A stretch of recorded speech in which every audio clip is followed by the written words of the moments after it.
Chapter 1241. Early the next morning, alarm bells rang throughout Stonevale. Everyone awoke with a startled jolt. Monsters are attacking. Accompanied by a cry of alarm, everyone rushed to the city walls. On the wilderness leading to Stonevale, countless hordes of monsters gathered and began advancing toward the vast human city. What's with these monsters? Look, those giants! Someone pointed at the massive storm giants behind them. These giants, who had long roamed the storm plains, had now gathered. The light of golden blessing gleamed in their eyes, and they were commanding countless wilderness monsters to attack Stonevale. The horn of war was sounded, and Stonevale, braced for battle, faced the first test of its historic transformation. Greg stood atop the city wall, gazing at the storm giants commanding the wind and rain. After receiving the golden blessing, the once suppressed power of these storm giants now fully returned to their bodies. Their combat power increased rapidly, with the weakest possessing the strength of a 5th-level god. The enormous storm giant leader even possessed the combat power of a half-step multiverse level. Their ability to summon wind and rain over the borderland was a testament to their power. The storm giants summoned vast dark clouds, gathering the storm from the ocean, converging into a raging tornado before the monster army reached the city gates. The tornado swept across the sky with a tearing force, scraping away layers of soil wherever it passed. The soldiers on the city walls were stunned. They were, after all, mere ordinary soldiers. The remnants of those who had followed Greg from the royal city over the years were mere remnants. Not only were there few mages, but even high-ranking knights were few and far between. Relying on the city walls to resist the monsters might be enough, but how could they withstand a storm of this magnitude? Just as the defenders of Stoneville were at their wits' end, a massive magical defensive barrier suddenly rose from Stoneville. Soon, dark clouds gathered in the sky, forming a massive cloud. The sea breeze gathered, condensing the clouds into a howling storm. The storm countered the tornado. 10 kilometers from Stoneville, the two forces collided fiercely before dissolving into each other and disintegrating. Then, dense pyroxene magic soared from the city, pelting the attacking monsters. The soldiers looked back to see a legion of over 1,000 mages appearing in the city. It was they who had cast the spell that had dispelled the tornado. This mage group from Silver City was the culmination of years of hard work by the Silver City Lord and the Chamber of Commerce President. Now, in Stoneville, their prowess was finally on display. Dense pyroxene magic rained down, piercing the attacking monsters and forming an impenetrable, invisible line of death. Seeing the monsters' attack stalled, Greg seized the opportunity and launched an offensive. The city gates flung open, and the knights, like tigers unleashed, led their troops in a counterattack against the monsters. At the same time, behind the storm giants, several powerful assassin teams suddenly appeared. These assassin teams, composed of elite survivors, specialized in hunting down these storm giants. As long as these controllers were eliminated, the ordinary monsters that roamed the mountains would be no threat. The sudden assassination caught the storm giants off guard. Dozens of giants were assassinated on the spot. The survivors' powerful fighting force and seamless coordination enabled them to retreat before the other storm giants could launch a counterattack. Soon, they returned for a new round of assassinations. The storm giant leader roared, stretching out a massive storm barrier, trapping several assassination teams. The storm transformed into a massive hand, slamming down on the survivors on the ground. Just as the hand was about to fall, pulverizing it, a golden battle axe whirled and flew, piercing the storm barrier and crushing the hand. A flash of golden light, and Greg appeared before the storm giant, blocking his attack. At this moment, Greg had merged with the ancient dragon, dragon horns sprouting from his head and dragon wings on his back. Red chaotic lightning intertwined as he engaged the storm giant king head-on. Suddenly, a golden light flashed in the storm giant's pupils, and his combat power instantly surpassed the half-step multidimensional realm, reaching the multidimensional realm. A sinister giant eye opened from its belly. Oh no! It's the eye of the evil god. Greg's expression froze. He hadn't expected this storm giant to possess the eye of the evil god. The so-called eye of the evil god originates from the ancient giant's worship of the fire god. Legend has it that any giant worthy of inheriting the power of the evil god will awaken the eye of the evil god. The eye of the evil god acts as a connector, connecting giants to the mysterious fire god. The power of the evil god can be channeled through the eye of the evil god, greatly enhancing the giant's combat effectiveness. The eye of the evil god should have long been extinct, as only one fire giant remained in the world. However, no one could have imagined that the storm giant leader before them had awakened the eye of the evil god. This meant that he had the potential to become the king of giants.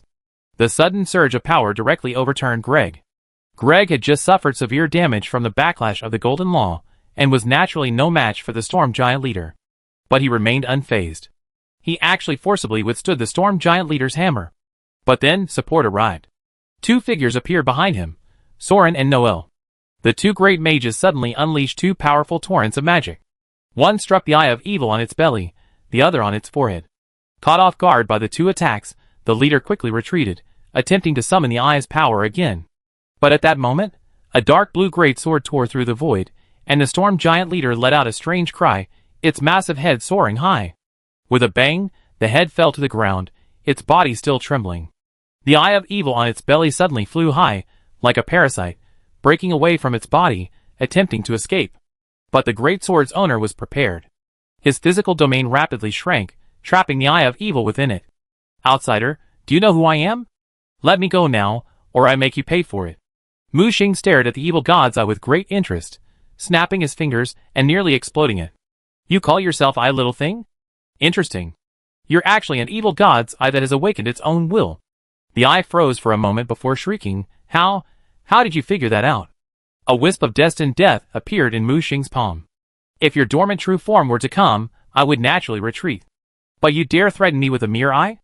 Who the hell are you? How could you possibly be destined to die? The evil god's eye was terrified. Oh! Looks like you know quite a bit. You even know fated death. Looks like I got the right person. The evil eye stared at Mu Xing warily. What do you want to do? Mu Xing suddenly leaned closer. Either surrender, or I crush you right now.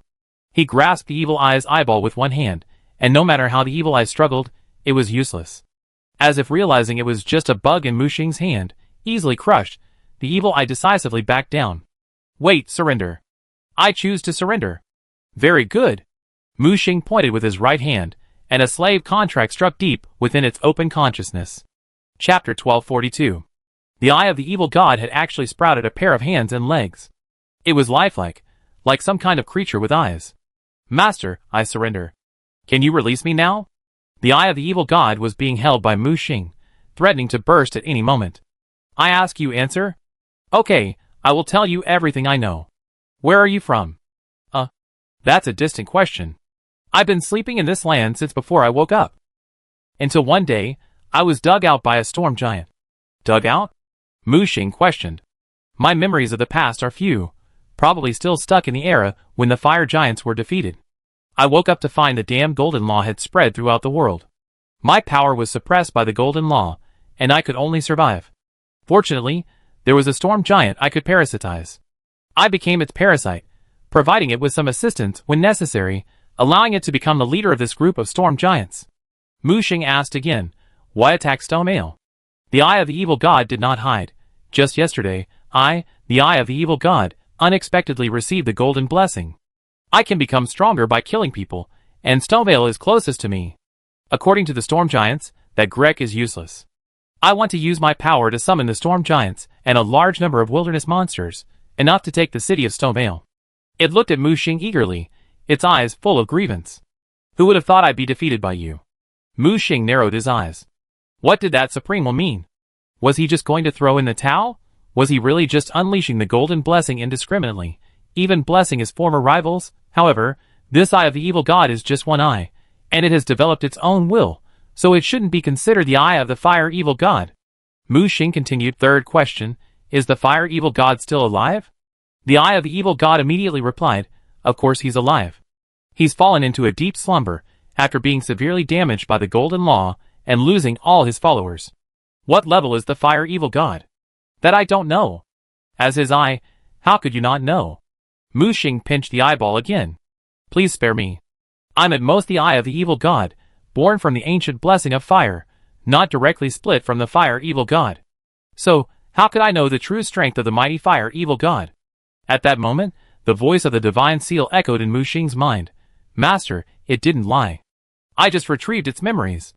Mu Xing then released his grip, allowing the eye of the evil god to breathe a sigh of relief. Thank you, Master, for not killing me.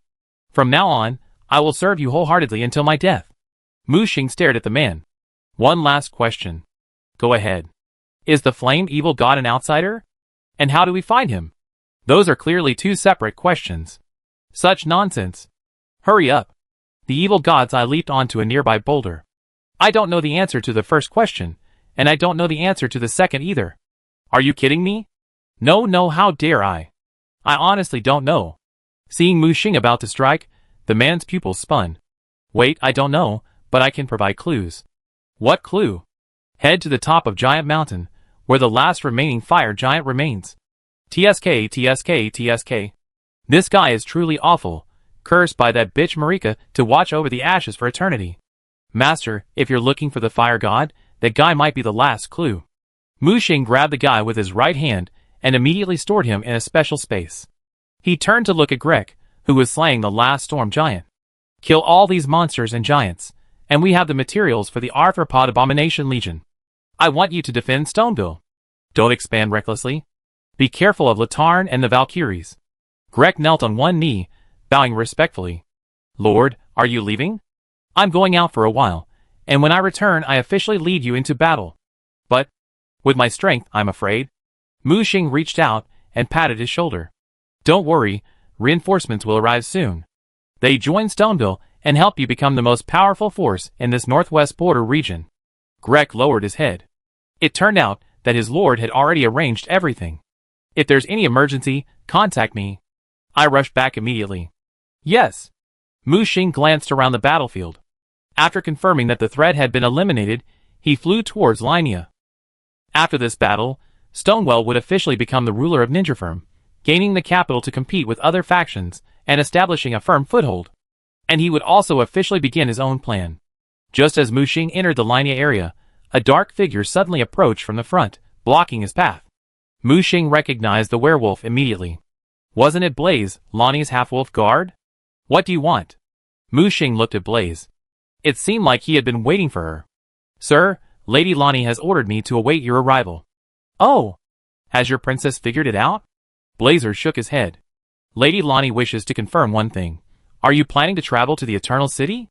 Mu Xing was a little surprised. He could see through that? So? What does she want? The loyal guard saluted Mu Xing. Sir, please allow me to accompany you. Mu Xing stared at Blazer for a long moment before finally nodding. Yes, but you must obey me on the way, or we can return now. The tall werewolf guard pounded his chest. Don't worry. In that case, let's travel together. Blazer pressed. You won't ask why I asked to travel with you? Mu Xing shook her head. Traveling to the Eternal City is simply to search for something for your master. If you don't tell me, I won't bother asking. Blazer opened his mouth, realizing he couldn't see Mu Xing at all. Mu Xing suddenly accelerated, appearing 10 miles away in an instant. What Mu Xing hadn't expected was that the werewolf could actually keep up with him. He transformed into a ray of moonlight, swiftly traversing the swamps and lakes of Linnea. This was a magic created by the full moon queen, Moonlight Glitter. It could use the surface of the water as a mirror, teleporting freely wherever the moonlight shone. The werewolf Blaze used this mechanism, along with the faint moonlight on the horizon, to move at a speed no slower than Mu Xing. Mu Xing sped up again, attempting to leave him behind. But before long, he had caught up again. Not bad, Blaze. Blaze replied modestly, that's my limit, but it still can't match yours. Mu Xing suddenly stopped, stopping in front of a ruin. Blaze also slammed on the brakes. What's wrong, sir? He glanced around in confusion. There's murderous intent. Blaze's nose twitched rapidly, instantly locking onto a specific direction. He quickly took off the sword from his back and said, Who is it? Come out. Chapter 1243. Boom, a loud tremor echoed, and the obscure swamp area ahead suddenly lit up with a blue light. The light resembled some kind of sealed light, covering the gradually rising sealed pool. It's a sealed prison. How could a sealed prison appear here? Blaze recognized it instantly. What is a sealed prison? Blaze said, Legend has it that some ancient wizards created this sealed exile space to seal away powerful and dangerous individuals. He looked around. From what I know, there aren't many sealed prisons in Linnea. Most were sealed by the ancient magicians of the Kalia royal court. If my guess is correct, the underground here might contain the cemetery of the Kalia royal family. Mu Xing stared at the flickering seal. Something within it was striking back with all its might, attempting to break free. Blaze, are you saying someone from the Kalia royal family is imprisoned here? Blaze's eyes were solemn. No, it's probably some powerful, special monster. Let's get out of here first. Mu Xing nodded. He truly didn't have time to waste here. He had just received a message from Camilla. The seal to the Eternal City had been broken, and they were now entering the underground Eternal City. But at that moment, Mu Xing's aunt's voice echoed in his mind.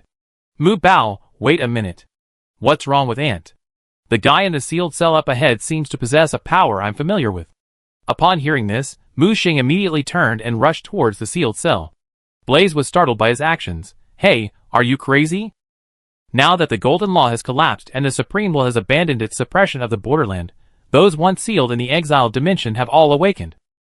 They've been sealed for tens of millions of years, so they're bound to be irritable. We better not provoke them. Mu Xing said nothing, silently drawing his moonlight greatsword. Stay aside, I handle this. Blazer opened his mouth, but ultimately stepped back several steps, plopped down on a nearby dead tree trunk. With a crackling sound, the blue seal shattered. Followed by this, a violent force erupted from the sealed prison. Before the sealed object even emerged, layers of black ripples spread out. The force of gravity? Mu Xing felt a powerful pull, the energy factors in the surrounding air frantically converging under the powerful gravitational pull. The moonlight greatsword in his hand gradually lit up, and he struck without hesitation. Waiting for the enemy to recover their energy before attacking was foolish. Let's interrupt its recovery first. The moonlight sword energy roared and struck the seal at the center of the powerful gravity. With a muffled groan, the layers of gravity waves were broken, and something began to float out of the shattered seal. As the light faded, Mu Xing gradually saw the creature's appearance. It looked like a humanoid statue carved from pale stone, with veins resembling tree roots on its body. It wore a bronze crown fused to its body, and strangely shaped armor, a faint silver light shimmering through the cracks. Its chest flickered rhythmically, as if breathing. Its tilted head suddenly lifted, revealing that it was still alive. Gargoyle? Or stone man? Mu Xing was wary. This creature wasn't flesh and blood, but some kind of rock creature. His face was expressionless, his eyes, like two pale yellow gemstones, now glowing red, as they stared intently at Mu Xing. Slender silver roots dangled from his shoulders, gently swaying. In his hand was a pale stone greatsword, stirring up luminous dust as he swung it. Layer upon layer of gravity ripples echoed across the blade. Suddenly, Blaze's voice warned from a distance, "Be careful. That's the White King." An ancient race descended from outer space on a meteorite. The White Kings are masters of gravity magic and are extremely dangerous. White King. Mu Xing quickly searched his database and found relevant information. The White Kings were a mysterious race that descended upon the borderland in ancient times on a meteorite. Born from the pale meteorite, they once lived alongside the races of the borderland in the Eternal City. But then the Supreme Will descended upon the borderland, bearing the Golden Law, and everything changed. To aid the Eternal City in its struggle against the Supreme Will, the White Kings taught humanity powerful gravity magic, thus becoming perceived as a threat by the Supreme Will. After the Supreme Will conquered the borderland, these White Kings, along with their former rebels, were either annihilated or sealed away. Perhaps having been sealed away for too long, the newly awakened White Kings clearly didn't understand what had happened to the world. They simply felt the once lost power returning to their bodies. Those gem-like eyes fixed on Mu Xing. It was this human who had attacked them, interrupting their recovery. A surge of murderous intent washed over it, and it instantly collapsed, transforming into a gravitational black dot. The next second, it appeared behind Mu Xing, its meteorite sword wielding a powerful, tearing gravitational force, slicing through space. Mu Xing spun and struck with his sword. When the two swords collided fiercely, the moonlight and gravity pulling at each other, Mu Xing discovered that even the moonlight was being distorted and absorbed by the gravity. He swung his moonlight sword again, forcing the White King back. The opponent raised the meteorite sword high, and the sky suddenly twisted into a black hole. An even more powerful force brewed within it, expanding into a black hole tens of meters in diameter. Everything within a radius of dozens of miles was stirred by this powerful gravitational pull. Mu Xing was a little frightened. This was a borderland. Even gods would struggle to rip space apart. Even a half-step multidimensional being would have to exert tremendous effort to mobilize the power of heaven and earth on a large scale. He had never expected the sealed White King to possess such power. According to Mu Xing's estimation, this White King possessed at least half-step multiverse-level combat power. As the black hole opened, its force tore through the void, unexpectedly summoning a pitch-black meteorite from beyond the boundary. Mu Xing similarly raised his moonlight greatsword high, the patterns on the blade continuously illuminating. A crescent moon slowly rose behind him. The bright white moon emanated a faint blue glow, unleashing a terrifying power. Blazer, perched on a branch, quickly retreated dozens of miles to avoid being affected. A meteorite, hundreds of meters in diameter, forced its way out of the black hole, possessing unimaginable mass. It whistled across the sky, hurtling towards Mu Xing. Mu Xing opened his eyes, and the bright moon above him materialized. With a humming sound, he proactively faced the falling meteorite. Boom! The entire Linnea Lake trembled with the explosion. He's harnessed the power of moonlight to such an extent. Even with only a fragment of the sword, he's tapped into its full potential. Blazer used his great sword to support himself, shielding himself from the whistling shockwave and preventing himself from being blown away by the force. At the center of the explosion, before the power of the meteorite and moon could fully unleash, the White King charged forward, meteorite sword in hand. He radiated a powerful gravitational pull, as if intent on a head-on confrontation with Mu Xing's true form. Chapter 1244. Alright, enough probing, time to end. Mu Xing looked up, retracting the moonlight great sword in his hand. He extended his right hand, locking onto the White King as if aiming.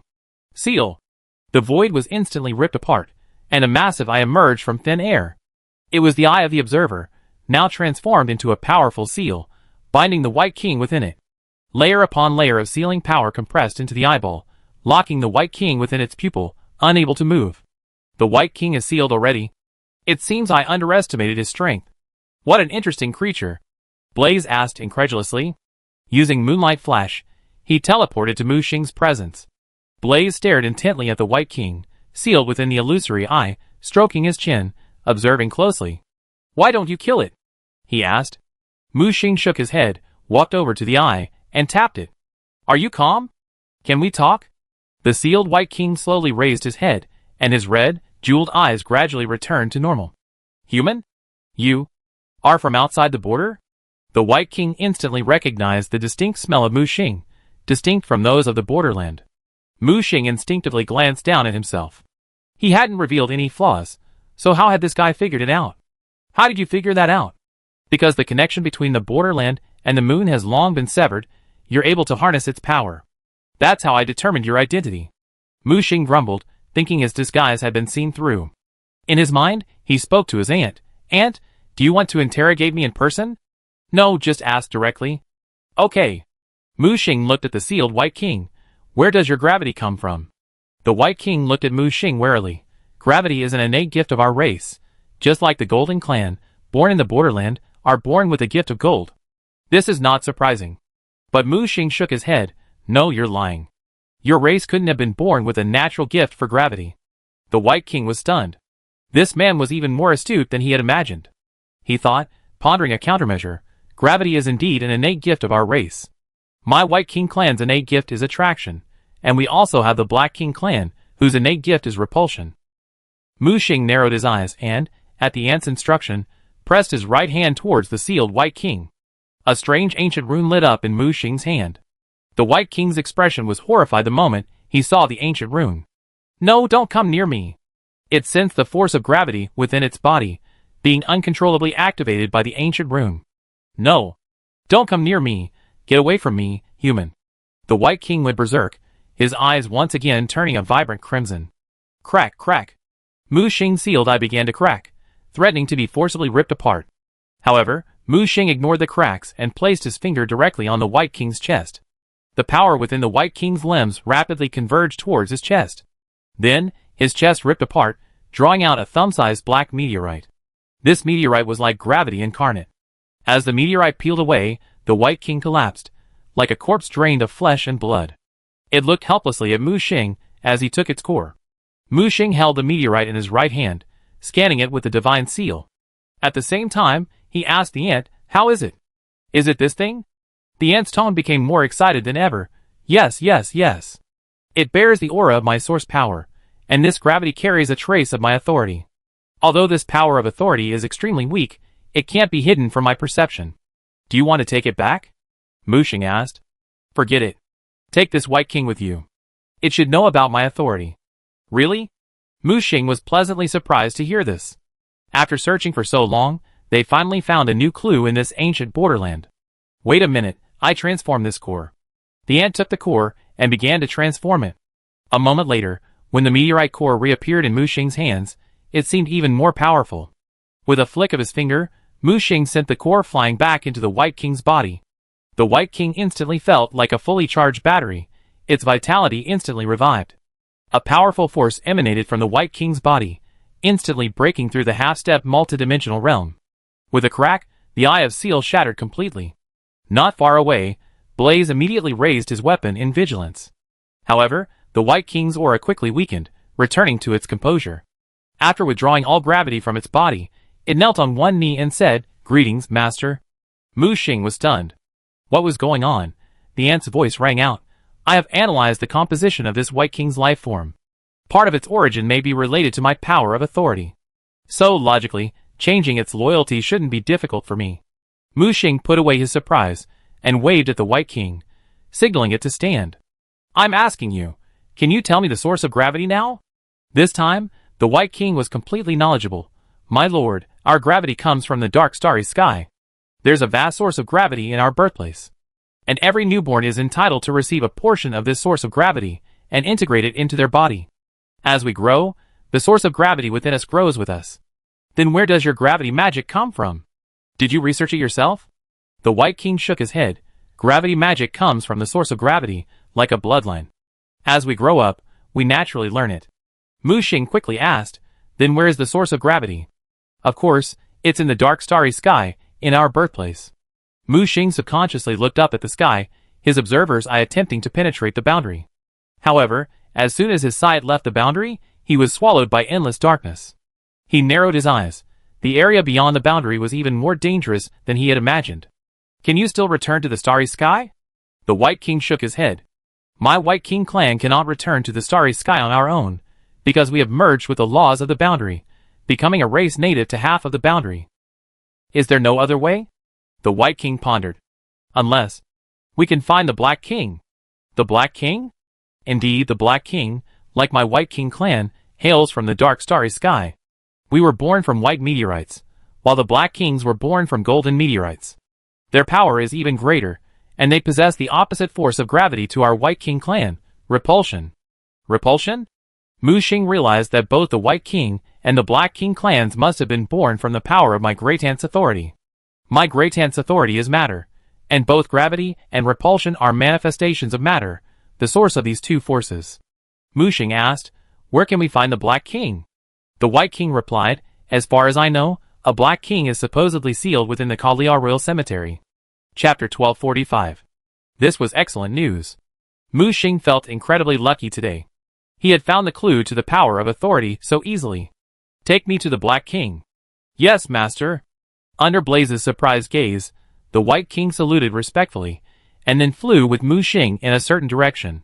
That direction happened to be the direction they were heading towards, the Eternal City.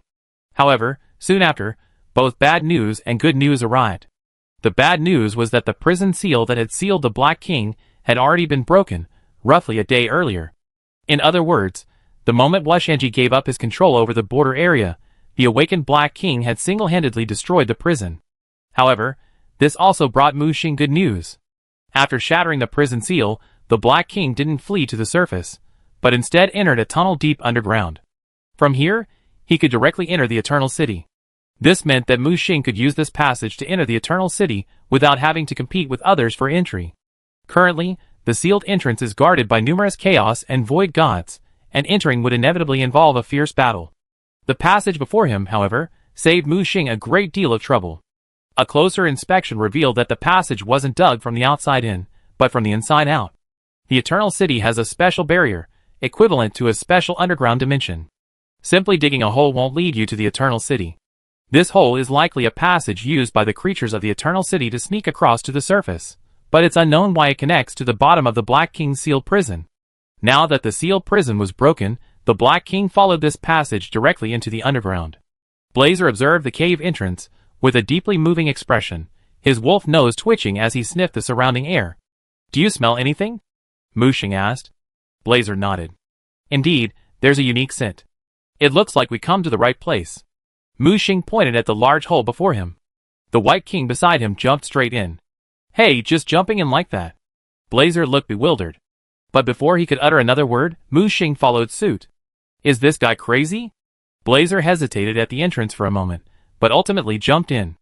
The whistling wind continued to vibrate in their ears as they fell, and from time to time, updrafts blew from underground. While it didn't slow them down, it lessened the impact. It was unknown how far they had fallen, perhaps tens of thousands of meters, or even hundreds of thousands, when the whistling wind suddenly stopped. The scene before them suddenly transformed from boundless, falling darkness to a crisscross of stars. This is... The place before them was not the dark place they had imagined. Countless tiny points of light drifted and flowed in the darkness, like an inverted galaxy. And beneath the galaxy, a vast stone complex could be seen. Before the Golden Age, this was the most magnificent and grand city in the borderlands. But now, this great city has collapsed, leaving only broken archways and crumbling palaces standing in the darkness.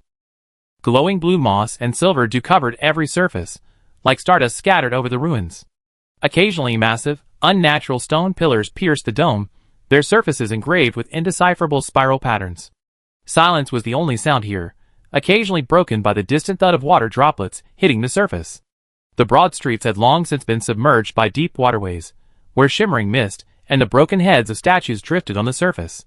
The entire city resembled a vast and exquisite tomb, quietly burying a long-lost intelligent civilization.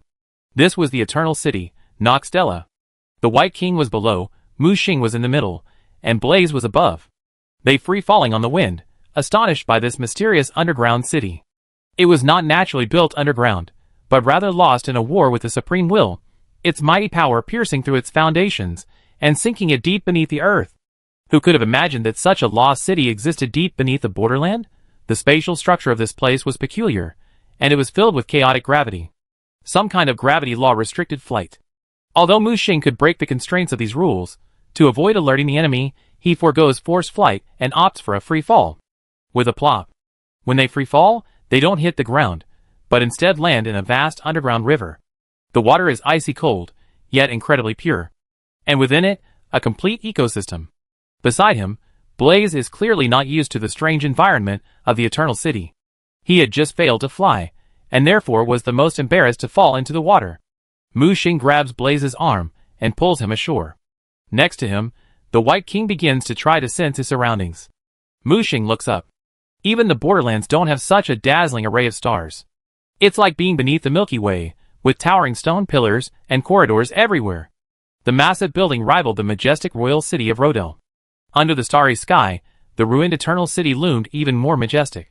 In the distant distance, even two other Eternal Cities could be seen. However, further exploration was needed to determine how to reach them. Blaze panted, "This place makes me feel quite uneasy."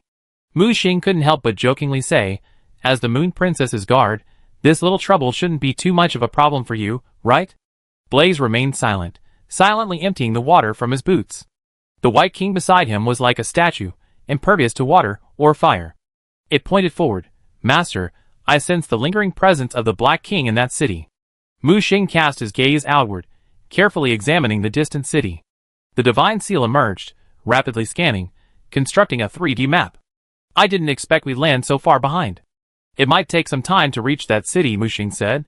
He mapped a route on the ground, searching for the safest route. Blaze snorted softly, and immediately used Moonlight Flash. However, he only flashed forward 3 meters, before being forced to reveal himself. "My Moonlight Flash has been suppressed," Blaze's face grimaced. He looked at Mu Xing. "Did you know this all along?" Mu Xing spread his hands. "This place is governed by unique gravity rules, a unique spatial structure, and the suppressive power of the Supreme Will. Teleporting or flying here is extremely difficult." Blaze was quite displeased. "Do we have to walk all the way to that city?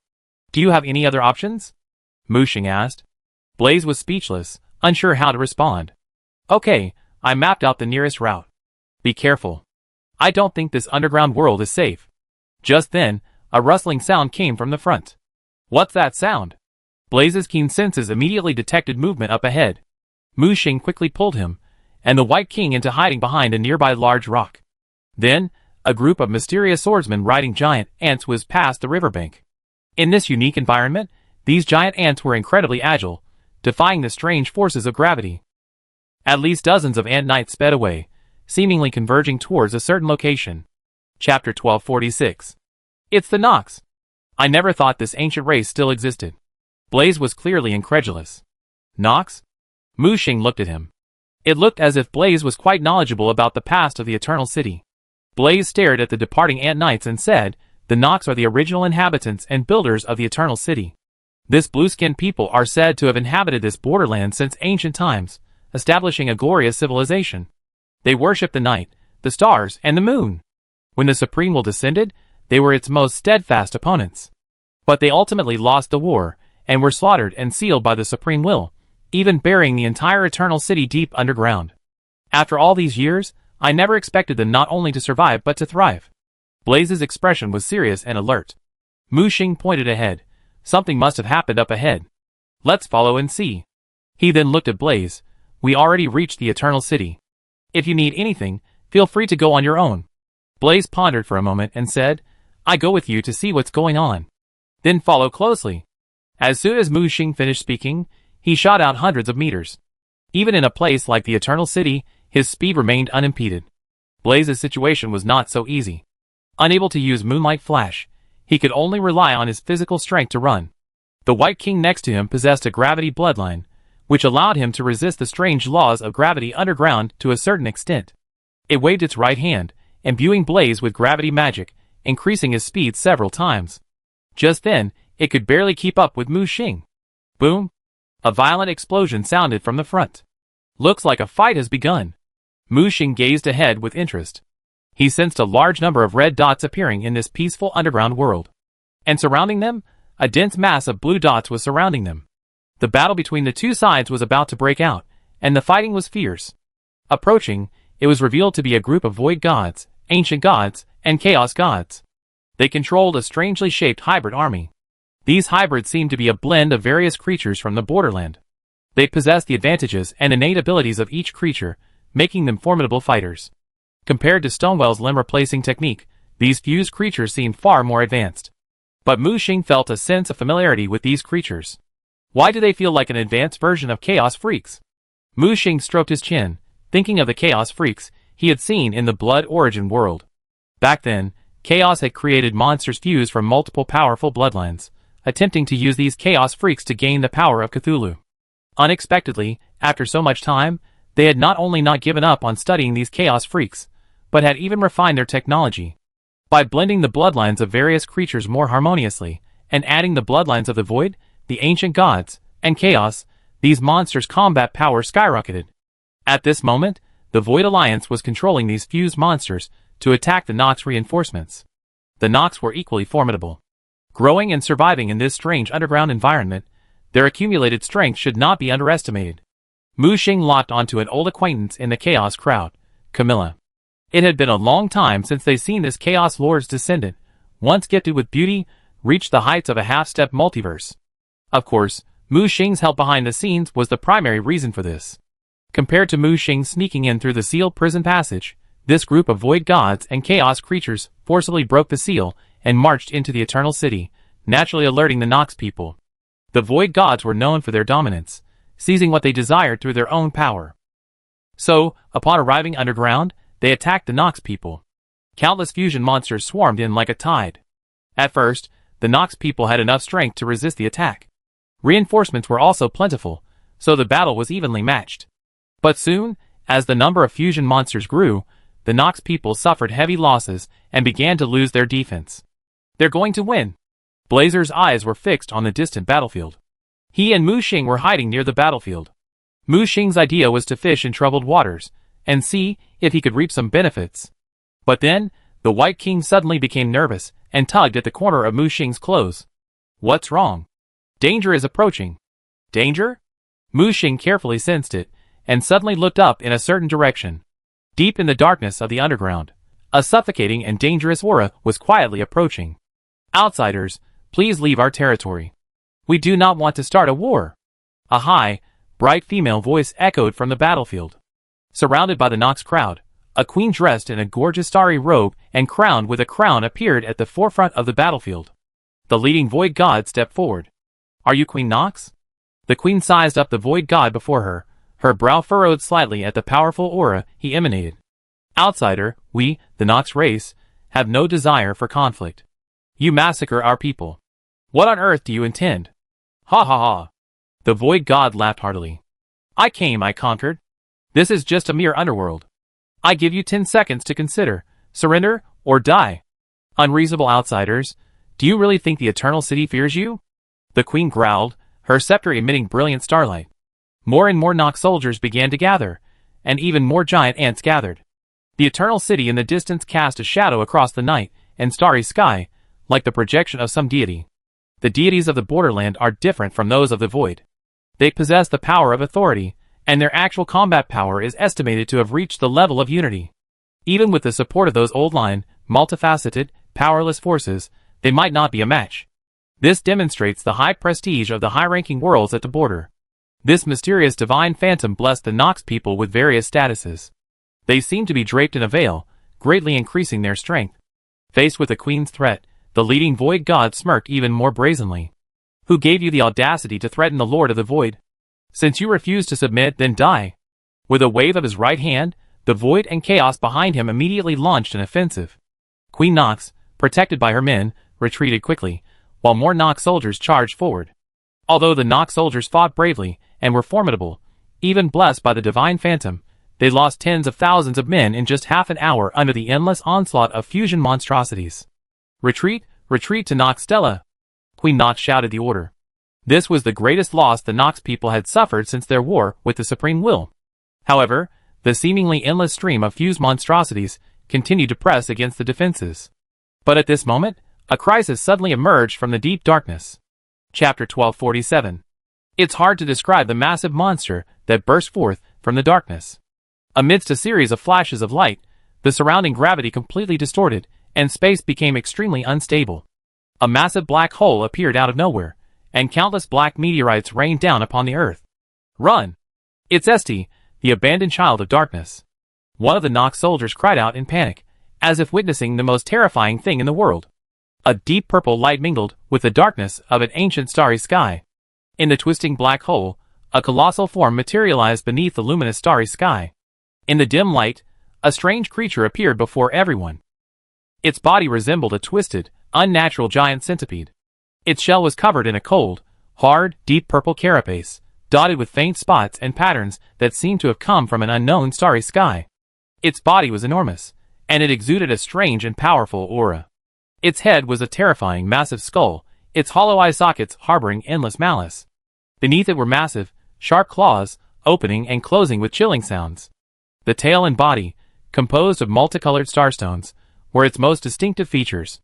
These stones emanated a mysterious, dim glow, flickering in the dim surroundings. The overwhelming gravity practically solidified within its body, transforming into a ring of light that rhythmically pulsed, converging at the tip of its long, countless-haired tail. Amidst a humming sound, the purple ripples of gravity coalesced into pure black, forming a black hole out of thin air at its tail.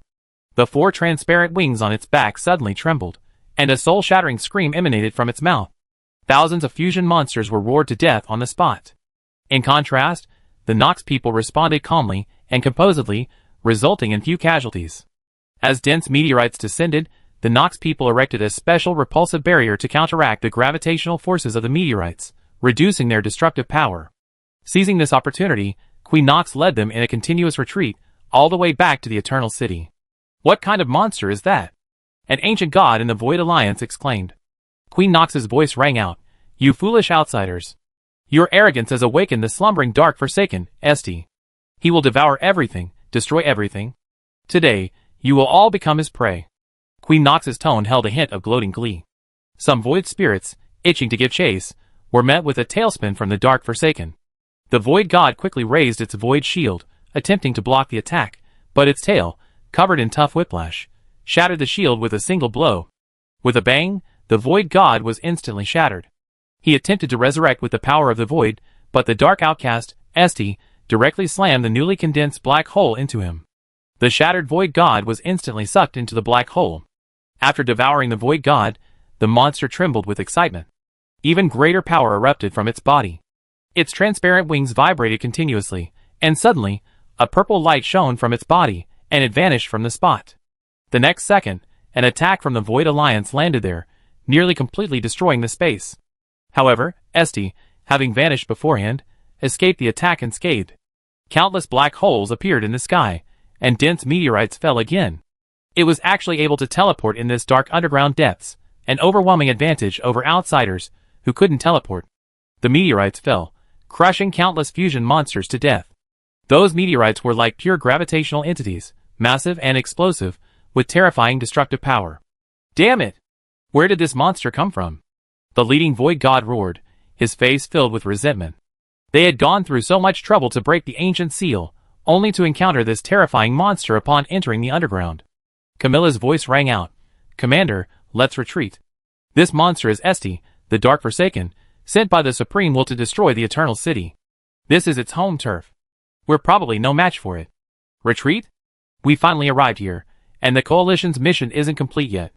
Who gave you the right to retreat? Kill it! Even if it takes time, we were this monster down today. At the same time, he growled, prepare to use void weapons.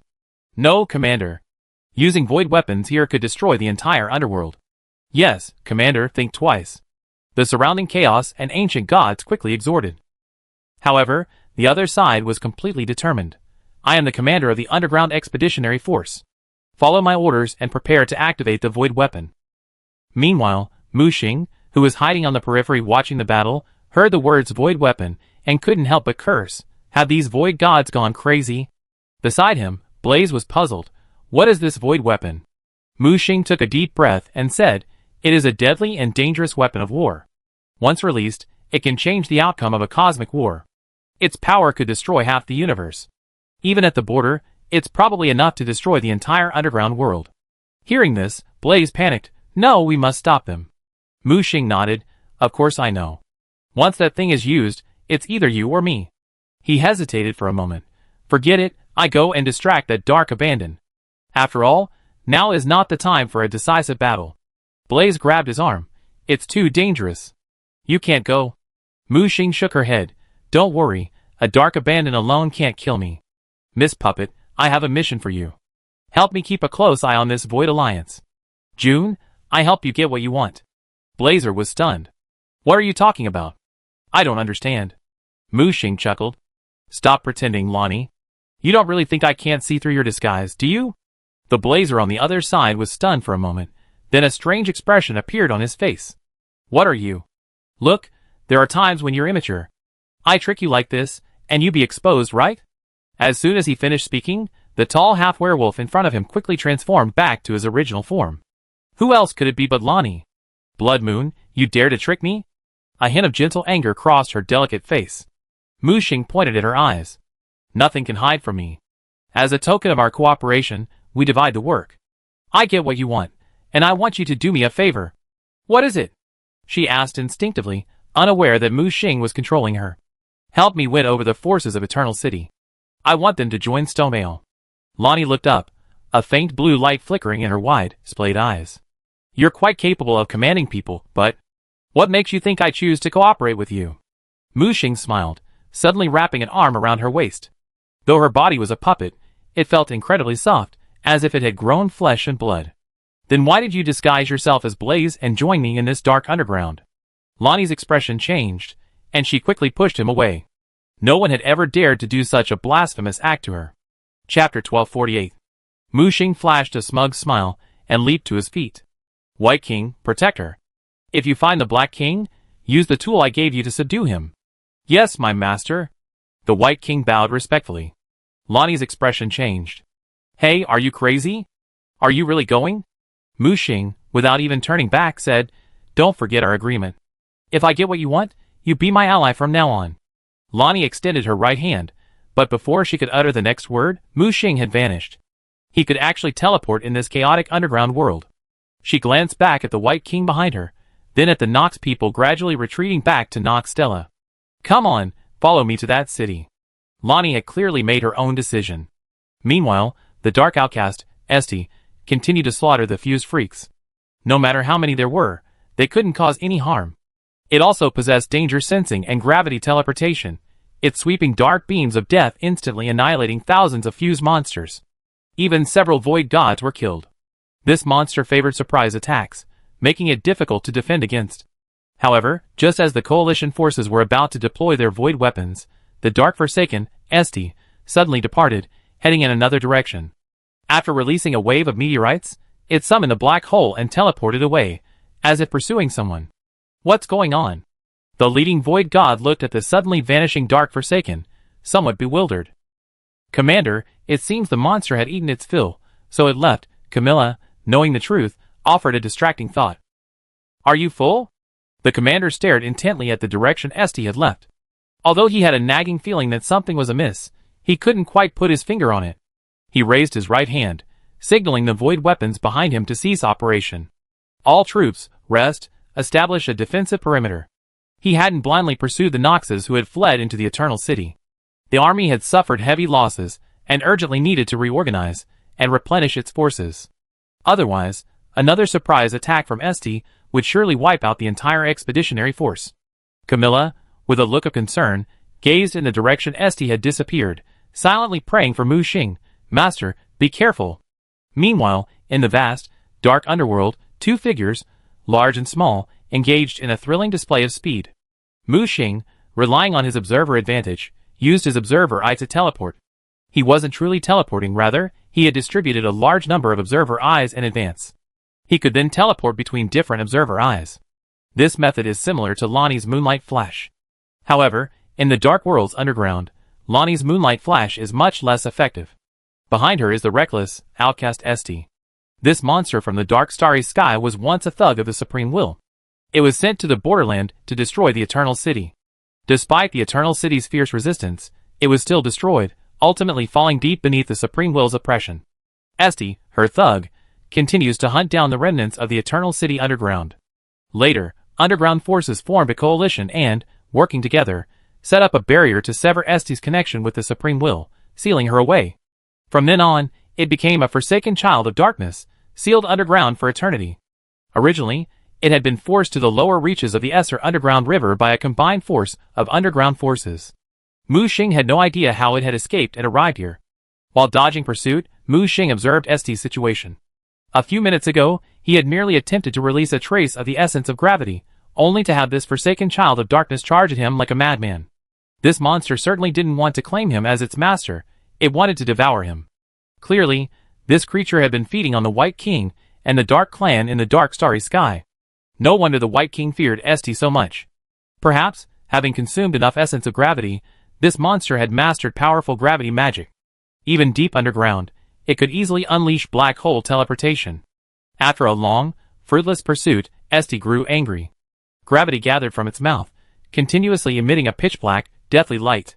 The rocks in the underground space shattered upon contact, turning them to dust. Seeing that Esty had been pulled far enough, Mu Xing drew out the Sword of Destiny and slashed directly. Golden sword energy crisscrossed, slicing towards Esty. Where it passed, the layers of fate threads were severed, severing the causal connection between Mu Xing and Esty. Faced with the golden sword energy, Esty quickly activated her black hole defense. However, she had never expected the sword energy to have virtually no killing power. It landed on the black hole, and was instantly dissolved. When Esty looked up again, she found that Mu Xing had already vanished. When it attempted to track Mu Xing through its special senses, it discovered that all traces of Mu Xing had vanished. Mu Xing severed the causal connection between him and Esty, and the memory of her prey quickly faded from Esty's consciousness. In the end, he could only wander around in confusion, unable to recall why he was there. Mu Xing had thought he had successfully escaped the monster. But the creature's instincts were extremely sharp. The bewildered Dark Forsaken suddenly let out a sharp, strange cry, and gravity ripples, like sonic waves, spread out rapidly. Mu Xing had barely traveled a few dozen miles when he was swept by those ripples. At the same time, Esty, by some unknown means, had actually recalled the memories he had severed. How is this possible? Mu Xing's face darkened. He turned around and saw the Dark Forsaken, using black hole teleportation, catching up. Its massive claws gaped, and a terrifying black light emanated from its rotating mouthparts. This black light was indestructible, dissolving everything in its path. Mu Xing didn't take the blow head-on, instead using his observer's eye to flash and teleport, dodging the attack. But this time, the monster saw through Mu Xing's tactics and swept across with black light, exploding all of the observer's eyes. This isn't good. Do we really have to fight? No, if I fight this guy head-on and those void gods take advantage, that's bad. He wanted to be the Oriole, so how could he be the mantis catching the cicada? Swishing the Sword of Destiny, he once again severed the thread of fate between them. As the black light swept over, Muxing grabbed with his right hand. Reverse. The power of reverse destiny erupted, forcibly distorting the events that had just occurred. All of the exploded observer's eyes reappeared. He leaped and shuttled swiftly, fleeing the pursuit. No, it's not going to work if I keep being chased like this. Muxing scanned his surroundings, trying to find a way out. At that moment, a fiery red eye appeared before Muxing. It had arms and legs, and seemed to be observing the surroundings. Who else but the eye of the evil god?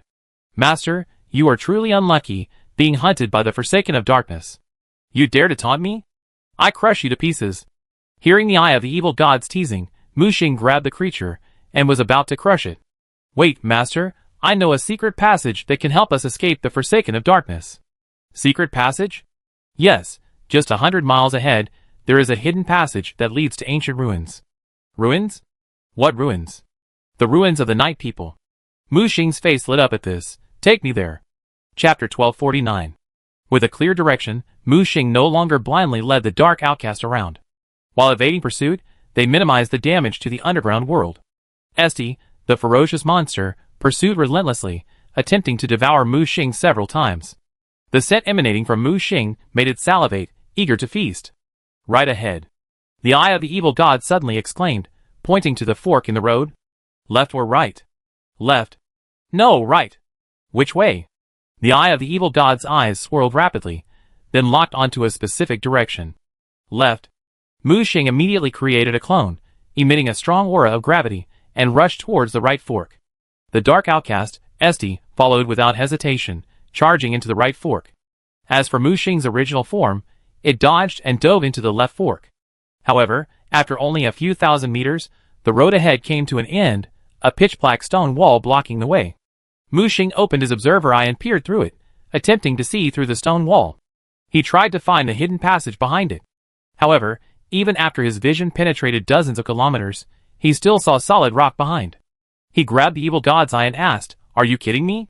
The evil god's eye quickly pleaded, "Master, how dare I play tricks on you? The secret passage is truly here." Muxing frowned. Could there be some kind of special barrier?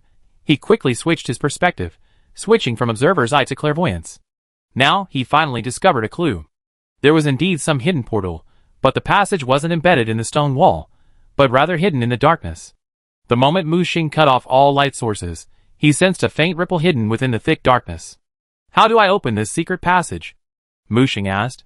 The eye of the evil god shook its large eyeballs. I don't know. Huh? I really don't know. I just have a feeling, a memory from ancient times. Back then, the giants and the Night People were allies, communicating closely. According to the Night People, their lair was hidden in the night, in the deepest darkness. It's even hidden from the sight of the Supreme Will. As for how to enter, I really don't know. Muxing's face grimly reflected. He had sensed his clone shattering, being devoured by the abandoned child of darkness. By the time the monster realized it was a fake, it would likely catch up soon. There was no time to worry. Muxing summoned the Observer Tower, unleashing the Observer's Eye and even the Divine Seal. Full power calculations. Calculate a passage for me. To enter this secret passage, a special code is required, the code of the Night People. However, the ancient Night People have long since become extinct. Obtaining their code is far from easy. So, he could only resort to brute force, using an exhaustive method, attempting to decrypt and crack the passage's code using an infinite amount of data. This was no easy task, requiring an astronomical amount of computation and data. But Muxing had no choice, time was limited, so he had to do this. The Observer's Eye was responsible for collecting data, the Divine Seal was responsible for calculations, and the Observer's Tower was responsible for summarizing and analyzing the data. As for Muxing, he was also responsible for the final data screening. Destiny. Muxing tapped his finger, and a dense web of threads of fate emerged from the darkness. No, or perhaps it could only be described as the afterimages of threads of fate. The former Night People had long since become extinct, and the present-day Nox people were merely their descendants. Therefore, any connection to the Night People's fate had long since dried up and withered, perhaps even vanished. His 7th-level observer status, combined with the law of destiny, allowed him to barely manifest these vestigial threads of past fate. He tried to find a single clue within these afterimages. These threads were densely packed, numbering in the trillions. Muxing's time was running out, and Esti, who had just devoured her own clone, had already noticed something. It first doubted itself, then realized it had been tricked, and finally grew frantic. It was returning along the path of pursuit, attempting to search for Mu Xing's presence again. It released black gravity ripples, sensing every tiny change in gravity. Soon, it sensed Mu Xing's location. "Master, hurry! That monster is coming!" The evil god's eye screamed. Mu Xing grabbed the evil god's eye and injected a stream of flesh and blood power into it. "Help me hold it for a moment." The evil god's eye screamed and flew out, then sprouted flesh and blood in midair, instantly transforming into a massive flaming giant. "Oh my god, Master is so powerful. What kind of power is this? You can actually create a flaming giant out of thin air? Hold it for a moment. If you do well, I reward you." Mu Xing's voice intensified the evil god's eye's efforts. The moment it stabilized itself, it transformed into flames and lay in ambush near the fork in the road. Just as the dark outcast Esti rushed out of the right fork, the giant stretched out its massive hands and grasped the ferocious claws on Esti's head. Insane flames burned along the giant's arms and onto Esti's body. "Taste the fire of my evil god!" Roar! Esti's entire body was engulfed in flames, burning and causing her to scream in agony. The flames seemed to naturally restrain Esti. Her energy shields were no match for them. A pitch-black hole appeared behind her, and Esti quickly retreated, attempting to drag the fire giant into it. "Die!"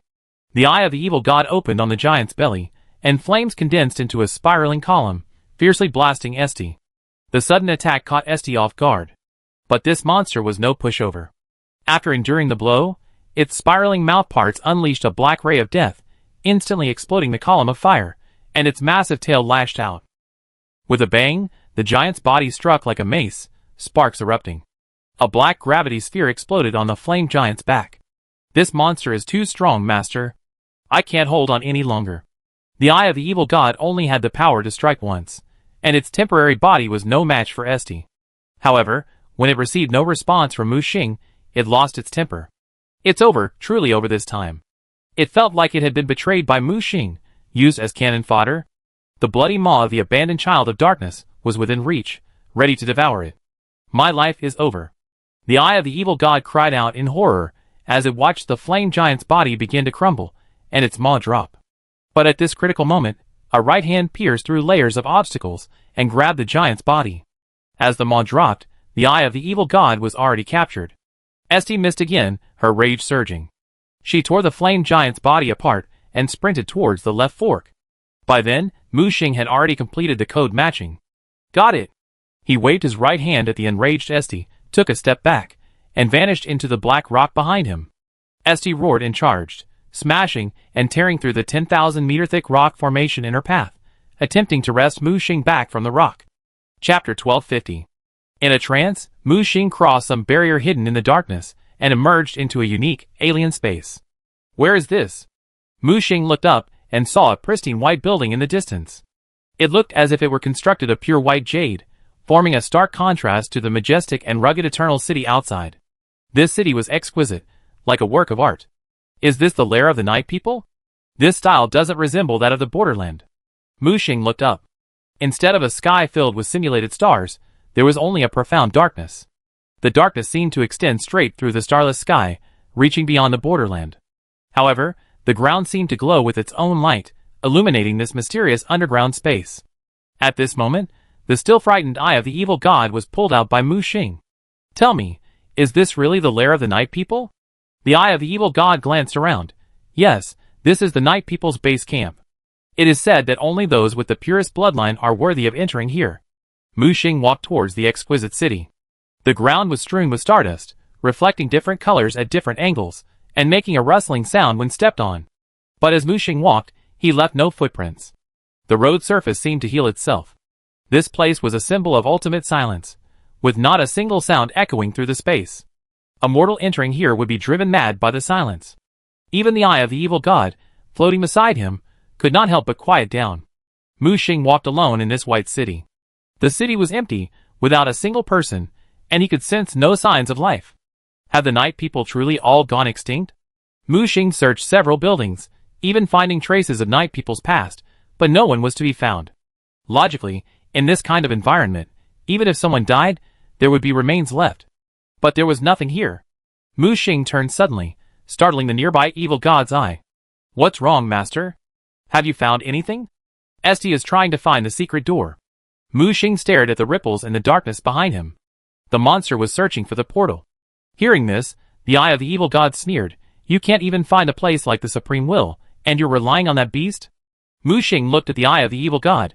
How do you know the Supreme Will can't find this place? The eye of the evil god replied matter-of-factly, it's simple.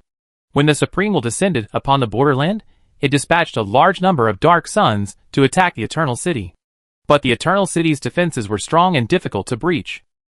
So the Supreme Will, using Esti's body, unleashed its supreme power and pounded the Eternal City underground, precisely to force the hidden Night People out.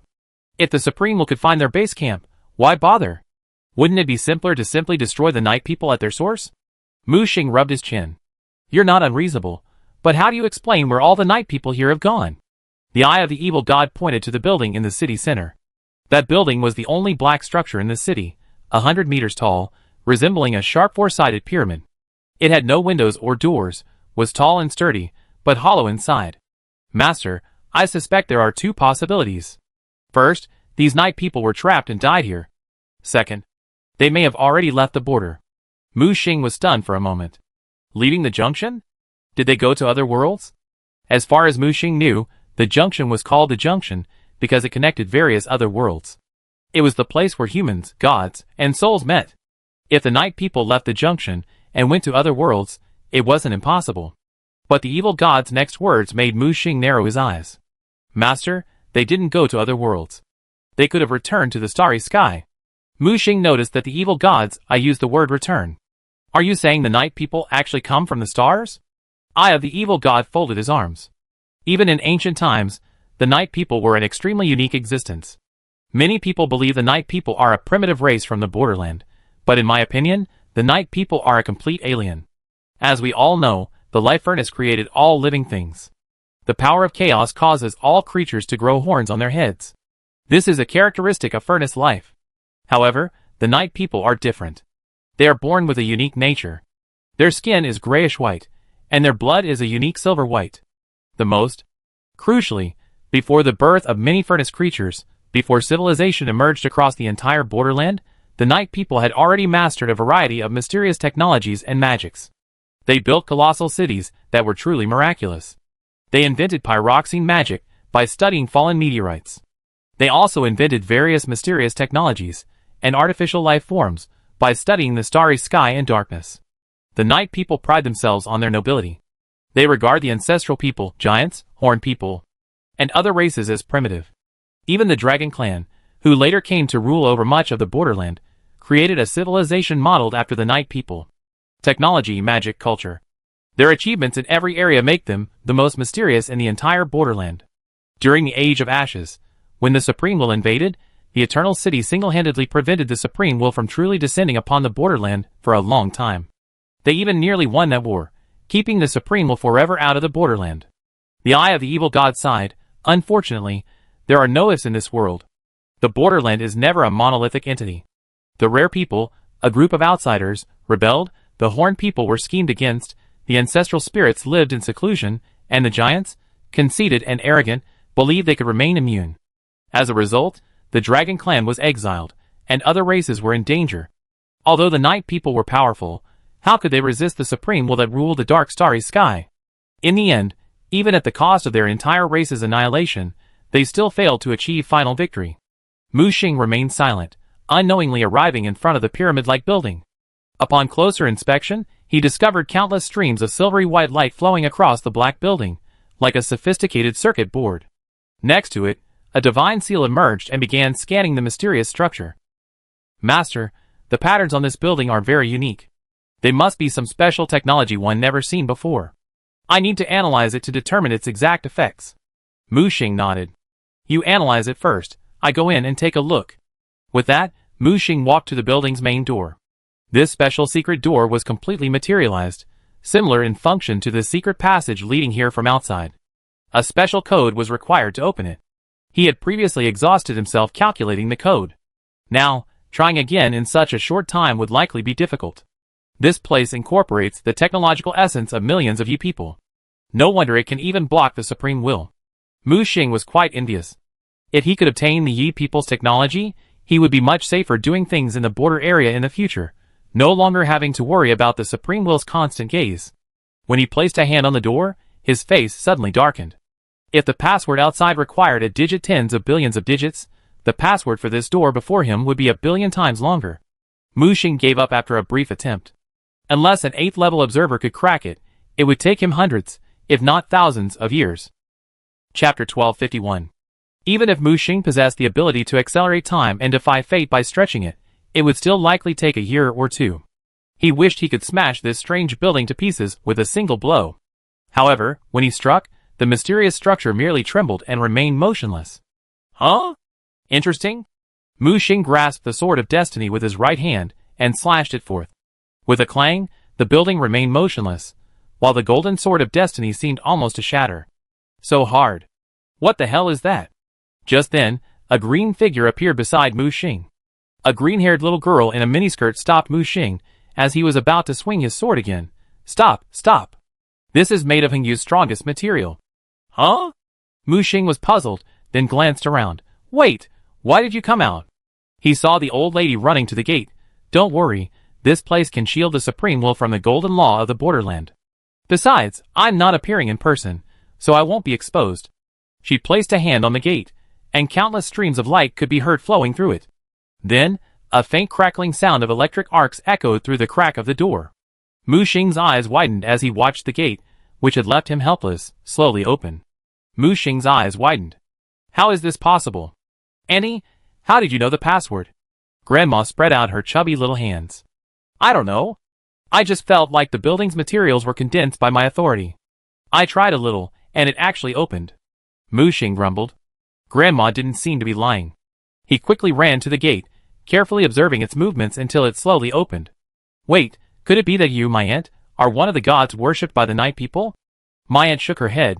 I'm absolutely certain no. As for how I was able to open the door, it was simply because I ignored the code and directly manipulated the essence of matter, forcing it open. How could it be that way? Mu Xing expressed his incomprehension. Alright, let's go in and take a look. Under my aunt's guidance, he seemed to have arrived in a special dimension. Overhead, there was a starry sky and a bright moon. And in the center of this dimension, stood an exquisite chair. A ball of inky black light hovered above the chair. He stepped inside, his mind completely absorbed in the space. Be careful, my aunt warned, snatching back the eye of the evil god, which had attempted to escape. You want to run? The evil eye was terrified, its speech incoherent. I'm not. The aunt grabbed the evil god and examined him closely. Interesting. You're actually using this method to evade the Supreme Will's reckoning? You're quite interesting. I don't understand what you're saying. The evil eye was terrified at this moment, a feeling far greater than that of Mu Xing, who was standing beside it. While it could still look Mu Xing in the eye, the seemingly harmless little girl before it filled it with deep fear. I'm warning you, if you dare plot against Mu Bao, I make sure you're in big trouble. Do you understand? The evil eye nodded frantically. At this moment, Mu Xing turned around and looked at the aunt in confusion. What are you talking about? Nothing, just chatting with this little eyeball. That's right. The eye of the evil god quickly responded. Mu Xing continued forward, approaching the mysterious and exquisite chair. My children, you're finally back. At that moment, a mysterious, ethereal voice echoed through this mysterious space, reverberating endlessly. Mu Xing was startled by the voice. Children? Himself? Could it be a female Uncle Lon? But the next second, the voice suddenly became shrill. No, you are not my children. You outsiders, get out. As soon as the voice fell, countless eerie skull faces suddenly appeared in the darkness of the sky. These dangerous skull faces howled and rushed towards Mu Xing and the others, carrying endless murderous intent. Looking back at the exquisite chair, it was now entangled in black thorns. Among the thorns, a black eyeball hovered, its pupil only a warning of danger, staring intently at Mu Xing and the others. These are the night messengers of the night goddess. How come they all become ghosts? The eye of the evil god pointed at the skeletons and let out a strange cry. Mu Xing frowned. Night goddess? Night messengers? He had wanted to negotiate, but given the current situation, he doubted they would give him a chance. It seemed like a fight was the only option. Mu Xing growled, and his third eye opened between his brows. This mysterious space was torn apart by a mighty force, and a gigantic observer's eye emerged. Omniscient realm. Mu Xing growled, and ripples in his observer's eye expanded, instantly condensing into a unique omniscient realm. In this omniscient realm, he was like an almighty supreme being, controlling everything.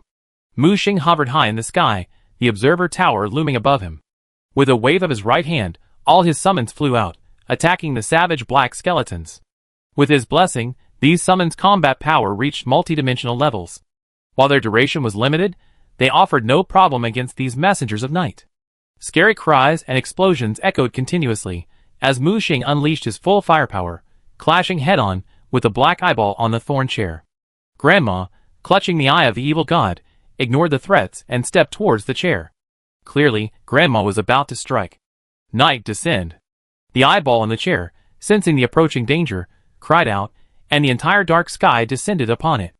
Everything around them dimmed, the darkness attempting to devour everything. The power of authority? Mu Xing's expression changed, and he quickly activated the Iron Crown, simultaneously unleashing the power of destiny in his spine. The golden light of destiny, like a candle flame, shielded him. At the same time, he quickly gathered his summoned creatures and shielded himself within a single point. Boom! Like an invisible tsunami crashing down, the night sky crashed down, and the golden light of fate on Mu Xing's face was like a candle in the wind, ready to be blown out at any moment. Dense threads of fate quickly enveloped him. At the same time, the Iron Crown shone brightly, its inherited power illuminating the small space. At this moment, he shouldn't fight head-on, he could just hold on. He knew that this power of darkness wasn't infinite, and the power of the eyeball had its limits. Unlike Mu Xing, who was fully prepared, the old lady practically ignored it. Open! She simply raised her right hand, transformed it into a blade, and swung it down swiftly.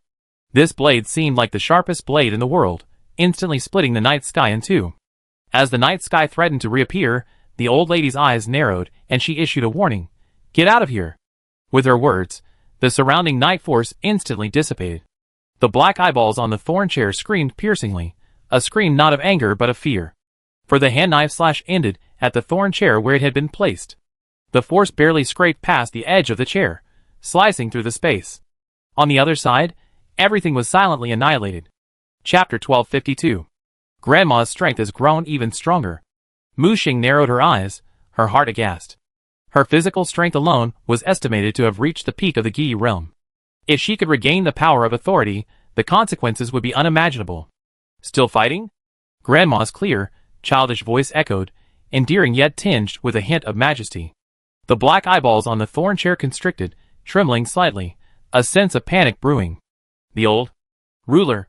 She sensed that this dark sky was being controlled by a special force, even encompassing the thorn chair beneath it, and even the chair itself. All material existence was within Grandma's control. The hand blade split the entire dark space in two, and it wasn't until a moment later that the severed dark space slowly healed. Since you know my identity, let's talk, Goddess of Night. Grandma folded her arms, already approaching the thorn chair. What?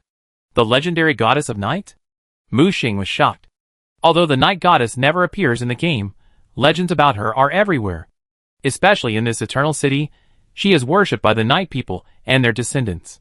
Legend has it that many of the technologies and magic that changed the history of the Borderlands were passed down from the Night Goddess. Through the Night people's transformation and dissemination, they eventually spread throughout the Borderlands. However, few on Earth know this history these days, believing it all to be a gift of the Supreme Will. Mu Xing approached the ant and stared at the eyeball. Is it really the Night Goddess? The ant said, to be precise, it's the Night Goddess's eye. Seeing the eyeball remain silent, the ant walked around the chair, even sniffing the air. Occasionally, she glanced up at the night messengers bearing their fangs and claws overhead. The night creatures risked their lives to protect you, and yet you, hiding in this dark space like a coward, the ant's tone tinged with mockery and ridicule. I didn't. The black eyeball growled, trembling slightly. The ant scoffed, oh, that's true. Now that you only have one eye, what can you do? You can't do anything. You can only watch helplessly as everything you worked so hard to build is destroyed. Shut up. The black eyeball growled menacingly, and the thorn chair trembled slightly. The ant pressed down on the chair, and the shaking stopped. All right, I'm not interested in your failures and schemes. Hand over my stuff. This time it was Black Eyeball's turn to be confused. What? I don't know what you're talking about. The ant snorted coldly. Playing dumb, huh? Some thief stole my power of authority. Don't tell me you don't know what that is. At that moment, boundless murderous intent erupted from the ant's tiny body. The entire night space trembled in this murderous intent, as if it would collapse at any moment. The black eyeball's pupils suddenly widened. Is that black meteorite yours? The ant grabbed at black eyeball with one hand. It quickly faded. Night, hide. It nearly vanished from this world, and even Mu Xing, a level 7 observer, could not detect its existence. Want to run? Did you ask me? The ant tilted her head slightly. Mu Bao, use the withered silence domain. Understood. Mu Xing spread her arms, and the gray-white withered silence domain expanded, instantly isolating everything. The black eyeball, wielding some kind of authority, instantly vanished. But the next second, it crashed directly into the gray-white curtain of the withered silence domain. Under the ant's blessing, Mu Xing's withered silence domain became incredibly solid. Even this mysterious, concealing power couldn't penetrate it. It was violently repelled. With a wave of her right hand, a green tentacle swept out, entangling the black eyeball and capturing it. You be punished for not behaving. Green lightning crackled from the ant's tentacles, and the black eyeball screamed in agony. I was wrong, I was wrong. I won't dare do it again. Please let me go. The old lady frowned and flung the black eyeball back onto the thorn chair. You're not the night goddess. Who are you? Mu Xing was stunned again. It wasn't the night goddess. The black eyeball quickly transformed into a vague humanoid silhouette, outlining a delicate face. A perfect face, an elegant figure, long black hair falling to the ground, scattering specks of light. The hair continued to extend, cascading behind her like ink. Mu Xing recognized it immediately. It was the statue of the night goddess he had seen in this city. The long black hair was particularly striking. I am indeed not the night goddess. The real night goddess has long since fallen. I am merely a thought form, shaped by the wishes of the night people, occupying one of the goddess's eyes. She slowly stood up, her graceful posture striking even Mu Xing with its beauty and beauty. It wasn't until the ant pinched his thigh that he suddenly woke up, realizing he had been enchanted. This enchantment was innate, not something that could be controlled. The ant threw a dress over, put it on, and don't pollute my Mu Bao's eyes. Yes. The moment the woman touched the dress, it clung perfectly to her body. The ant snapped her fingers, and a magnificent throne materialized behind her. She sat leisurely on the throne, her small size making the scene a bit comical. Let's talk. Where is my power of authority now? Of course, in exchange, I can take you out of the border. The woman pointed overhead. It's in the lightless starry sky, but it may have been split in two. What do you mean? The ant frowned. The woman lowered her head slightly, as if searching her memory. I have a copy of the goddess's memory here. Would you like to see it? Of course. Mu Xing hurriedly said from the side. The woman before him waved her right hand, and the surroundings were instantly filled with a brilliant starry sky. Like pearls scattered in the darkness, magnificent beyond measure. Then, these stars began to converge, forming a curtain of memories. The image on the curtain began to flicker, and Mu Xing recognized it immediately. It was the void. The void's characteristics were very distinct: chaos, abnormality, and spontaneity. The void was not an empty void. It was filled with chaotic energy, and new chaos was brewing every day. Various material worlds were born and dissolved here, richly colored, like a painter's most insane canvas. At the center of this void was the birthplace of the void god. Just as the convergence of matter and energy in the void gave birth to chaos, here, the purest void power of the entire void converged. This ultimate void power condensed into a core, the void core. The void god was born from these void cores. Then, as the young void god continued to grow, it would possess the power to protect itself and leave its birthplace, seeking its own territory in the void. Chapter 1253. Void gods are naturally uninhibited and unconventional, unlike the chaos, which are keen on devouring or creating the real universe. They prefer to find a territory and then slumber and grow there. They also enjoy collecting all kinds of rare treasures and hiding them in the fantasy worlds they create. Void gods also need to rely on real matter to exist in the world. Their growth and future heights are closely related to the quality of their territory. It is best if this territory is compatible with their own attributes, which will greatly increase their growth rate and make them even more powerful. Thus, finding a good territory has become the lifelong pursuit of these void gods. However, good territories are always rare, and territories that suit them are even rarer. Newborn void gods either search endlessly in the void, like searching for a needle in a haystack, or they seize the territories of other void gods and use them for their own benefit. The scene shifts. the camera focusing on a particularly weak void god. He lacked the ability to penetrate the void to find good territories, nor could he compete with other void gods. His attributes were extremely rare, making it difficult for him to find territories that matched his attributes. Furthermore, due to his weakness, he often found a good territory only to have it snatched away by his domineering brethren, forcing him to continue wandering the void in search. Long-term malnutrition caused his existence to steadily weaken, as if it were on the verge of melting into the void. At this moment, something grand seemed to be happening in this void. Certain ancient beings began to awaken within the void. Those beings known as the Great Old Ones began to awaken for some reason. This frightened the void gods, who considered themselves the new masters of the void.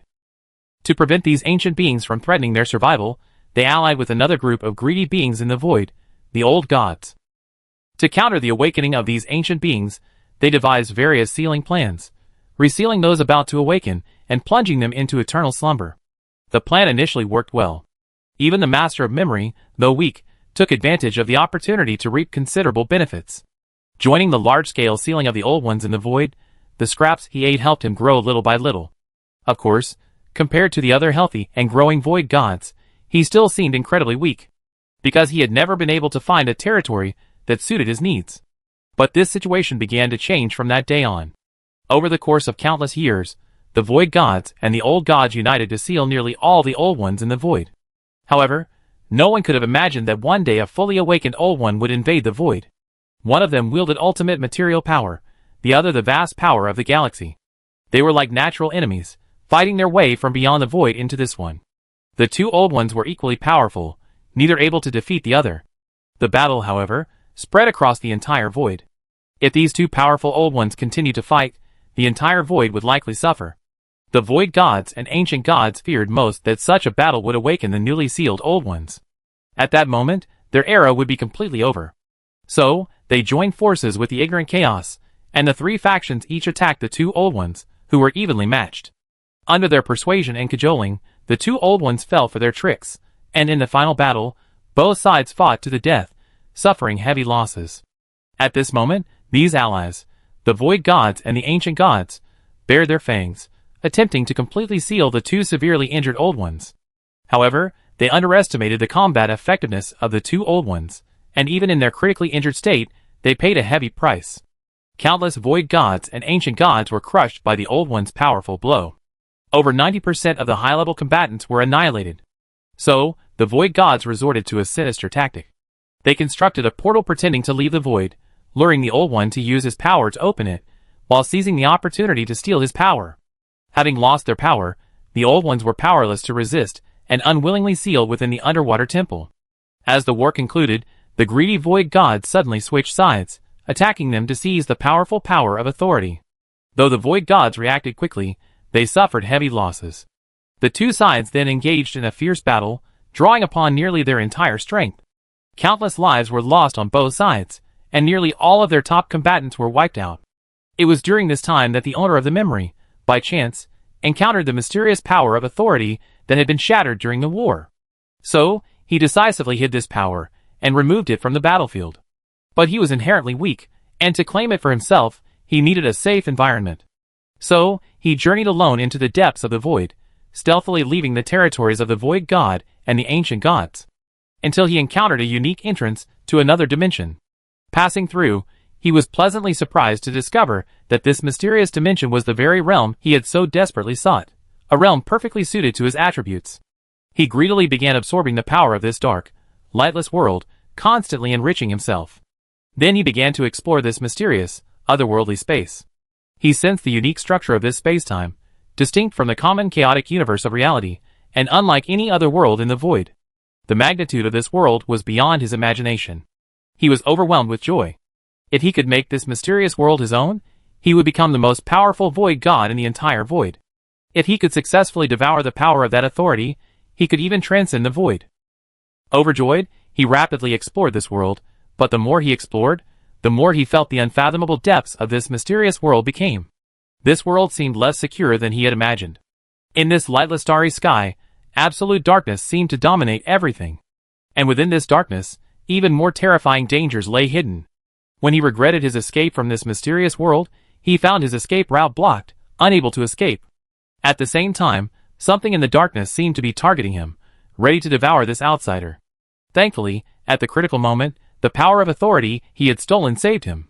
It carried him away from danger and created a barrier that isolated the mysterious beings in the darkness. Just as he breathed a sigh of relief, he discovered that the power of authority he had brought into this world began to solidify. It absorbed the matter of this special world and transformed into a massive source core.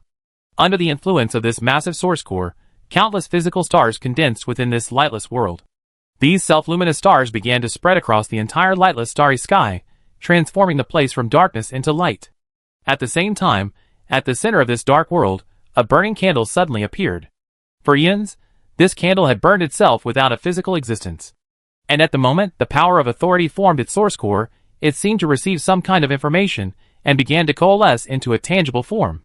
Chapter 1254. Countless stars converged, unexpectedly forming a vast continent.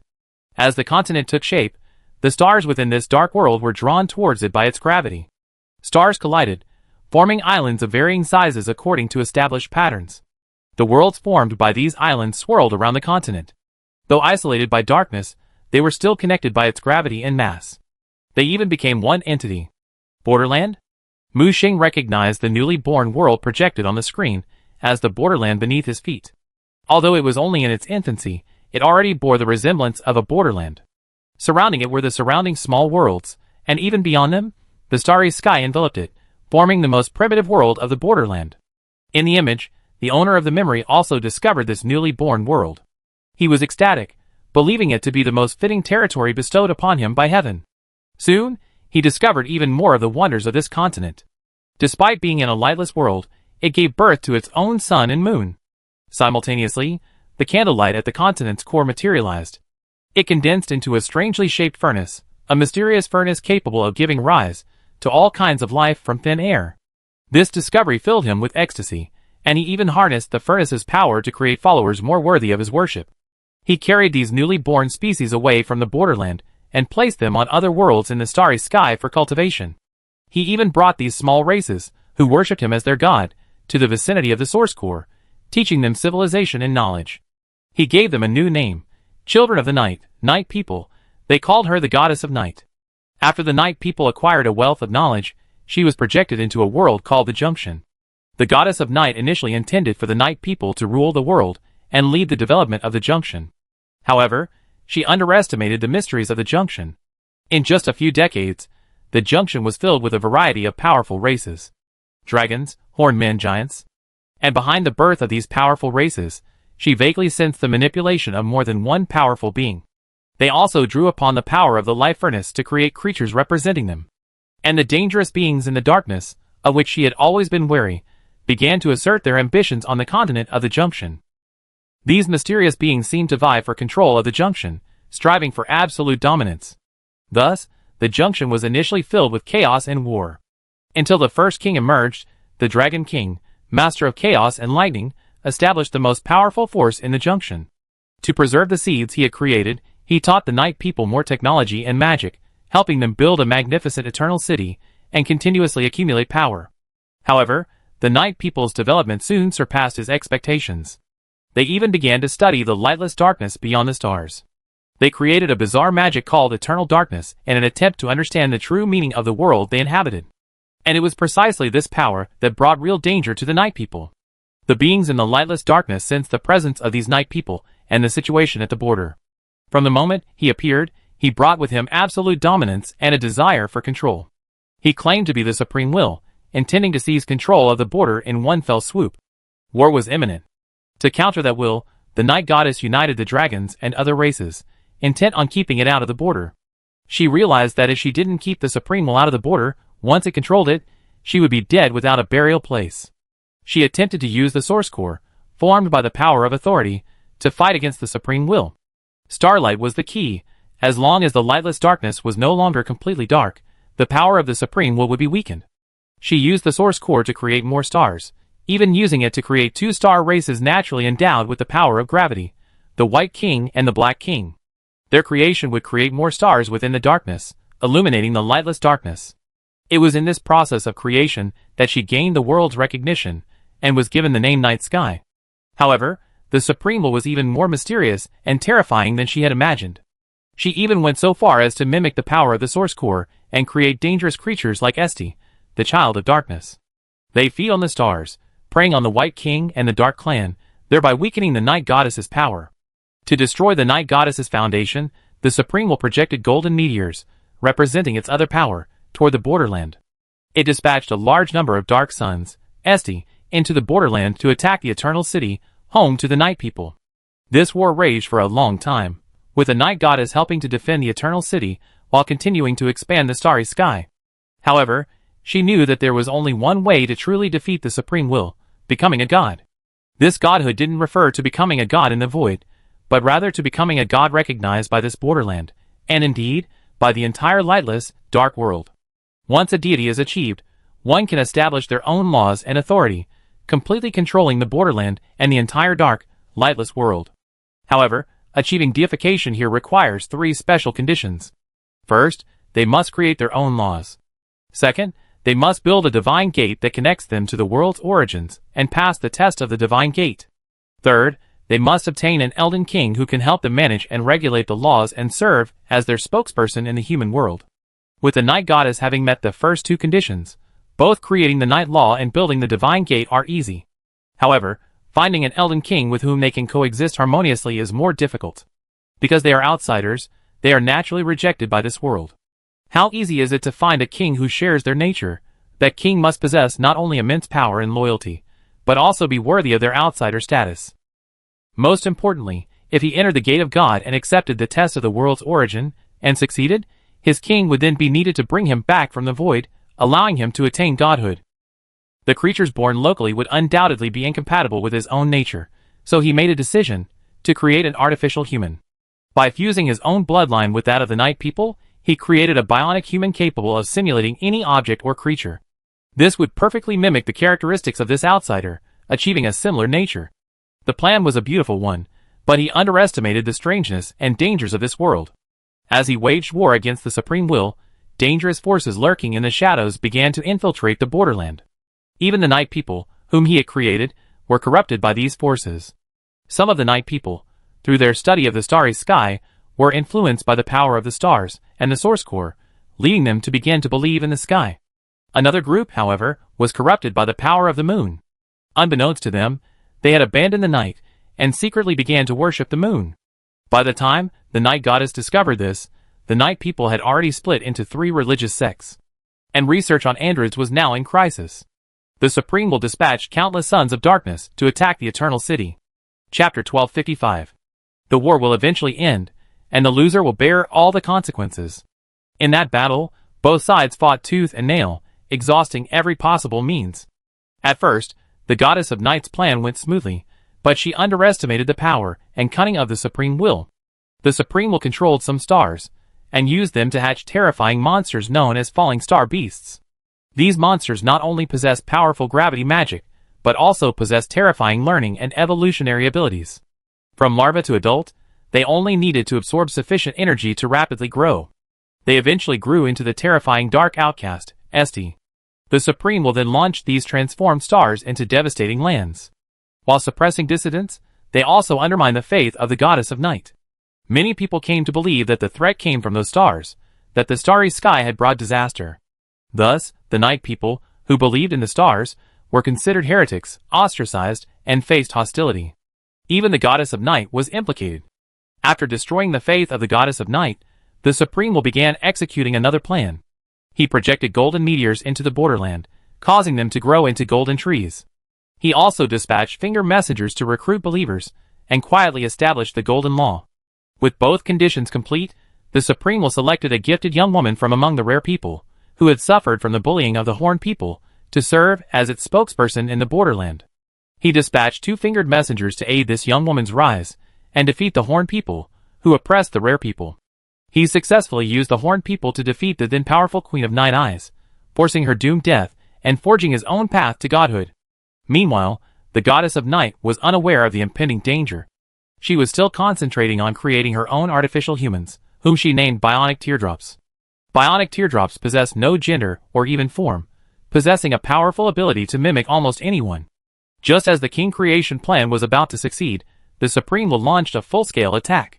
Countless falling star beasts descended, led by hundreds of sons of darkness, and stormed the Eternal City. At the same time, a ceremony of apotheosis was held for a genius girl in the homeland of the rare people. When the genius girl, accompanied by her king, passed the test of the Gate of God, she was bestowed with the name of Eternal Queen Marika by the Supreme Will. The goddess of night, sensing a foreboding, attempted to forcibly perform the apotheosis ceremony using the unfinished bionic teardrops. However, the Supreme Will intervened. Tens of thousands of sons of darkness cast a powerful gravity spell, sinking the entire Eternal City underground and severing its connection to the starry sky. Losing her connection to the starry sky, the night goddess's apotheosis ritual was forced to cease, and she suffered a severe blow in the test of the world's origin. At the same time, the Supreme Will cursed the Eternal City, condemning them to eternal entrapment in the darkness beneath. Thus, the war between the Night Goddess and the Supreme Will finally ended with the advent of the Golden Age. To eradicate the problem, the Supreme Will exploited the hatred of the star-breaking general, Rudden, for the stars and sealed them. While it appeared that Rudden had sealed the stars, in reality, the Supreme Will was using the Golden Law to seal them, with Rudden merely acting as a wedge in the seal.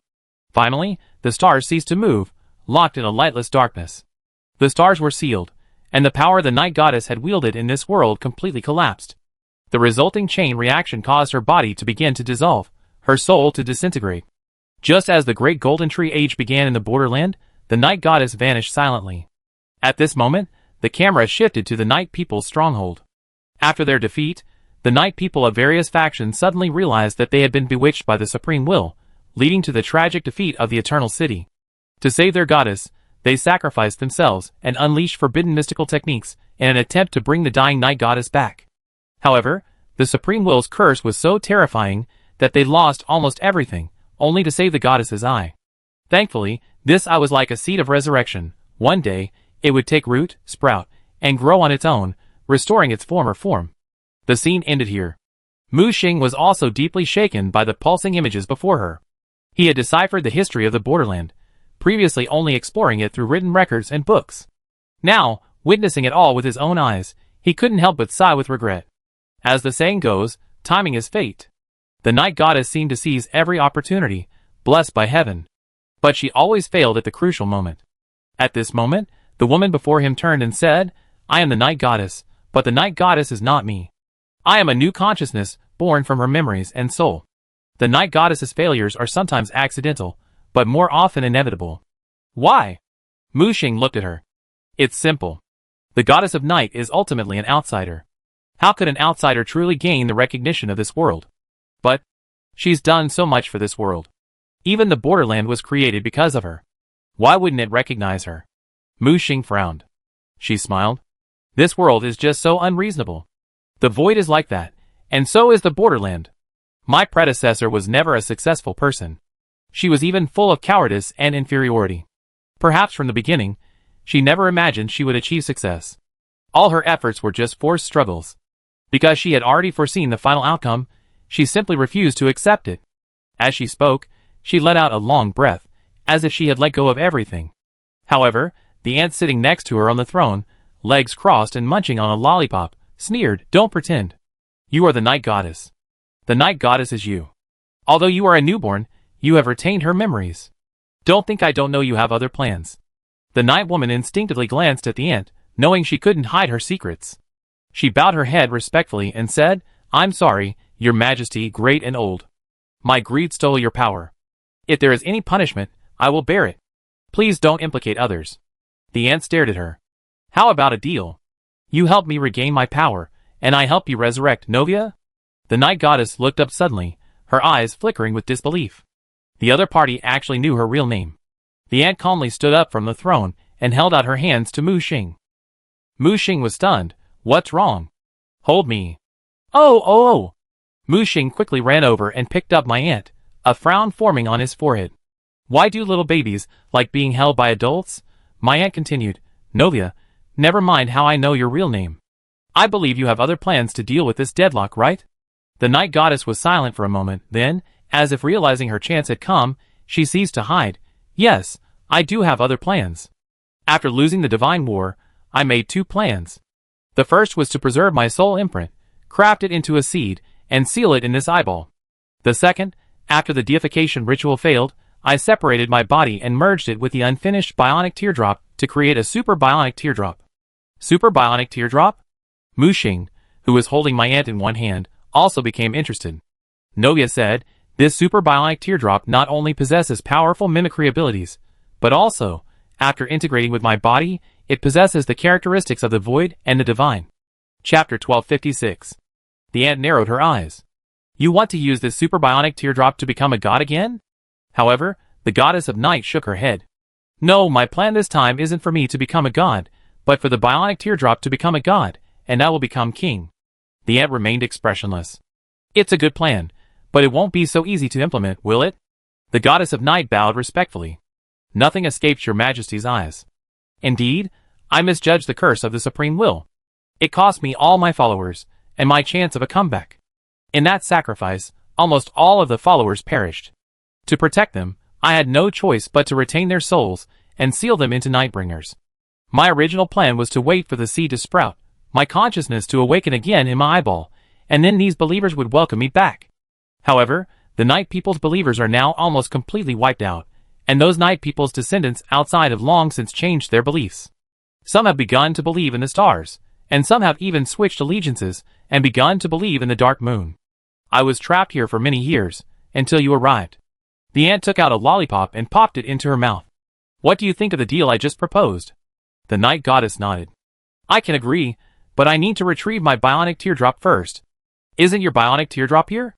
Mu Xing glanced around, trying to locate it with her observer's eye.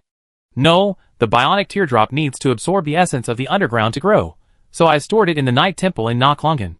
Mu Xing and the ant exchanged a glance. Oh no! We've fallen into a trap. Mu Xing's face changed, realizing that the void god's target might not be Noxtella, but Naklungen. Or rather, the super bionic teardrop hidden within Naklungen. But Mu Xing couldn't figure out why these void gods were searching for the bionic teardrop. Could they be trying to create another god in this godless borderland? No, Mu Xing didn't think these void gods would be so bored. They must have their own agenda. Mu Xing said, Your Excellency, Goddess of Night, I can help you reclaim the super bionic teardrop, but I need to see your sincerity. The Goddess of Night nodded. Of course. I will help His Majesty the Old One recover the source core, and the power of authority within it. But two problems lie before you now. What problems?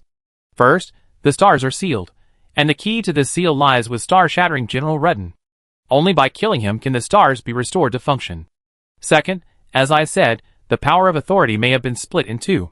While the Supreme Will cannot fuse the power of authority, it can utilize it. Mu Xing seemed to understand something. So those Dark Child St are masterpieces created by him using the power of his authority? Novia nodded. Indeed, he also created a large number of falling star beasts in the starry sky. You outsiders have arrived at the border, and once again threaten him. He has probably begun to use his old tricks again, releasing these dangerous monsters. Mu Xing glanced at his aunt, only to see her yawn. Mu Bao, I leave this matter to you. I'm going back to bed. I need to conserve my energy and be in peak condition, because then I may face a decisive battle with the Supreme Will. I can't reveal myself yet. From now on, you have to rely on yourself. Mu Xing nodded. Don't worry, I will definitely help you regain your power. Before leaving, the ant pointed at the Goddess of Night. Novia, please sign a contract with my Mu Bao first. That way, we can have mutual trust. Of course. Novia nodded quickly. She wanted to use Mu Xing's power to complete her plan. At the same time, she was naturally worried that the other party would suddenly turn against her. After all, that former crown prince had the power to overturn a table. As a silver contract was signed, it transformed into silver light and flew into the bodies of Mu Xing and Novia respectively. The contract was successfully concluded, and both parties were now tied together. I take you out first, Mu Xing said. Wait, this tower, consider it my gift to you. Novia pointed to the four-sided building that housed this special space. What's the story behind this tower? Novia said, This is the Starry Sky Tower I built. It has the power to connect with the starry sky and allow souls to be reborn. I know you survivors. You began your humble existence in the void a long time ago. I thought you all left the void long ago, but I didn't expect a new wave of survivors to emerge. Your survival system is truly persistent. This tower won't help you in combat, but it can save your life. Even if your soul is annihilated, as long as this tower exists, The soul seeds you left behind will regenerate and keep you alive. Mu Xing couldn't help but look at Novia. How much do you know about the survival system? Novia was unusually silent this time. After a long pause, she spoke. It's a force of order, at least it seems incredibly alien in the chaotic void. It seems to be searching for something. It constantly dispatches various survivors to conquer one world after another. Although I had little experience with the survival system, it always gives me a sense of danger. This sense of danger is comparable to the supreme will, and countless times stronger. Mu Xing narrowed his eyes.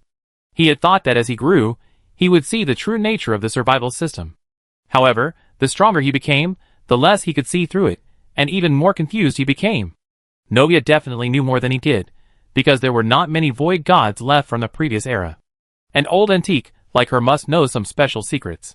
It's just that she seemed to be afraid of something. Finally, Mu Xing gave up on pressing her. Novia, I know you don't trust me enough right now. Don't worry, time will tell. With these words, he vanished into the space of the four-sided tower. Novia, sitting in a chair, gazed at Mu Xing's departing figure. Will you be the new variable? Or another fruitless cycle? Alas! A deep sigh lingered in the darkness. Soon, on the banks of Ansel's underground river, twinkling with starlight, the goddess of night, Novia, and Mu Xing appeared simultaneously. I didn't expect your concealment to be so powerful, even evading the perception of the Forsaken of Darkness, Mu Xing said with a hint of surprise. Novia smiled and said, This is the power of authority I gained in the dark world. I call it the concealment power within the power of night. It allows me to avoid all sight, even the eyes of the Supreme Will. However, this power has its drawbacks. Combat is prohibited while concealed, so it's only suitable for escaping and hiding. Mu Xing expressed genuine envy. After all, his observer curtain couldn't even hide from Este's gravity detection. It was truly disappointing. Without waiting for him to speak, Novia said directly, If you want, I can give you a portion. Really? Do you need anything in exchange? Novia suddenly leaned closer. I want a bit of your blood. Chapter 1257. Hearing this, Mu Xing suddenly became alert. Don't be nervous. I'm not trying to do anything to you. I can sense the chaotic yet harmonious bloodline within you. You must have merged with the bloodline of the Void God, right? Mu Xing nodded, not hiding anything. You guessed right. I have indeed merged with the bloodline of the Void God. Novia asked with a seductive look on her face. Do you want to be the king of Eldon? What do you mean? She pointed at herself. I'm still far from fully recovered. I'm probably not qualified to be king. I want to use your bloodline to allow the super bionic teardrop to simulate you. If combined with my fusion method, you will become the bionic teardrop, and the bionic teardrop will be you.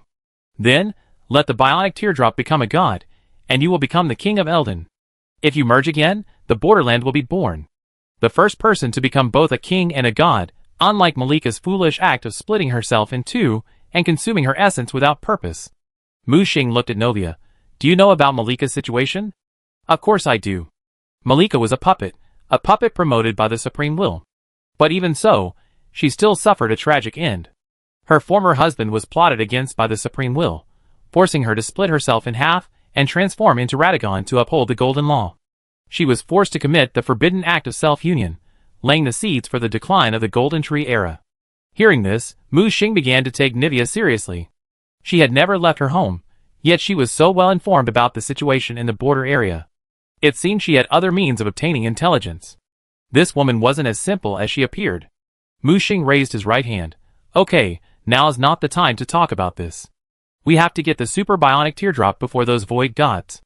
Novia smiled. You're truly a focused man. I'm suddenly very interested in you. Mu Xing's mouth twitched, and he ignored the woman's teasing.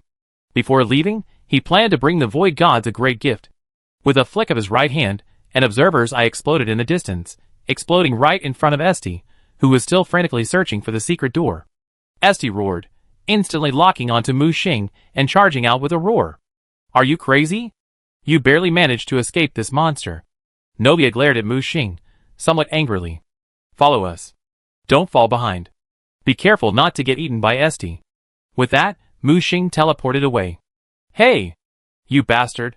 Novia stomped her foot in anger at Mu Xing's Sigma behavior.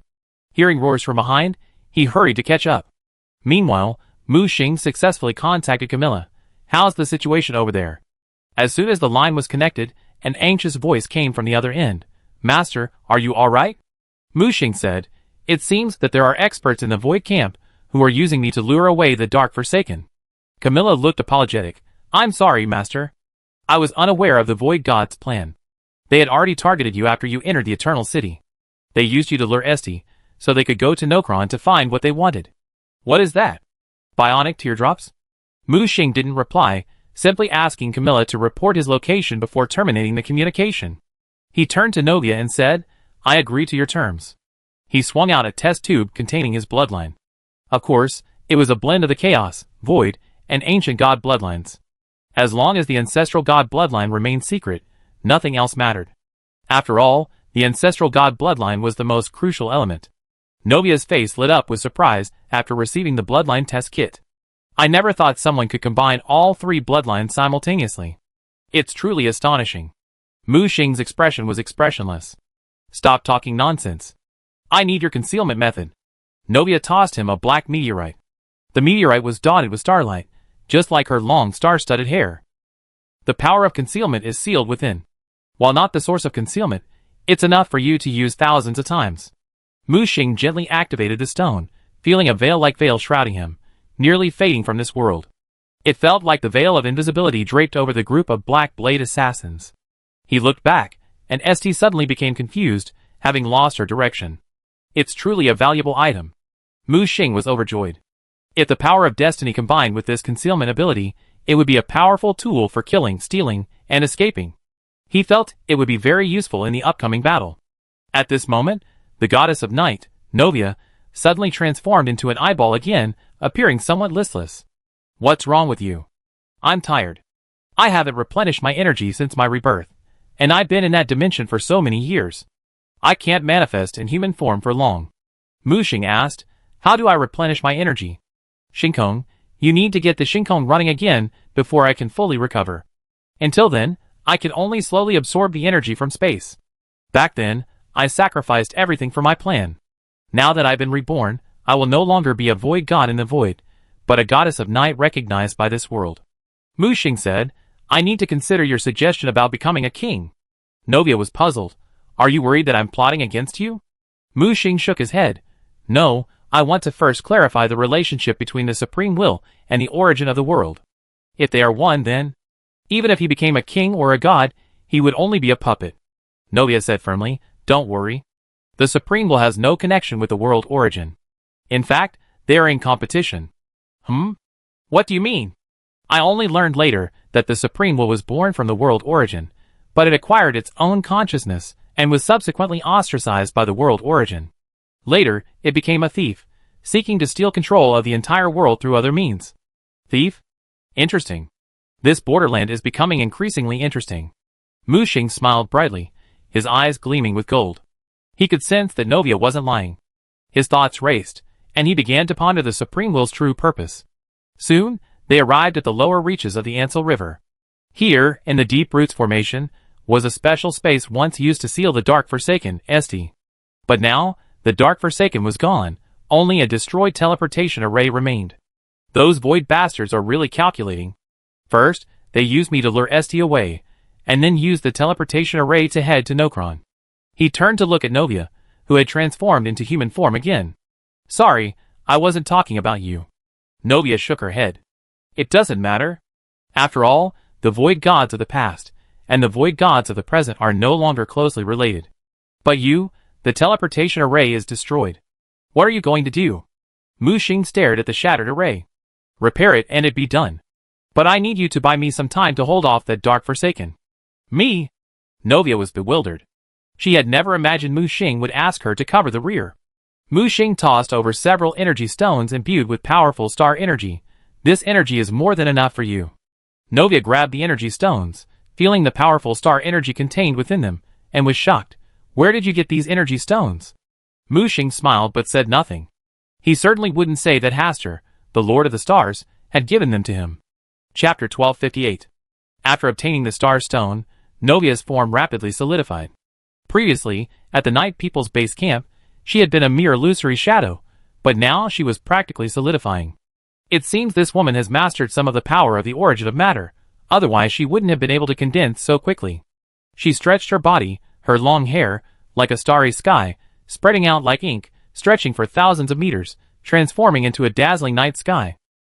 She herself merged with the starry sky, transforming into a body through the stars, ready to fight the abandoned child of darkness. Even on the other side, Mu Xing cast layers of barriers, then activated the night sky meteorite in his hand, releasing a veil of concealment. He even infused the veil with the power of destiny for an added layer of protection. The power to defy destiny was his trump card, and he must not reveal it lightly. Even with Novia, who had just signed a cooperation agreement, he didn't trust her.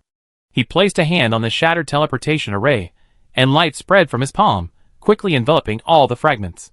With a wave of his right hand, Mu Xing swept the fragments aside. He knew full well that these fragments were merely a trap set by the void gods. If anyone attempted to repair the array with these fake fragments, it would not only trigger an alarm, but also cause an explosion. Mu Xing could immediately see that these fragments were filled with dangerous void energy. If an explosion erupted, the entire Deep Roots formation would be destroyed. After clearing away these deceptions, Mu Xing immediately unleashed the power of destiny, manifesting a projection of the past teleportation array. These void gods were indeed quite skilled. They had destroyed the teleportation array almost without a trace. If he hadn't controlled the power of destiny, even if he reversed time, he would have found it difficult to recover the teleportation array's original appearance. As the ancient teleportation array gradually materialized, Mu Xing placed his hand on it again. The power of defying fate was activated. Defying! The teleportation array, previously destroyed and lost in time, began to reappear, transforming from a virtual entity into a solid, gradually solidifying. "Are you okay? I can't hold on any longer." Novia's struggling voice echoed from outside. The dark abandoned creature trapped in the night sky had gone completely berserk. The encounter between enemies was particularly fraught with envy. Esti, seemingly ignited by a destructive instinct, launched an indiscriminate bombardment across the night sky. The ripples of the explosion bloomed layer upon layer across the night sky, dazzling and dangerous. But soon, the Starstone's power was nearly exhausted, and Novia could no longer hold on. Mu Xing waved his right hand, removing the curtain. "It's fixed. Let's go!" He blocked the dark abandoned creature, buying Novia a moment's opportunity to escape. "How on earth did you repair it? And it's so perfect. Like new?" Novia stood on the previously destroyed teleportation array, her face filled with disbelief. "Just a little trick." Mu Xing didn't want to explain further, and began to activate the teleportation array. At the same time, he conjured a giant hand, and slapped Esti twice, staking his hatred. "Come after me if you dare." He gave the Dark Forsaken a middle finger. "Roar!" The Dark Forsaken, completely enraged, shattered the night barrier and roared towards Mu Xing. But he was a step too late, and could only watch helplessly as the two disappeared into the teleportation array. The enraged Dark Forsaken roared to the sky, emitting waves of piercing sound waves. The humming sound penetrated the earth and reached the border. At the same time, within the Black Mountains, ferocious falling star beasts violently burst forth from the mountainsides, digging furiously into the earth, carving a passageway straight to the earth's core. Dense herds of falling star beasts followed closely behind, burrowing into the caverns. Rocklong, the second of the three eternal cities. Its history far surpasses that of Noxtella. Its builders were not the Night People, but the mysterious Rare People. The Rare People are not native to the borderland, they hail from another world. However, upon arriving at the borderland, their lives were not easy. First, they were rejected by the natives, then hunted and persecuted by the Horn People. Like the Night People, the Rare People were deeply influenced by the starry sky, believing in it and practicing pyroxene magic. But their fate differed greatly from that of the Night People. Later, a young girl from the tribe, Marika, was chosen by the Supreme Will to become the goddess of the borderland. However, this Everqueen, who emerged from the Rare People, chose not to save her people from suffering after ascending to godhood, but instead chose to ignore it. She condoned the persecution of her own people by the Horn People, and sacrificed nearly all of her shamans during her apotheosis ritual. Realizing that Marika was merely a puppet controlled by the Supreme Will, the Rare People relinquished their reliance on the Everqueen. They also understood that all the persecution they had endured since entering the borderland, as well as the manipulation of them by the Finger Messenger, was part of the Supreme Will's scheme to create a puppet goddess. They felt disgust and hatred for the Supreme Will's actions. To prevent the Finger Messenger from further plotting against the Rare People, they sealed the Finger Mother and relocated from their distant Rare People homeland to the Ninjaform region, where they built a second Everqueen, Nokron. Two branches of the rare people chose to migrate to other areas of the borderlands. One went to Galad and built the magical town of Celia. The other arrived in Linia, establishing the world-renowned Kalia royal family and the Ria Lucalia Magic Academy, the most prestigious magic school in the borderlands. Later, during the Golden Tree Expansion War, the rare people joined forces with the Night people to resist the invasion of the Supreme Will. Ultimately, Noklong and Noxtella were sunk deep beneath the earth. This exiled rare people, cut off from the starry sky, could only create a false starry sky underground for self-soothing. The glory of the past is long gone, and Noklong now stands in desolation and decay. The sunken city is now deserted, and nearly deserted, with only a few insane monsters still roaming it. As soon as Mu Xing and Novia arrived in Noklong via the teleportation array, they were attacked by monsters. They were mercury-like creatures that could shape-shift at will. As soon as he appeared, dozens of arrows shot towards him. Mu Xing tilted his head slightly, and the arrows pierced the wall behind him. His divine consciousness surged, crushing the group of mercury monsters into a pulp. These mercury monsters were quite peculiar. Even after being flattened, they did not die, but instead wriggled along the wall like liquid robots. Looking around, he confirmed that there were no other void gods, and only then did he feel slightly relieved.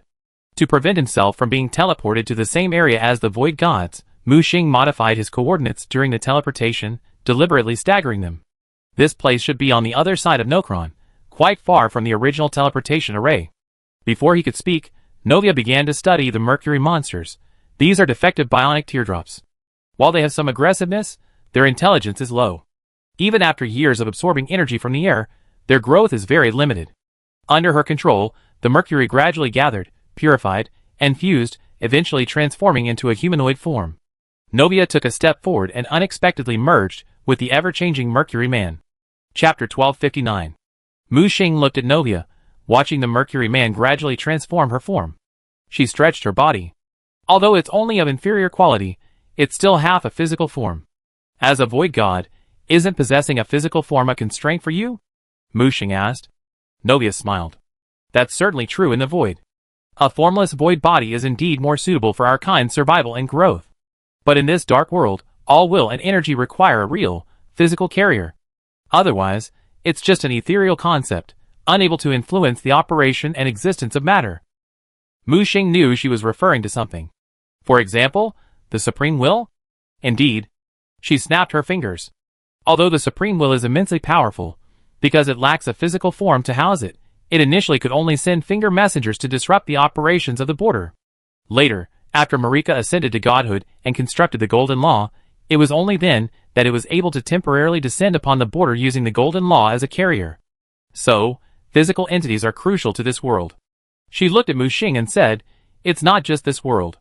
It said that in the universe beyond the void, everything must be attached to a physical carrier, otherwise everything is just an illusion.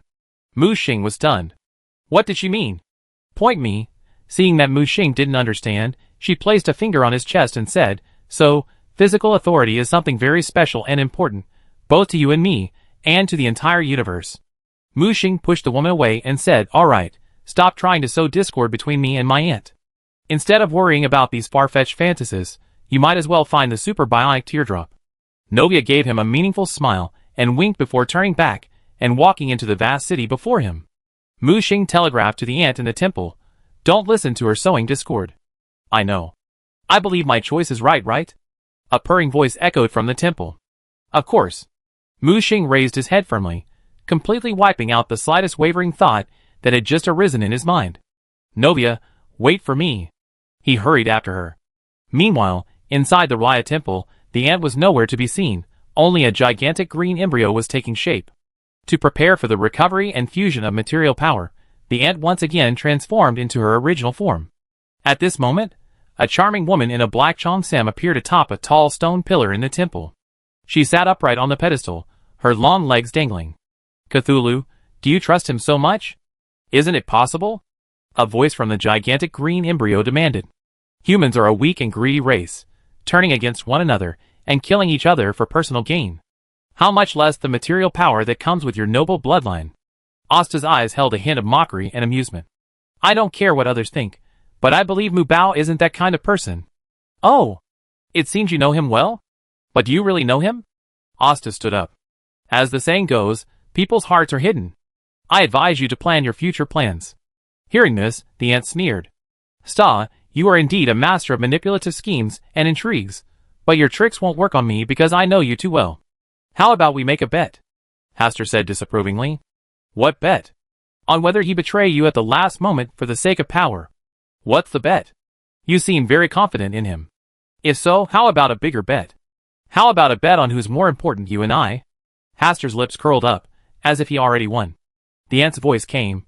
Hastur, I know you never truly believed in him, not then, not now. All your submission was just a makeshift ploy. But I want to tell you, this is your tragedy. You never experienced true trust in your life, neither in others nor in yourself. Such a hypocritical life, don't you feel like a failure? You use those deceptive tactics and schemes to constantly stir up wars across the stars. Isn't it just to fill that immense emptiness in your heart? Shut up. Hastur snapped, as if a sore spot had been touched. Ha ha ha. The ant smiled brightly. I accept this bet. I said, I choose to trust him, and I won't hesitate. So your double-handed preparations are completely unnecessary. Asta said angrily, you regret this? The ant was unconcerned.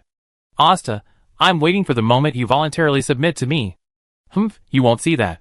As soon as she finished speaking, Hastur transformed into a twisted yellow light and vanished into the temple. Looking in the direction Hastur had left, a faint voice emanated from the giant green embryo. Sta, you are like those drifting clouds in the sky. Your heart is empty, and you never felt safe. Don't worry, my dear sister, I won't let your plan succeed.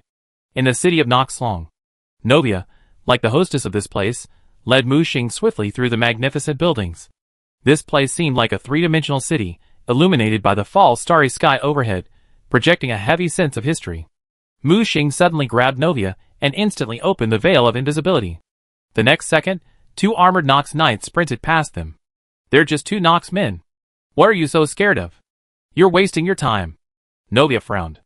Mu Xing stared at the two Nox knights. Although some Nox still live in Noxcron, they certainly don't wander around like them.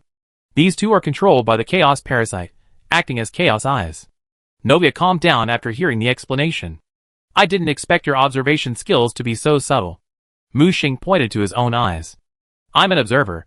Even this disguise wouldn't fool me. Then can you directly see where the super bionic teardrop is? Mu Xing nodded. I already found your Temple of Night, but those void gods are one step ahead of us. Novia frowned. No, we can't let them find the super bionic teardrop before us. She was about to move forward when Mu Xing pulled her back. Why are you pulling me?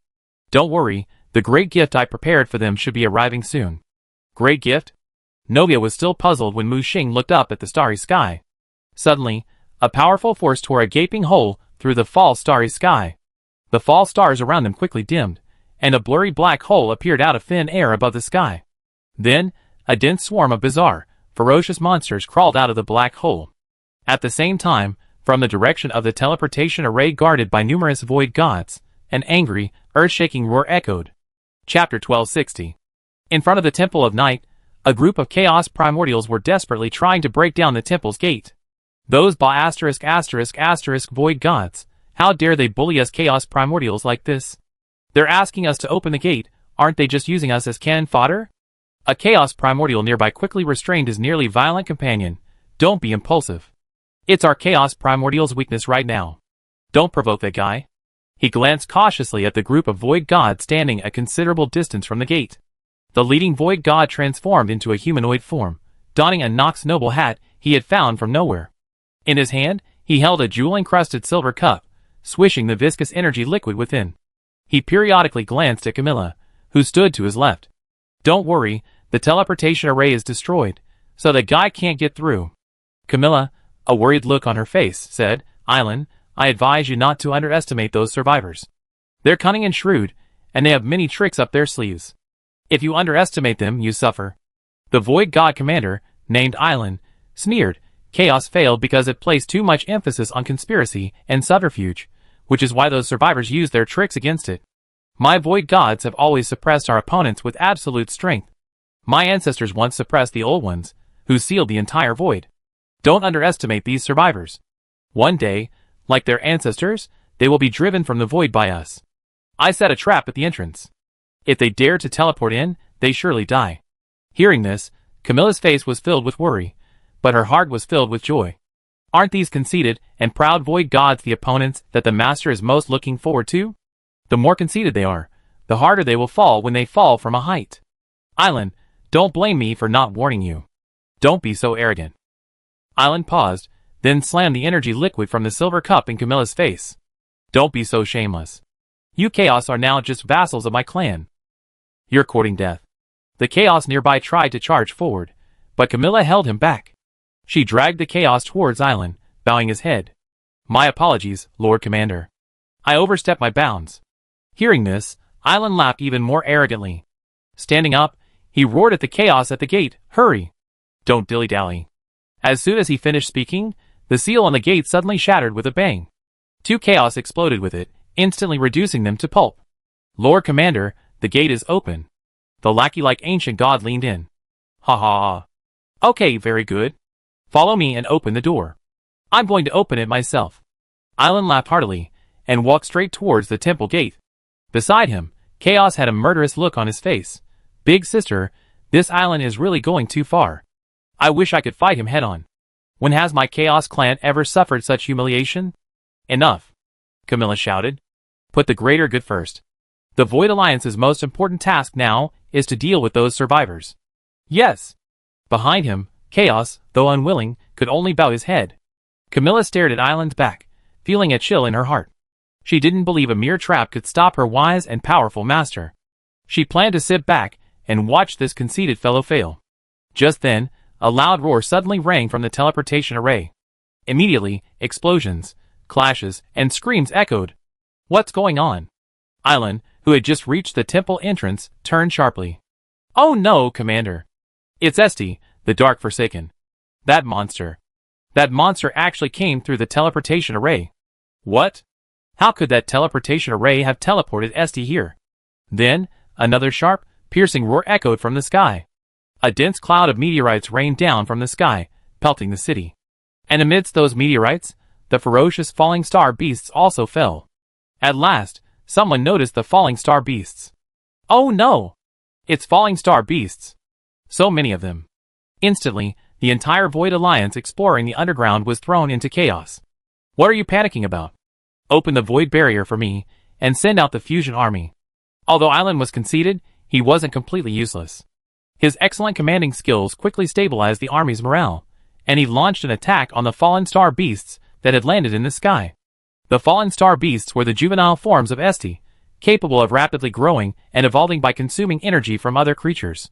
Several of these fallen star beasts had clearly entered their growth phase, becoming larger and more ferocious than the average fallen star beast. Countless fusion freaks emerged from the void cracks, rushing out from the small worlds of the void gods.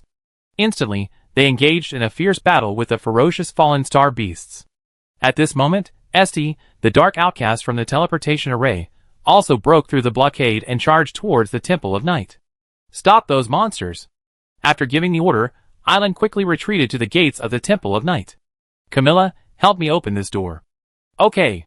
Camilla didn't hesitate, following Island's lead as they pushed. Rumble. The heavy door seemed like the heaviest object in the world. Even 2 half-step multi-level peak experts working together could only slowly push a crack. The moment the crack appeared, 2 dark figures, shrouded in a veil of concealment, rapidly approached the door. Mu Xing had thought he could enter the temple unnoticed. But he hadn't expected Island to possess some kind of stealth detection system. Although he couldn't pinpoint Mu Xing and the other's location, the pendant on his chest began to flicker. There are others here. Island shouted, raising layers of void barriers to block the door. Mu Xing and Novia exchanged a glance. Prepare for a strong attack. Novia nodded. She knew that being discovered meant their smuggling attempt was unfeasible, and they would have to force their way through. A sharp, void-like blade shrouded in darkness emerged from her hand. Rushing out from the veil of concealment, she instantly cleaved a void god in 2. The power of the Knight's authority split its body, preventing it from healing, while the blade's tip struck the void god's core. Shatter! With a soft cry, the void god's core was crushed to smithereens. Without even a scream, the arrogant void god was instantly slain. The surrounding void gods were stunned. This was a void god at half-step to the multiverse, yet was he instantly slain. Mu Xing's attack was even more ruthless. The golden sword of destiny emerged from his hand, slashing 2 half-steps to the multiverse before swiftly charging towards Ilon. The opponent was only at the peak of half-step to the multiverse, and for him, a level 7 observer with the equivalent combat power of a multiverse, killing him would be a piece of cake. However, he still underestimated the Void God's strength. As the attack approached, a set of crystal armor crafted from multicolored diamonds emerged from Iloan's body, blocked Mu Xing's Sword of Destiny. Under the protection of this crystal armor, not even the opponent's destiny could be severed. Is this a holy weapon? No, it's a pseudo-origin weapon. This was Mu Xing's first time seeing an origin weapon. Although it was only a pseudo-origin weapon, it was incomparable to a holy weapon. The golden Sword of Destiny in his hand was nearly shattered. Ilan, wearing the pseudo-origin weapon, laughed heartily. How dare a mere holy weapon touch my clan's void crystal armor? Chapter 1261. Who could have guessed that the Void God possessed such profound power? A dazzling piece of pseudo-origin armor, so brazenly donned by a mere commander. Their bloodline connected them, activating the full power of the armor. It looked like a family heirloom. This meant that at least one of his ancestors had reached the Gi realm. It made sense. The Void God clan was once the foremost power in the Void, boasting countless powerful individuals. However, that ancient war decimated nearly 99% of their top-tier combat power. The few remaining powerful individuals gradually withered under the curse of the past. This time, the Void God clan had even brought out their clan's riches, demonstrating their seriousness in this borderland exploration mission.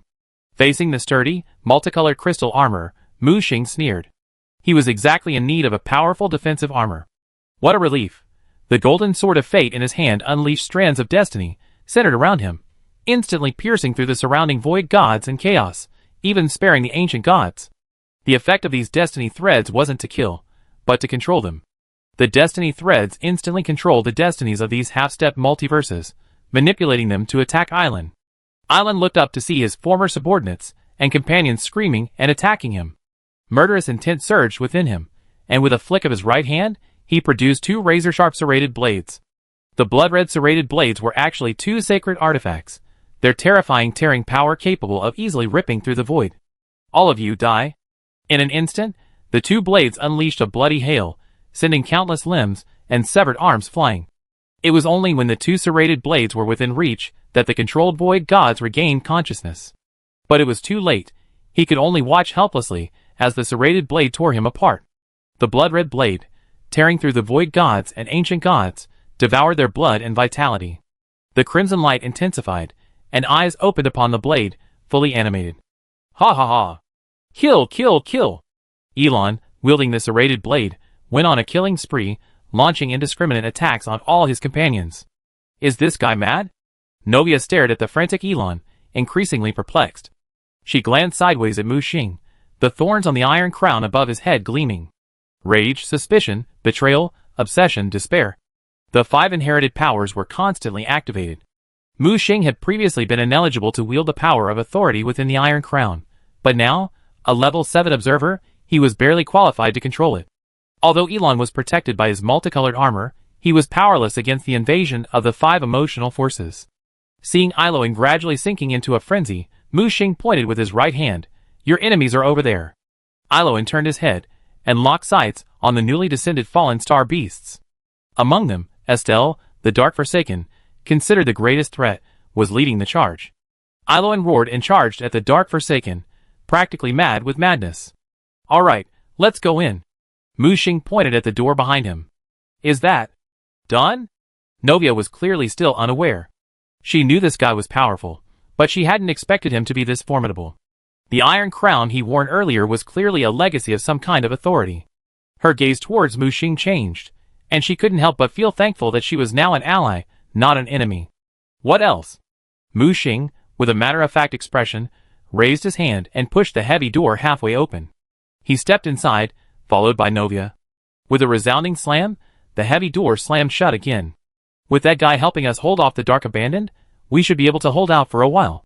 Mu Xing looked up at the Temple of Night before him. This was the temple built by the Shirin and Yeren for their beloved goddess of night. It was magnificent. It wasn't just one temple, but a complex of buildings. The surroundings were shrouded in darkness, the hazy night air permeating the air like a wisp of smoke. Silent, very quiet. This place gave Mu Xing the feeling of entering a desolate and silent place, where no sound could be heard. Is the super bionic teardrop here? Mu Xing asked. Novia took a step forward, and ripples rippled under her feet, taking with them the surrounding night air. With a whoosh, a gust of wind blew away the hazy mist, bringing the entire temple into sharp focus.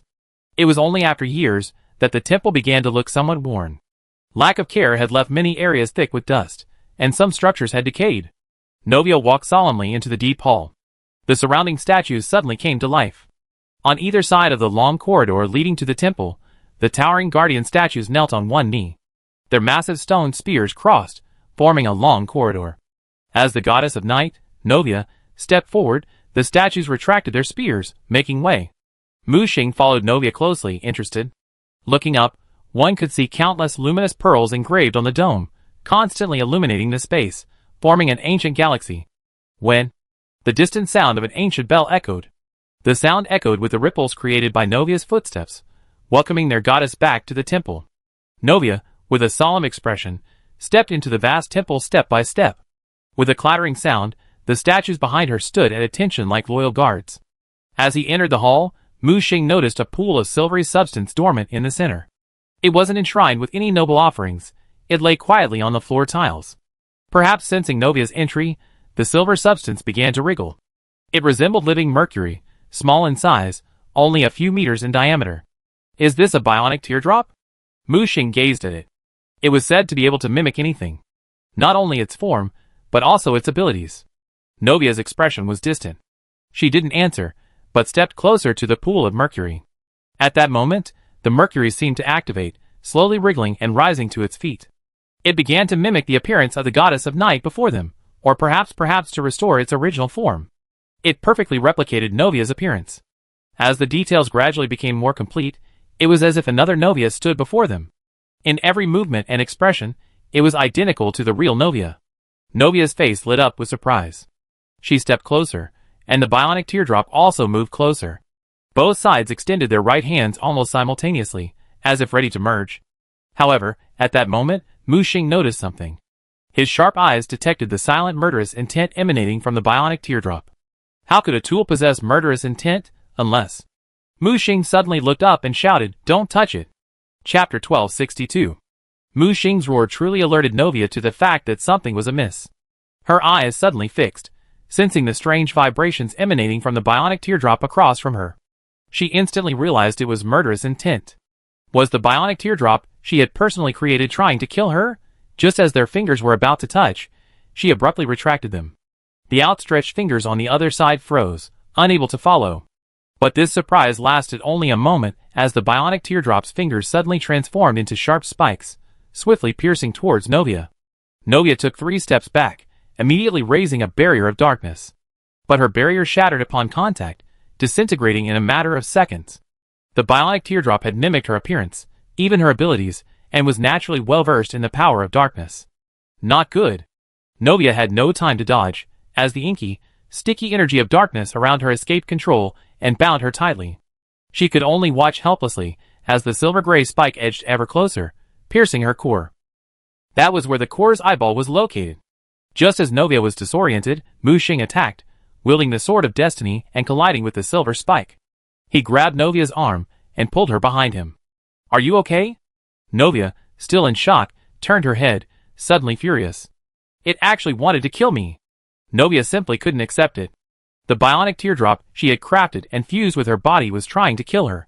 Or was it trying to replace her? Mu Xing repelled the bionic teardrop with a single blow, observing its movements. This creature doesn't seem to be conscious, acting entirely on instinct. So why did it want to kill Novia? Could it be that due to years of neglect, its programming has mutated, giving rise to self-awareness? Mu Xing speculated. Novia shook her head. "I don't know. Logically, this shouldn't happen." Mu Xing turned to look at her. "Is there a way to solve this problem?" Novia frowned. "Yes, we can use the temple's special device to reset the bionic teardrop, but the price would be to completely revert all the essence of heaven and earth it's absorbed over the years." Mu Xing thought for a moment. "Forget it.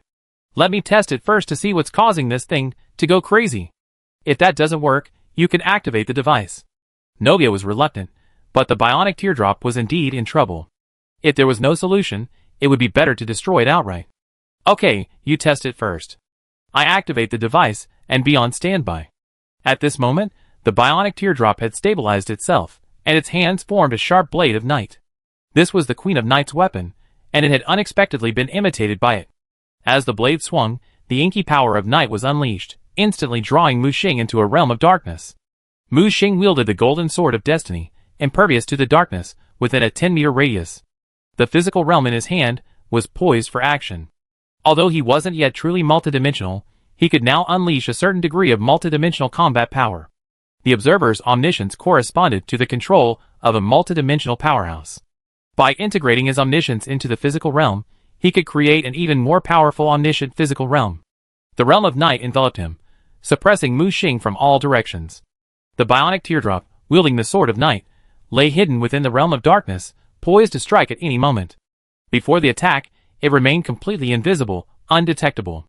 The moment it launched its attack, its murderous intent practically solidified. The sword seemed to penetrate Mu Xing's every weakness, piercing directly into his weakest point. There's something wrong with this thing. Mu Xing abandoned his politeness, and unleashed the omniscient entity in his hand. As the realm of omniscience expanded, the opponent's hidden form was completely exposed, and the sharp blade of night slowed to a crawl in Mu Xing's eyes. He thrust the sword of destiny directly into the ground, sending countless golden threads of fate gushing out, blocking the bionic teardrop's escape route. The bionic teardrop remained unfazed by the dense web of fate threads, slashing furiously with the blade of night. Using the power of night, it severed these threads of fate. Cut one thread, and the thread of fate split into two. Cut two threads, and four split. However, Mu Xing also noticed that the power of fate had limited destructive power against the bionic teardrop. For it wasn't a living being, it was essentially an inanimate object. Even if the thread of fate pierced its body, it remained unaffected. The opponent even took advantage of this opportunity to attack Mu Xing. Mu Xing's eyes focused, and his omniscient entity domain instantly locked the creature at the center of his domain. Countless sword beams shot up into the sky, slicing through the bionic teardrop before him. Puff, puff, puff. In an instant, it was shattered into countless fragments. The fragments rustled and fell to the ground, shocking even Novia, who was standing at the control console. Clearly, Mu Xing's combat power had exceeded her expectations. He crushed the bionic teardrop with such ease. Did you successfully suppress it? Her voice echoed in Mu Xing's ears. No! The void behind Mu Xing cracked, and a mass of observers' eye peeked out from the crack. He noticed that although the bionic teardrop had been shattered into pieces, it could not be destroyed. The fragments annihilated by the sword light were rapidly condensed under the blessing of the surrounding temple of night. Soon, the fragments on the ground began to wriggle again, fusing together again. Mu Xing pointed with his right hand, and a golden black hole emerged. Destiny, exile. This exiling force could banish it from fate. However, the moment Mu Xing's golden black hole bulged, the silver bionic teardrop suddenly began to turn golden. The aura emanating from it also shifted from the hidden darkness to a destiny-like aura, similar to Mu Xing's. Interesting. It can actually mimic the power of fate. Mu Xing wasn't surprised by the bionic teardrop's mimicry ability. What concerned him most was the extent to which this imitation could reach. Two golden black holes of fate appeared simultaneously, devouring each other, annihilating each other, and finally vanishing from the spot where they stood. Mu Xing crossed his arms, the sword of destiny hovering behind him. At the same moment, an identical version of himself appeared across from him. However, the other version seemed carved from gold, and the sword of destiny behind him was slightly dimmed. You really can imitate my appearance, but to what degree can you replicate your combat power? Mu Xing grasped the sword of destiny with his right hand, and rushed towards the bionic teardrop across from him. Almost simultaneously, the bionic teardrop charged in the same manner. This time, Mu Xing did not sense any murderous intent in the bionic teardrop. It seemed directed solely at the goddess of night. The two approached, their swords clashing. Their eyes met. The bionic teardrop's eyes were lifeless, its body like the most sophisticated instrument, passively mimicking Mu Xing's every move. Also, almost simultaneously, the omniscient entity domains of both parties expanded simultaneously. Boom! The entire temple of night trembled violently. It was like a collision between Mars and Earth, neither side able to do anything to the other. If the omniscient realm can simulate it, then what about this? An iron crown materialized above Mu Xing's head, and began to unleash the power of inherited authority. He couldn't believe this thing could even mimic the power of authority. Chapter 1263. Novia, what are the limits of the bionic teardrop? He needed to know the initial design specifications for the bionic teardrop. Novia's voice rang out. The bionic teardrop specifications were originally designed based on the standards for becoming a king. However, after my defeat in the war against the Supreme Will, I separated my body and integrated it into the bionic teardrop, raising its upper limit. After subsequent transformations, combined with the power of heaven and earth absorbed over tens of millions of years, it should be able to bear the weight of authority. However, whether it can mimic authority, I don't know. I feel like this creature has undergone considerable mutation. Its exact upper limit remains unknown. Mu Xing frowned. I'm afraid this creature will be difficult to deal with. Novia hesitated. How about I activate the device to reset it? Mu Xing shook his head. I'm worried that the reset device might not work on it. What? How is that possible? Mu Xing was silent for a moment. Well, let's make two plans. If we can subdue it, that's great. If not, we can only completely destroy it. Okay, I do whatever you say. Novia finally gave in. She also vaguely sensed that this super bionic teardrop had probably already lost control. The 5 emotional forces within the iron crown above Mu Xing's head erupted directly. 5 rays of light, each a different color, shot up into the sky. At the same time, 5 rays of light also erupted from the bionic teardrop on the other side, but this time, they were golden. The rays collided and dissolved. Although the power of authority within the iron crown wasn't the true source of authority, she hadn't expected the other party to actually be able to imitate it. However, after a closer look, Mu Xing discovered that the bionic teardrop only mimicked the form, not the spirit. It hadn't successfully replicated the essence of the power of authority. So, when the two lights collided, the bionic teardrop was clearly at a disadvantage. Mu Xing immediately increased his strength, continuously suppressing the bionic teardrop. This guy's main purpose was simulation. In terms of endurance, he doubted it could match his own. But soon, however, Mu Xing was stunned. He sensed that the bionic teardrop's offensive power had suddenly increased dozens of times. For a moment, it had even suppressed him. Mu Xing sensed that the entire temple had become a power bank for the bionic teardrop, and he began frantically replenishing its energy.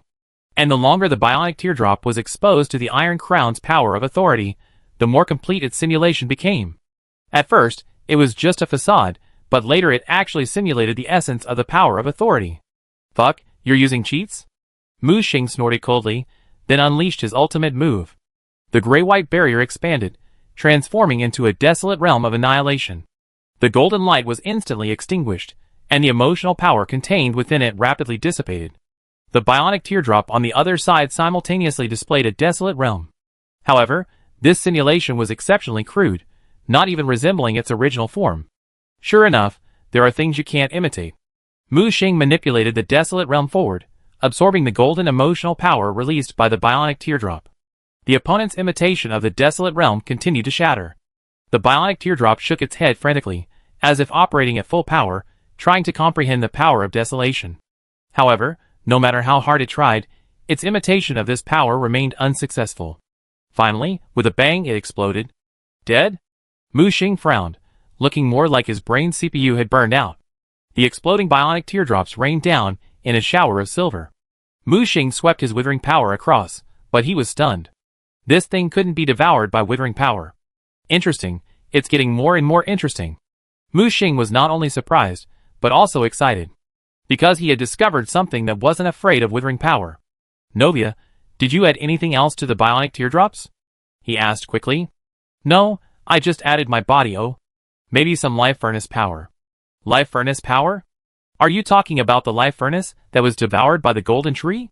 Yes, when I first arrived at the borderland, I used the life furnace to create the night people. The furnace's ability to create life has unlimited potential. Long ago, I intercepted a portion of the life furnace power and sealed it away. When I created the super bionic teardrop, I incorporated it into it. What's wrong? Is there a problem? Mu Xing remained silent as the self-destructing bionic teardrop began to wriggle again. Dense silver raindrops quickly converged, condensing into the original form of the bionic teardrop. However, this time, the bionic teardrop split in 2, then in 4, and finally into 8.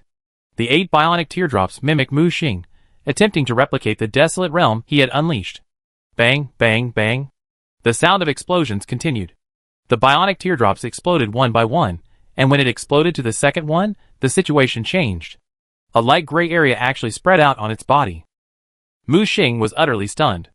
Although this gray realm was merely a form, he He could sense a glimpse of the power of desolation emerging from it. How is this possible? Mu Xing scanned the area with his observer's eye, quickly realizing it wasn't the true power of desolation. It was a semblance of desolation mimicked by the bionic teardrop, using its own calculations and perceptions. He instantly felt as if he had found a treasure. This thing could indeed evolve continuously. Given time, could it one day truly create a new power of desolation? Seeing the bionic teardrop gradually perfect its simulation, Mu Xing reached out with his right hand. The observer's eye behind him suddenly began to rotate counterclockwise. Reverse. The shattered bionic teardrop quickly recovered. The original 50% imitation level quickly shrank back to below 1%. The bionic teardrop also returned to its original form. Mu Xing used the power of reverse fate to directly alter the outcome, preventing the bionic teardrop from completing its imitation. As the power of destiny reversed unleashed, the bionic teardrop froze completely. Its simulation process was linear and forward-moving. When it encountered the reversing force, it suddenly became bewildered and froze for a long time. A good opportunity, we can take control of it, Novia warned. Mu Xing took a step forward, quickly approaching. The bionic teardrop, sensing the approaching danger, quickly began to transform into Mu Xing's image. However, this time, Mu Xing didn't intend to give it a chance. The power of destiny reversed was activated. It continuously reversed, reversing its simulation back to its original form. Until Mu Xing approached, he pressed a hand against the bionic teardrop. "Don't touch it!" Novia screamed in warning. But Mu Xing's hand was already on the bionic teardrop's head. The next second, it liquefied like mercury, wrapping around him. Following every pore, it frantically drilled into Mu Xing's body. Mu Xing was completely enveloped by this ball of mercury, which squirmed frantically, seemingly attempting to completely assimilate him. "Oh no! He's dead." Novia appeared before Mu Xing, a look of worry on her face. "Who said I'm dead?" Mu Xing's calm voice emanated from within the bionic teardrop. Chapter 1264. The wriggling mercury frantically sought to penetrate Mu Xing's body, stealing his physical data to achieve a 100% simulation. Mu Xing could sense the bionic teardrop's almost instinctive persistence. But did it want to replicate his own body essence and bloodline? Mu Xing simply smiled and said nothing. As soon as the silver bionic substance penetrated Mu Xing's body, it passively activated the Blood Moon bloodline within him. The Blood Moon bloodline today is far beyond what it once was. It not only incorporates the bloodlines of the Void, Chaos, and Ancient Gods, but also the flesh and blood of the Ancestral God. Even if the bionic teardrop reached its former level, it would still be devoured by Mu Xing. Thus, the bionic teardrop, which devours and replicates everything, encountered its strongest opponent. Not only was the silver substance that had penetrated Mu Xing's body devoured, but even its deepest codes were reversed and cracked. Without even the flesh and blood of the Ancestral God, the Blood Moon bloodline was sufficient to disintegrate its underlying code. The bionic teardrop instinctively sensed something was amiss, and attempted to break free from Mu Xing's body. "Want to run? Have you asked me?" Mu Xing snorted coldly, and a powerful suction force firmly attached the escaping bionic teardrop to his body. The bionic teardrop struggled frantically, constantly transforming into various forms. Night people, Nox people, ancestral spirit people, Night goddess. It imitated nearly every life form it had ever mimicked, but none could escape Mu Xing's clutches. The panicked bionic teardrop betrayed fear and terror, desperate to escape this hellish place. Sure enough, a faint trace of self-awareness has emerged. Mu Xing controlled the bionic teardrop while analyzing its behavior. Finally, he absorbed it completely, bit by bit. Of course, he wasn't going to devour it, but rather to transform it. In the observer's tower, dense runes of forbidden knowledge surged out, continuously falling into the bionic teardrop's body. As Mu Xing deconstructed the bionic teardrop, he gradually gained supreme control over it. In an instant, countless pieces of information were uploaded from the bionic teardrop to Mu Xing's observer's tower. This contained all of its simulated data, as well as its fundamental composition data. Information about the Night Goddess's body also appeared. This Night Goddess had indeed reached the unification realm, a very high level. However, she had lost the battle against the Supreme Will, and her deification process had been forcibly terminated, leaving her body and mind damaged beyond repair. She could only recycle her body, leaving it to the bionic teardrop to devour. The initial plan was to cultivate the bionic teardrop over tens of millions of years, restoring its peak strength. At that time, she would allow the bionic teardrop to enter the divine gate, becoming its king and assisting it in its deification. This would allow her to become the second deity recognized by the world in this borderland. However, as fate would have it, not only did her own recovery progress fall short of expectations, but the bionic teardrop also developed a glimmer of self-awareness. This dilemma forced the goddess of night to seek out Mu Xing, requesting that he complete the deification ritual on her behalf. After understanding Novia's plan, Mu Xing first separated her body from the bionic teardrop, and then began to infuse it with his own blood. This not only improved safety, but also pushed the limits of the bionic teardrop's mimicry capabilities. Previously, it could only imitate the multiverse realm. Now, after integrating Mu Xing's bloodline, the intensity of its imitation will surpass the multiverse, reaching the Unity realm. And as it grows, the bionic teardrop will become increasingly powerful. The only thing that Mu Xing cannot fully analyze is the mysterious life force within the bionic teardrop. Even with his current research capabilities as a level 7 observer, he cannot decipher the essence of this life force. Clearly, the source of this power is greater than he imagined. Never mind, let's leave it at that. By taming the bionic teardrop, I have achieved half of my goal on this trip to Nokron. When Mu Xing opened his eyes again, head in front of him, the goddess of night, Novia, looked at him with concern. Seeing her eyes open, Novia looked wary. Are you the blood moon or the bionic teardrop? Mu Xing's lips curled upward, a hint of wicked amusement forming in his heart. Novia, I already devoured the blood moon. You're next. He smirked and grabbed Novia, causing her to pale and retreat quickly. At the same time, a mysterious device overhead released layers of light.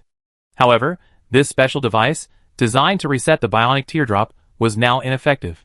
The light circles had no effect on Mu Xing. Novia was completely stunned and prepared to flee. Okay, I won't tease you anymore. Come back. Mu Xing, suppressing his smug joy at his prank, called out to her. Novia turned sharply. Don't try to trick me. Mu Xing teleported in front of her, the mark of the contract appearing between his brows. You don't trust me, but you should trust the contract, right? Novia breathed a sigh of relief upon seeing the mark on his forehead. She knew full well that if Mu Xing was devoured, the contract mark would also disappear. So you won? Where's the bionic teardrop? She looked at Mu Xing hesitantly. Mu Xing waved his right hand, and first the perfect body of the night goddess appeared before him, followed by a wriggling mass of silver matter. My body? Novia pounced in surprise, her right hand trembling as she pressed against her own body. I repaired it for you. You can try to merge with it, Mu Xing said. She looked up in confusion. I merged my body into the bionic teardrop to increase its maximum potential. If you separate my body, won't the bionic teardrop be useless? Mu Xing shook her head. You can't become a king in your current state, so there's no point in keeping your physical data. Besides, the infusion of my bloodline into the bionic teardrop will increase its maximum potential. I don't need it to contain other impurities. Novia's mouth twitched. He actually called the essence of the night goddess an impurity? As soon as he finished speaking, the silver bionic teardrop next to him quickly transformed into Mu Xing's image, and then into Novia's. Now, the bionic teardrop was not only similar in appearance, but also in spirit. It was no longer a silvery white bionic form, but had grown flesh and blood, indistinguishable from a real person. She reached out to touch the bionic teardrop opposite her, and her right hand trembled violently as she felt its heartbeat and body temperature. Void, how is this possible? How is it? Is my latest transformation even more powerful than the previous version of the super bionic teardrop? Mu Xing asked proudly. How did you do that? Novia carefully studied the bionic teardrop before her, attempting to analyze its inner workings. She discovered that the bionic teardrop was fused with an incredibly powerful bloodline force, far more powerful than the void bloodline within her own body. However, the exact nature of the blood moon that appeared before her allowed it to perfectly fuse with the bionic teardrop remained unknown. It's a secret. Mu Xing smiled, but offered no explanation. Novia paused, realizing this touched upon Mu Xing's privacy, and stopped asking. What are you going to do next? She asked, changing the subject. Mu Xing smiled faintly, pointed with his right hand, and the bionic teardrop returned to its original form, then split into a clone. Since those guys out there want a bionic teardrop so badly, why not give it to them? Chapter 1265. The split bionic teardrop was named Bionic Teardrop Number 2 by Mu Xing. Number 2 contained no blood of its own, only pure bionic teardrop matter. Novia, I lend you some of my blood. As you please, she said nonchalantly. Mu Xing slashed Novia's body with his fingers, and blue void blood seeped out, merging into Novia's body. The silver teardrop squirmed, merging with the blood. You're trying to get away with this? Do you think they believe it? So much time has passed in the temple, wouldn't the people outside have guessed you were tampering? Faced with Novia's question, Mu Xing maintained a smile. What if, from the moment we entered the temple, less than a second has passed? What do you mean? You merged with the body first. Although Novia didn't understand what he was trying to do, she obeyed.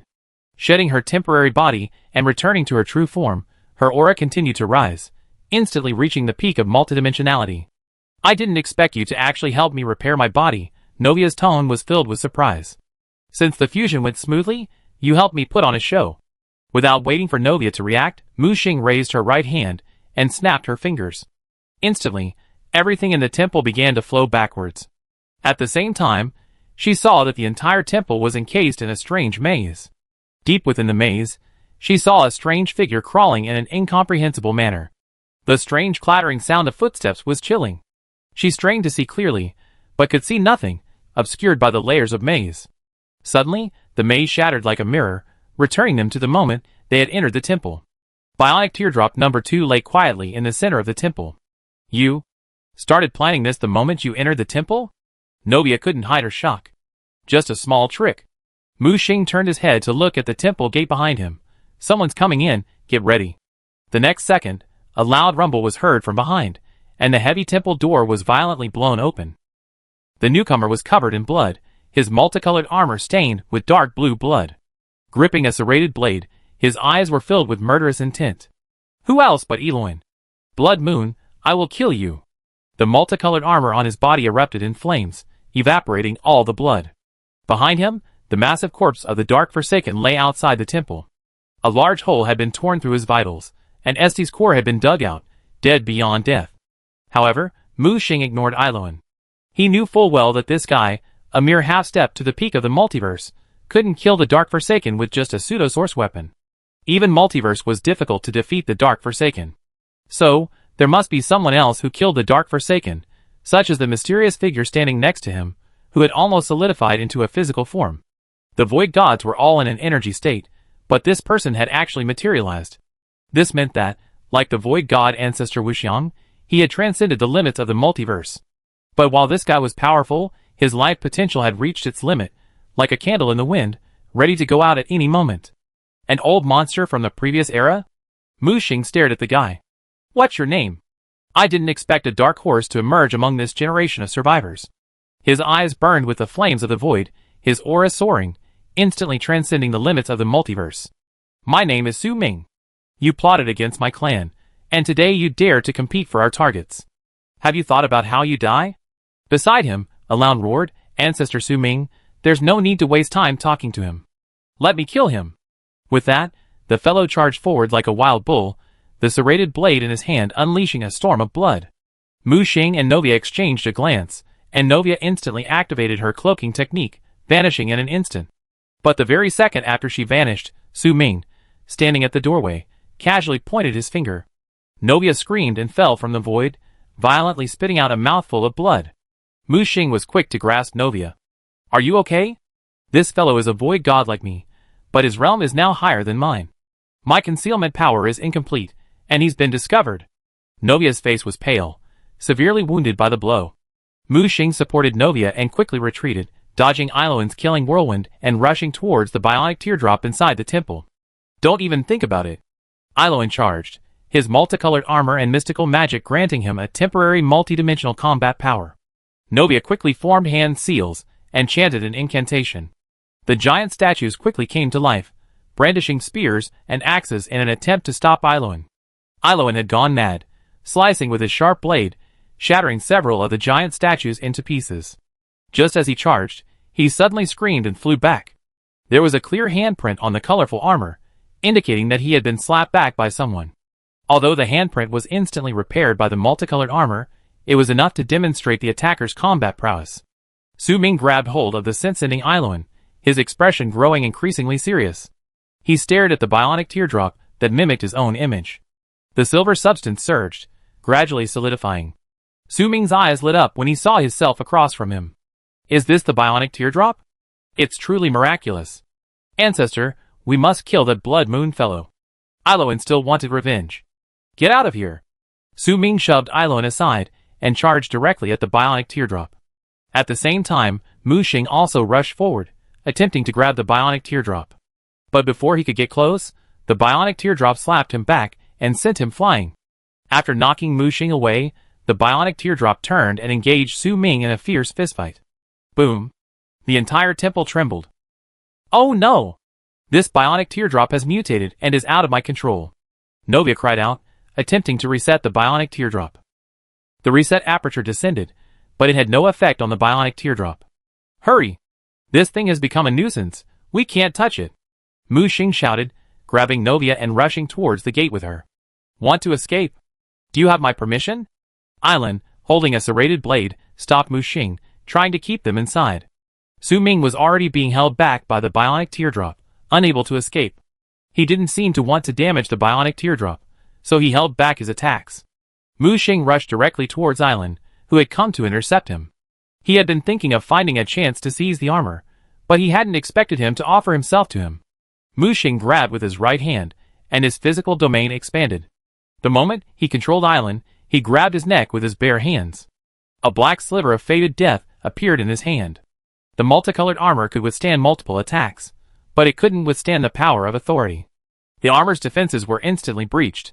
Ailan was horrified, instantly recognizing fated death. His armor had failed. It looked like he was going to kill himself. Now, Sherlock had only one option left: death or sever his limbs and escape. In an instant, he made a decision, detached from the armor, and retreated. Ailan had expected Mu Xing to pursue him, but he never imagined Mu Xing clutching his multicolored armor with a look of triumph on his face. Ailan, thank you for the armor. We see you later? As soon as he finished speaking, Mu Xing, armored, and Novia rushed out of the temple. Ancestor, stop them! They've taken my armor. Ailan screamed in anger. Su Ming struck, reaching out from the void to grab them. However, having already left the temple, Novia no longer pretended, manifesting the form of the goddess of night and delivering a strike that transcended multidimensionality. Chapter 1266. With a loud bang, the entire city of Rocklong collapsed in half. The entire underground world trembled violently. The fall starry sky became utterly chaotic, poised to shatter at any moment. But Su Ming ultimately failed to stop them. Ailan screamed, "Ah, don't run. I'm going to kill you. Everyone listen up. Chase. Enough. Stop chasing. Come back." Su Ming worried that the enemy was trying to lure the enemy away and suddenly return. He knew exactly what the purpose of this trip to the Eternal City was, and the bionic teardrop before him was the key. But Ancestor? My heirloom armor. Ailan's face was filled with resentment.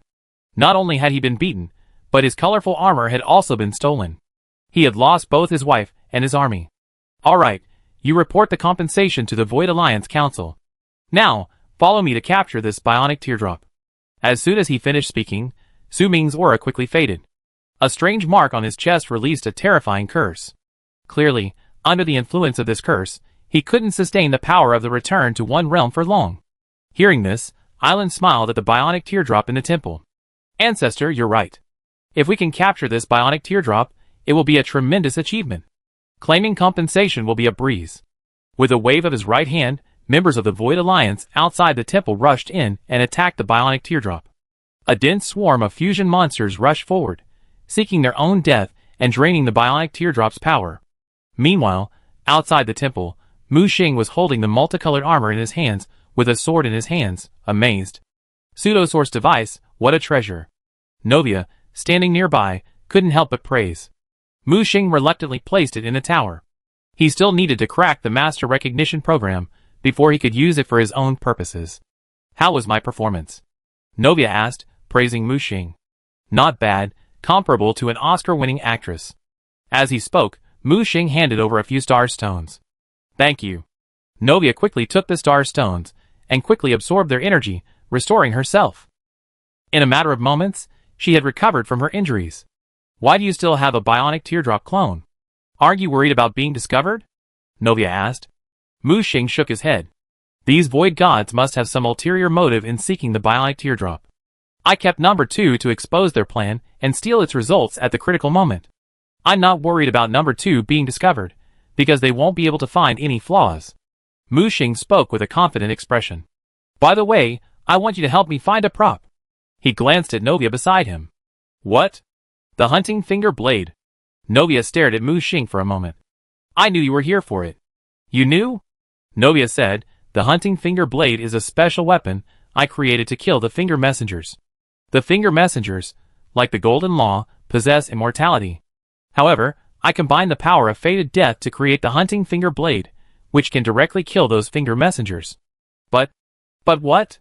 Fated death has long been taken away by Marika, and the hunting finger blade has probably lost its effectiveness. Is this what you're talking about? Mu Xing spread his right hand, and a black sliver of fated death appeared in his hand. How is that possible? You actually... Mu Xing shook his head. This was given to me by one of the initiators of Black Blade Night. I didn't find it. He then looked at Novia sternly. Tell me the truth, did you create the predestined death? Novia was stunned for a moment, then smiled. It seems you can't hide anything. I didn't create the predestined death, but I did discover it. With that, she led Mu Xing into the adjacent palace and made their way through Naklong. She deliberately bypassed the previous temple entrance. Many years ago, upon entering the borderland, I discovered a dense aura of death at the birthplace of the life furnace. It seemed to be a companion to the life furnace, expelled as waste when the furnace was born. I sensed the true meaning of death within it and gathered it. I wanted to absorb and integrate it, claiming it as my own, but my outsider status prevented me from gaining recognition, nor could I integrate the destined death.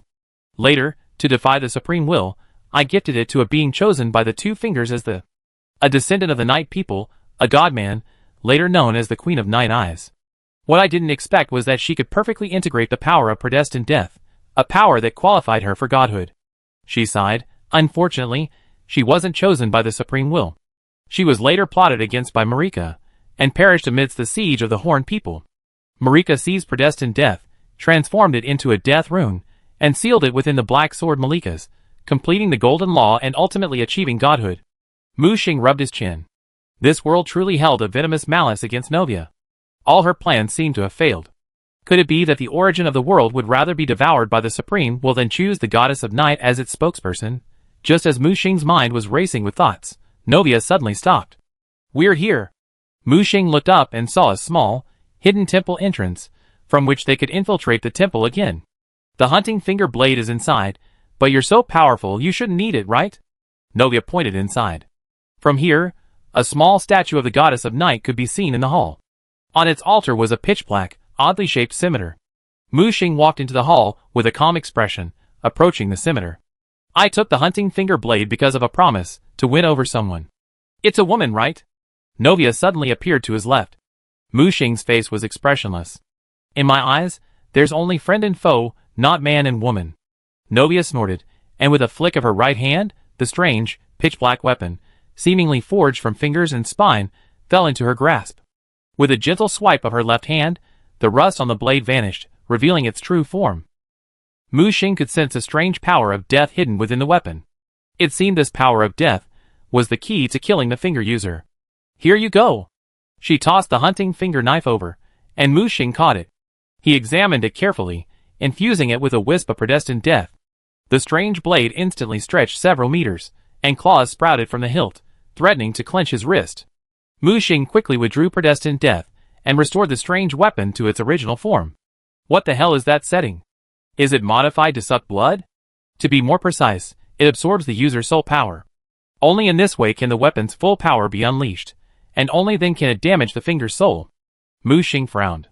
No wonder Lonnie looked half dead and exhausted after killing two fingers in the plot. Lonnie was probably only half alive at that time. Is there any way to modify it? Mu Xing asked. Chapter 1267. By the time he left Rocklong, Mu Xing had already gained a great deal. Not only had he obtained the bionic teardrop, but he had also found the hunting finger knife. And most importantly, Mu Xing had found clues to the power of his great aunt's authority. On the way back to Nox Stella, Novia repeatedly warned him, if you wish to enter the lightless starry sky to retrieve the source core, I advise you to be prepared for a complete break with the Supreme Will. Why? The source core has been in this world for years, and has already had a profound impact on this dark world. Even the borderland was created because of the source core. For an empty world, the existence of matter is extremely important. Before I left, the Supreme Will began attempting to steal the power of authority within the source core. Now that he has used this power to create the falling star beast, it means he has already extracted a portion of the power of authority from the source core. If you attempt to seize it, it will inevitably trigger a chain reaction. The Supreme will fully resurrect, and the lightless starry sky will be his home turf. You are no match for him at this point. Hearing these words, Mu Xing frowned and lowered his head, pondering a countermeasure. So what you're saying? Novia pointed upwards. The Supreme Will has expended immense energy and strength to completely control the borderland. He even staked his very foundation on the borderland. We simply need to disrupt his plans in the borderland to weaken his power. Then, when you head into the lightless starry sky to search for the source core, you encounter far fewer obstacles. Mu Xing nodded, acknowledging her suggestion. But he had a feeling things weren't that simple. He tried contacting his aunt to get her advice. "Auntie, what do you think of Novia's opinion?" Annie's voice echoed from the temple. "She's right. Finding my power of authority in the lightless starry sky is indeed not easy. The Supreme Will has used some method to block my perception of the power of authority. Unless this blockage is broken, blindly searching is like looking for a needle in a haystack." Mu Xing quickly pressed. "By the way, didn't you sense the aura of the power of authority in the direction of the Eternal City earlier? Was it an illusion?" Andy suddenly conjured a phantom. "Yes, it's in that city." Mu Xing looked up. The Eternal City, named Noxtella, stood majestically and mysteriously beneath the fall starry sky. He was delighted. Finally, a new clue. Behind him, Novia transformed, from the noble goddess of night to a soft, tender little maid, following closely behind Mu Xing. "What are you doing? I can't reveal myself yet. If the Supreme Will learns I'm still alive, he will hunt me down at all costs. From today on, I'm your personal maid, Master Andre." Hearing the soft, sweet address of Master Andre, Mu Xing shuddered subconsciously. "Don't be like that. It's getting weird." Approaching Noxtella, the Void faction's attack on the city continued. The Nox people relied on towering walls and protective barriers to resist the attacks. As descendants of the Night people, they retained considerable warfare technology. Those silver turrets were a fusion of magic and technology. They could fire powerful pyroxene magic, continuously bombarding the densely packed fusion monsters. Countless corpses were left along the way, and the entire underground world was filled with the sickening smell of burning and blood. The city's most powerful defense was called Night of 1,000 Stars. When activated, it could transform the false stars above into reality. Instantly, thousands of radiant meteors fell, a single strike capable of annihilating tens of thousands of chaos monsters. However, the Void Alliance's chaos monsters were inexhaustible. The number of monsters stored in the small worlds, prepared for a sweep across the border, was incalculable. So, despite its seemingly formidable defenses, the Eternal City could not withstand such unlimited consumption. As soon as Mu Xing approached Noxtella, he began to contact the White King. Soon, a response came from there. "Got it, this way." Mu Xing called to Novia behind him, bypassing the front battlefield and making a detour from the side. The contact would be waiting at the side door. Soon, Mu Xing approached the south gate of Noxtella when the dense array of weapons on the city walls aimed their weapons at him. At this moment, a guard in silver Nox armor quickly approached. "Excuse me, Mr. Andre?" "Yes, it's me." "Please follow me. The Queen has been waiting for you." With that, he opened a small opening in the vast defensive barrier and led Mu Xing and the others into Noxtella. The moment they crossed the barrier, Mu Xing felt hundreds of scanning beams tracing his body, as if confirming his identity. However, just as the scanning beams landed on Novia, the barrier sounded an alarm. "We're one of you. Don't worry." Mu Xing vouched for Novia. The Nox Knight stared at Novia for a moment before nodding, confirming that she wasn't one of those spies sent by the Void Gods. Noxtella is even more magnificent than Noxcron, with its buildings stacked one atop another. If you weren't a Noxtella local, you probably get lost just walking outside. Today, Noxtella is not only home to the Noxtella city-state, but also to other underground races. For example, there are the Ant people, native to the underground, as well as the ancestral spirit people. Mu Xing even saw a dragon people. The dragon people are a very ancient race. In ancient times, when the Dragon King ruled the world, they served as the Dragon Clan's most loyal guards. After the Dragon King's reign ended, they joined the fight against the invasion of the Supreme Will. Few dragon people survived the war, and most are now concentrated in Noxtella. They are tall, generally over 3 meters tall, with some exceptionally tall reaching 4 or 5 meters. Dragon people are powerful fighters, naturally possessing the power of ice and thunder, their physical strength enhanced, and their defenses rivaling those of flying dragons. In addition to these dragon people, the ancestral spirit people can be found everywhere.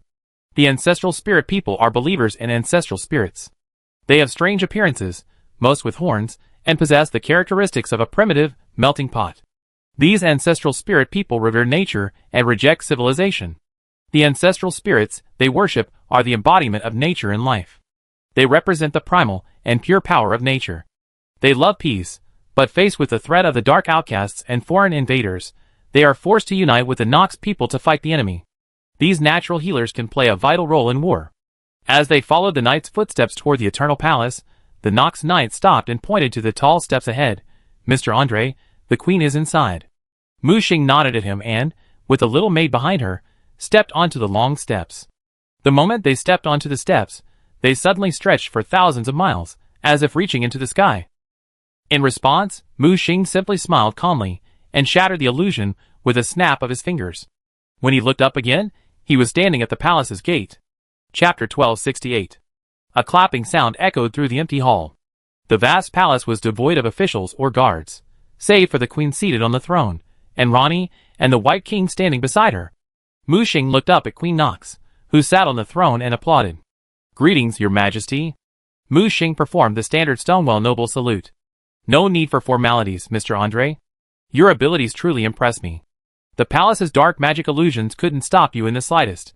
Mu Xing smiled without saying anything. He could see through illusions of this level at a glance.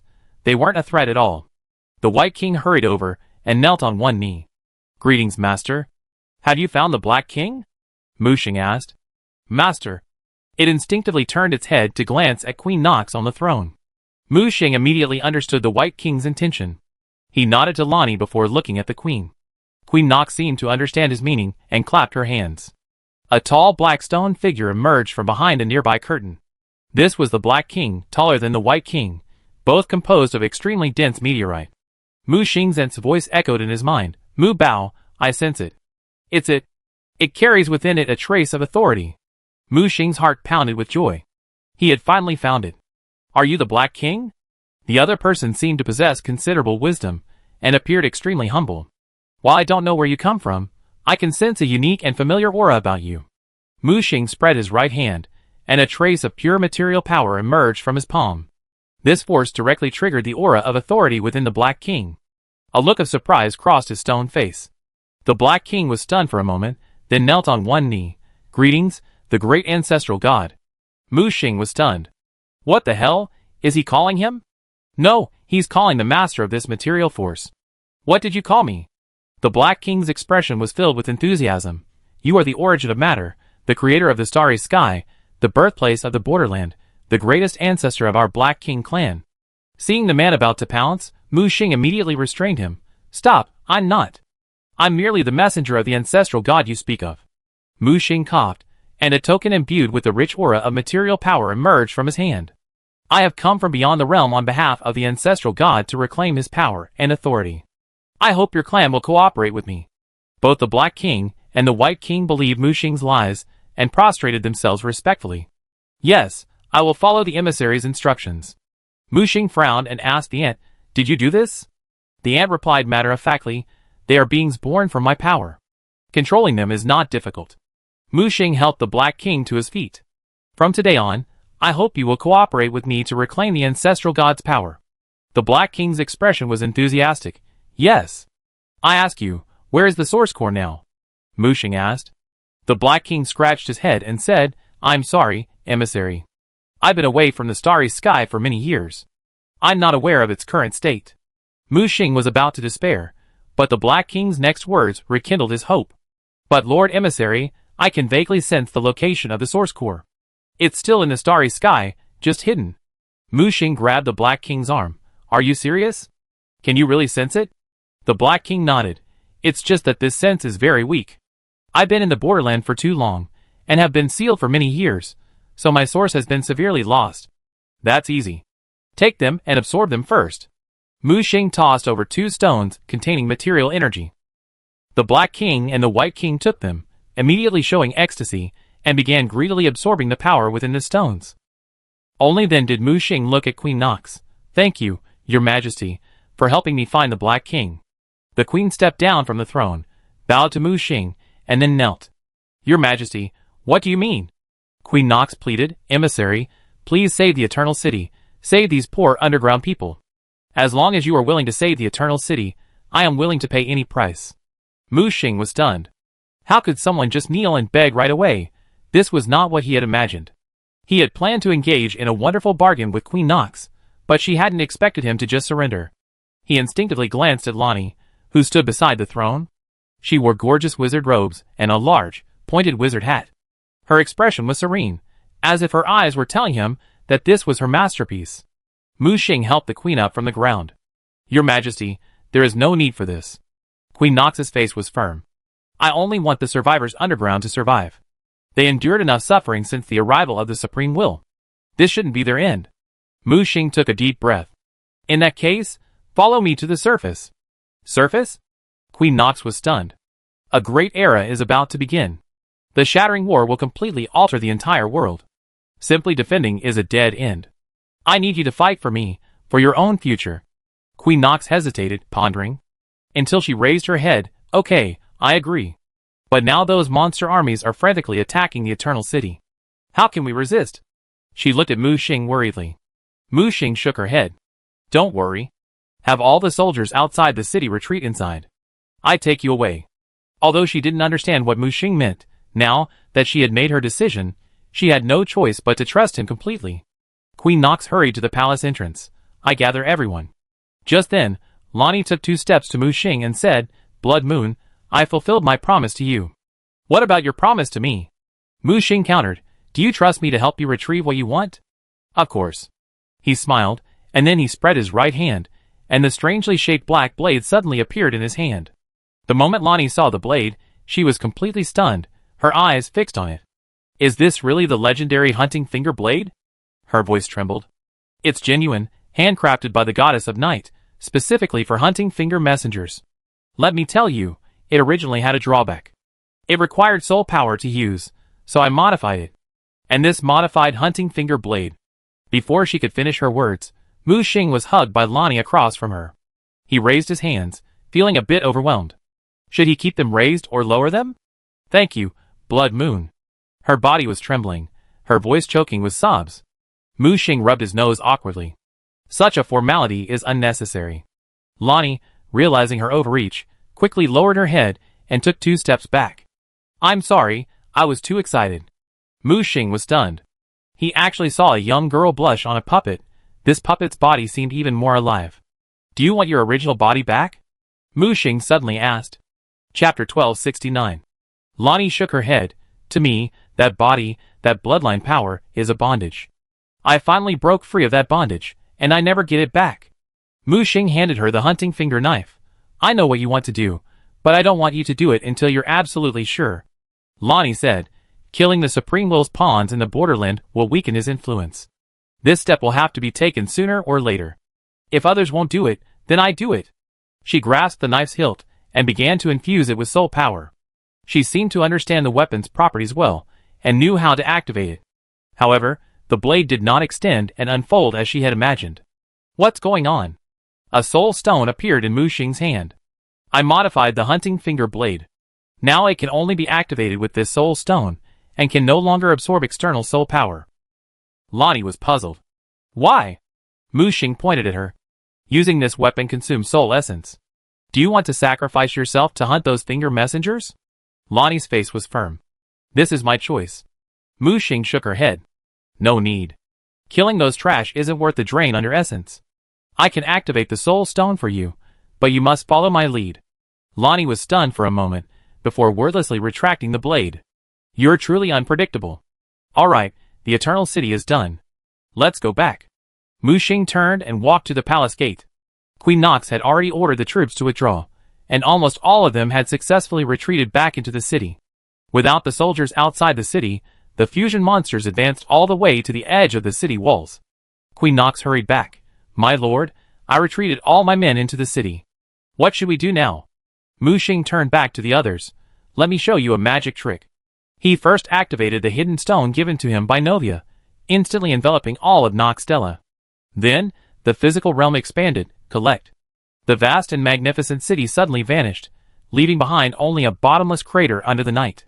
Such a powerful force not only shocked Queen Nox, But even Lonnie beside her was surprised. Novia, transformed into a little maid, remained calm. Yet he didn't even have this much strength. He had no right to challenge the supreme will. "All right, let's go." Mu Xing and the others soared upwards. The repressive force cast by the supreme will couldn't stop Mu Xing in the slightest. Protected by the night, he didn't need to worry about disturbing the supreme will, so he naturally flew freely towards the passage leading to the surface. However, as the dense fusion monsters broke through the barrier in the night, they plunged into a bottomless pit. What's going on? What's going on? The void god in charge of attacking Noxtella sensed something was amiss, and rushed into the veil of night, only to find that the entire city had vanished. How is this possible? The rules here are strange, the gravity is chaotic, and someone could have taken an entire city away. Who could it be? Meanwhile, in the direction of Noxcron, Su Ming excitedly rushed out of the Temple of Night, carrying the successfully captured bionic teardrop. Then came the news of Noxtella's disappearance. He immediately turned grim. Damn it, I fell for that Blood Moon kid's trick. Lake Linia. Chaos, guarding the entrance to the Eternal City, felt only a gentle breeze. He instinctively looked up, but saw nothing. For some reason, the stars in the sky seemed even brighter. What are you daydreaming about? Get your act together. If anyone breaks through, I hold you accountable. The nearby void god slapped Chaos on the forehead. Chaos's neck shrank, a flicker of resentment in his eyes. He decided to hide the strange feeling he had just felt. These void gods didn't deserve his loyalty. Above the sky, Mu Xing, the queen, and the others rushed out of the passage, heading toward Stonewell. Free from the oppressive rules of the underground, everyone felt like they had been reborn. Novia, in particular, had been suppressed underground for so many years. Now free, she instantly connected with the stars in the sky. All it took was for the starry sky across the entire border region to brighten slightly. However, this instantaneous change didn't attract much attention, as if everything remained normal, as if nothing had happened. Meanwhile, in the royal city of Rodel, on the lofty terrace of the royal palace, Munget, scepter in hand, gazed at the fleeting meteor. The southeast wind rustled the hem of his robe, and beneath the ominous gaze, a flicker of determination shone in his eyes. At this moment, within the royal city, flags fluttered, and golden armor stood in rows. All troops, listen. At sunrise, the battle begins. In the scorching volcanic mansion, in the eerie underground lava lair, Lakad, merging with the great snake, suddenly opened his eyes, as if sensing some kind of opportunity. A murderous aura gushed out, a ferocious snake head opened its maw, and from its twisted arms, a bizarre great sword composed of countless limbs emerged. The order spread throughout the volcano palace, and a dense mass of mercenaries began to assemble. The mysterious blood dynasty. Munger was absorbing the mysterious blood that continuously flowed from the void. Suddenly, someone knocked on the door. Great Blood King, the observatory has detected a shift in the starry sky, the army is gathering towards the royal city. Munger opened his eyes, and glanced at the eerie flesh cocoon not far away. A blood-stained, withered right hand dangled from the cracks of the cocoon. He gently grasped the hand, pressing it to his forehead. It's almost here, it's almost here. This day won't be long. You will become a god, and I will be your king, your only king. Linia, Kalia Royal City. The full moon queen, absorbed in incubating the stone fetus, suddenly raised her head. Her previous confusion and madness vanished, and she suddenly appeared in the royal palace. Loretta, the leader of the royal guards, who had been diligently guarding the place, looked at the full moon queen on the throne with surprise. My queen, you have finally awakened. Loretta, the stars are returning, the great age is dawning, and the Kalia magic knights are reactivated. Loretta's face was startled. Do you mean, Kalia is re-entering the world? Indeed. After years of forbearance, my chance for revenge has finally arrived. The Zuinfu Knights, marching to the edge of Ninjafirm, suddenly stopped. The leading Valkyrie, Marenia, looked up at the sky. Our march ends here today. Prepare to set up camp. A nearby subordinate asked in confusion, Your Highness, Valkyrie, aren't we supposed to reach Stonewell before dawn? Marenia narrowed her eyes, and clutched her chest with one hand, where a sharp, stabbing pain emanated. The golden needles that sealed corruption trembled violently. A pink aura of corruption was rapidly spreading, centered around her. The surrounding noble knights immediately gathered around her in concern. Stay away from me, everyone. I need to calm the corruption within me, she shouted. Just then, a man galloped over. Your Highness Valkyrie, there's a letter for you. Marenia took the envelope, a clear golden seal imprinted on it.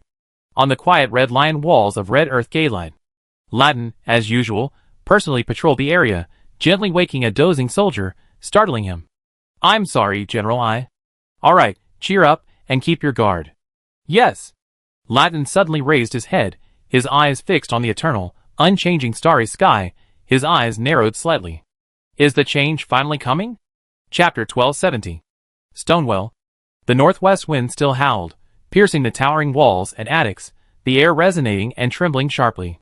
The vast workshop hummed with clanking sounds. A massive steam engine hammered at full force against the solid metal.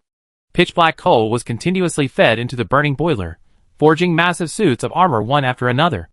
After simple finishing, these spiked suits of armor were transported along a conveyor belt to another building.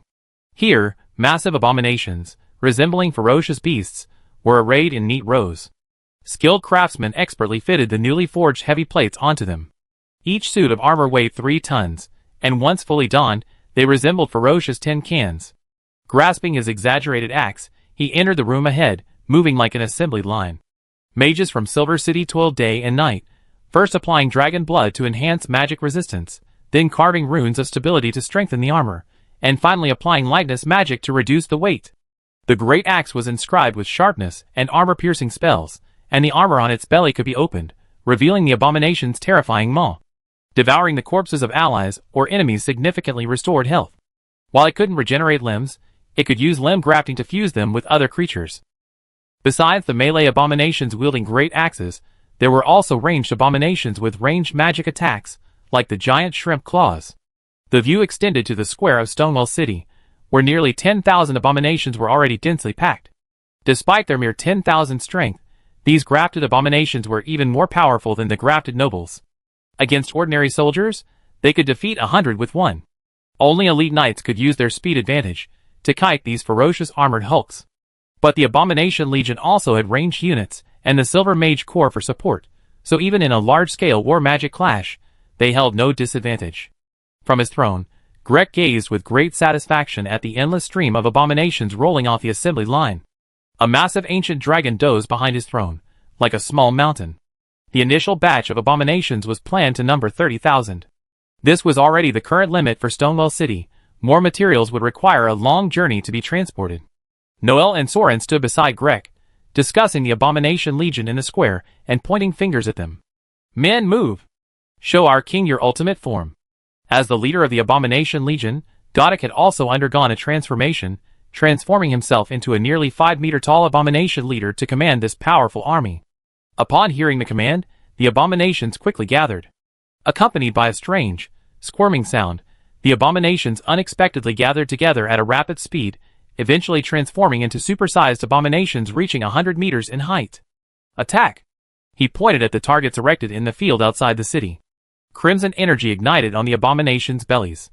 With a humming sound, a torrent of red energy instantly pierced the targets. Boom! A massive mushroom cloud rose, overturning a mountain with a single blow.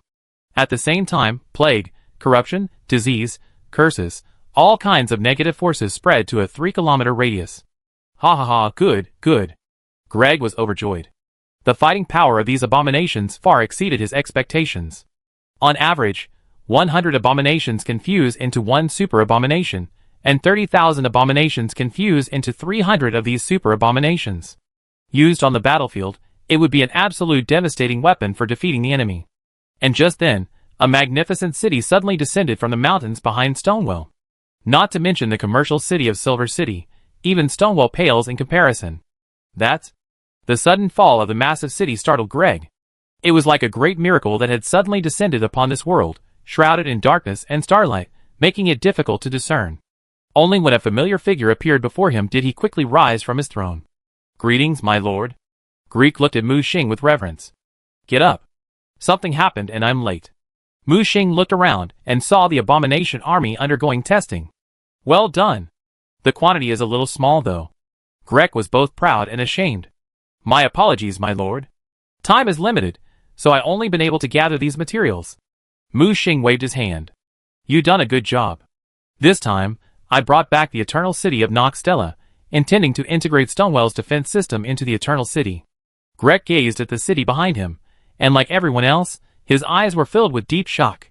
"Is this the legendary Eternal City that withstood the attack of the Supreme Will, and was ultimately forcibly driven underground? Mu Xing pointed to Queen Nox next to him. Let me introduce you. This is Queen Nox, the current supreme leader of the Nox clan. Hello, I'm Greg, son of Golden Godwin. Greg extended his right hand politely, but Queen Nox across from him was reluctant to shake his hand.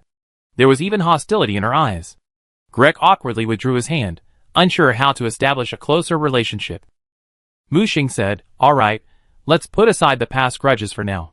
What we need now is sincere cooperation. Only by working together can we truly transform the current borderland." Mu Xing looked at Queen Nox and said, "The Nox people must learn to live under the true starry sky. To survive on this continent, we must understand the principle of seeking common ground while reserving differences."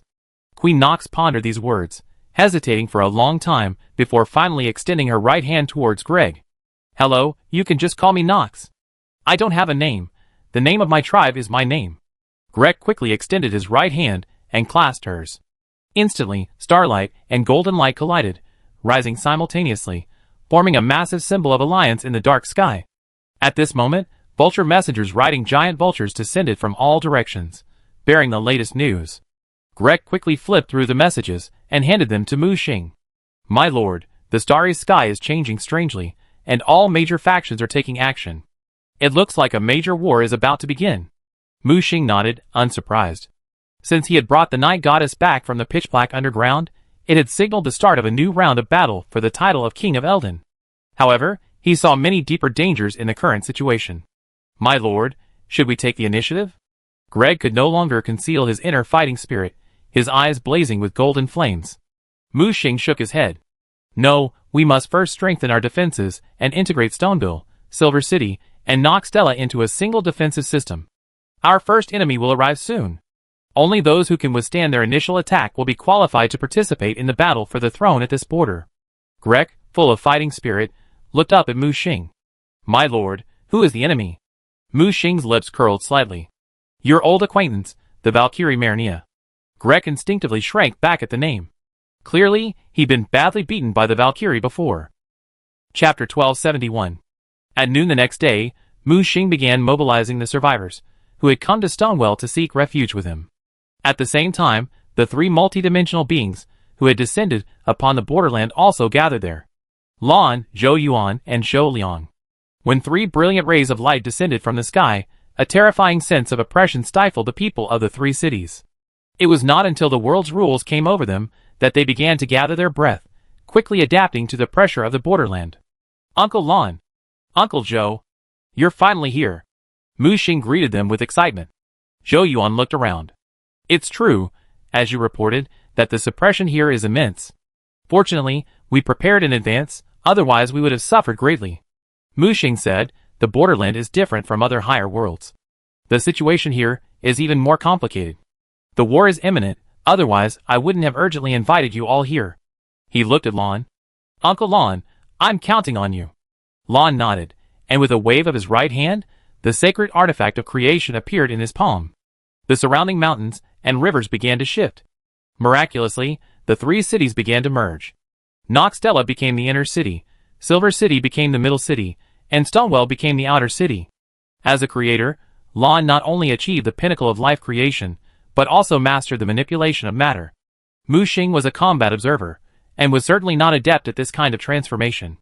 The city's residents gazed at the miracle before them, shouting God above. And some even prostrated themselves in worship within the city walls. Of course, each city has its own beliefs. Stonewell City believes in the Golden Law, Silver City believes in the moon, and Noxtella believes in the starry sky and the night. They all believed it was a miracle from their own gods. "This place makes me feel very uncomfortable, and it's fraught with danger." Zhou Liang observed the situation at the border. A white bony hand appeared behind him, trembling slightly. "Uncle Zhou, where are the others?" Mu Xing looked at Zhou Yuan. Zhou Yuan said, "They're all scattered around the border gathering intelligence as planned. We also need to bet on many different areas to understand the current situation at the border."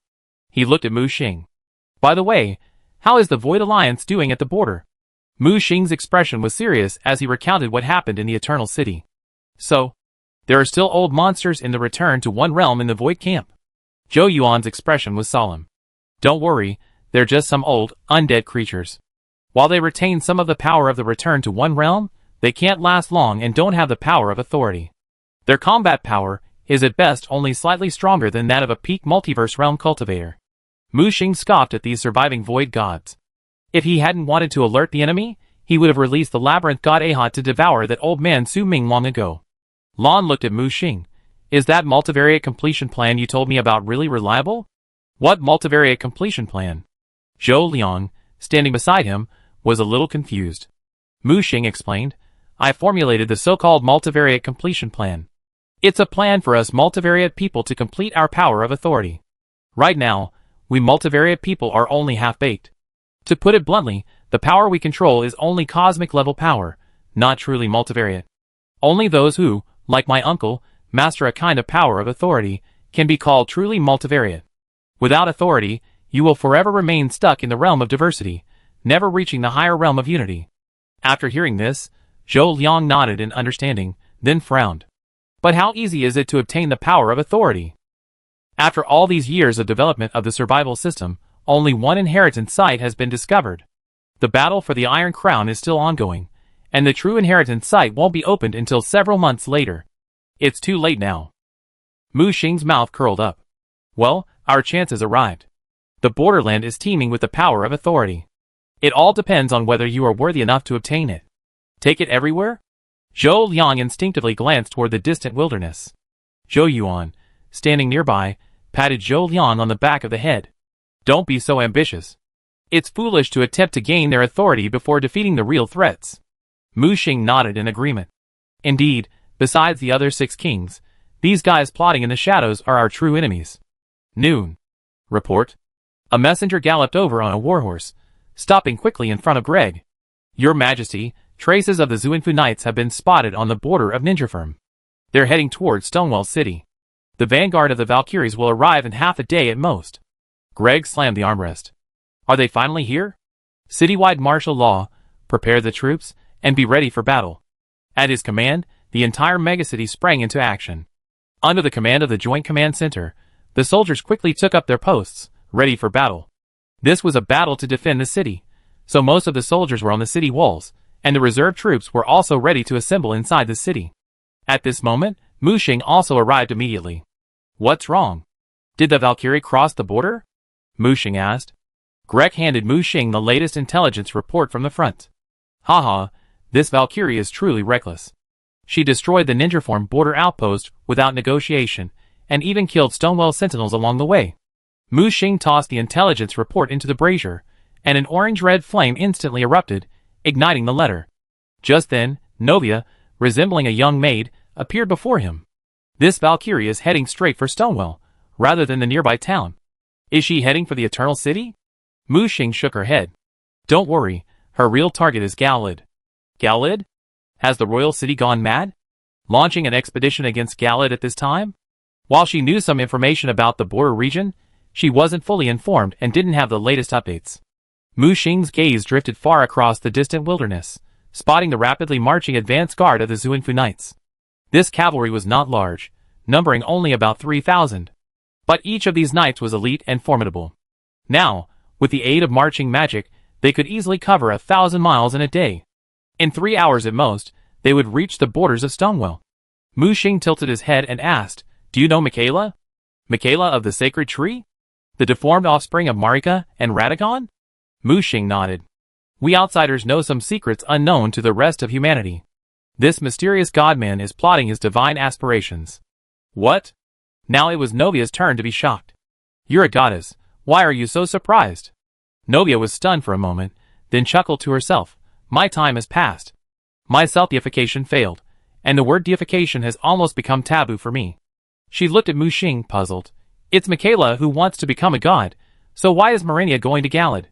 Mu Xing turned her head and looked in the other direction. That was the direction of Galid, the territory of star-shattering General Latarn. He stood up and walked to the edge of the city wall. Of course, to help her brother find the most outstanding king, the one who suits him best. Novia narrowed her eyes. Star-shattered General Latin? He certainly has great potential, but will Latin really agree to become Michaela's king? Mu Xing chuckled. Latin has his own pride. He wouldn't go crazy for a little boy like Munger. So this time, the Valkyrie brought Galai not flowers, but her army. Novia sneered. TSK TSK TSK. Those Marika family members really know how to play. Chapter 1272. It was almost dusk, the sun still barely setting. A fleet of well-equipped and imposing cavalry had already advanced into view of the towering, walled city of Stonewell. The horses neighed, and the column suddenly halted its advance. All the cavalrymen stared blankly at the vast, transformed city before them. Has Stonewell once more than doubled in size? The 100-meter-high walls pale in comparison to the magnificent buildings within. It seemed as if they had anticipated the arrival of these cavalrymen and had activated the dark blue magic barrier long before. The walls were lined with soldiers, and every defensive weapon was available. Knight Commander, what should we do now? It's only been 6 months, and Stonewell has transformed so dramatically. A remote fortress has now grown into such a magnificent city. It's a miracle. Shut up. The Knight Commander shouted. As elite members of the Order of the Noble Corruption, why should we fear a cowardly limb-splicing Grek? It must be those outsiders who have brought Stonevale to this state. Several cavalry captains approached. Knight Commander, what should we do now?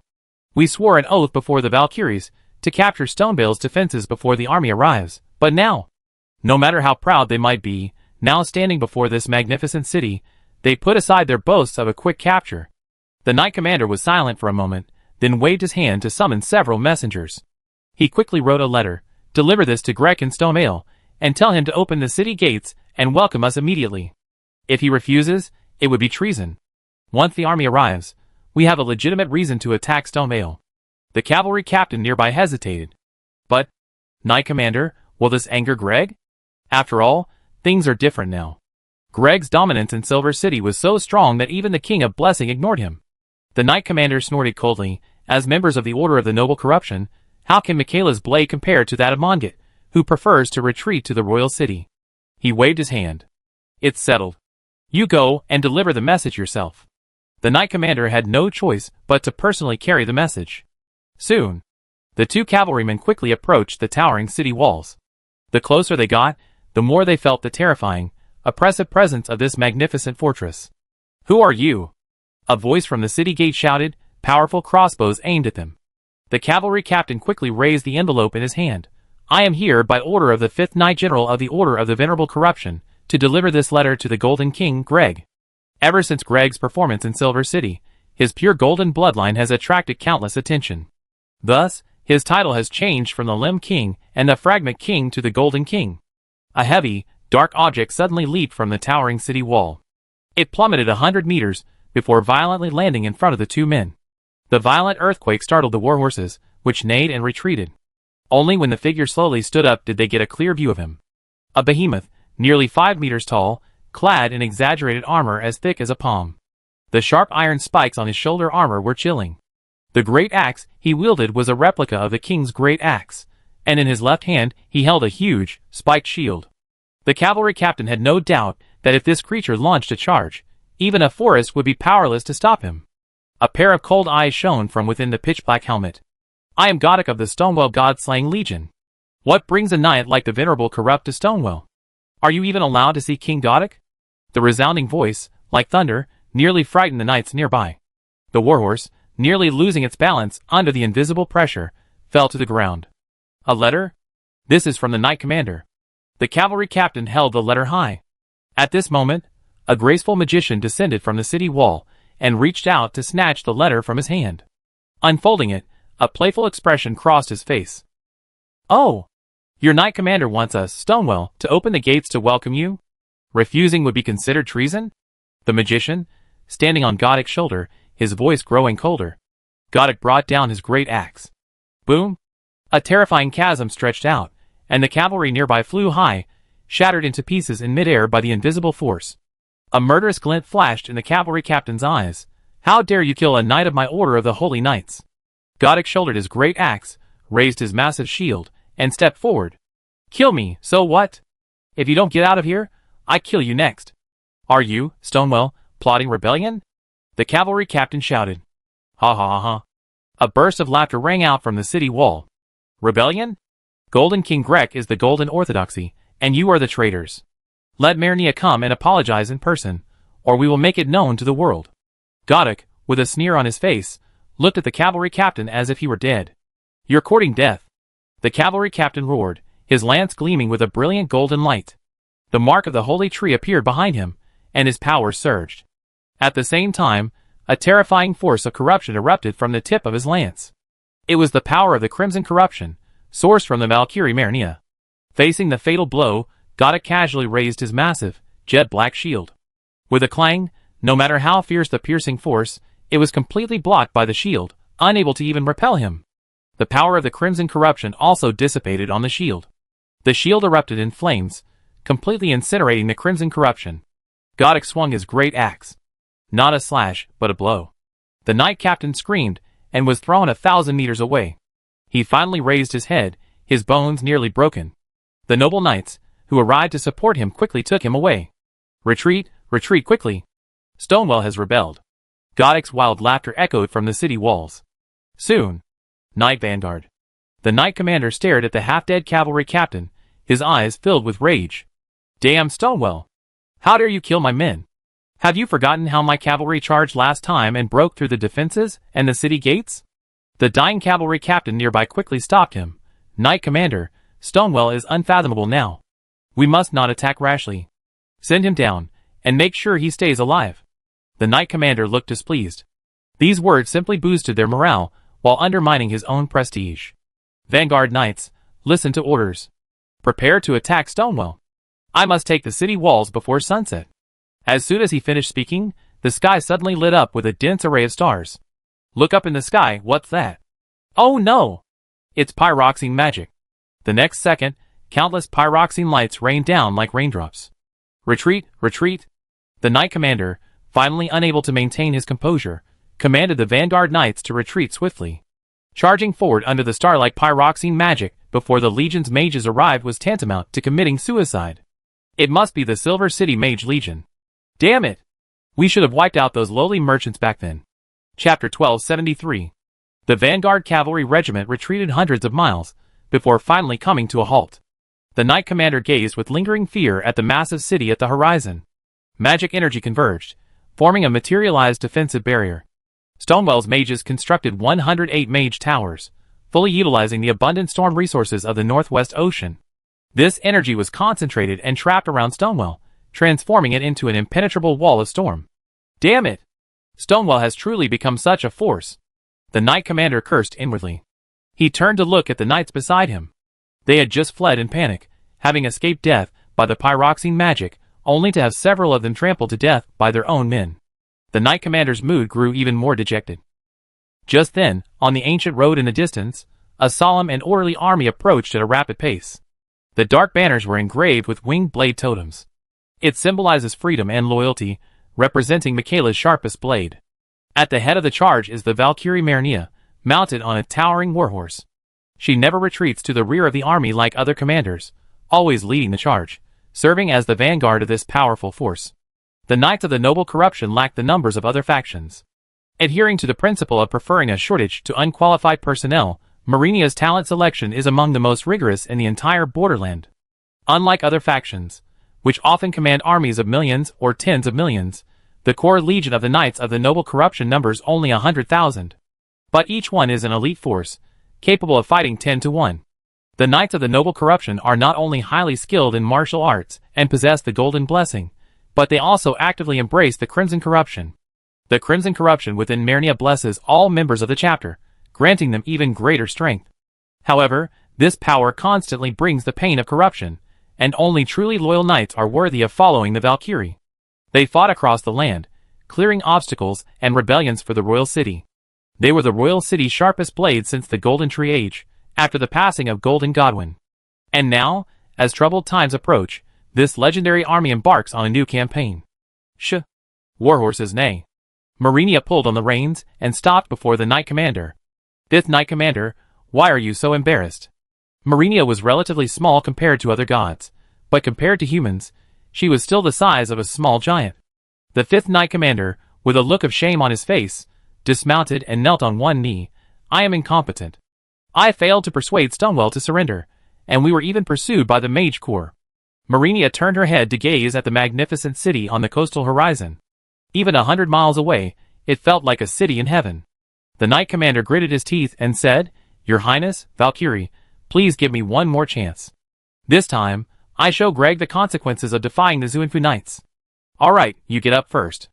Greg is already a force to be reckoned with. I personally lead the negotiations." "But Your Highness." Marinia waved to the army behind her, and the vast army set off again. The others looked at the 5th Knight Commander with nothing but contempt. The 5th Knight Commander felt his cheeks burn, and a strong sense of shame washed over him. Meanwhile, atop the towering walls of Stonewell, Mu Xing stood at the main seat, flanked by several multiverses, and then by Greg and Queen Nox. Mu Xing gazed at the approaching Zuinfu Knights. They were cautious, halting once they were out of range of Stonewell's magic cannons. They began to marshal their weapons and assume combat stances. "Looks like they still want to fight.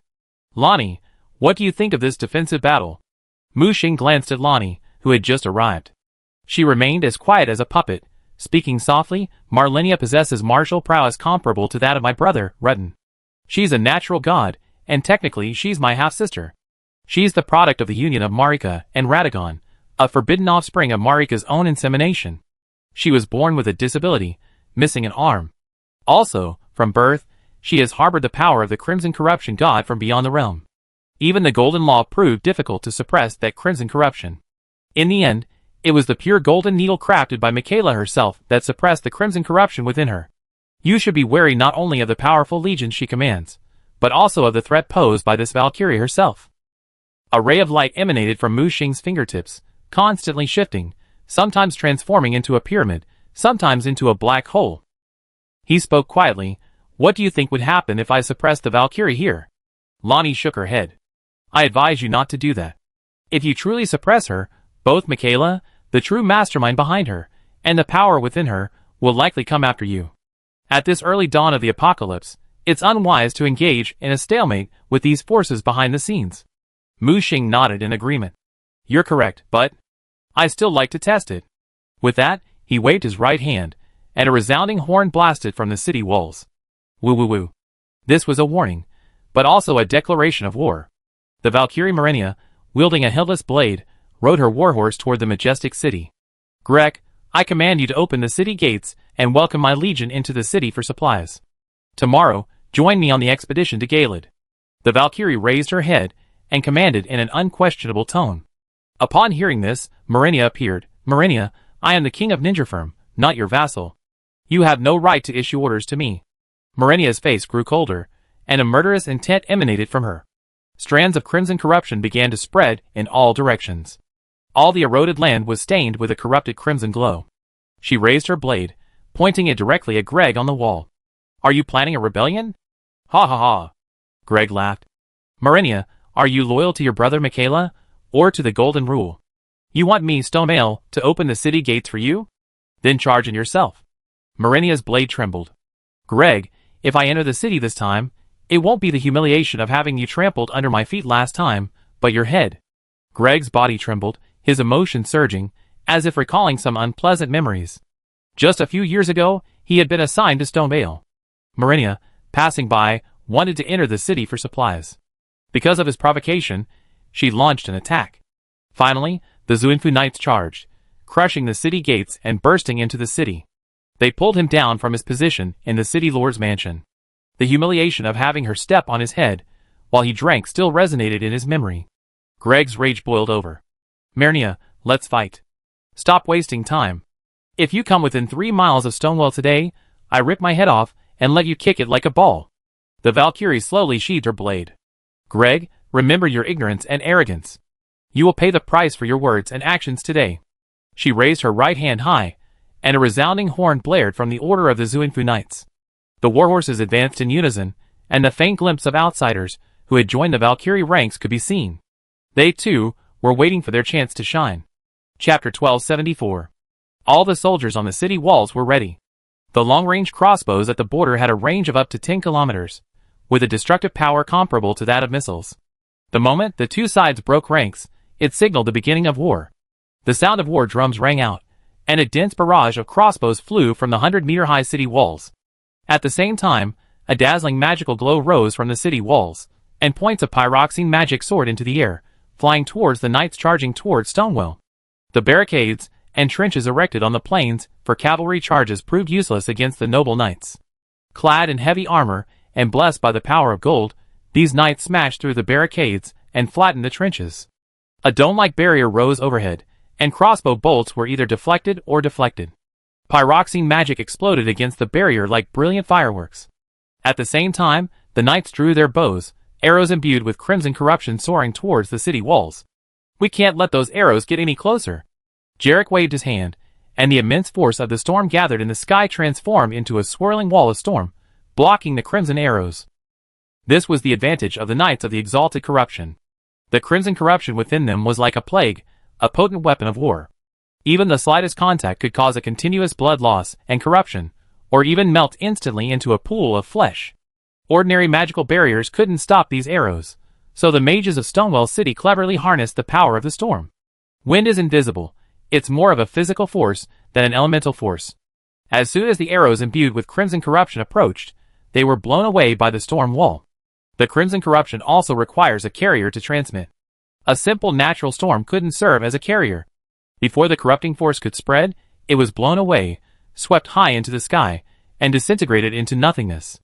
Seeing their arrows unable to penetrate the storm's defenses, the knights abandoned their ranged attacks and formed a spearhead formation, preparing to storm the city gates. Legion of Abominations, attack! Jarek had long wanted to test this newly born, powerful legion, but he wasn't sure if it could withstand the corrosive effects of the crimson corruption. One after another, black iron cans burst from the open side gate, striking war stances.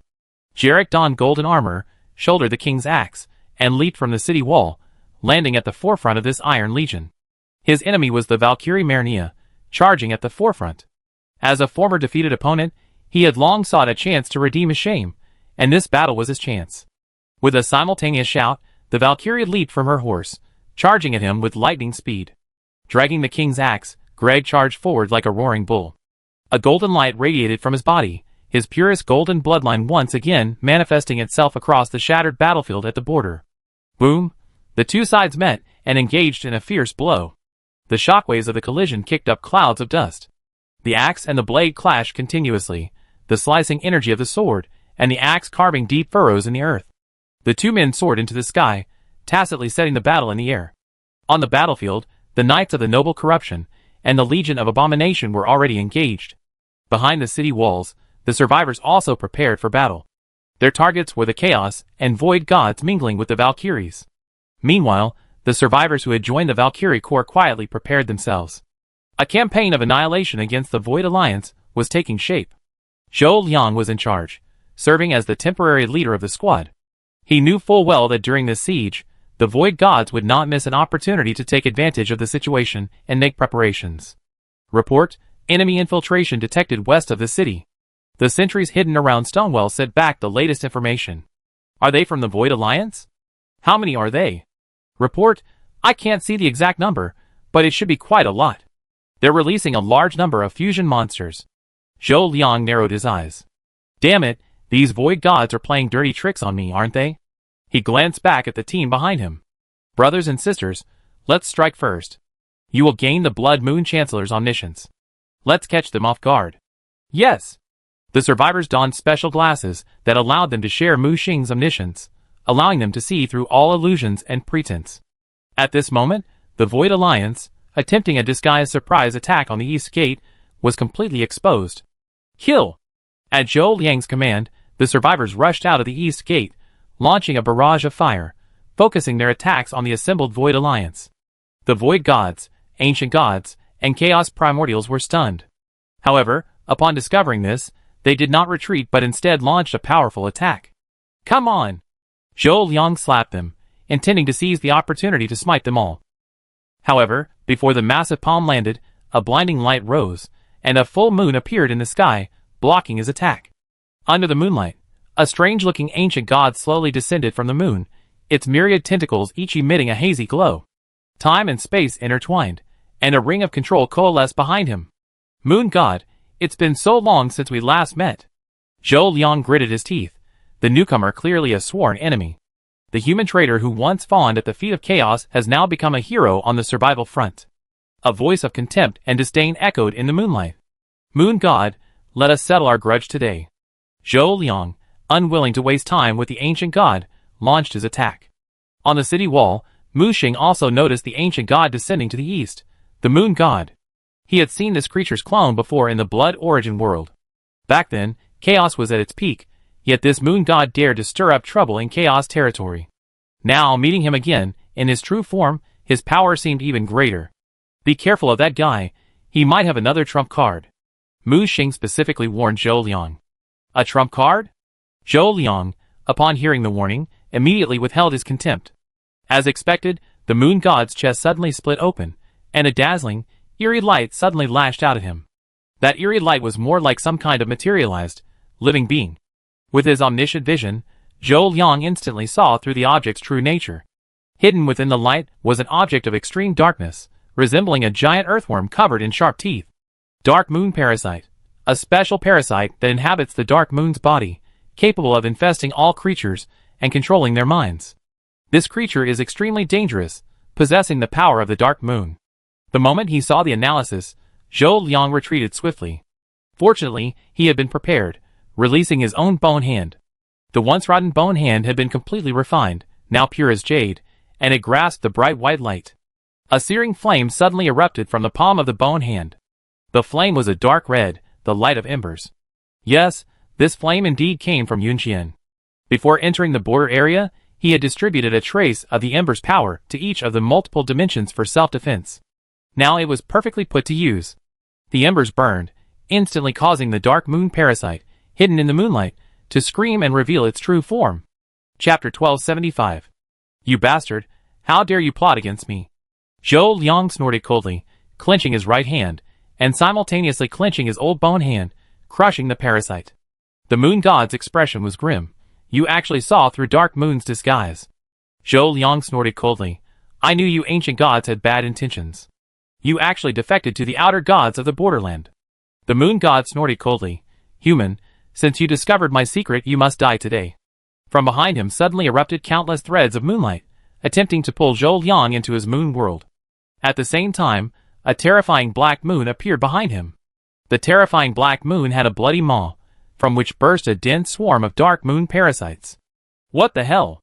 Zhou Liang quickly retreated, trying to avoid these bizarre Dark Moon parasites. Embers, burn the sky! A tiny ember quickly spread, transforming into a raging fire that burned heaven and earth. However, his attack failed this time.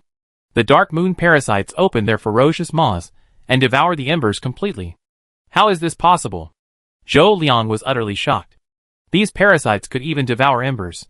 The moon goddess's sinister voice echoed, You, a mere man-made authority, dare to act rashly before me.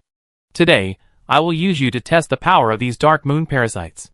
Seeing the moon world behind him closing, Zhou Liang quickly manipulated his skeletal hand to attack the area where it closed, attempting to escape before the world fully formed. He had never imagined that a mere moon goddess, once capable of petty theft, could now wield such formidable power. Boom! The skeletal hand impacted, tearing a fissure. However, the crack closed in an instant, leaving him no time to escape. Damn it, this is doomed. The dense swarm of Dark Moon parasites was about to devour all the ember fire. Without the protection of the ember fire, he was doomed. Just as he was at a loss, the space behind him was pierced by a colorful beam of energy. Xiao Yang, this way. Zhou Liang turned around in surprise. It was his father's voice. Without hesitation, he quickly grasped the energy hand reaching out to him. Trying to run? The moon god screamed, commanding the Dark Moon parasites to bite him. But in that instant, 1,000 veils of night descended, blinding the parasites. After a moment of confusion, by the time the moon god had broken through the veil, Zhou Liang had already vanished into the moon world. Damn! What the hell was that just now? A veil of night? Just as he was about to give chase, the eerie dark moon behind him opened its maw and sucked him in. Then the dark moon shrank and disappeared. The next second, Mu Xing and Novia reappeared.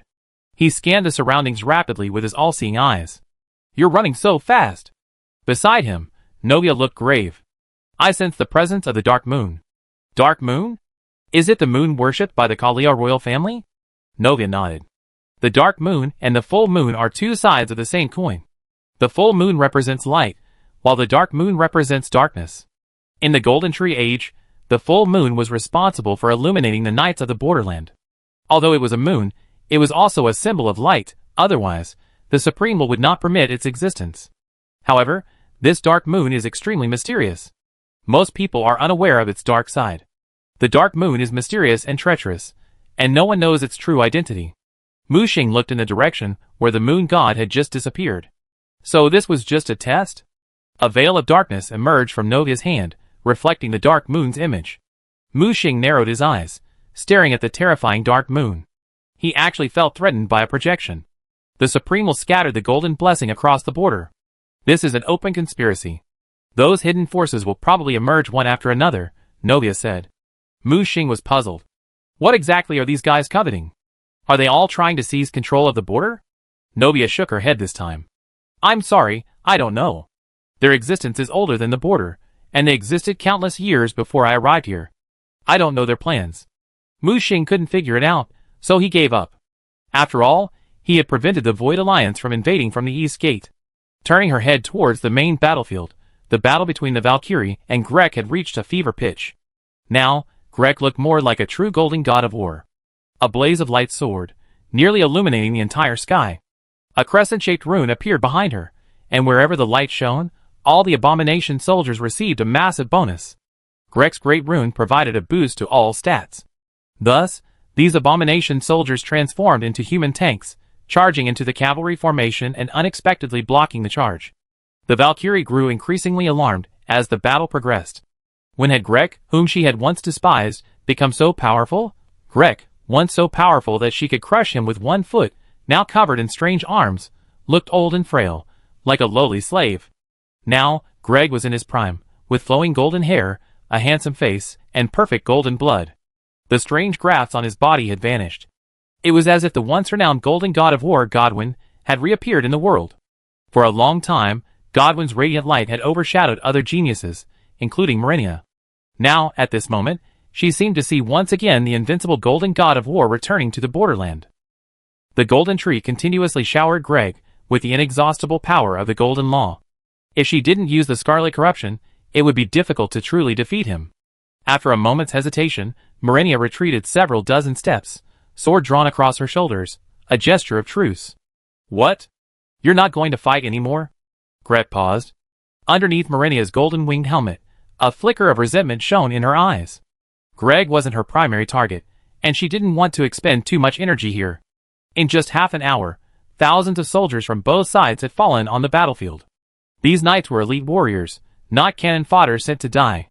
Marinia took a deep breath and said, Greg, let's call a truce. Greg's face was filled with displeasure. You can fight whenever you want, and stop whenever you want? Do you think I'm a fool? A fool? The Valkyrie looked puzzled. Greg coughed. Hanging out with the survivors these days, he learned a lot of new words, and he was using them without realizing it. Anyway, if you want a truce, you have to pay me compensation and apologize.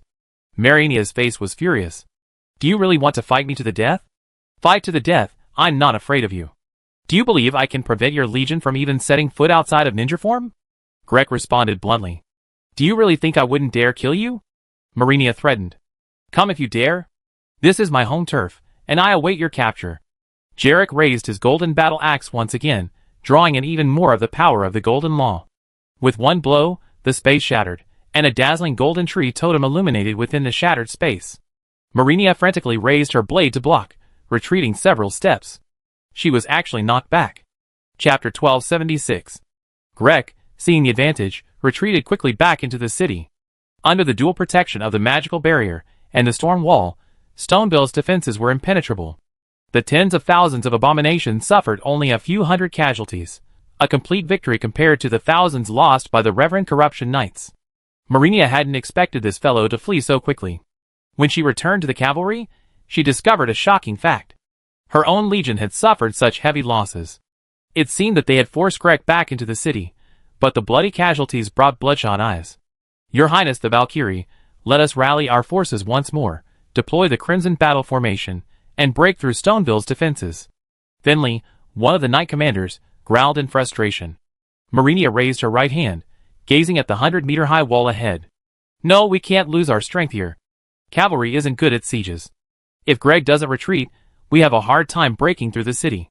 Furthermore, those patchwork monster legions are fearless.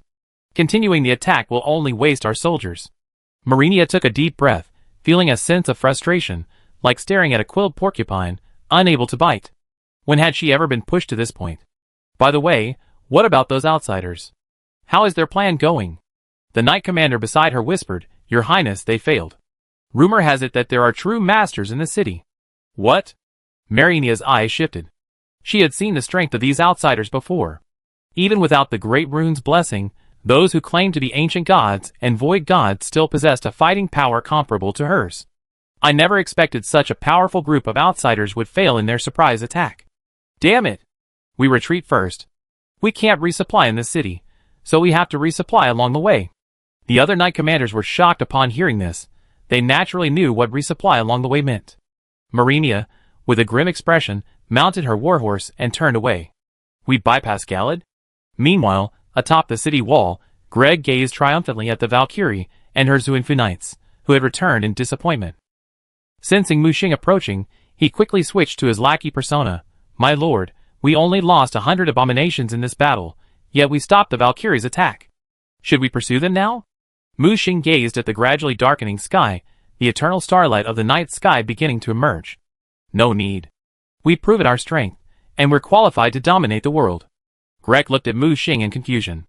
So, my lord, between the Valkyrie and Latin, who are you going to support? Or whoever wins, we support? No, whoever loses, we support. Then who will lose? Latin. Ah? Isn't Latin the key to unlocking the stars? Why don't we take this opportunity to join forces with Marinia and kill Latin? As he said this, he subconsciously glanced at Lonnie, who stood at the edge of the city wall, watching the Valkyrie retreat. Mu Xing said, Let's wait and see. This defensive battle has shown the world our strength, and we avoid being treated as a soft persimmon. Next, I need you to hold off the Valkyrie and prevent them from easily crossing the border. I need to go to Galad and speak to Latin myself. Greg opened his mouth, completely bewildered by what this lord was up to. Mu Xing turned to the others. Uncle Lon, Uncle Zhou, I leave Stonewell in your care. The two exchanged glances and nodded. Lon worried. Going alone to Galad would be dangerous. The turning point of the Shattered War will take place there, and those Void Alliance members have probably already laid a tight net. Mu Xing shook his head. Don't worry, Uncle Lon. I bring Novia with me this time. With her power of the night, we should be safe. He then looked at Zhou Liang. I need you to go somewhere and help me gather intelligence. Zhou Liang's expression grew serious. Where? The Blood Dynasty. Zhou Liang narrowed his eyes. Are you worried about Michaela? Mu Xing nodded. Outsiders entering the border area. This world brings intelligence about the future. Michaela, as intelligent as she is, must have already received the news.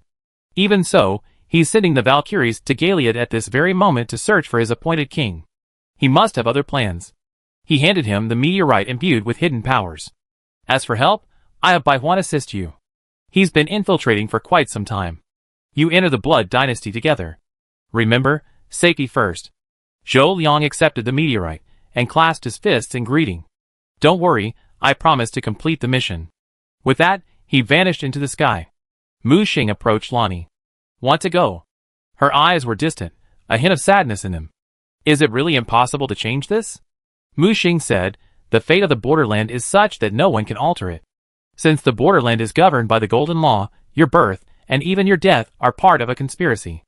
Lonnie turned around and said, I understand. Let's go! Clearly, she had already decided to go to Galad with Mu Xing. Mu Xing did not bring any additional helpers this time, only Novia, disguised as a maid, and Lonnie. One was the goddess of night, ruling over the stars, and the other was Latin's sister. Their fates were tied to General Starbreaker, the guardian of Galad. Meanwhile, the signal from Stonewell had spread throughout Ninjafirm. Receiving the news, Greg's soldiers from all over the land began a massive operation. When the Valkyrie-led army arrived at the town ahead, they found only an empty city. The army searched the town for a long time, but couldn't find even a grain of rice. The knight commanders returned with grim expressions. Your Highness, I have no harvest here. Your Highness, we haven't gained anything either. Your Highness, those bastards from Stonewell have even uprooted the young crops in the fields. The staff member nearby pointed at the beacon fire in the distance and said worriedly, Your Highness, this guy Greg's goal is to prevent us from getting supplies. If the army runs out of food and fodder, I'm afraid we won't even reach Galad. Marinia glanced at him. What if we use the golden blessing to hold on? The staff member said, I'm afraid our army's strength will be weakened, and we won't be able to fight a decisive battle when we reach Red Lion City. Marinia punched a nearby tree, and the massive tree snapped. Damn, Greg, is he trying to trap us to death in Ninja Firm? Many people were filled with righteous indignation. Your Highness, why don't we fight back now and crush Greg's head? Marinia was silent for a moment, then shook her head. No, Greg is well prepared. He's gained considerable strength with the help of those outsiders. We shouldn't confront him head on now. She raised her head, as if making up her mind. Bring up the representatives of those outsiders. I want to talk to them. Finley, standing nearby, immediately intervened. Your Highness, no. Those outsiders are treacherous and cunning, and none of them have good intentions. If we seek their help, I'm afraid the consequences will be endless. Enough. Marinia growled. I can wait, but my brother can't. Chapter 1277. Under the night, moonlight bathed the earth, and the stars shone brightly. A black carriage seemed to blend into the darkness, as it sped along the ancient road leading to Galad. The wandering Deadborns ignored the carriage, unaware of its presence. In the carriage, Lonnie gazed thoughtfully out the window at the night. Novia closed her eyes, absorbing the starlight power pouring down from the sky. Mu Xing sat on the other side of the carriage, while Alessa dozed on his lap. Suddenly, Alessa raised her head, leaning against the window to gaze into the distance. She saw a dark figure streaking across the night sky. Its back was covered in dark golden wings, a magnificent giant tiger. Brother, it's an evil spirit. As soon as the words left her mouth, the tiger descended from the sky, transformed into a fat cat, and pounced into Alessa's arms. I'm so tired. A gruff voice rang out from the fat, striped cat as soon as it landed. Tondo, sound asleep on Mu Xing's shoulder, immediately raised his head in displeasure. A meow startled the evil spirit, making it jump. Brother Do, sorry, I disturbed your rest. The evil spirit, acting like a lackey, ran over to give Tondo a shoulder pat. Mu Xing pinched the back of the evil spirit's neck and lifted it up. No, I asked you to investigate the Mia Finger ruins. Why are you back only now? The evil spirit, looking pitiful, burst into tears. Its sobs caught Novia's attention. Who is this cat? Oh, my second cat. Its name is Tangao. What Tangao? My name is Evil Spirit. Mu Xing was speechless. All right, let's get down to business. Have you found the Mia Finger ruins? Upon hearing the words Mia's Finger ruins, Lonnie, who was watching the night scene nearby, turned sharply. Are you talking about the legendary Finger ruins? The birthplace of the Finger Messenger? Mu Xing nodded and pointed at the evil spirit. I had this guy investigate. The evil spirit shrank back. We did find the ruins, but what? If you keep me in suspense, I let Tondo beat you up. Hey, don't be so impatient.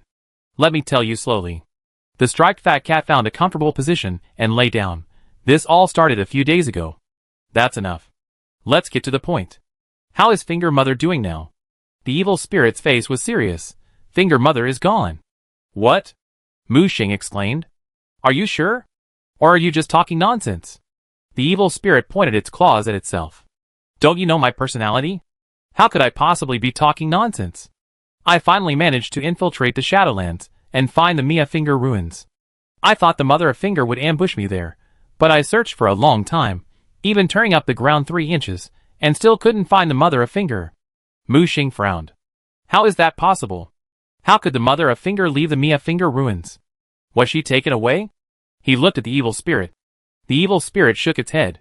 No, there are no signs of fighting there. I suspect she left on her own. Besides, I smell the stench of those chaos creatures there.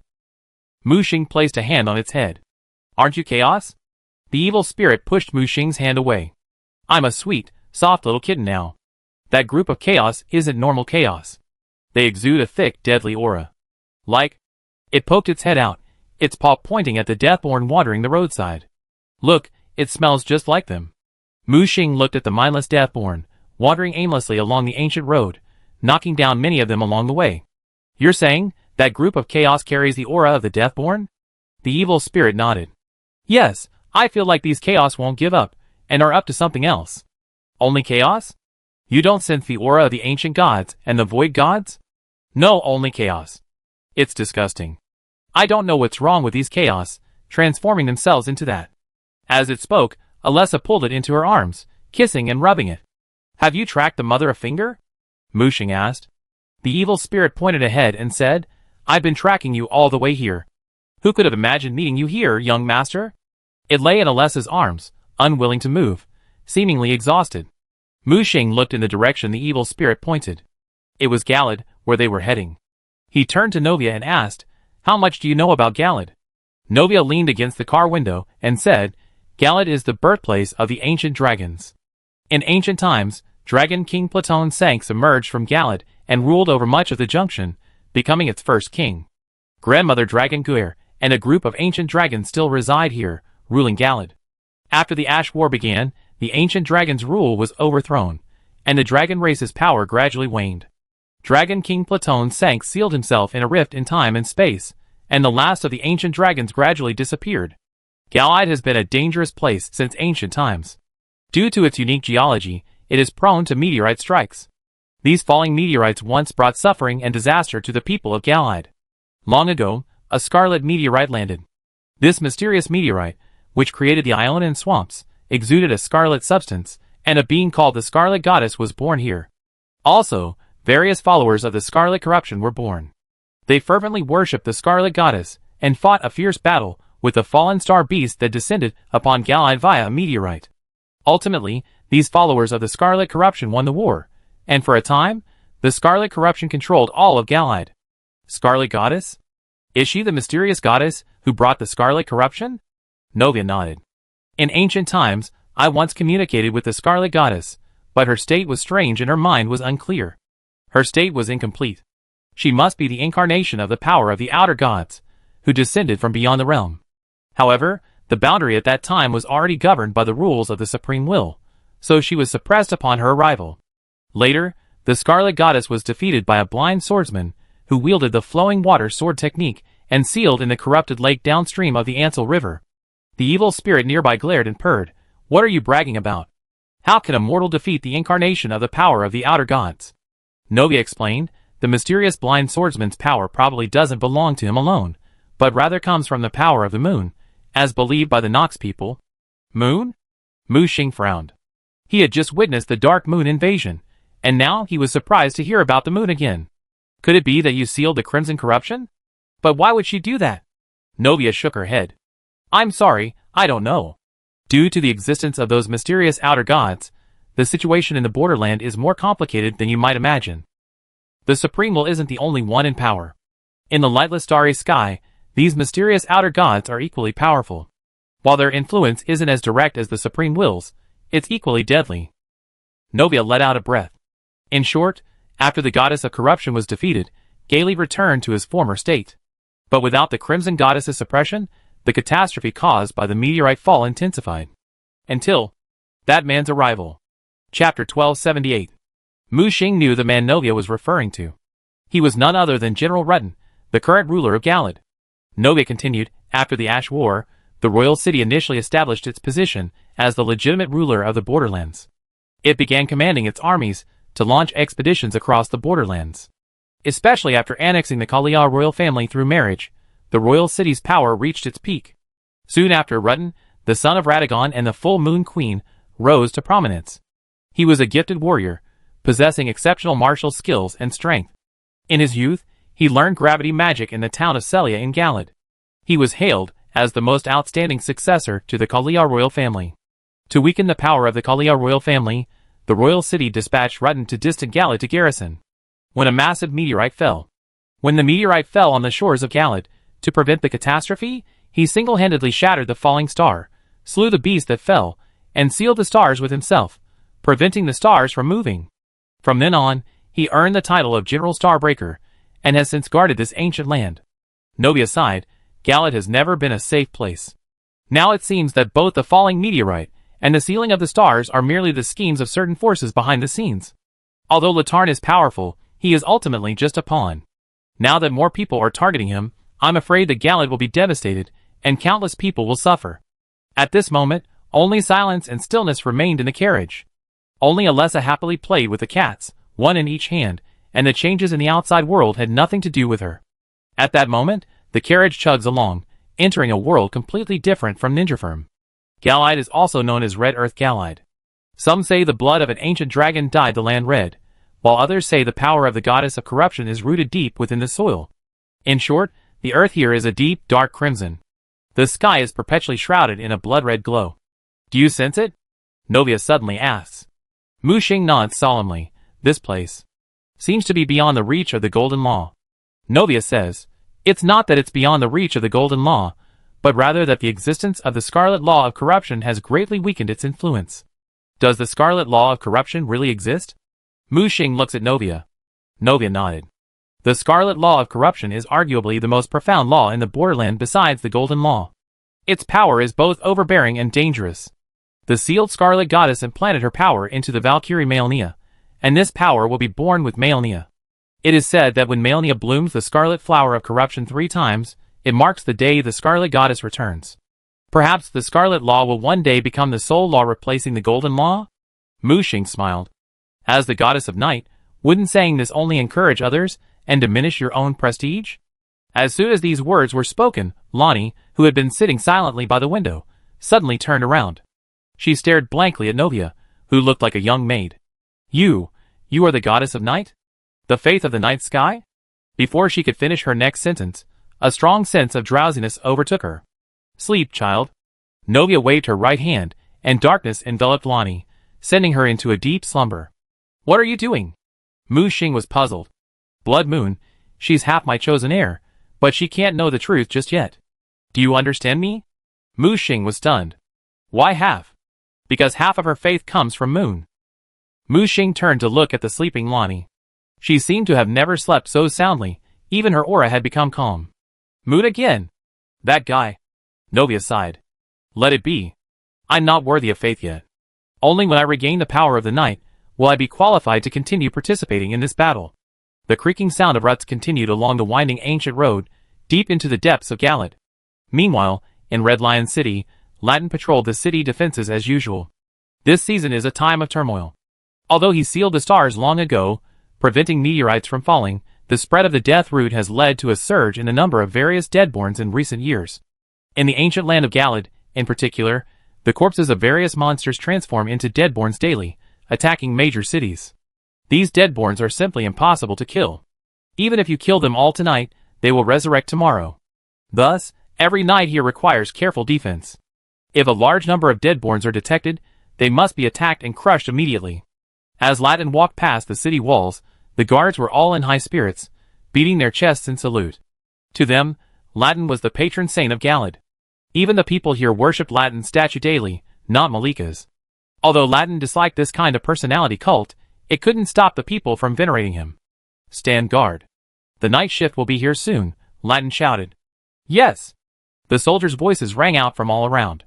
Latin nodded with satisfaction, then suddenly turned his head to gaze at the crimson wilderness beyond the city walls. A signal arrow suddenly shot up from a distant outpost. He waved his hand. Deadborns are attacking. Sound the gong. All city on alert. Assemble the Red Lions. Soon afterward, several more signal arrows shot up from the distant outposts, each one a deeper shade of red. The final signal arrow was a dazzling crimson. Oh no, General. It's those crimson cultists in the wilderness. They spawned a multitude of crimson corrupted creatures, and they're heading towards Red Lion City. A messenger arrived urgently. Latin wasn't worried. He grasped 2 broadswords with both hands. As he leaped from the city wall, a frail old horse burst out from the gate. The horse, already frail and frail, trotted with alacrity, rivaling even mature steeds. Latin landed on the old horse with pinpoint accuracy, but the disparity between his massive frame and the steed beneath him was too great. This made the pairing look awkward. However, Latin didn't see any problem. He cast gravity magic on himself, reducing his weight to almost the limit. The old horse felt no strain carrying the massive Latin, as if it were lifting a feather. Inside the city, the neatly aligned cavalry had quickly prepared themselves and mounted their warhorses. The lion flag fluttered in the wind beneath the night sky, and the sharp spears and blades reflected the cold, murderous intent in the moonlight. All they could see was General Starbreaker, standing at the forefront of the legion. As long as they followed his lead and charged, any enemy would be completely crushed. For they were the invincible Red Lions. Red Lions, follow my orders. Follow me and crush those bastards. Fight, fight, fight. The soldiers raised their lances and shouted, their momentum reaching a peak. Chapter 1279. Boom. When the Crimson Follower, who organized the ritual, was killed by Rudden, who descended from the sky. The crimson corruption force that had gathered in the sky suddenly dissipated. The space-time rift that had finally opened twisted and vanished. A giant crimson corruption dragon, having just poked its head out, screamed as its neck was severed by the shrinking space-time rift. The ferocious head slammed heavily onto the sand dune. Rudden walked over and slashed at the dragon's head, which still lingered in death, severing its hard horn as a trophy of this battle. Victory! Victory! Cheers echoed around. The Red Lion Legion began to mop up the last remnants and clear the battlefield. Just then, under the moonlight and starlight, a black carriage slowly approached from the horizon. "General, something's happening." The scout immediately spotted the approaching carriage, but it was a fleeting moment. When he looked again, it had vanished, like an illusion. He wanted to advance to scout, but was stopped by Latarn. He mounted his warhorse and headed for the approach himself. The massive Latarn lay across the road, nearly blocking it entirely. The old horse beneath him neighed rhythmically, as if sensing the approaching threat. Suddenly, the black carriage slowly emerged from the veil of darkness. The carriage bore the insignia of Stonewell. Why would Stonewell send someone to my gallite at this hour? Latarn seemed to have known Stonewell would come, so his expression was remarkably calm. The black carriage slowly stopped, the doors opening, revealing Muxing, dressed in the black robes of a Stonewell noble. Behind him stood the night goddess, disguised as a maid, and Alessa, holding two chubby cats. Latin narrowed his eyes. He sensed no ill will from the three before him. Instead, the two cats gave him a sense of extreme danger. "Let me introduce myself. My name is Blood Moon, one of Greg's staff. Next to me is my sister Alessa and my maid." Latin nodded gently, his attention fixed on the black carriage. "Long time no see, Lonnie." As soon as he finished speaking, Lonnie's figure slowly emerged from the carriage. Her eyes met his from beneath the wide brim of her hat, and a long-lost brotherly bond blossomed between them. "Long time no see, brother." The two stared at each other for a moment, the atmosphere slightly awkward. Finally, it was Muxing who spoke, ending the awkwardness. "General Latin, we come all the way from Stoneville overnight, and you won't invite us to your city?" Latin took a deep breath. "Follow me." He gently tugged on the reins, and the old horse turned, bearing him back to Red Lion City. Muxing watched the Red Lion Legion returning home with great interest. A great victory tonight, but also heavy losses. As the sky began to turn pale in the east, the warriors returned, smeared with blood and glory. But beneath their blood-soaked armor, no one smiled.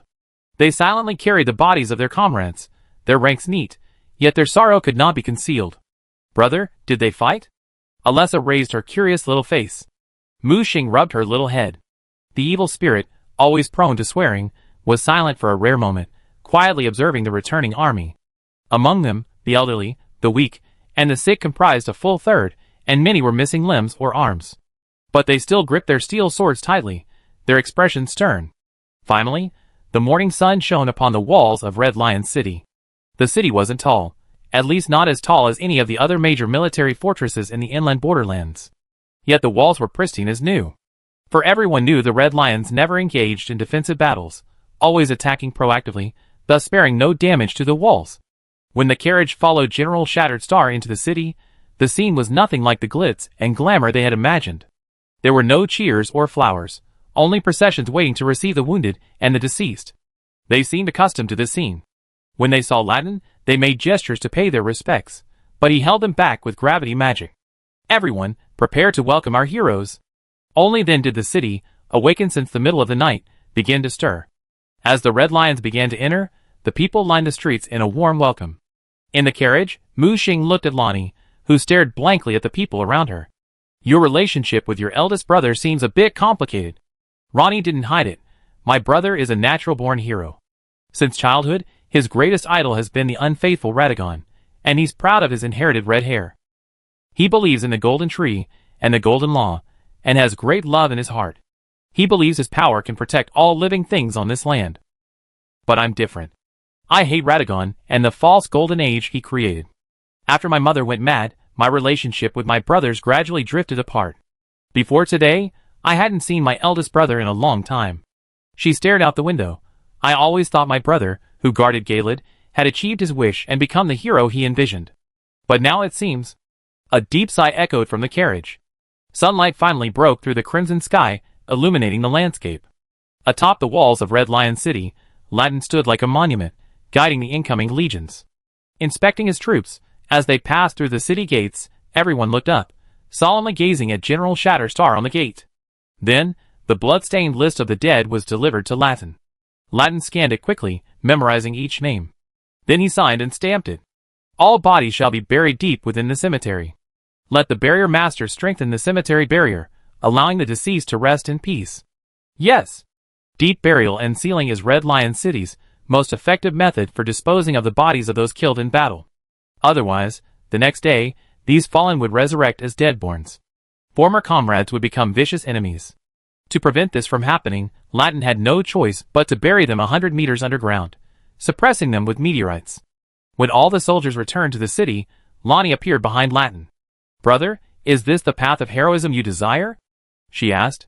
Latin didn't look back, but slowly removed the golden lion helmet inlaid with 2 dragon fangs. His vibrant red hair gleamed in the sunlight. He turned, revealing a small scar on his face.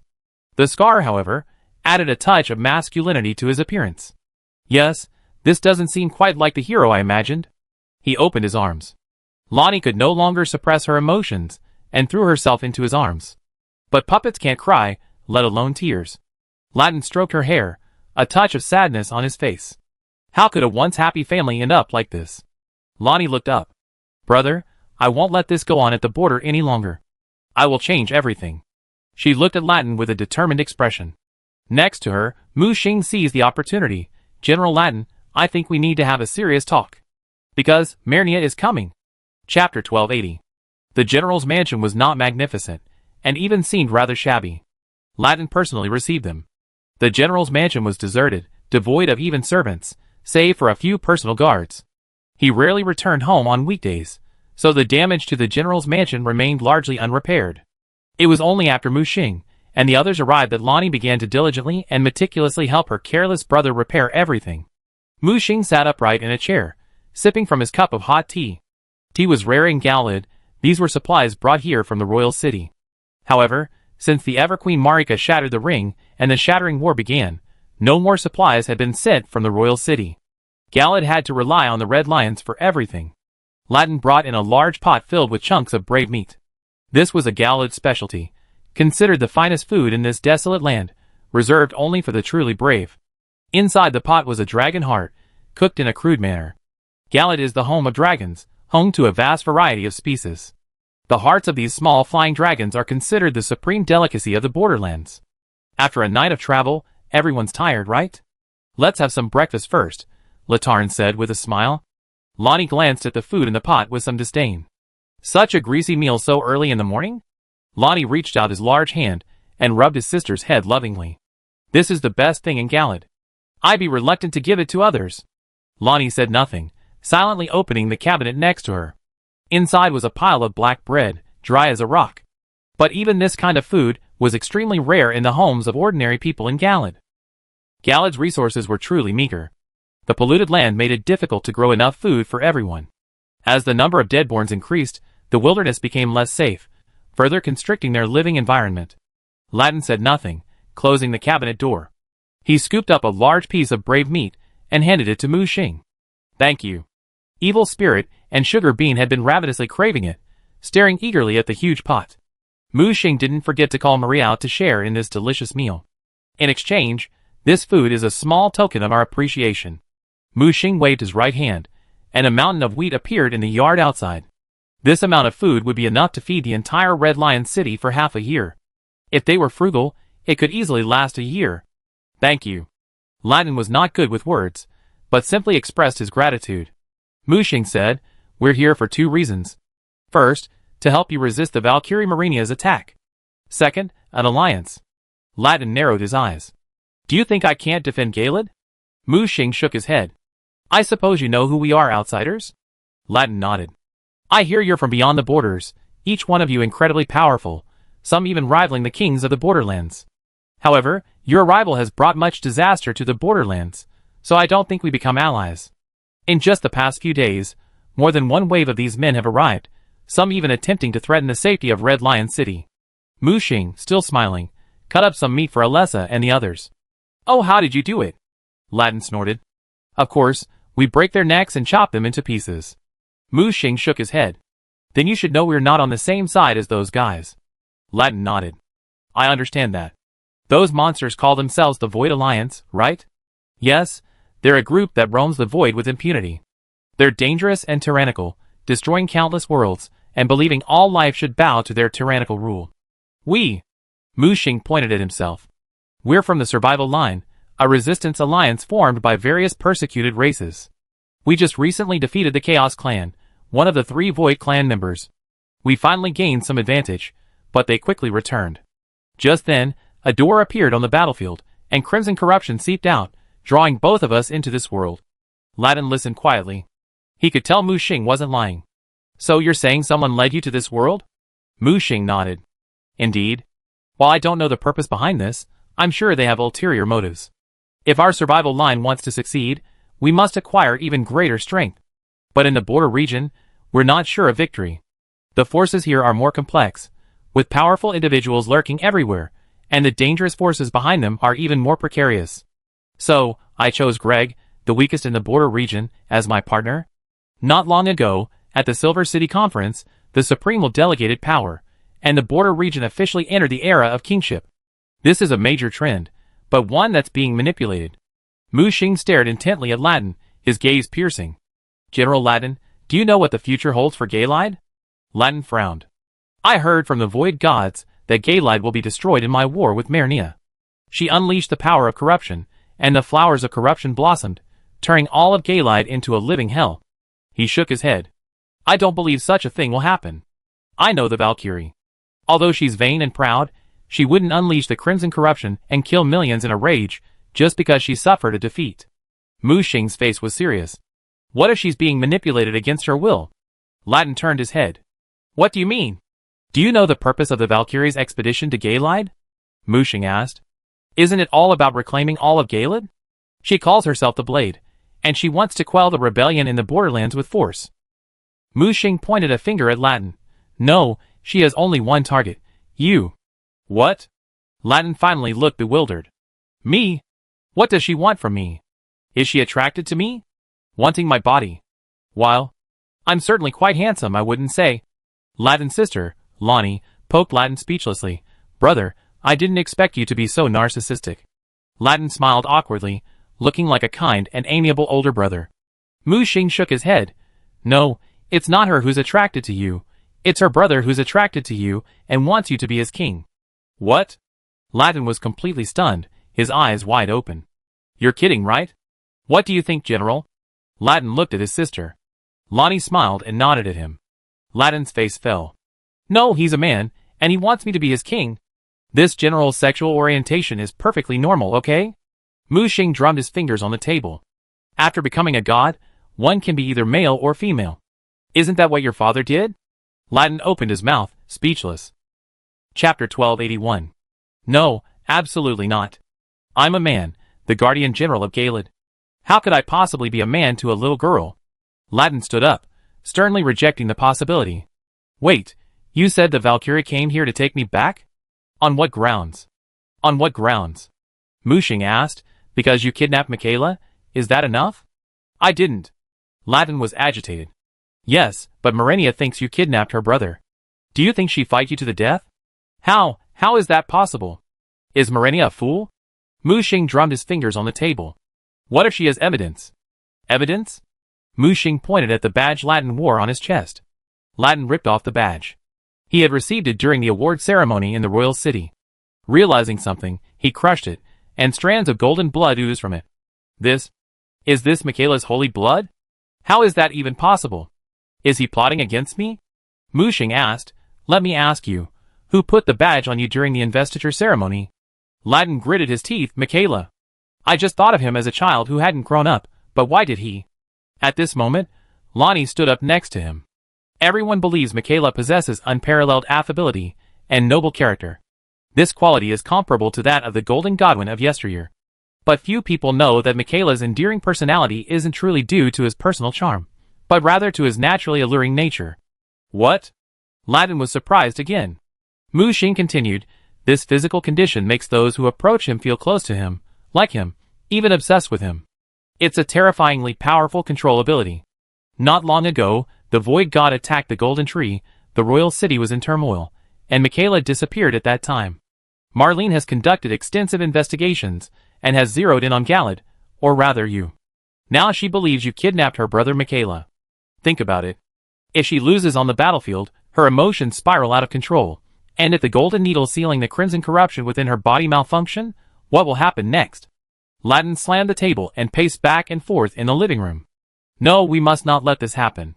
If she unleashes the crimson corruption, its power will awaken the crimson laws of corruption sealed within the corruption lake beneath Galad.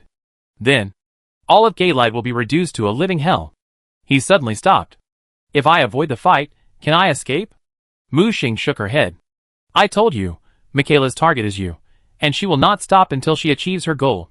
In the ending we outsiders witnessed, Galad was destroyed, you went mad, and Mernia was severely injured. Later, you were defeated by the Fated One, chosen by the Supreme Will, and your body was transported to the Shadowland, becoming the young man's new husband. No. Latin covered his face, feeling like he couldn't live any longer. He looked at his sister. Sister, you came here because you must have a solution, right? Lonnie shook her head. It's not that simple. With your personality, you would never leave Galad. War is inevitable, and so is the end. Moreover, the Supreme will use your body to seal the stars, and now it's time for them to be unsealed. Therefore you must die. Latin was silent for a moment. I'm fine with dying, but I hope you can save everyone in Red Lion City. They are innocent. At this moment, Mu Xing stood up and placed a hand on the star-shattering general's shoulder. Who said you must die? We are here to change this predetermined fate. Latin looked at Mu Xing blankly. What do you mean? If you die, all those behind this plot will get what they want. Then, not only will Galad suffer, but the entire borderland will suffer. So you can't die. But what should I do? Mu Xing knew that Latin wasn't afraid of death. He was afraid that the land he protected would be destroyed because of him. Realizing that the time was ripe, Mu Xing struck while the iron was hot, and extended his right hand. Cooperate, Latin. You don't want to see Galad destroyed because of you, do you? Latin hesitated for a long moment, glancing at his sister, Lonnie, then at Red Lion City outside. Then he made a decision. He clasped his broad hand with Mu Xing's. I hope my choice is right. Mu Xing turned to Lonnie behind him. Well, now that even your brother agrees to cooperate, can our alliance be officially established? Lonnie finally nodded. Of course, remember your promise. Just then, a black storm vulture flew across the sea, accurately locating the general's mansion in Red Lion City. Alessa trotted out, and Sue returned holding a bamboo tube. After opening it, it contained a letter from Stonewell. Oh, this Valkyrie is quite capable. I didn't expect her to conquer a demi-human city-state and steal their food supplies. Lonnie leaned over. Has she entered Galad? Yes, she's on her way. Mu Xing nodded. Latin, upon hearing this, became anxious. I go and assemble our forces and prepare for battle. Mu Xing quickly grabbed the impatient general. This war must be fought, but not for you. Latin was puzzled. Do you want me to retreat? Mu Xing shook his head. No, the war must be fought, because the tide is irreversible, and the outcome cannot be changed. But the process can be changed. What do you mean? Mu Xing waved his right hand, and a ball of silvery white substance dripped onto the ground. Is this Nightman technology, bionic tears? Lonnie recognized it immediately. I didn't expect you even knew about this. Mu Xing was surprised. But it wasn't surprising. As a believer in the starry sky, Lonnie must have studied the night people. The silver bionic teardrop squirmed, rapidly transforming into Latin's image. Every hair, every pore, was identical. Latin stared at the bionic teardrop in shock, and couldn't help but reach out. At the same time, the bionic teardrop opposite him also reached out. The two performed the same movement. Latin seemed to understand something. Is this your plan? General Latin, I need a drop of your heart's blood and a wisp of your original soul energy. That way, I can 100% imitate you, including your abilities. That way, even if it's Michaela on the other side, she won't be able to tell the difference until you two combine. Law and I couldn't help but ask, imitating my brother is fine, but how do I restart the starry sky? Do I really have to kill him? Mu Xing's lips curled slightly. Isn't that simple? Just let your brother unseal himself, and that be all. Law and I was stunned.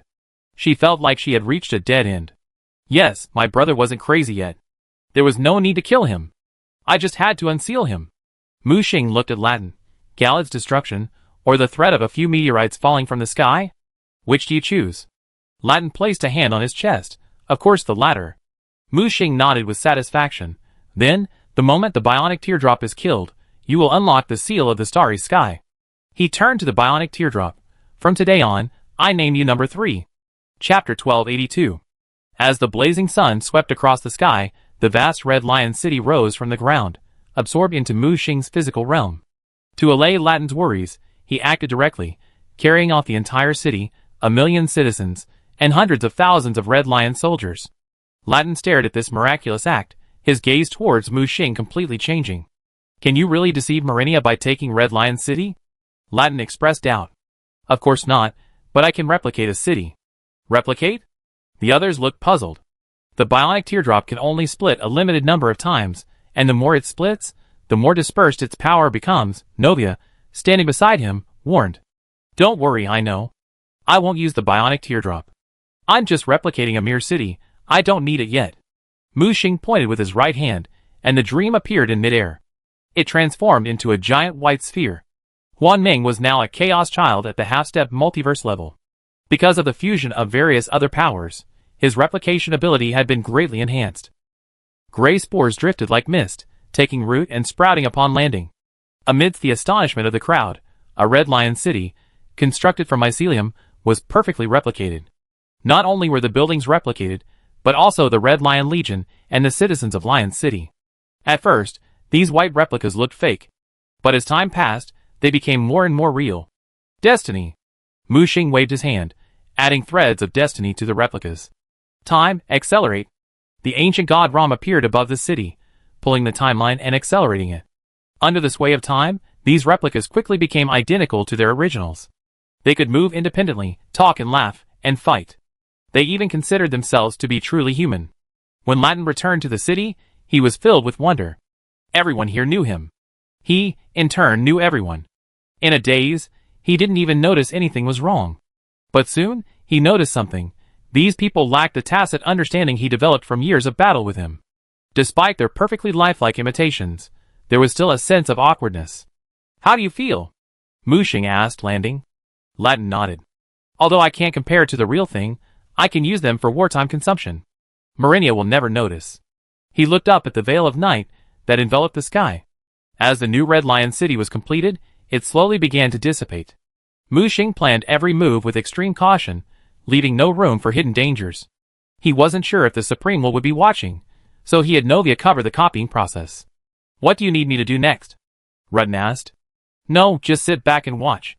You only need to unseal the stars at the crucial moment. And this time, I want you to die immediately, allowing Marinia to win and accelerate the plot. Rutten nodded. Don't worry, I time it.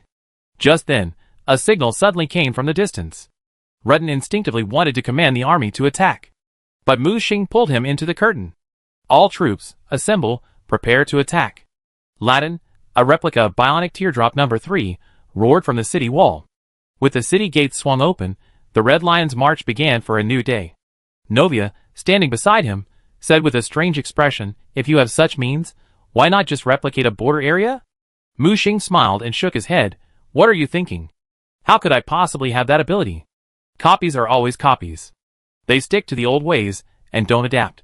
But life is called life because it is born with free will and a future. In desperate situations, it can unleash unimaginable power and create miracles. If the replica can accomplish this, why would I bother with all this trouble? As Mu Xing spoke, Lonnie, standing behind him, pondered his words. Freedom? Mu Xing spread his hands. All right, from now on, we can just watch the battle from here. They gradually rose into the air, using the veil of darkness to hide behind the clouds.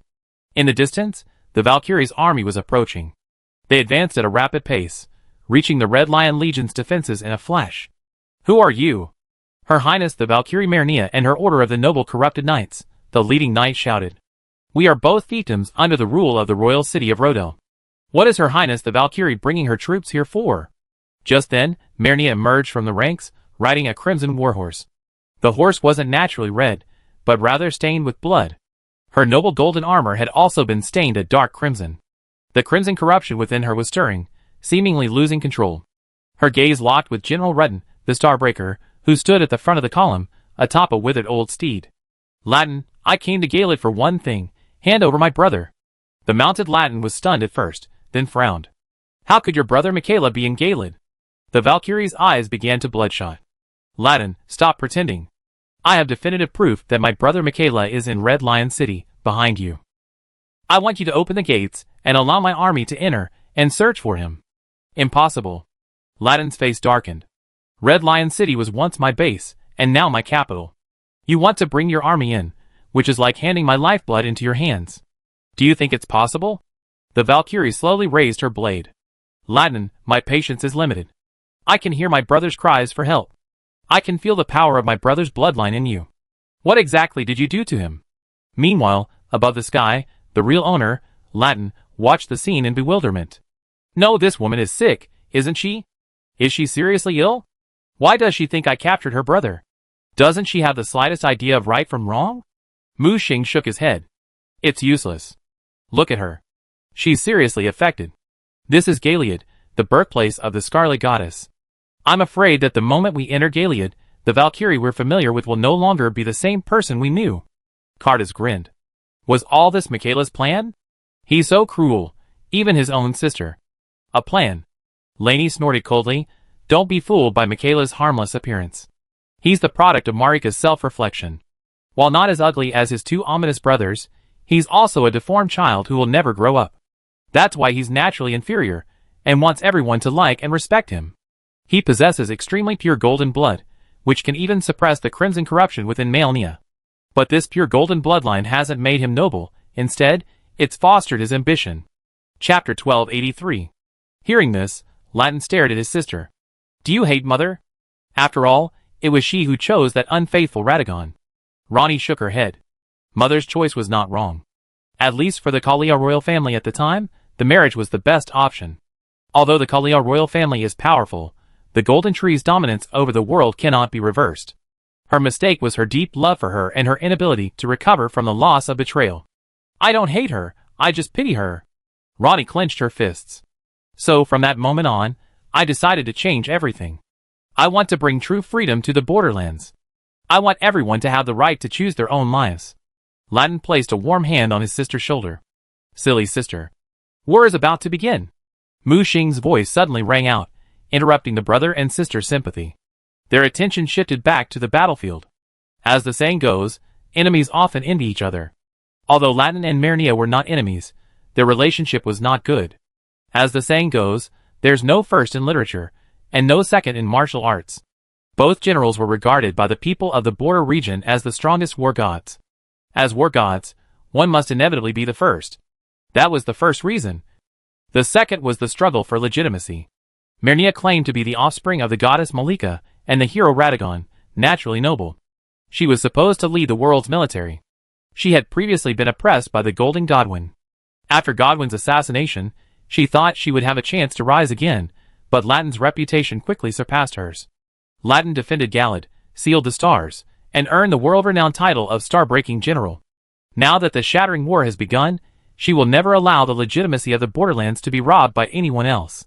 Both publicly and privately, she and Latin, the most powerful demigod, owe each other a duel. Now, they meet on this ancient red earth, their weapons facing each other, a battle poised to erupt at any moment. Latin warned, Marina, I warn you. Do not deceive me with such fabricated excuses. Galad is my Galad, and Red Lion City is my Red Lion City. You will have to step over my corpse to enter and search for me. Marina raised her blade, and the elite knights of the Xuanfu behind her shouted, raising their lances in unison. Since that is the case, let us fight. Marina shouted. Are you afraid? Red Lions, listen. Whoever threatens our homeland must trample over our corpses. Fight! Fight! Fight! Fight! As expected of the two most battle-hardened armies on the border, their momentum was unstoppable. Kill! The two generals roared, their cavalry charging at each other simultaneously. Latin grasped his lion bow and unleashed a terrifying, gravity-charged arrow. The terrifying force of the attack shook the entire battlefield, ripping the very air apart. Marina, like a swift bird, dodged the arrows, rapidly closing in. Seeing his longbow was useless, Latin roared, the sand dunes trembling, and two star-smashing great swords soared into the air, seized in his grasp. With a clang, he blocked Marinia's blades. For a moment, neither could do anything to the other. From the sky, Latin watched the scene unfold. This bionic teardrop is truly powerful. It can mimic over 90% of my original power? Mu Xing said, this super bionic teardrop is the masterpiece of the goddess of night. Later, after my modification, its mimicry capabilities have been even stronger. Forget about imitating you. Even if Radagon came here, he could do a good job. What's more, it has absorbed your heart, blood, and soul mark. With the blessing of the great when you bestowed upon it, its imitation is naturally even more realistic. Latin folded his arms, marveling. On the battlefield, two generals were already engaged in a fierce battle, with the outcome uncertain for a moment. The Red Lion Legion and the Xuanfu Knights were also engaged in a brutal clash. Latin's eyes sank as he watched this scene, and he clenched his fists. If Mu Xing hadn't arrived and prepared in advance, those killed would have been his men. The casualties were horrific. In less than an hour, the entire battlefield was stained red. The red earth grew even crimson. Bodies fell one after another. Novia, standing by, glanced around. Blood Moon, didn't you say there were others? Why are they nowhere to be seen? Mu Xing sneered. They're almost there. Those void gods won't miss this opportunity. As soon as he finished speaking, two teams arrived, one on the left and one on the right, to support them. One team joined the Red Lion Legion, the other joined the Valkyrie's Order of the Holy Knights. They're really here? But these are just the minions, right? Novia asked. Mu Xing nodded. Yes, this is just the appetizer. The real show is yet to come. At his words, both Latin and Lonnie instinctively looked at him. Mu Xing raised a finger. Two things must be accomplished today. First, General Shattering Star must die. Without him, the stars cannot be unsealed. Second, the Scarlet Goddess will eventually be resurrected and descend upon this world. The two seem to understand Mu Xing's meaning. So those void gods are coming for the Scarlet Goddess? 9 out of 10. If they want to achieve final victory, they must win over the outer gods' representatives in the borderlands. Spokespersons? The two were puzzled. You don't really think the outer gods will descend upon the borderland in person, do you? They don't want to, and they can't. They don't want to, because descending would be suppressed by the Golden Law, giving the Supreme Will an unwarranted advantage. It can't be because the borderland is now sealed off by the Supreme Will. The stars are the seal. Latin couldn't help but ask, wait, you said the stars are the seal, a barrier protecting the borderland from these outer gods. Why would the Supreme Will unseal it? Mu Xing gazed at the distant battlefield and shook his head. I don't know, but there must be some special purpose for them to open the borderland and give other outer gods the opportunity to descend. That means the benefits outweigh the risks. Hearing this, Latin pounded his fist against the curtain of night and growled, the creatures of the borderland shouldn't be their pawns. Lonnie held Latin's arm. Brother, calm down. Latin took a deep breath, trying to calm himself. It took a while for him to calm down. He knew getting angry was futile, and would only give the enemy an opportunity to exploit. Don't worry, sister. I know what I should do now. Perhaps you're right. This world no longer needs the so-called golden rule or the protection of gods. Only by controlling one's own destiny can one truly be free.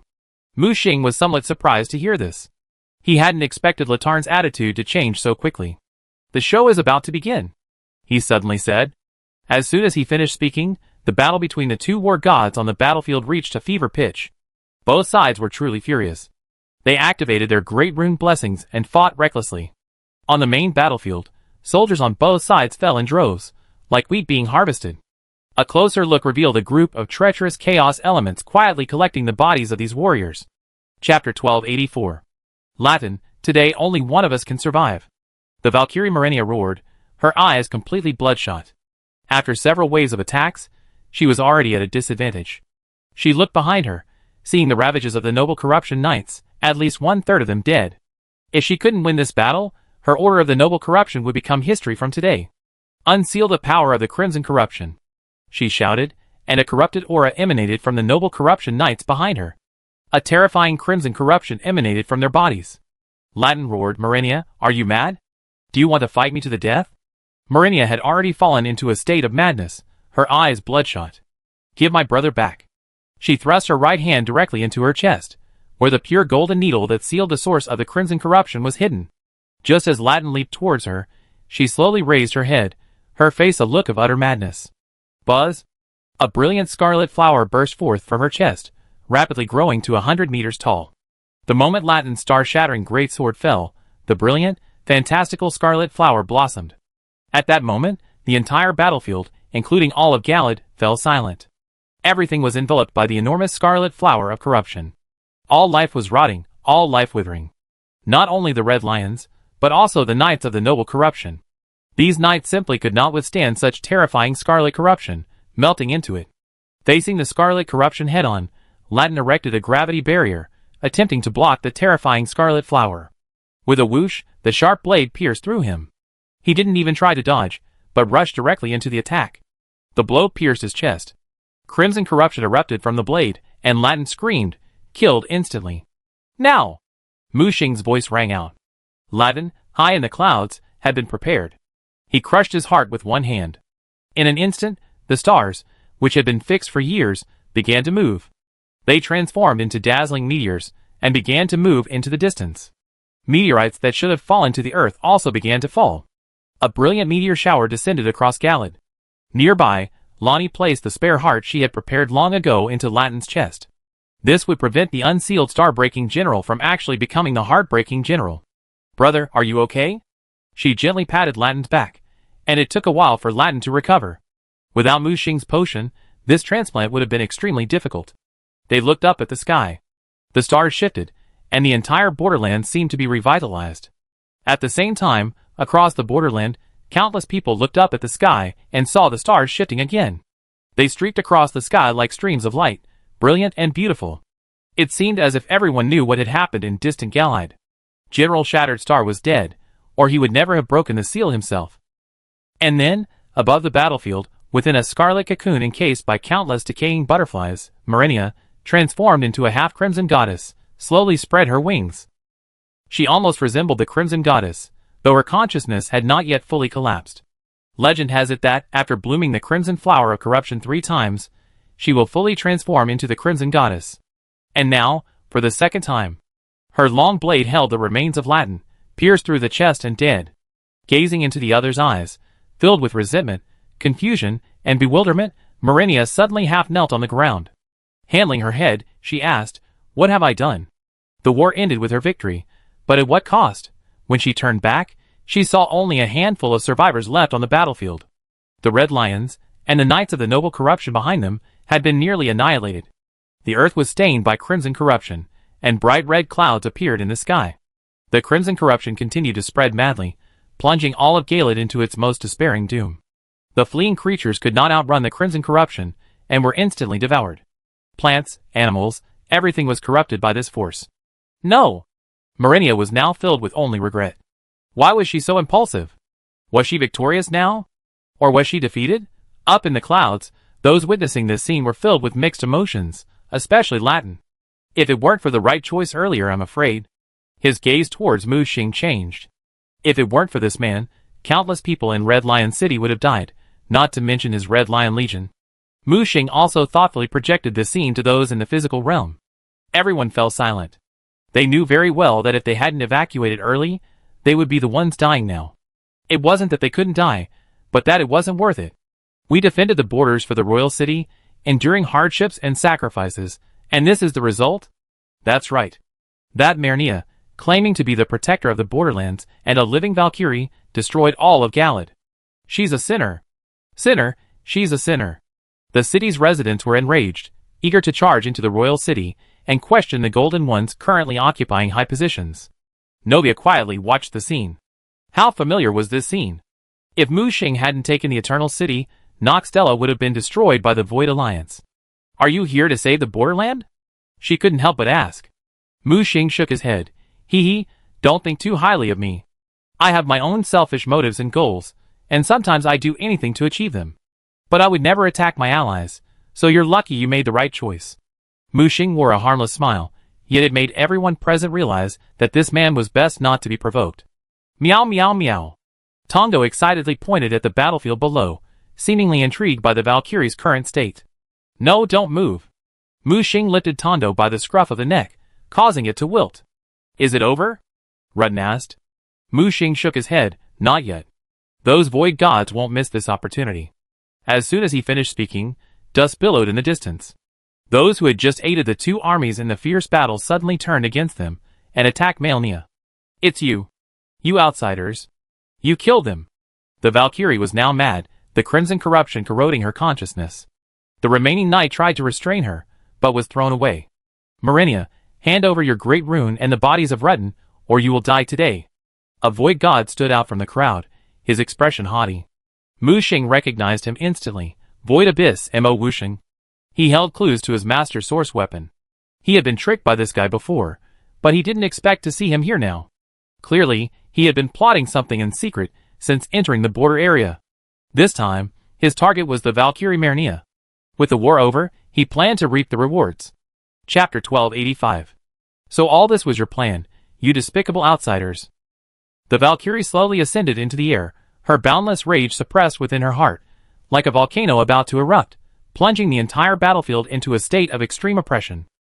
The bodies of the corrupt knights, who had perished at her hands, crumbled, their souls transformed into countless decaying butterflies.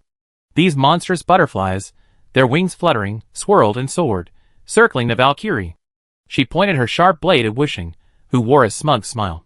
Some power was taking root within her, poised to burst forth at any moment.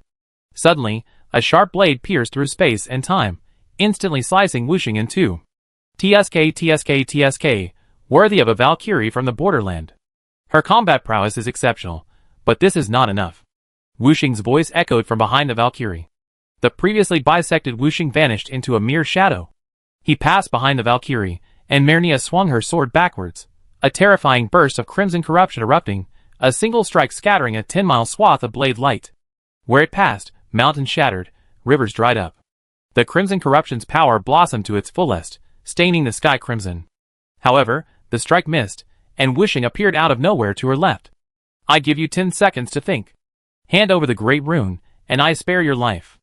Wuxing teased the Valkyrie's already limited patience. Kill! The Valkyrie roared, lashing out with endless blade light. Water birds danced wildly, and the corrupted sword energy shattered the entire battlefield.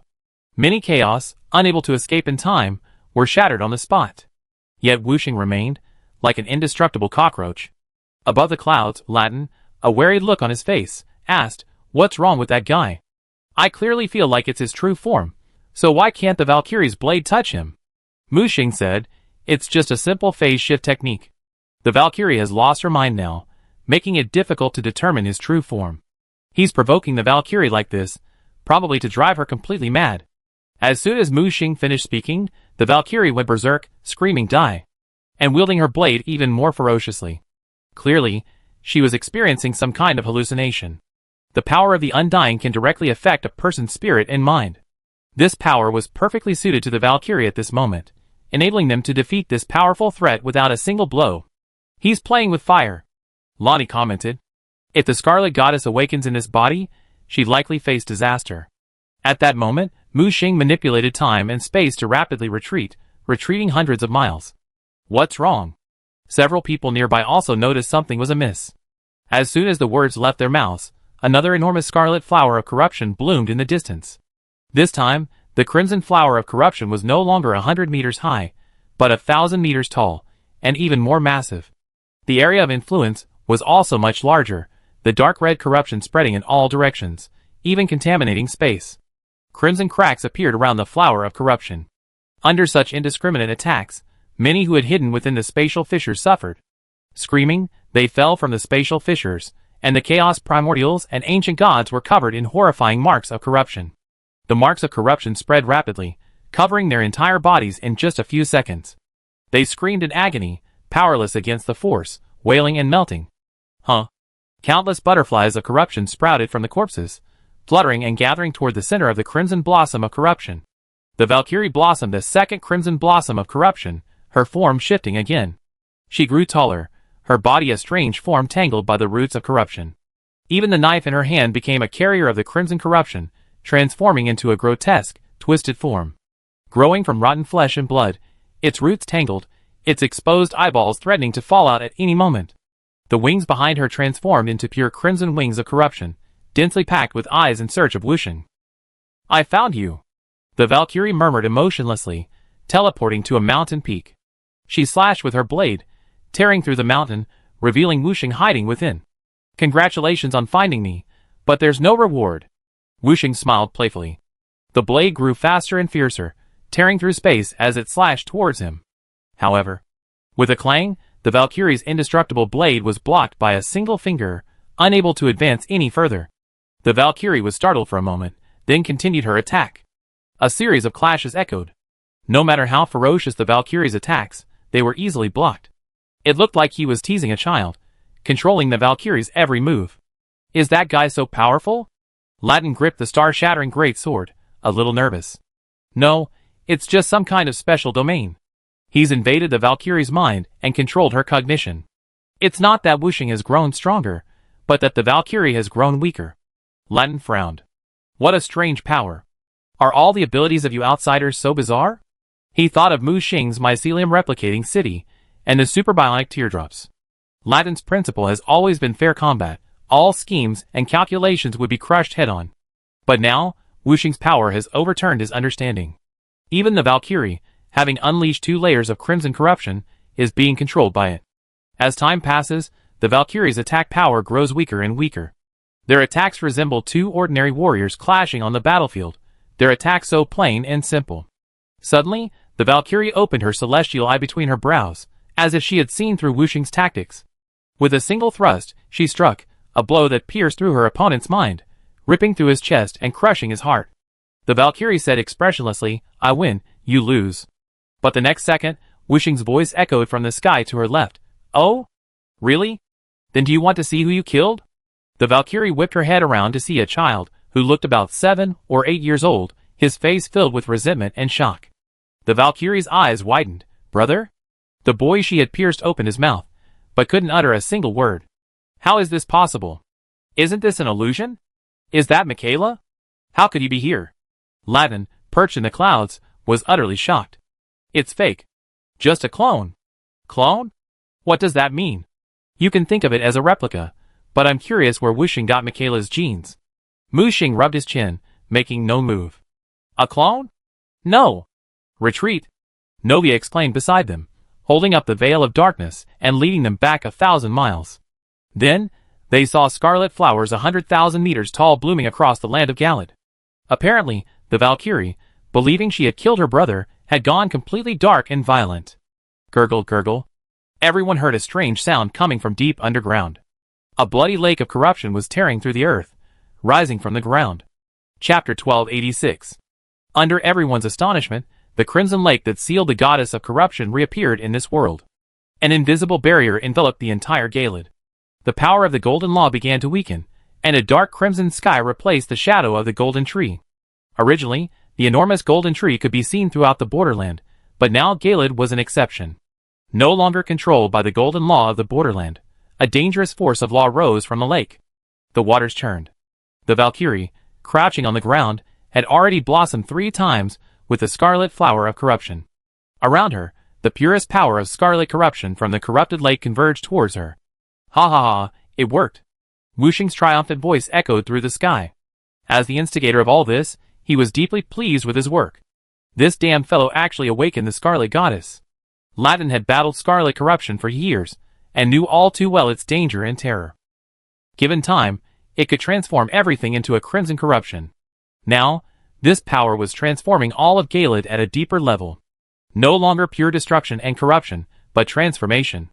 This power possessed the ultimate capacity for corruption, yet now displayed the ultimate power of life.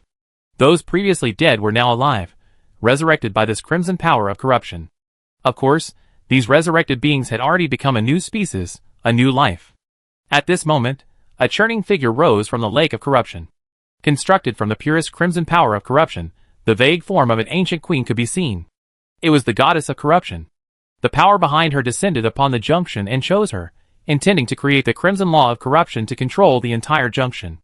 But because the golden law took control first, she was subsequently attacked from all sides, and ultimately defeated, and sealed by a blind swordsman wielding the power of the moon.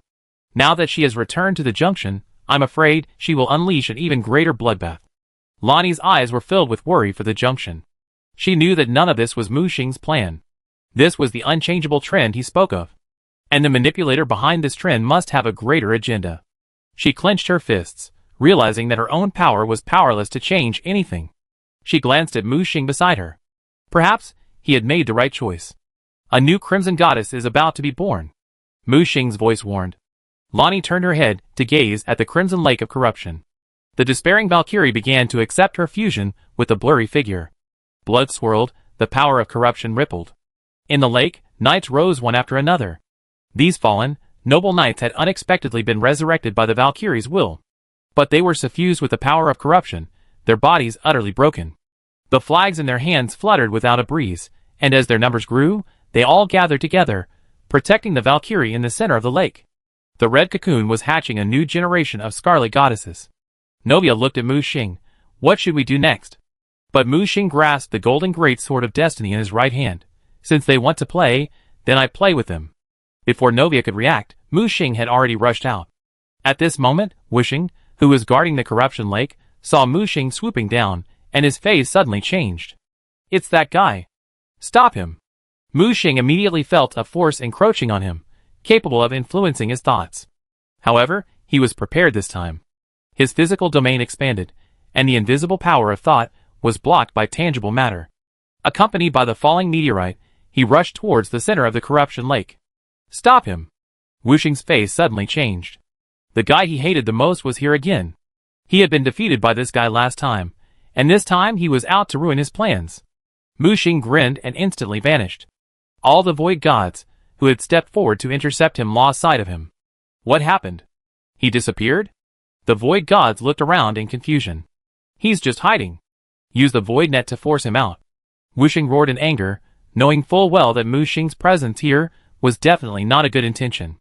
Layers of webs emerged, sealing off the void and forcing Mu Xing, hidden within the veil of darkness, out alive. Humph, I see if you survive today. Wuxing sneered at Mu Xing, who was caught in the web. Really? Mu Xing, trapped in the web, suddenly let out a strange smile. Wuxing subconsciously sensed something was amiss, and turned his head sharply, looking towards the cocoon hatching on the lake surface. He saw Mu Xing raising the golden sword of destiny. How dare you? He was completely baffled as another Mu Xing appeared, even though Mu Xing had already been captured. When he looked back toward the web, Mu Xing within it disintegrated into countless black particles. Mu Xing grinned and swung the sword of destiny down. He aimed at the thread of destiny connected to the cocoon of corruption and slashed it. No! Wuxing roared, watching the threads of control connecting him to the cocoon being severed. How dare you ruin my plan? I worked so hard to move the corruption lake here to facilitate this plan. How dare you? Mu Xing snorted coldly. You want to control a newly born goddess of corruption? And you think your tricks can be called a plan? Absurd. He continued to swing the sword of destiny, severing more threads of destiny. Are you crazy? Do you know what you're doing? What? Of course I do. Since you want to cause chaos in this border area, why not make it even more chaotic? Mu Xing poured all his destiny power into it, and slashed with his sword, severing all the threads of destiny connected to the cocoon. Severing all the planning and control associated with it. No! Wuxing screamed, clutching his head. He felt himself losing control of the cocoon. At the same time, the power of the entire corruption lake began to spiral out of control, and countless cracks appeared on the red cocoon. The moment the cocoon shattered, Mu Xing retreated rapidly, shielding himself with the power of anti-fate to prevent the corrupted force from harming him. Don't even think about running. Wuxing caught up. Mu Xing struck out with his sword, not to kill him, but to repel him. The moment Wuxing was repelled, the corrupted cocoon shattered completely, and a blood-red figure burst out from it. The shattered blade tore Wuxing in two. Countless corrupted tentacles spread from her back like wings, extending to a length of 10,000 meters in an instant. A massive scarlet tree of corruption emerged from the lakebed, growing rapidly. In just a few minutes, it expanded to a height of 100,000 meters. Unlike the golden tree, this scarlet tree of corruption resembled a twisted, living creature, its bark covered in grotesque, twisted faces. The tree's crown spread out, encompassing most of Galad. At the same time, its roots extended outward, taking root in every corner of Galad. The golden roots that had once stretched across Galad were rapidly decaying and decaying. The sky had completely turned a terrifying blood red. The newly born scarlet goddess gazed up at Mu Xing in the sky. Thank you. She suddenly spoke. Chapter 1287. Mu Xing raised her right hand. Don't thank me. The enemy of my enemy is my friend. I'm just a kind-hearted person who saw injustice and helped. Now you are free to do whatever you want. The newly born scarlet goddess seemed to ponder Mu Xing's words, as well as digest the memories of the Valkyrie and the previous scarlet goddess. Eventually, they merged together, forming a new personality. No need to see me off. I leave on my own? At that moment, a dazzling golden light suddenly shone in the distant sky, piercing through the thick red clouds and tearing apart the power of corruption. Before the Scarlet Goddess could fully grasp herself, she tore through the roots of the corrupted tree, revealing the body of Latin wrapped beneath them. A face, devoid of any emotion, emerged within the golden light. Brother. The Scarlet Goddess subconsciously called out those two words. However, the other party ignored her and simply took the corpse away. You disappoint me, Marnia. The voice rang out. The newly born Crimson Goddess covered her face and screamed. The crimson tentacles behind her trembled wildly. In the distance, Wushing, who had just escaped, had a grim expression. That blood moon created a free monster. The crimson corruption is out of control. The arrival of the source of power is unstoppable. Retreat! A large number of void gods took to the air, attempting to flee. The newly born Crimson Goddess raised her head, and the crimson tentacles that stretched across the sky swept across, instantly piercing dozens of void gods. The power of corruption erupted, and the void gods screamed in agony before being devoured by the corruption. Damn it! It's all that blood moon's fault. If it weren't for him, I wouldn't be so unlucky. Void gods continued to fall around him. He dodged repeatedly, finally escaping the attack range. But before he could rejoice, a tentacle pierced his chest. He made a split-second decision, projecting his core and allowing his body to be corroded. Blood moon, just wait! This isn't over. At the same time, the golden light, carrying Rutten's body, rapidly retreated. The crimson force struck the golden light, only to be deflected. The two forces of law collided, and in the end, neither could defeat the other. Is it the golden law? Rutten's eyes widened. No, it's not the golden law. This law is even purer than the golden law. Novia shook her head. Purer than the golden rule? How is that even possible? Just then, Mu Xing returned. It's the perfect golden rule. The perfect golden rule? Does this world really have a perfect golden rule? Rutten asked expectantly. Mu Xing said, the current version of the golden rule advocates eternity and immutability. Any change is dangerous and fatal to it. Though powerful, it's ultimately not sustainable. Immutability means losing the ability to evolve. While it may maintain internal balance, external threats will make it as fragile as a glass bottle. Michaela possesses a pure golden power. The law he seeks to create is a more inclusive golden rule, perfectly remedying the golden rule's flaws. That's why I call it the perfect golden rule. Rutten couldn't help but say, isn't that wonderful? Lonnie, standing beside him, couldn't help but pinch the soft flesh of Latin's waist. Brother, are you stupid? Have you forgotten Michaela's abilities? His so-called perfection isn't truly perfect, just like his own flaws.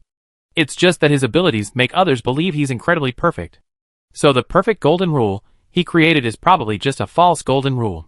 Mu Xing stared at the golden light that receded as it carried bionic teardrop number 3 away. Michaela's original target was Latin, but now Mu Xing had used the bionic teardrop to replace his fate. Will they be discovered? Lonnie asked worriedly. Don't worry, at least they won't be discovered until Michaela undergoes the godhood ritual, Mu Xing vowed. So what should we do with this newly born Scarlet Goddess? Let her do what she wants. I gave her freedom, and thwarted the plans of those behind the scenes to control her. She probably hates those forces behind the scenes too. The enemy of my enemy is my friend. We can all welcome this. As soon as she finished speaking, Mu Xing saw the Scarlet Goddess open her eyes, and the tentacles of corruption behind her began to retract. She did not pursue the fleeing observers, but took a step back and sank directly into the scarlet tree of corruption behind her. Dense lines stretched out in all directions along the void. It's time for us to leave. Galide will be completely free from the golden tree's control. Mu Xing's voice rang out. It was clear that the Scarlet Goddess knew her priorities. Strengthening the laws of corruption was the most correct decision now. As expected, the moment she merged with the tree of corruption, a terrifying storm erupted in the sky. A golden storm surged across the sea, threatening to crush all of Galad into ash. The corrupted tree of law propped up a crimson barrier, and with Galad at its core, it began to resist the golden storm. Let's go! Mu Xing, without hesitation, led everyone through the void, fleeing Galad. The moment he crossed the border of Galad, he felt a distinct sense of someone opening a door for him. It was easy to tell who it was. The newly born Crimson Goddess seemed to still retain a trace of human consciousness. Mu Xing had helped her sever her fateful ties, and she had chosen to return the favor. When they reappeared, they were already standing on the northwest beach of Ninjafirm. In the distance, the golden and red storms collided fiercely and persistently. The force shook the entire borderland. Novia seized the opportunity. The liberation of the stars is my best chance to reclaim my power. Mu Xing looked at her. You want? Indeed, now that I made my choice, I won't hesitate any longer. In this struggle for supremacy, I shouldn't hide behind the scenes. She handed Mu Xing a seed. After I reclaim the power of the night, you will plant this seed. With that, she transformed into a streak of black light and soared into the sky, disappearing into the swirling starry sky. Mu Xing and a few others teleported back to Stonewall City. The city was in chaos. The collision of the two storms seemed like the end of the world. Mu Xing planted the night seed in the hills behind New Stonewall City, waiting for it to sprout. Meanwhile, in the distance, Mu Xing sensed the rise of several other strange forces. The power of the Golden Tree had now converged on Gilead, suppressing the Scarlet Law of Corruption, and its suppression of other directions had weakened considerably. These hidden powers finally gave up their pretense, seizing the opportunity to rapidly grow stronger. The seal on the stars was lifted, and countless starlight began to fall to the earth. Some forces that had previously been unable to enter the borderland now descended unhindered. Mu Xing could sense at least 3 powerful forces emanating from the borderland. They descended in all directions, plunging into the earth and beginning to take root. At this moment, the sky over Stoneville City was shrouded in darkness, and hazy starlight descended, shielding the entire Stoneville area. A mysterious tree rose from the hillside behind. Chapter 1288. The tree soared to approximately 300 meters before abruptly coming to a halt. The branches swayed, the canopy stretched, each leaf exceptionally broad. A close look revealed that each leaf seemed to contain a starry sky, with tiny specks of starlight glittering within. The vast canopy enveloped the entire city, casting a veil of concealment. The power emanating from the tree already had a faint allure of law. But Mu Xing felt that its height should not be just 300 meters, but even higher. Not to mention the 10 million meter tall golden tree, even the newly born corrupted tree was 1 million meters tall. And the tree before him was merely a tender bud. At that moment, Novia emerged from the canopy and slowly descended before Mu Xing. She was shrouded in a veil of night, her tightly closed eyes trembling slightly. Suddenly, she opened her eyes, and a vast, profound aura spread in all directions. She felt a vague sense of an endless connection with the darkness and the starry sky. You succeeded? Mu Xing asked in surprise. A divine light flickered in Novia's eyes, then quickly faded. She shook her head slowly, halfway to success. What do you mean? As I suspected, the Supreme will not only stole the power of authority within the Source Core, but also stole my starry sky. Now, at least half of the stars have been stolen by the Supreme Will. Novia's face was filled with undisguised anger as she spoke. Mu Xing was shocked. I understand the Supreme will stealing the power of authority, but what does it want to do with these stars? Novia stared into the distance. There is only one possibility. He wants to descend upon the borderland in his true form, bringing with him the army of meteorites he created to completely control the borderland. Is he crazy? As the ruler of the lightless starry sky, he's the true king in that darkness. Why would he still covet a borderland? Mu Xing expressed confusion. Novia's face was serious. Blood Moon, I hope you keep what I'm about to say confidential. I can only recover these memories after I reclaimed half of the power of the starry sky. Mu Xing nodded gravely, indicating he was mentally prepared. What do you think is the most precious thing in this borderland? Mu Xing pondered.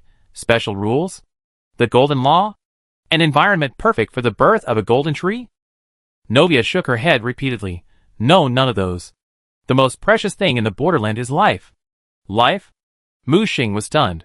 While life is a miracle of the world, it can't be called the most precious thing, right? Novia raised a finger and sketched an ancient, bizarre structure in the air. To be precise, it's the furnace of life that nurtures all life in the borderland. Mu Xing stared at the furnace of life Novia had sketched. It wasn't a furnace, it looked more like a multi-layered coral tree. It had an extremely primitive trunk and a massive root system. It was leafless, as if it were naturally formed. Is this the furnace of life? Mu Xing leaned in closer to the projection, examining it carefully. Novia appeared beside Mu Xing. Yes, this is the crucible of life. No one knows where it came from, or what its purpose is. From the moment the Source Core created the starry sky and the starry sky formed the intersection, it was projected here from some unknown time and space, suddenly appearing above the intersection. As soon as it appeared, it took root in the most primitive intersection and began to sow the seeds of life.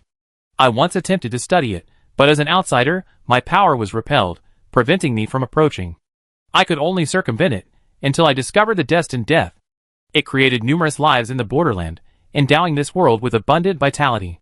It wasn't until the Supreme Will, carrying a golden meteor, fell and struck the life furnace head-on that the furnace age came to an end. Mu Xing frowned. So, the Supreme Will's target wasn't the borderland, but the mysterious life furnace? Indeed. But hasn't the life furnace already been fused with the golden meteorite? The current golden tree is its current carrier.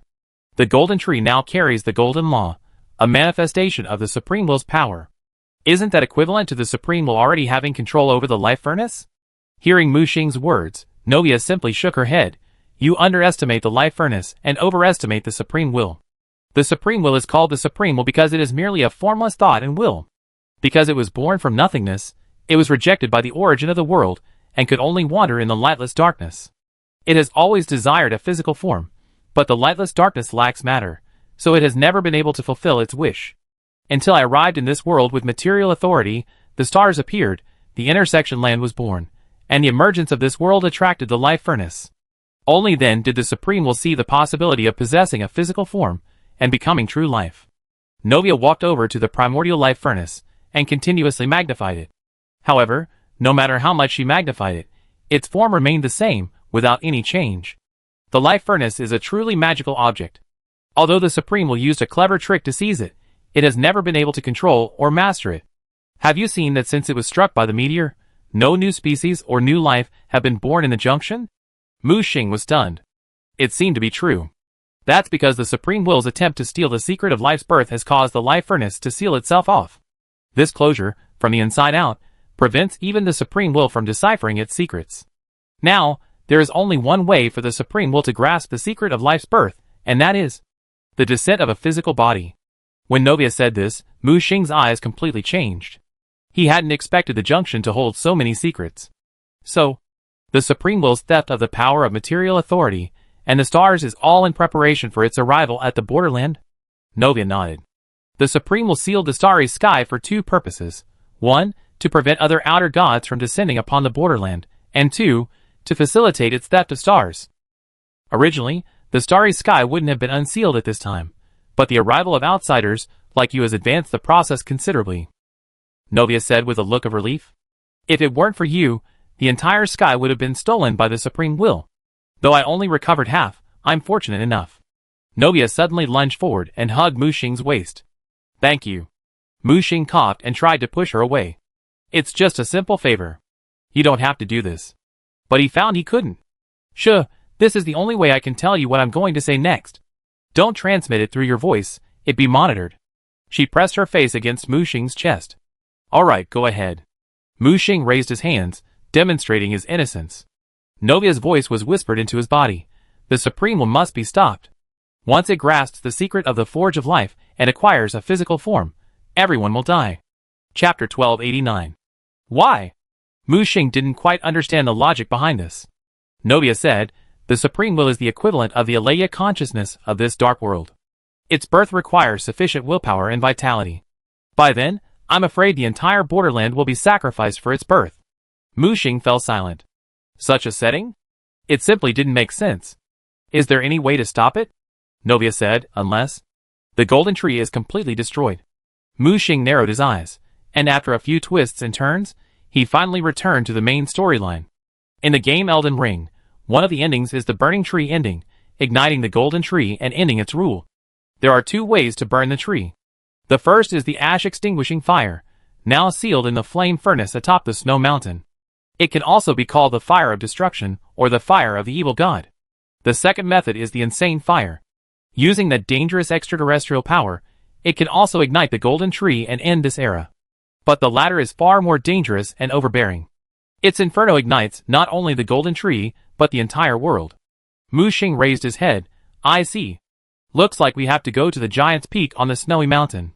Only then did Novia release her arms from holding him, her face slightly flushed, and she transformed back into that adorable little maid. She looked at him. It seems you made up your mind.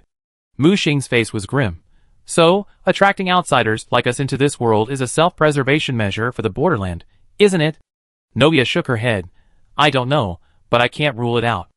The origin of the world has always prevented the supreme will from seizing control of the world. Perhaps it's precisely for this reason that outsiders, like you, have the opportunity to enter this world. Mu Xing lowered his head. Now, everything made sense. The gate that appeared on the battlefield wasn't accidental, but intentional. However, Mu Xing was skeptical of the gate's creator. The gate's creator wasn't necessarily the origin of the world, it could also be the supreme will. Mu Xing grasped with his right hand, and the eye of the evil god appeared before him. Master! Master? What are your orders? The eye of the evil god immediately transformed into a loyal lackey. I'm asking you, is the ash extinction flame still in the flame furnace? Of course. This power has always been sealed by Marika at the top of the volcano, guarded by the last flame giant. Mu Xing looked at it. Can you sense the ash extinction flame? The eye of the evil god nodded repeatedly. Of course, I am the eye of the evil god. Mu Xing looked at Novia. I have another question. What exactly is the ash extinction flame? Novia didn't hide it. You can think of it as a protective mechanism for the life furnace. The life furnace was not consumed by the golden tree, but sealed within its heart. The ash-destroying fire is the furnace of life's backup plan for breaking the seal. After all, the flame god is a native deity born from the furnace of life. The ash-destroying fire cannot be extinguished. It is a symbol of life. Unless all life in the borderland is destroyed, it will burn forever. Therefore, Marika can only seal it and curse the flame giant to eternally watch over it, preventing the flames from spreading.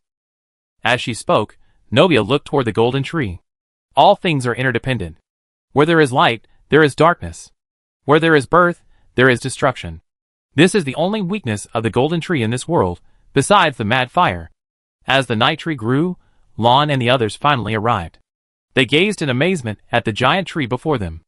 Although only in its sapling form, it was already awe-inspiring. Novia said, the night tree is only a sapling now, it still needs time to grow. Is there any other way to accelerate its growth? Mu Xing asked. Yes, unless I can successfully condense the law of night, Novia replied truthfully. What do you need? Stars, more stars. I need to restore the lost starry sky. The others stared at each other, unsure of her meaning. Just then, Latin appeared. He already knew Novia's identity. I can use gravity magic to create meteorites. If there are enough of them, can I turn them into stars? Novia nodded. Of course I can, but the number required is enormous. I'm afraid you can't accomplish it alone. And us. Lon, Zhou Yuan, and the others also appeared. Are you really willing to help me? Novia was pleasantly surprised. Mu Xing turned and said, since we're all in this together, win-win cooperation is the way to go. Novia looked troubled again. There's a problem. The source core is missing. Without it, creating enough stars is impossible. Mu Xing smiled mysteriously. Don't worry, I have a plan. Besides, even without the source core, aren't there other inanimate worlds outside the border? By dismantling them, we should be able to create a lot of stars. For a moment, everyone was discussing, offering suggestions and wisdom. This scene brought tears to Novia's eyes. She had always been mocked and looked down upon by her tribe. A life of wandering and loneliness, she had never imagined that one day she would be helped by others. Perhaps, this choice was the best one she had ever made. Mu Xing gave her a resolute look. Novia, leave the restoration of the starry sky to us. You can focus on your cultivation. We need you as our trump card in the end. Novia nodded earnestly, her eyes turning towards Mu Xing hazy, tears welling in them. Just then, a cold voice interrupted the atmosphere. It came from the direction of the golden tree, the voice of the supreme will. At the same time, the light of the golden tree condensed into a massive manifesto of condemnation. Manifesto against scarlet corruption. To the kings of the borderlands. Since the establishment of the golden law, the borderlands have enjoyed order, all things live according to the law, and all living beings rely on it for peace. Yet, now, the crimson goddess of corruption has broken her seal and been reborn. She now makes her home in Galad, transforming the filthy earth into a demonic realm. Using corruption as a blade, she cleaves the earth, and with evil as a seed, she fosters the tree of corruption. She vainly seeks to replace the supreme golden law with a twisted, corrupted law, subverting the order of all things. The land of Galad, once a vibrant place, has now become a purgatory of rampant corruption. The tree of corruption's tangled roots devour the very life force of all living things, and a crimson miasma permeates the land, tainting the golden law. If this continues, corruption will engulf every inch of the borderlands, obscuring the splendor of the golden tree, and condemning all living things to an eternal cycle of decay. This is not the future of the borderland, but a catastrophe for all creation. The Supreme will, out of compassion for all living beings, to protect eternal peace in the borderland and uphold the sacred glory of the Golden Rule, now declares to the world, calling upon all kings to form a coalition against rebellion. We will march to Galide, slay the goddess of corruption, and destroy the tree of corruption.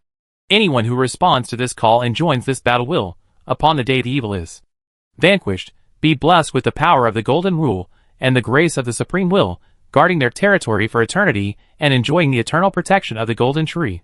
Justice prevails, and good prevails over evil. I urge all kings to take the safety of the borderland as their own responsibility, the welfare of all living beings as their primary concern, cast aside selfish thoughts, and join together to face this national crisis. Grasp your swords, slash the shadow of corruption, and work together to rebuild the Golden Order. Now that this call has been issued, the world must respond. Rise now, and victory over rebellion is certain. Chapter 1290. The release of the punitive declaration sent shockwaves through the borderland. The crowd offering their advice beneath a tree of night was stunned. They had expected the rebirth of the scarlet goddess of corruption to cause unrest, but they hadn't expected it to force the Supreme Will to issue a punitive declaration themselves. It seemed the Supreme Will was truly enraged, as the previous Golden Storm had failed to breach the Corruption Storm's defenses. Clearly, the now free scarlet goddess of corruption had become a formidable force. She only needed to pass the test of the divine gate to become a true deity recognized by the world. At that point, even the Golden Law would be powerless to halt the spread of the scarlet corruption. Greg hurried over, a look of panic on his face. "Oh no, my lord! The Supreme Will has issued a punitive declaration, delivered directly to me." He opened the scroll in his hand, revealing the very same proclamation that had appeared in the sky. Mu Xing gestured for him to calm down. Now that the Valkyrie has become the scarlet goddess of corruption, Latarn and his Red Lion Legion are officially no longer in existence. In other words, there are still 5 major factions at the border. They are the Royal City of Rodel, the Kalia Royal Family, the Volcano Residents, the Blood Dynasty, and our Stonewell. Although these 5 factions have declared themselves kings, they are still nominally centered around the Royal City. Therefore, this campaign against Galad is a good opportunity to enhance our Stonewell's reputation. Greg, standing nearby, worriedly said, "I'm worried they use us as cannon fodder. After all, Stonewell's foundation isn't as strong as the others. If they join forces, it would be detrimental to our Stonewell. How about we refuse?" Mu Xing glared at him speechlessly. Not participating in this crusade would be true treason. Given the current situation, no one dares to risk universal condemnation. After all, everyone knows the saying that the first bird to stick its head out gets hammered down. What then? Greg's expression twisted, his mind agonizing. Mu Xing said, "Don't worry. These factions are shrewd. To preserve their strength, they definitely keep their cards close to their chests, and won't send their trump cards or main forces to Galad as cannon fodder. In that case, we can just copy them." Greg was startled at first, then nodded with understanding. "My lord, I understand. I do it right away. I'm sure news from the Royal City will reach me soon." Mu Xing reached out with his right hand and handed him a miniature model. "Lord, what is this? Since you're going to hide your weaknesses, then hide them thoroughly. This is the old stone bill, used to protect the main city." Greg grabbed the miniature model, a lewd smile on his face. "Hee, Lord, I understand." As Greg left, Mu Xing looked toward the dark tree behind him and said, "Please lower the curtain." As soon as he finished speaking, the veil of concealment from the night descended, concealing the massive city in front of him into another dimension. In its place, a dilapidated Stoneville city rose from the ground, remaining only a group of the elderly, the weak, and the disabled, along with a few hideous-looking nobles with limbs grafted onto their bodies. Only the city lord's mansion was magnificent, showcasing Greg's extravagant and ostentatious style. "Not bad, not bad. That puts my mind at ease." Greg expressed great satisfaction. Even if the coalition forces asked him to contribute, he could still express his inability. As for Mu Xing, he planned to take this opportunity to visit the snow mountains. He had 3 goals for this trip. The first, naturally, was to obtain the ash-extinguishing fire. If a life-or-death struggle truly came to a head, burning the trees might be a useful trump card. The second was to find the first king of Eldon, the Dragon King Platon Sanks, who had sealed himself within a rift in space and time. Perhaps he alone in the world knew more of the secrets of the life furnace. Understanding its goals was crucial to defeating the Supreme Will. The third, naturally, was to obtain the predestined death. This power of death, discovered by the goddess of night, passed on to the Queen of Nine Eyes, and ultimately seized by Marika, was now largely sealed within the Black Sword. Mu Xing's initial choice for the power of advancement to authority was predestined death. This power had nearly killed him once, so it was considered an old friend. If he could seize predestined death, he would use it to formally advance to the multiverse. However, obtaining this power is no easy task. This journey to the snowy mountains is fraught with difficulties, and he must be thoroughly prepared beforehand. Novia is a useful assistant, but she's too busy on this trip to the snowy mountains to spare, as she's focused on repairing the starry sky and regaining her power. Latin is a good choice, and with Lonnie leading the way, the path to the Black Sword will be much smoother. Furthermore, he must have a backup plan, so he can rush back immediately if something happens to Stonewell. Lonnie gave him a suggestion: find 2 ancient portals. This portal technology, based on ancient magic, has long been lost. The portals that still exist today are merely a remnant of their ancestors, placed at the most important nodes in the borderlands. Most of these places are heavily guarded and difficult to access. However, Lonnie told Mu Xing that he could first visit the royal city of Kalia. Her insane mother had a collection of ancient portals. If he could obtain 2, that would be enough to alleviate his worries. When they entered the snowy mountain region, the space was chaotic, and Mu Xing's teleportation ability might not be effective. However, portals built with this ancient technology would create a stable space-time channel, providing a permanent connection. Are you really going to Kalia? Mu Xing hesitated. Why? Aren't you afraid the Kalia Knights will detain you? How could that be possible? I just feel a little strange. After all, it's my first visit. Should I bring a gift? Lonnie was stunned. That? No need. Mu Xing felt that a gift was necessary. After all, he was asking for a favor. Because the portal still needed maintenance, and the most proficient magic in this borderland was, besides the Magic Academy, the Kalia royal family.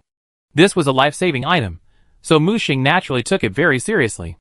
Lonnie stared at Mu Xing, who hurried away, in confusion. Latin, standing beside him with his arms folded, wore a broad smile. Brother, what are you laughing at? You're a fine young man worthy of my sister? Brother, what are you talking about? Don't talk nonsense. Latin remained silent, only laughing. Brother, if you keep making wild guesses, I ignore you. Meanwhile, in the Blood Dynasty, Meng, having just received the punitive order, was gathering his forces for an expedition to Galad. Meanwhile, as Zhou Liang cautiously approached, preparing to seize the opportunity to infiltrate the Blood Dynasty, a familiar voice suddenly reached his ears. If you don't want to die, don't move forward. He was startled, then quickly retreated. The next second, an invisible flash of blood swept over. Zhou Liang broke out in a cold sweat. If it weren't for the warning, he would have been discovered. Just then, a hazy figure appeared behind him. It's me, Bai Huan. My master asked me to meet you here. Bai Huan. Is it really you? He looked at Bai Huan, who was taking off his white hood, his expression becoming strange. Chapter 1291. What's the situation here? Zhou Liang suppressed a strange feeling and steered the conversation back on track. Bai Huan said, as soon as the Supreme Will's punitive declaration was issued, Meng began assembling his troops. At least 300,000 men are already in place. So many? Who says it's not true? Everyone says the Gu family has been loyal and brave for 3 generations, devoting themselves to the continuation of the Golden Age, even to the point of death. It's just that their family's luck has been unfortunate.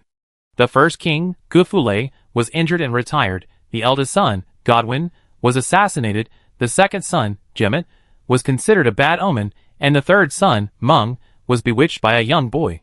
TSK, TSK, TSK, TSK, what a family full of loyal and brave men. As Bai Huan spoke, his tone was filled with unconcealed amusement.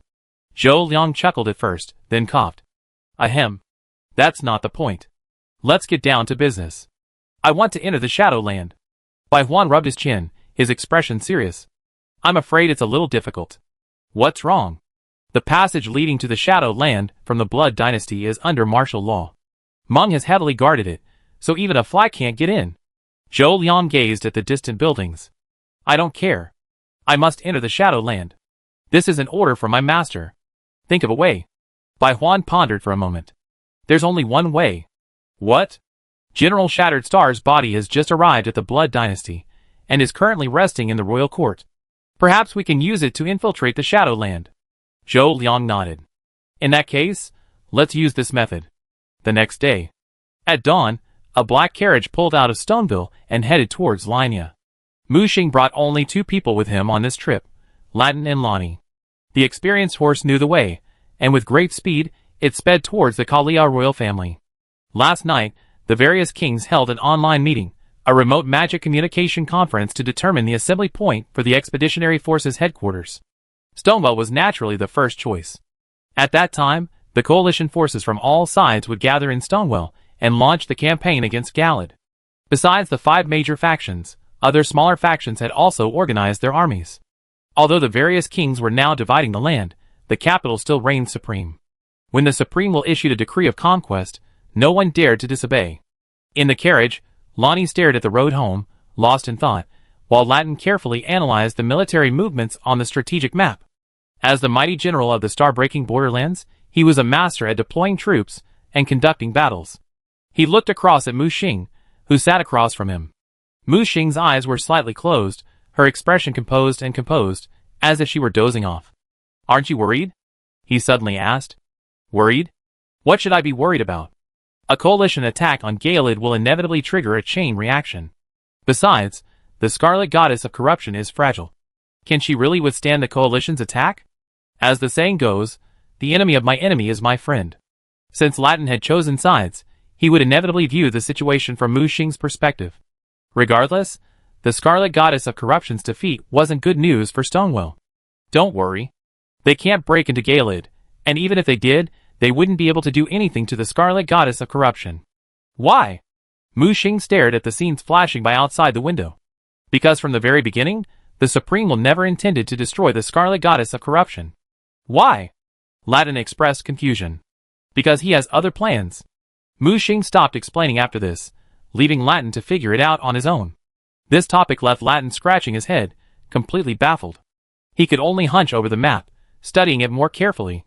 Mu Xing, enjoying the leisure time, began to close his eyes and rest. Just then, the black carriage suddenly slowed down. "We entered Linia." Lonnie's voice rang out. Mu Xing tilted his head and glanced out the window. Linia is a region of vast lakes, swamps, and wetlands. The living conditions were certainly not good. When a group of descendants of the Night People left the Eternal City and made their way to Linia, given their status, it was unlikely that any other faction would be willing to accept them.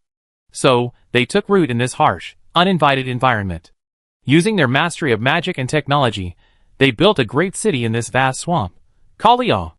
Only with the castle's protection could one successfully establish a foothold in this dangerous land.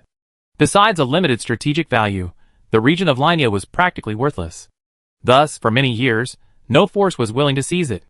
The geographical environment was extremely harsh, and even the royal army, later tasked with conquering the 4 corners of the world, suffered setbacks here, resulting in countless casualties. Not to mention the other chaotic forces that abounded. At the same time, Kalia, one of the origins of magic on the continent, was also home to the prestigious Ria Lucalia School of Magic. Kalia's original focus was on the study of the stars, with astrology, the magic practiced by stargazers, being the mainstream.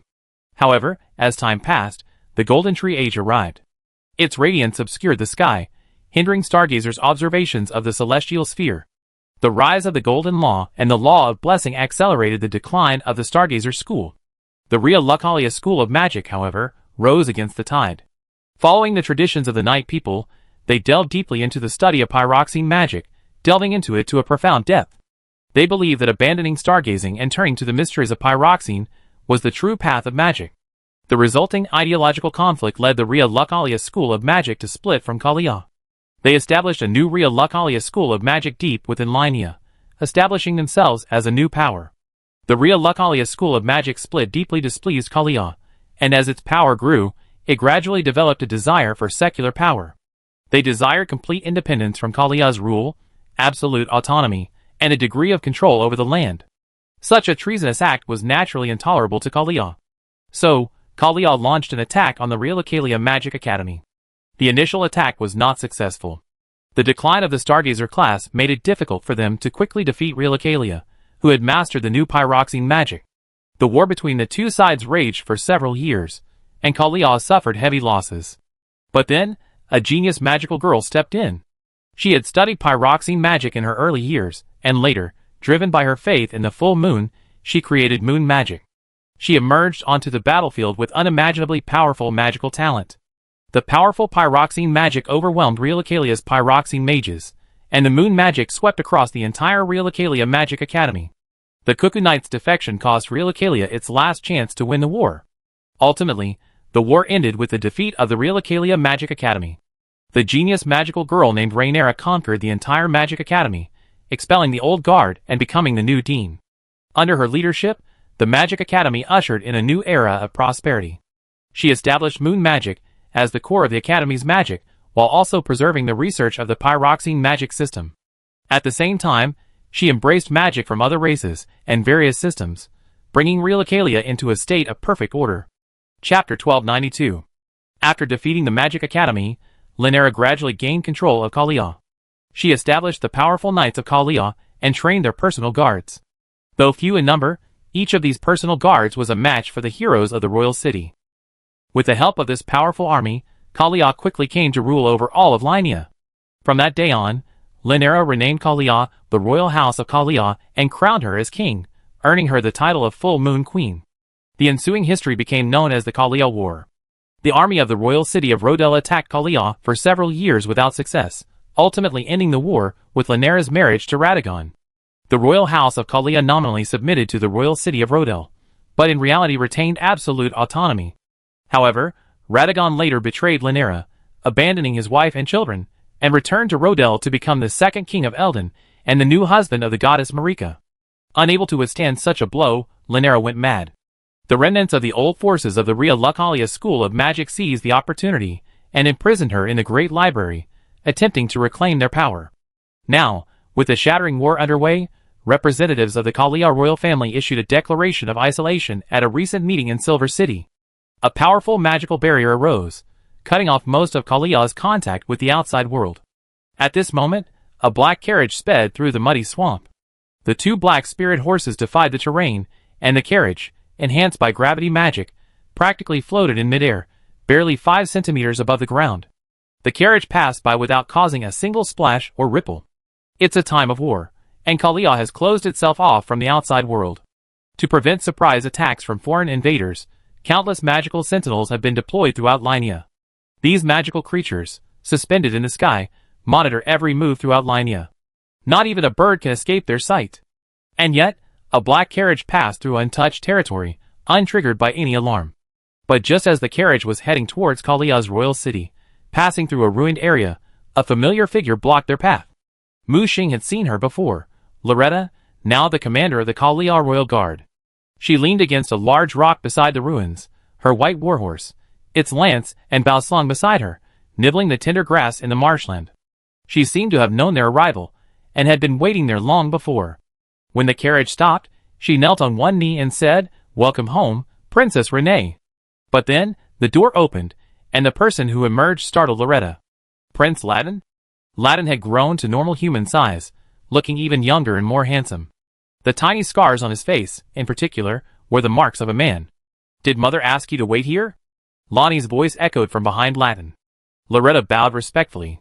"Yes, Her Majesty the Queen has regained consciousness. Using astrology, she predicted the princess's return today, and has sent me here to greet her." Lonnie looked around. "Everyone, come out!"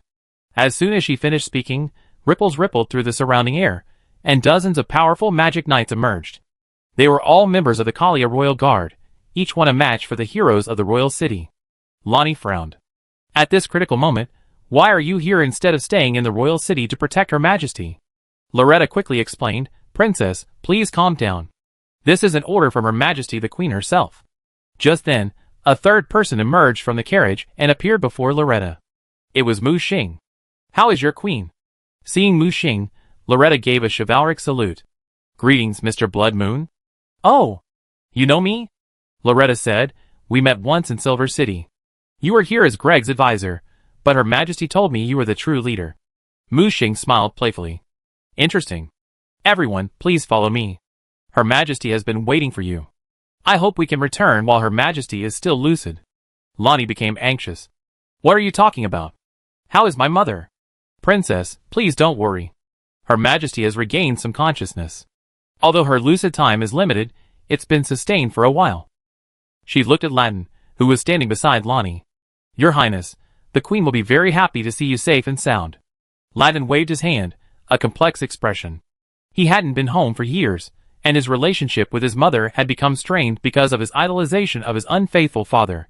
So much so that, after all these years, he hadn't even returned to Kalia. Now that he saw her again, he didn't know how to face her. This time, under Mu Xing's insistence, he had no choice but to come along. No, I can't go on, he suddenly said. Mu Xing, however, put a hand on his back. All right, we must face what must be faced. In this era of great conflict, no one can be sure of their future, or whether they will survive to the end. You don't want to leave yourself with regrets, do you? Law and I beside him took his hand. Yes, brother, Blood Moon is right. Let's go home. Go home. Latin's expression froze, but he finally relented and silently followed the carriage. The carriage started again, this time led by Loretta. The royal guards guarded the carriage closely. As the team accelerated, dangerous Deathborn began to appear ahead. The Deathborn of Linnea were clearly more dangerous than those elsewhere. Rhea Lucalia clearly didn't want to miss out on studying death. They used these immortal Deathborn to conduct various forbidden magical experiments, creating various dangerous Deathborn monsters. So the wastelands of Linnea weren't as safe as one might imagine. The Night Guard's combat prowess was truly extraordinary. Facing those dangerous Deathborn, they could annihilate them all with a single charge. Gazing at the monsters in the wilderness, Lonnie bristled. Those lunatics at the Rhea Lucalia School of Magic, now freed from their mother's restraint, are acting with increasing caution. They created so many monsters. Are they trying to destroy all of Linnea? Lonnie's face shone with anger. It was clear that Kalia was no longer the Kalia she knew. In her youth, Linnea had many beautiful lake elves. Now, this territory was filled with only dangerous monsters. While the Golden Tree certainly bore some responsibility, the lunatics at the Rhea Lucalia School of Magic clearly bore even greater responsibility. If Mother doesn't deal with these creatures this time, I do it myself, Lonnie said coldly. Loretta, the guide, remained silent, leading the way. Under her guidance, the journey was smooth and unobstructed. Occasionally, there were checkpoints guarding the area, but she let them pass without warning. Their pace gradually slowed, and a magnificent city, standing at the edge of the earth, came into view. Princess Lonnie, Prince Latin, we're home. Loretta's voice rang out. Chapter 1293. Northwest of Lake Linnea, the royal city of Kalia exudes awe-inspiring majesty. It resembles a pearl set in a fantasy world, shimmering with a mysterious and captivating light. Towering black walls, intricately carved with magical runes, encircle the city, shimmering with a faint blue glow under the moonlight. At intervals, spires of towering spires rise into the sky, like loyal guards, protecting the city day and night. The city's gates are forged from massive black stone, inlaid with enormous magical crystals, emitting a soft blue glow. Currently, a blue magical barrier encloses the entire city. Such a powerful barrier would be difficult to penetrate head-on, even with a million-strong army. As their carriages approached the massive city, while not as large as the Eternal City, it was still one of the largest cities on the border. Loretta rode forward, removing her helmet and pressing the magic nameplate directly onto the barrier. The magical power activated, and the gates slowly opened with a low rumble, as if proclaiming the king's majesty. The gates opening also attracted the attention of the city's inhabitants, who cast curious glances at the closed barrier. Who else would enter the royal city of Kalia at this hour? With ripples, they passed through the barrier, passed through the open gate, and officially entered Kalia. Entering the royal city, the streets were wide and neat, paved with smooth stone slabs, reflecting the warm glow of the magical lanterns lining the streets. On both sides of the street stood buildings of various unique styles. The magic shop displayed a dazzling array of magical items, including wands, spellbooks, and magical potions. Gleaming with a mysterious light, it attracted passing wizards to stop and browse. In the magic workshop, artisans were absorbed in crafting magical equipment. The sound of hammering and the surge of magical energy intertwined like a magnificent melody. In the heart of the royal city lay the magnificent Kalia Magic Academy. The academy's architectural style blended fantasy and mysticism. Spire-roof teaching buildings, towering magic towers, and spacious libraries were scattered throughout the academy. The academy's gates were crafted from magical crystal, gleaming with a blue glow. The library within was said to contain countless precious magical tomes, recording magical knowledge and history from ancient times to the present day, a treasure trove of knowledge sought by wizards across the continent throughout their lives. In the Academy Square, A massive magic fountain gushed forth a dazzling display of water, each drop imbued with powerful magical energy. Under sunlight or moonlight, it shone with a dreamlike radiance. Despite the isolation of the nation, the thirst for knowledge among these magic apprentices could not be quenched. They shuttled between the academies, some discussing profound magical theories, others demonstrating their newly acquired skills. The atmosphere was bustling with activity. They seemed to have stepped from one world into another. This was a city where steampunk and mystical magic coexisted, satisfying Mu Xing's imagination of all magical worlds. In the sky, magical aircraft often flew by, and huge steam-powered airships docked in the tall harbor. As the only means of transportation connecting to the outside world, they were either knights on distant missions or caravans transporting precious supplies. These aircraft left dazzling magical trails in the sky. After passing checkpoints, they could enter and exit Kalia through special entrances and exits, maintaining Kalia's daily needs. However, compared to usual, Kalia was now becoming more like a war fortress. The entire royal city resembled a vast war fortress, studded with sharp spikes of counterattack. Loretta carefully concealed the carriage as it entered the city. It was shrouded in profound magic, making it invisible to passers-by. They crossed the bustling streets, passed through the aristocratic district, and finally arrived at the Kalia Magic Academy. This was both the royal city's academy and its political center. Originally, the Mad Full Moon Queen was supposed to be imprisoned in the academy's great library. But now that the Full Moon Queen had regained consciousness, the seal of the great library was like a window paper to her. It turned out that these scheming restorers were completely unaware of the true power of the most gifted magician alive. From the highest floor of the Kalia Magic Academy, atop the spire, one could overlook the entire city of Kalia. Renala, clad in the magnificent full moon royal robe, gazed at the carriage entering the city. She held a scepter and embraced the stone fetus, her expression a complex one. Happiness tinged with anticipation. But she suddenly fell to her knees, as an unusual force swept through her. Ah! A powerful force swept through the entire hall, pulverizing all manner of magical instruments in the expanding magic. It seemed as if this force was about to become a catastrophe, destroying the entire Magic Academy. 3 figures appeared. Mu Xing grasped with his right hand, expanding his physical domain and pulling the nearly out-of-control Full Moon Queen directly into the Blood Moon world. Ronnie and Latin attacked simultaneously, Latin controlling the out-of-control Renala while Renai calmed her. However, Renala's condition was worse than expected. A full moon rose behind her, and a strange and dangerous force expanded. Oh no! It's the power of the moon! Mu Xing extended his right hand forward and rotated it counterclockwise. Reverse.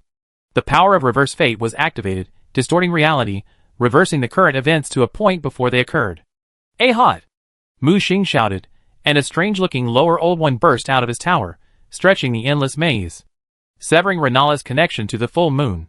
Mu Xing hovered in the air, gazing at the full moon above. His eyes blazed, seeing through its true nature at a glance. Behind its gentle exterior lay a deeply twisted dark side. It resembled countless organs forcibly compressed and piled together, thrashing and multiplying frantically, grotesque and terrifying. That was the dark moon, the other side of the full moon. Or perhaps it was the true nature of the moon. The full moon was merely its superficial manifestation, deceiving the world. Behind Mu Xing, the blood moon's true form emerged. Ever since sealing the flesh and blood of the ancestral god, his blood moon had grown to a considerable size. With a wave of his right hand, the spirals on the blood moon spun, emitting a dazzling stream of blood light. At the same time, a powerful moonlight emanated from the full moon. The moonlight and the blood light collided, and Mu Xing clearly outperformed them, instantly ripping the moonlight apart. The blood light slammed into the full moon, and Lenera let out a shrill scream. Hold your mother still. Don't let her move. Mu Xing warned the Latin siblings. When the bloody light struck the full moon, it instantly ripped apart its disguise, revealing its true, hideous form. Outsider, you're quite amusing. You possess the power of the moon too?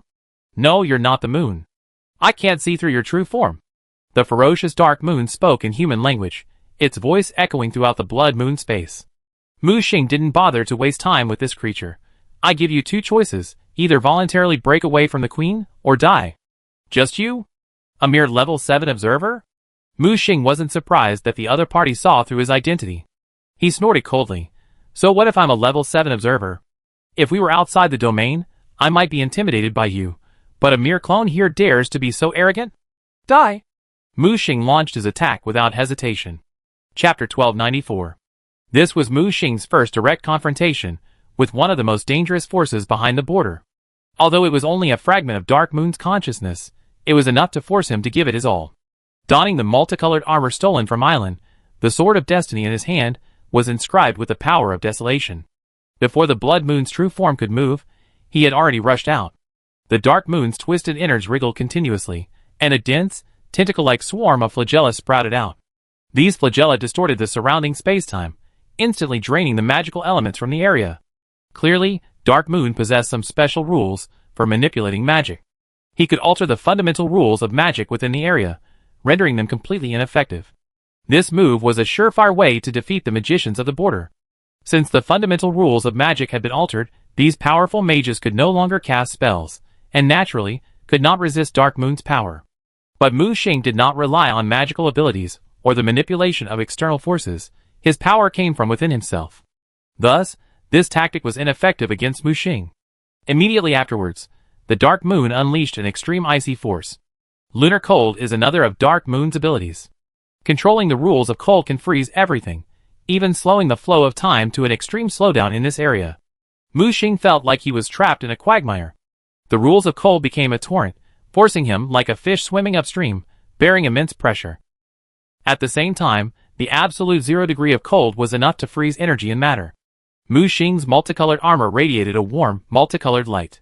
As the light expanded, the extreme cold was repelled, unable to approach within 10 meters of him. At the same time, a force of madness and fear, like a leech, burrowed into Mu Xing's mind, intent on dragging him into an abyss of terror, influencing his thoughts and manipulating his spirit. However, Mu Xing feared nothing less than this kind of mental power. Throughout his life, he had experienced various mental manipulation abilities, forging his own mind into a solid stone. The Dark Moon had never expected Mu Xing to be able to ignore his mental manipulation. A flash of red light struck, and the bloody light released by the Blood Moon's body struck it fiercely. As he tried to resist the bloody light with all his might, Mu Xing charged forward with his sword, piercing the twisted Dark Moon. A grayish-white force expanded in all directions from the wound. The twisted internal organs, like those struck by Medusa's petrification magic, were rapidly losing vitality. The Dark Moon, clearly sensing the threat, began to warp space and retreat, attempting to escape Mu Xing. However, Mu Xing was also a master of space manipulation, and the other party's space warping escape tactics proved ineffective. Human, you forced me to do this. I originally wanted to properly cultivate this descended body, but now it seems impossible. Since that's the case, let's die together. A terrifying corrosive force suddenly emanated from the Dark Moon. Oh no! It's the Dark Moon's authority. Mu Xing quickly retreated, knowing that the Dark Moon clone was about to fight to the death. But at that moment, the space behind him twisted, and two black holes suddenly opened. Swish! Two black chains stretched out from an unknown spacetime, swiftly piercing the Dark Moon and pinning it to the boundary of spacetime. At the same time, a black star rose slowly, and within it, yellow tentacles multiplied and tumbled, expanding. The Dark Moon froze in place. Lord of the Star Sea, Hastur, clad in a yellow robe, suddenly appeared before the Dark Moon. You do know me. You weren't born in this world. You're from the eternal universe. For some reason, Mu Xing felt that the Dark Moon was terrified of Hastur before her. How could an outer god fear an old one? The Dark Moon remained silent in response to Hastur's questioning. Don't think I can't uncover your hidden secrets just because you're silent. Tell me, what's going on out there? Why are you, a bunch of outer gods, here? What's your purpose?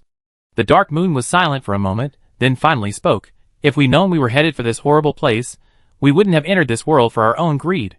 But it's too tempting. Not everyone has the right to approach or possess the Mother Goddess's furnace of life. There's something strange about this world. We lost our bodies, leaving only pure spirit. Perhaps this is the price of coveting the furnace of life. Mu Xing, who was listening in, seemed to have heard something profound. Though he tried to shut off his thoughts, his mind raced furiously. It wasn't until his Blood Moon self released a hazy bloody light, shielding him, that he finally calmed down and regained his composure.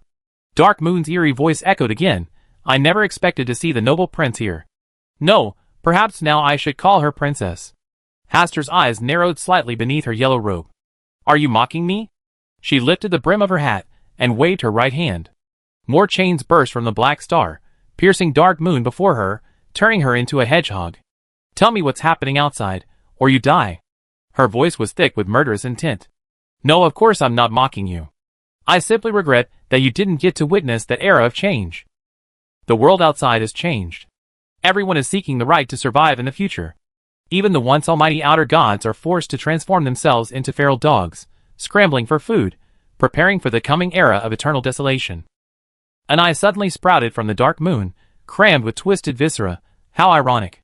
The Lost Land, once considered a forsaken place by the gods, has now become the safest place in the entire universe.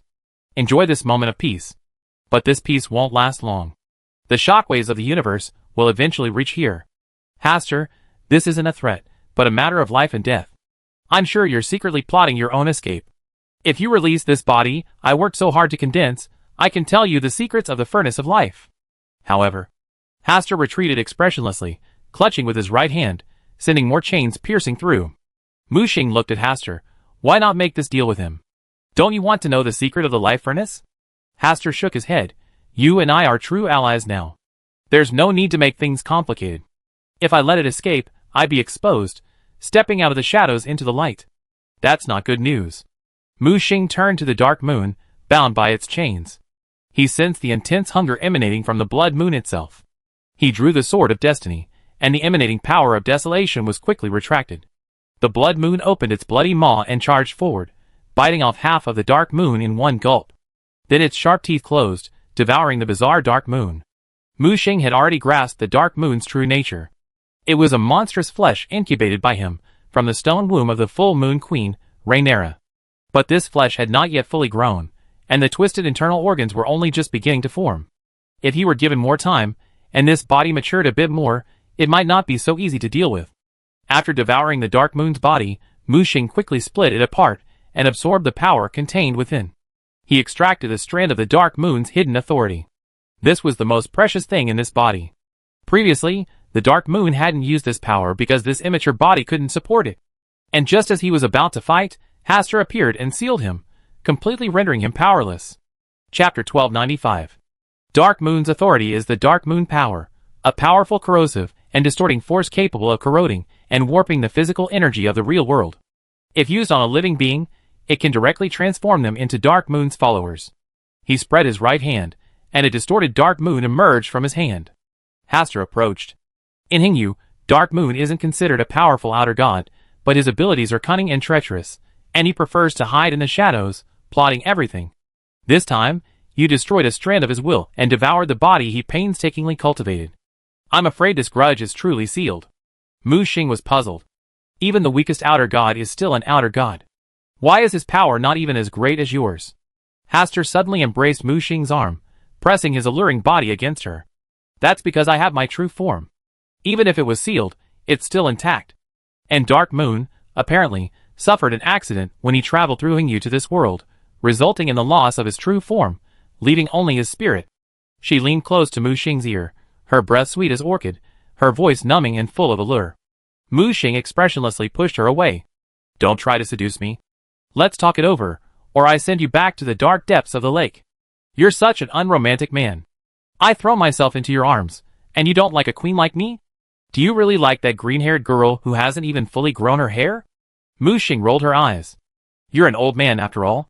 Can't you think about something else? Hastur grinned. I'm looking forward to the fusion of the ancestral god's bloodline with my own. What powerful offspring will be born? Perhaps they can rival those terrifying old gods. Mu Xing naturally ignored this and returned to the previous topic. So you're saying that all the outer gods who enter this world have lost their true forms? Hastur snapped his fingers. Indeed, that's why they're so eager to descend upon the borderland. And the Supreme will clearly got there first, arriving faster than them, and using the golden law to prevent them from entering the borderland.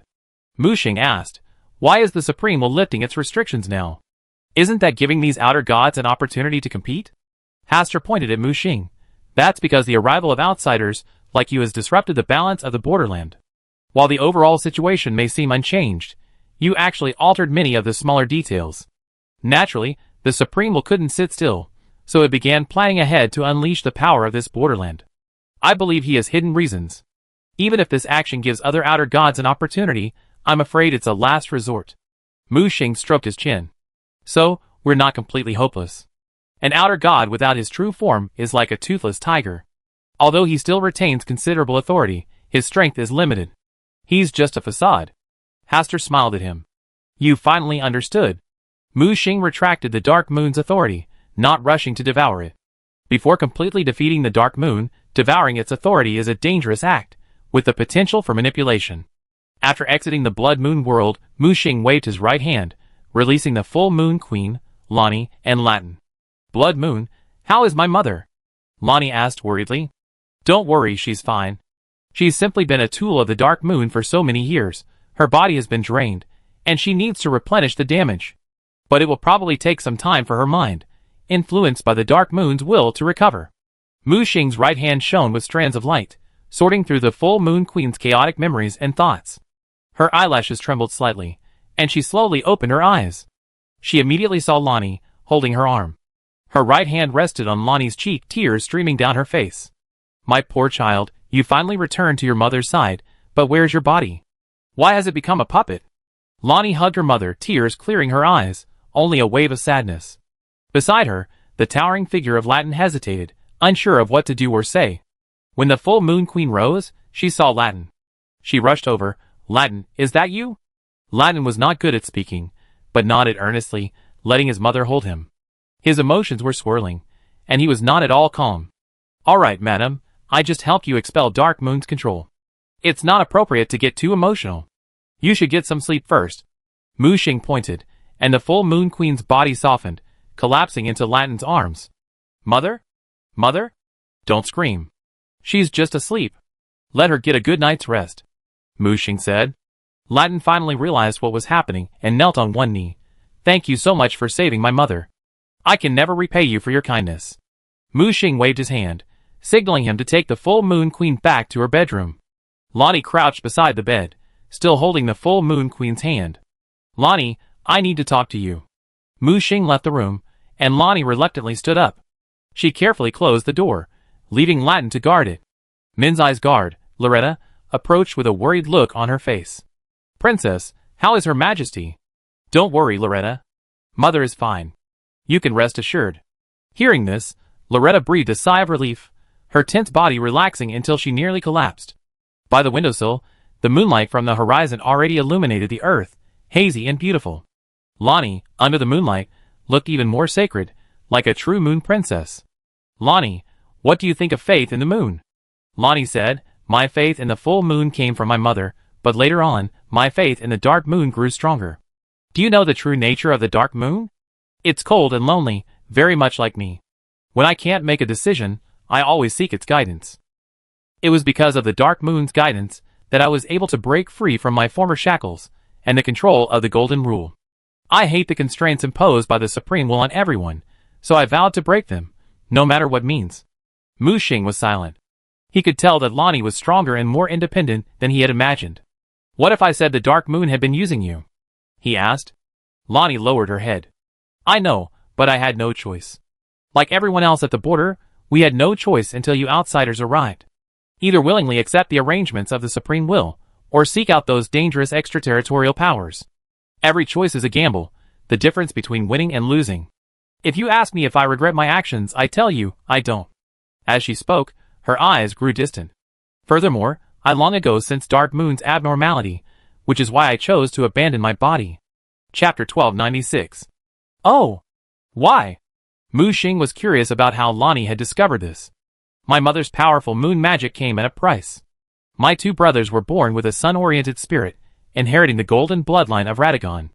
Therefore, they weren't suitable targets for Dark Moon. But I'm different.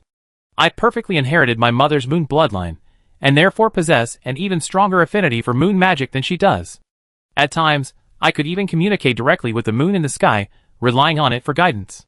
But my actions later became increasingly extreme, and I gradually realized that I seemed to be being manipulated by some force. So, I made a decision. While helping you disrupt the Supreme Will's plan, I would also seize the opportunity to free myself from this control. I dispatched the Black Blade Assassin, wielding the doomed Death Spear. Kill Golden Godwin. At the same time, on the altar, I stabbed my own heart with the fated death. Because of the Golden Law, Godmen cannot die naturally. Even if they do, they will be resurrected due to the return to the tree mechanism. But if two Godmen are killed simultaneously by the fated death, a loophole will be triggered, and the return to the tree mechanism can only guide one godman to return to the tree and resurrect at a time. And the fated death can only completely kill the body and soul of one godman at a time. When I split the fated death in half, I can only kill one body and one soul of each person at once. So, if both are killed simultaneously by the fated death, I can kill my own body, preserve my soul, and completely break free from its control. Mu Xing frowned.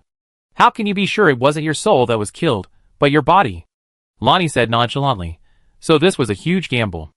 I bet it was my body, not my soul, that was killed. Apparently I won. Godwin's soul died, and only my body.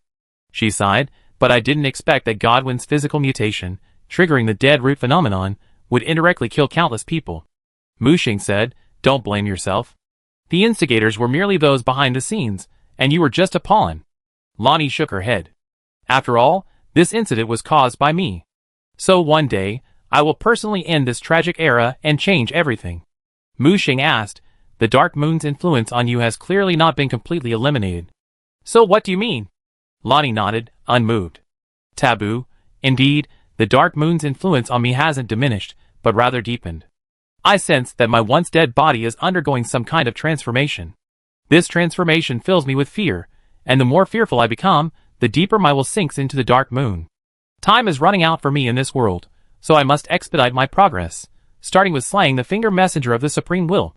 Mu Xing countered, are you truly certain that this will bring true freedom to the borderland? Perhaps when you bring an end to the Golden Tree era, the Dark Moon hidden behind you will unhesitatingly steal your achievements and make the borderland its own. Lonnie extended her hand, and stars appeared in her hand. That's why I also believe in the goddess of night. Perhaps harnessing the power of night can counter the Dark Moon. Mu Xing realized the limitations of these local residents. They weren't as comprehensive as outsiders like her. She could only rely on the existing system and make the best choice. However, her plan was shrouded in mystery, obscuring the truth, so she had to gamble. Winning the gamble would be fine, but if she lost. Lonnie looked at Mu Xing. What's your proposal? Give up the Dark Moon path. That's impossible. I've given my all. I've been working on this plan for years. I can't give up halfway. But what if you lose? Mu Xing asked. Lonnie lowered her head, gazing at the royal city of Kalia, still bustling with activity at night. Mu Xing tapped the railing, making a rhythmic sound. I have a plan. I wonder if you dare to try it. What? Lonnie looked up, a glint of anticipation in her eyes. Turning the tables. Instead of being schemed against by the Dark Moon, why not seize this opportunity and become the Dark Moon yourself? Is that even possible? Lonnie's expression was blank. She thought Mu Xing was crazy. Even after she assassinated Godwin and sought to overthrow the Supreme Will's rule, she had never considered such a mad act. The man before her spoke so casually, leaving her incomprehensible. Are you scared? Mu Xing asked. Lonnie nodded, not disguising her feelings. You want to bring freedom to the border region, and I agree with your vision. However, freedom cannot be built on the goodwill of those manipulating it from behind the scenes. You must firmly grasp the power to maintain freedom in your own hands. Only then will the border region have a chance to achieve true freedom and peace. Lonnie pondered for a moment, took a deep breath, and seemed to have made up her mind. What do you want me to do? First, find your body. I need you intact as bait. For Dark Moon to descend in form, it must have a carrier. Besides you, the most suitable carrier in this world is your mother, Nala. And just now, I destroyed the immature body that Dark Moon used your mother to incubate. If he were to seek another body to descend into, who would he choose? Lonnie suddenly became nervous. No, I can't put my mother in danger. She looked up. I take you to find my body, but it's been slain by the destined death. How can I revive it? Who said your body is completely dead? I believe Dark Moon won't sit idly by. Doesn't your strange perception of your body confirm this suspicion? Just then, there was a knock on the balcony door. Who? It's me, Princess. Her Majesty the Queen has awakened. Loretta's voice came from behind the door. I know. I'll be right there. Lonnie replied, then looked up at Mu Xing. Why are you helping me? Mu Xing said seriously, I'm not helping you. I'm helping myself. We're partners, each getting what we need. Lonnie couldn't help but ask, do you treat other women the same way? Mu Xing was stunned. Is there a problem? Never mind. Let's not talk about this anymore. I'm going to see Mother. With that, she pushed the door open and left, leaving Mu Xing bewildered. At that moment, The fat cat, evil spirit, had somehow climbed onto Mu Xing's shoulder, rubbing its furry head against her. TSK, TSK, TSK, Sigma men never sink. Master, you truly are a role model for us. You fat cat, you're itching for more again, aren't you? The evil spirit fawned over him. Master, even if you eat your meat, please leave me some broth. I haven't had a good meal in ages. Mu Xing rolled his eyes. Tell me, who have you set your sights on this time? The evil spirit's eyes widened. I think ash extinguishing fire is quite good. If that doesn't work, mad fire will do. After hearing this, Mu Xing threw it off the balcony. Get lost. Chapter 1297. The next morning, under the watchful eye of Queen Rhaenyra from the full moon tower, a black carriage slowly departed the city of Kalia. Meanwhile, the Kalia army was gathering, preparing to join the Galad expedition. Although this expedition was not their preferred option, as a nominal vassal of the royal city, Kalia had to follow suit and send a certain number of expeditionary forces. Mainly composed of aerial units, dozens of large magic ships carrying tens of thousands of mages would support the front lines and provide long-range firepower for the expeditionary force.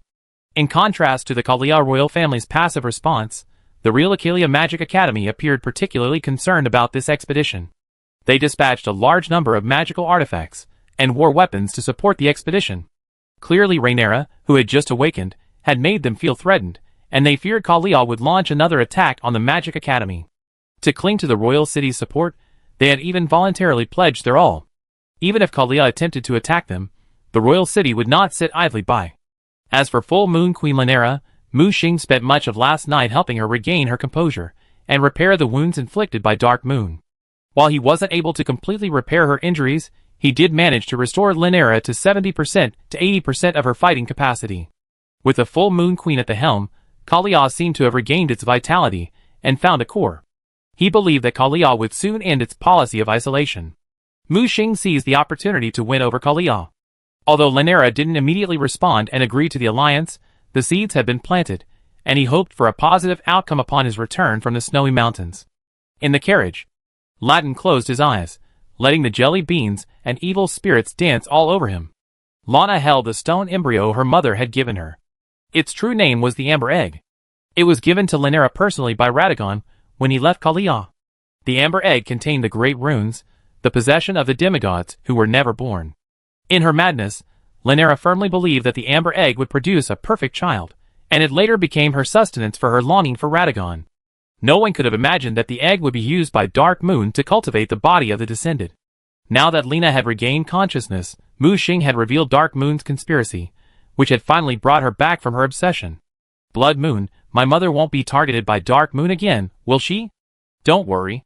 As long as she avoids taboos and uses less full moon magic, and only uses pyroxene magic, combined with the protective power I placed on her, Dark Moons will have a hard time invading her. After repeated confirmation, Lana breathed a sigh of relief. She held the Amber Egg, a faint, transparent infant curled up within. Mu Xing said, if you fail to retrieve your body, this Amber Egg is your last hope.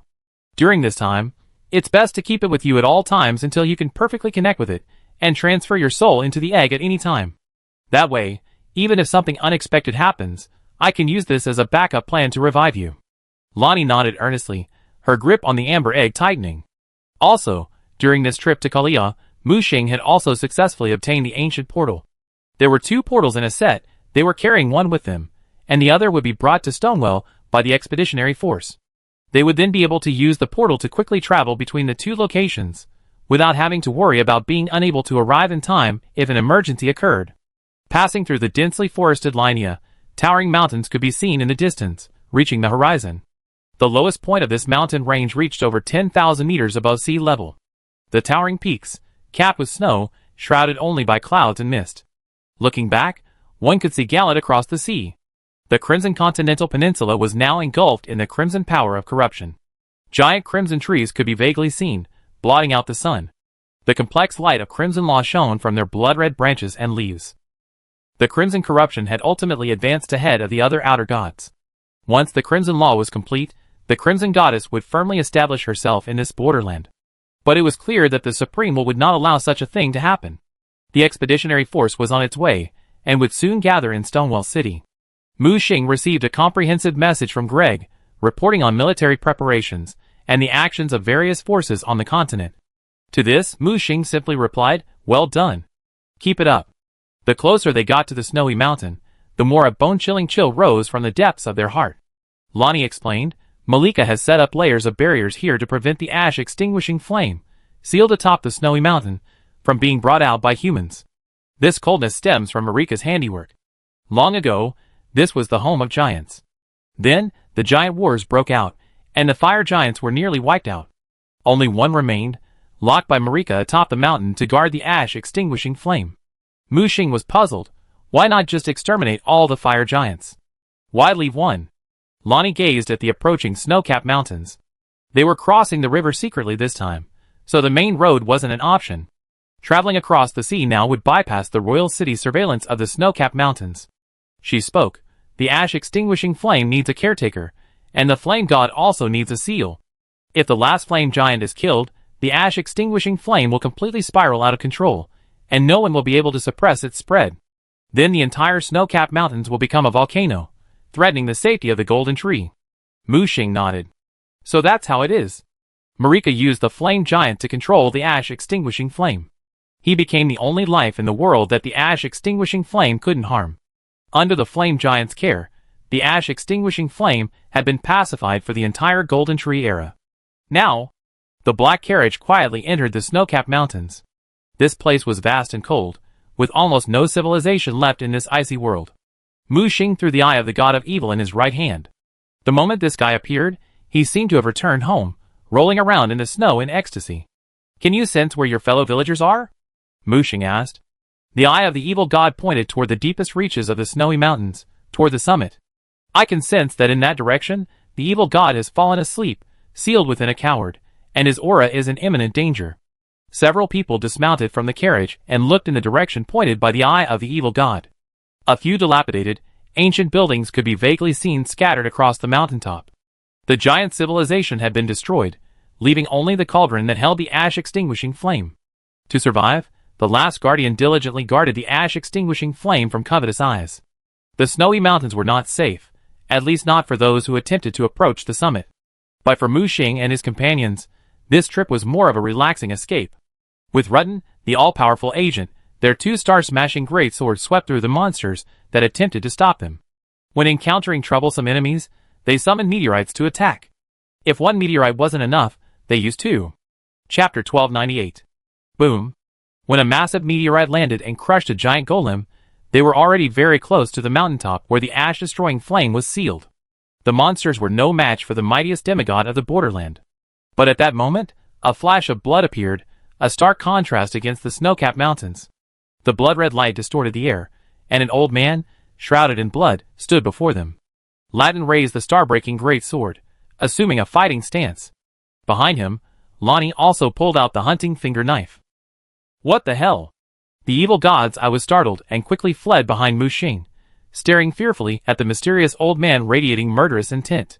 The old man had unkempt white hair and a scruffy beard, wore tattered armor, and wielded a blood-red katana with a wave-shaped blade. "It's a bloody finger." Mu Xing's voice rang out indifferently. "Blood fingers? What are those?" The eye of the evil god clearly had little understanding of the current state of the world. Blood fingers are assassins recruited by the Blood King Munder from other worlds. Guided by blood and driven by their thirst for blood, they invade from other worlds and attack their targets. Bestowed with the power of blood by Munder, they are bloodthirsty and brutal, extremely dangerous, and the most effective weapons Munder uses to eliminate threats. Lonnie stared at the old man, his aura making her feel quite uneasy. Latin, however, laughed and advanced, donning his lion helmet and dual-wielding his star-shattering great swords, advancing step by step. "Who are you, you scoundrel, to dare to block my path? Get out of here if you don't want to die." Facing Rutten's threat, the old man sniffed the air and said with a grin, "I smell the breath of strength. I believe your blood will taste sweet." He raised the crimson blade in his hand. The blade known as Mountain of Corpses and Sea of Blood had followed him from the Reed Land to the junction. As the most powerful swordsman in the Reed Land, he was known as the Shura-like sword ghost in his pursuit of the pinnacle of power. After being summoned to the junction by Munder, he even fought the demigod Munder to a draw. Munder bestowed upon him cursed blood, greatly increasing his power. From then on, Bloodfinger submitted to Munder, and became the sharpest blade in Munder's wield. He moved, lightning fast, leaving a mere streak of red lightning in the snow before he appeared before Rutten. Rutten swung the star-breaking great sword in his hand, but missed. Slow, too slow, you're too slow. The blood-fingered old man twirled and spun, his speed exceeding the limit, transforming into blood, oblivious to the icy effects of the snowy mountain. Latten's attacks were wild and furious, but at his maximum speed, he was temporarily at a disadvantage. But the next second, a terrifying gravitational force erupted from Latten's body, increasing the surrounding gravity 100-fold and forcibly slowing the old man's speed. A black hole formed in his fist, pulling the creature directly towards him. With a bang, he punched it, blasting it into a bloody mist. Nothing more. Latten said disdainfully. Brother, be careful, he's not dead yet. Lonnie warned from behind. With his words, the bloody mist surged and spread rapidly, transforming a 3-kilometer radius into a blood-red world. The cursed power emanated from the bloody mist, continuously weakening Latten's strength. At the same time, the old man recondensed, the power of his cursed blood transforming into armor. He assumed a sword-holding stance, the undulating blade in his hand ablazing with terrifying blood flames amidst the sea of blood and corpses. Ha ha ha, interesting. The star-breaking great sword in Latten's hand erupted with a powerful gravity force, shaking the earth and mountains, as if the entire snowy mountain was trembling. Lonnie tried to help, but Mu Xing held her back. Trust your brother. The two warriors charged at each other almost simultaneously, blood flames and gravity colliding fiercely. In an instant, the two sides exchanged thousands of rounds. Latten's strength lay not only in his immense physique, but also in his comprehension and evolutionary abilities. Even stronger than he was, he became stronger. In just a few minutes, he had matched the blood-fingered old man's speed. After slashing dozens of clones, he suddenly turned and grabbed the blood-fingered old man, who was about to launch a sneak attack. He pinned him directly against the nearby rocks. Tell me, did Munger send you? The old man with bloody fingers hadn't expected Latten to be so powerful. Despite his best efforts, he was still no match for him. As expected of the strongest demigod in the borderland, your strength is truly formidable. The old man's eyes held only recognition for Latten. Stop talking nonsense and speak. Latten's face brimmed with impatience. The old man with bloody fingers laughed heartily. So what if I did? I was sent by the Blood King to kill you. Latten snorted coldly. Just him? A clown who knows only scheming and intrigues. You think you can stop me? He was about to finish him off with a punch. Wait! Mu Xing stopped Latten and walked up to the old man with bloody fingers. So Latten knew the body Michaela brought back was fake? The old man with bloody fingers nodded, not denying his intention. Mu Xing waved his hand, signaling Latten to release him. Although Latten didn't understand what Mu Xing was trying to do, he still let go of the old man with bloody fingers. Tell me, what message did Munger ask you to bring us? This question not only stunned Latten, but also Lonnie beside him. The old man suddenly laughed. You seen through me. You're truly the Blood King's chosen collaborator. Cooperate? Mu Xing narrowed his eyes. The old man said, Yes, my king wants to cooperate with you. We? No, you. Not all of you. The old man pointed specifically at Mu Xing. Mu Xing waved his hand, fashioning several chairs from ice and snow, motioning the old man with bloody fingers across from him to sit down and talk. Tell me the conditions and the reasons. The old man took out a piece of paper and handed it to Mu Xing. Mu Xing took it in his hands and glanced at it quickly. Lonnie couldn't help but lean over to read the letter. What's this Munger up to? Didn't he submit to Michaela? Now he wants to join us against her? Mu Xing shook his head. It seems Munger has, to a certain extent, gotten rid of that allure. No, maybe Michaela's allure has weakened. Lonnie was puzzled.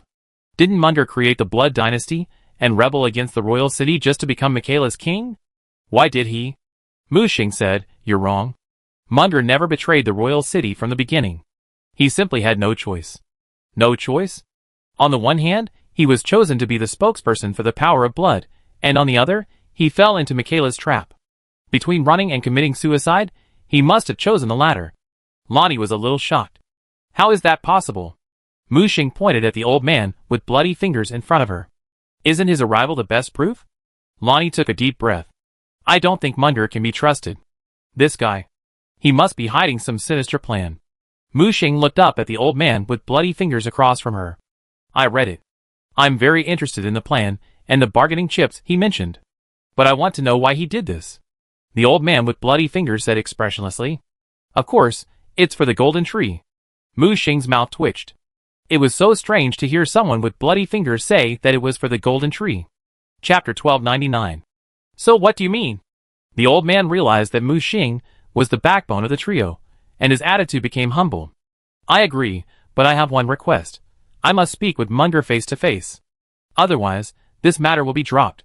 The old man nodded and stood up. I will report to the Blood King now. Wait, I have another question. Mu Xing suddenly asked. The old man subconsciously stopped.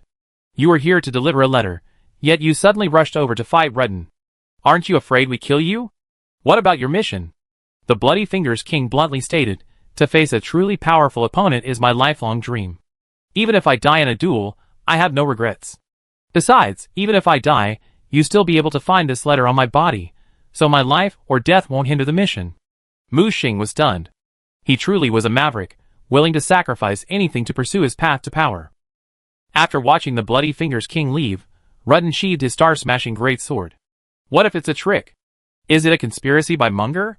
Or perhaps Michaela's plan? Mu Xing shook his head. Only Munger can command the Bloody Fingers. Besides, we don't lose anything from this partnership. If the gamble pays off, it could save us a lot of trouble. With that, he turned and continued on his way to the mountaintop. Without a master like the Bloody Fingers, the monsters of the snowy mountains fell in droves, all slain by Latarn's great sword. Finally, they stopped. The eye of the evil god, floating ahead and guiding the way, suddenly stopped. He pointed at the giant dozing on the snowy plain. Even amidst the ice and snow, the flames on his body continued to burn. But even so, his flames could not melt the ice and snow atop the mountain. This indicated that he had already completely submitted to Marika, willingly becoming her servant. TSK, TSK, TSK, such a weak fire giant. I never thought the last remaining scion of the fire giant clan would be such a coward without balls. The eye of the evil god commented disdainfully. As if sensing someone approaching, the dozing fire giant opened his eyes and slowly rose. He immediately locked onto Mu Xing and the other two who had reached the mountaintop. He sensed a sense of danger and awe from them. This is a divinely ordained place. Anyone trespassing will be killed. A high-pitched humming voice emanated from the fire giant's mouth. He stood over 40 meters tall, like a small mountain. He held a massive pot lid carved with intricate patterns. His body was like a patchwork of rough rock, lava flowing from his chest. As he spoke, flames erupted from his mouth. Compared to the storm giants, the fire giants were born into the royal family of giants, their size and strength completely different. Around his ankles were shackles, a symbol of the shame of slavery. He had the ability to remove them, but he lacked the courage. Mu Xing waved his hand, and the eye of the evil god flew over. You cowardly youngster. To survive, you're willing to serve Marika like a dog. Had you forgotten the glory and blood feud of the fire giants? The eye of the evil god suddenly grew larger, frightening the fire giants across from him, and causing them to retreat. Are you the messenger of the evil god? I didn't betray the giants. I was simply cursed. Yes, it was Marika's curse, forcing me to guard the volcanic cauldron forever. The eye of the evil god approached, its pupils fixed on him. Really? But I don't see a hero enduring humiliation, I only see a coward clinging to life. You're still alive today. I don't need to explain the reason, do I? The fire giant understood the disdain and humiliation in the eye of the evil god's words. Suddenly, a surge of rage surged. Bullshit! I'm going to kill you! He raised the massive cauldron lid in his hand, and was about to smash it down. You dare! The eye of the evil god shouted, frightening the fire giant back away. His earlier anger was gone. Latin folded his hands, even losing the desire to attack. Mu Xing shouted, stop playing around. Try to activate the evil god bloodline in him, and see what he chooses. The eye of the evil god shouted, got it. Its large eyes suddenly erupted in blazing flames. The ice and snow on the entire mountaintop melted rapidly. The ray of fire blasted directly towards the fire giant. This attack wasn't intended to kill him, but to activate the fire giant bloodline within him. The flames on his body burned rapidly. On his belly, something began to wriggle, gradually forming the shape of an eye. Some ancient power awakened on this snowy mountaintop. Even the flames in the nearby volcanic cauldron suddenly soared 100 meters high. Not only Mu Xing, but also Latin and Lonnie felt a primal power awakening within him. Suddenly, an ancient eye opened on the fire giant's belly. The eye of the evil god in midair cried out strangely, it's awakened. It quickly flew back behind Mu Xing, extremely nervous. Mu Xing stepped forward and attacked the fire giant. The eye of the evil god on its belly ignited a blazing flame, igniting the fire giant and greatly increasing its power. As if awakening, the fire giant instantly soared to 100 meters in height. The giant lifted the giant pot lid in his hand to block Mu Xing's attack.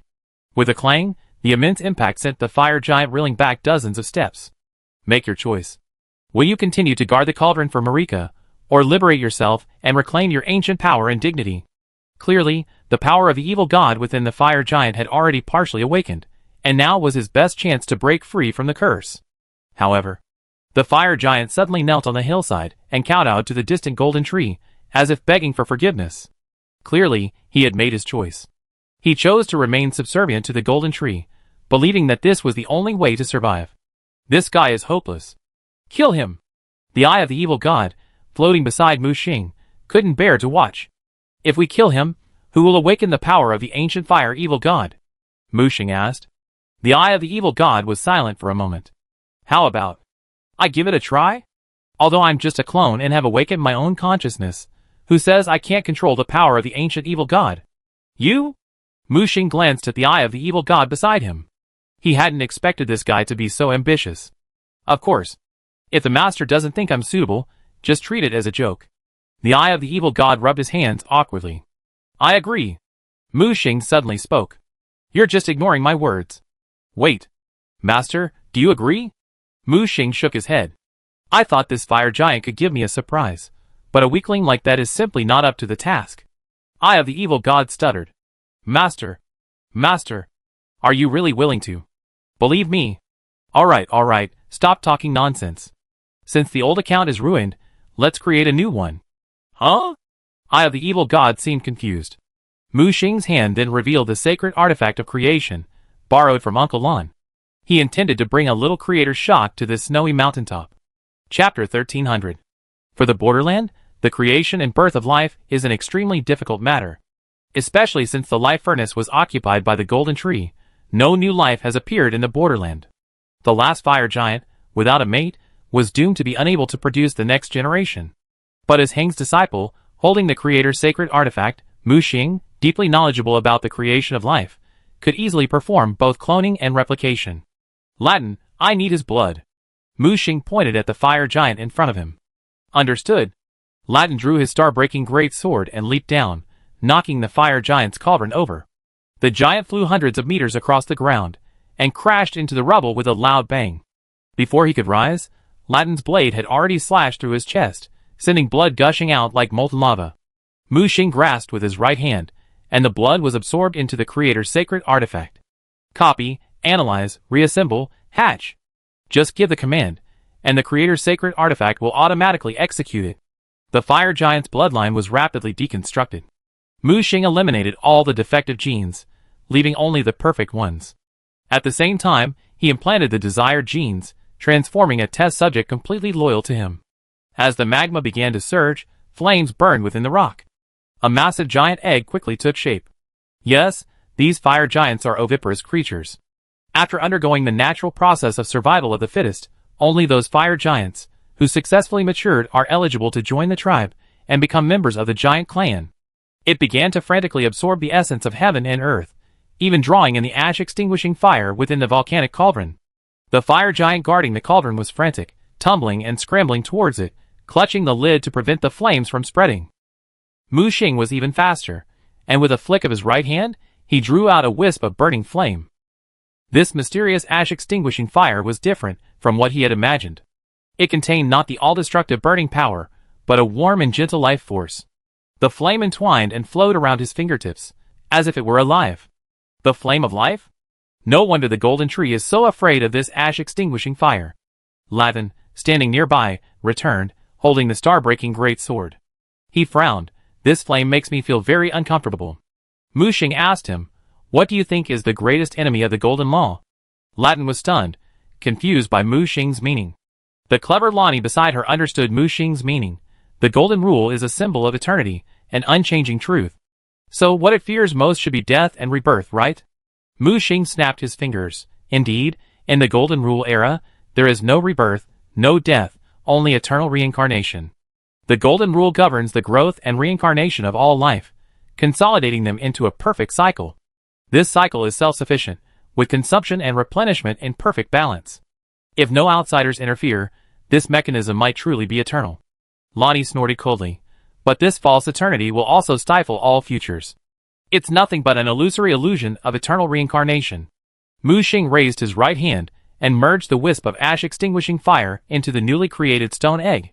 The stone egg, which had been growing slowly, suddenly increased its growth rate tenfold or even 100-fold. It quickly grew from a few meters tall to a giant egg tens of meters tall.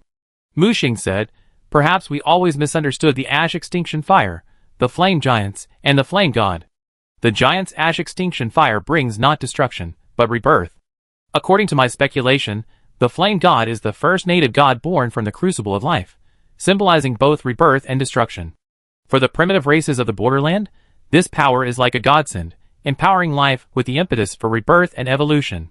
But for a being like the golden tree, which venerates eternity and immutability, this power becomes a deadly poison. It's said that the ash extinction fire can ignite the golden tree and end the golden age, but few understand the underlying principles. And today, we discovered this principle. The ashes of extinction cannot ignite the golden tree.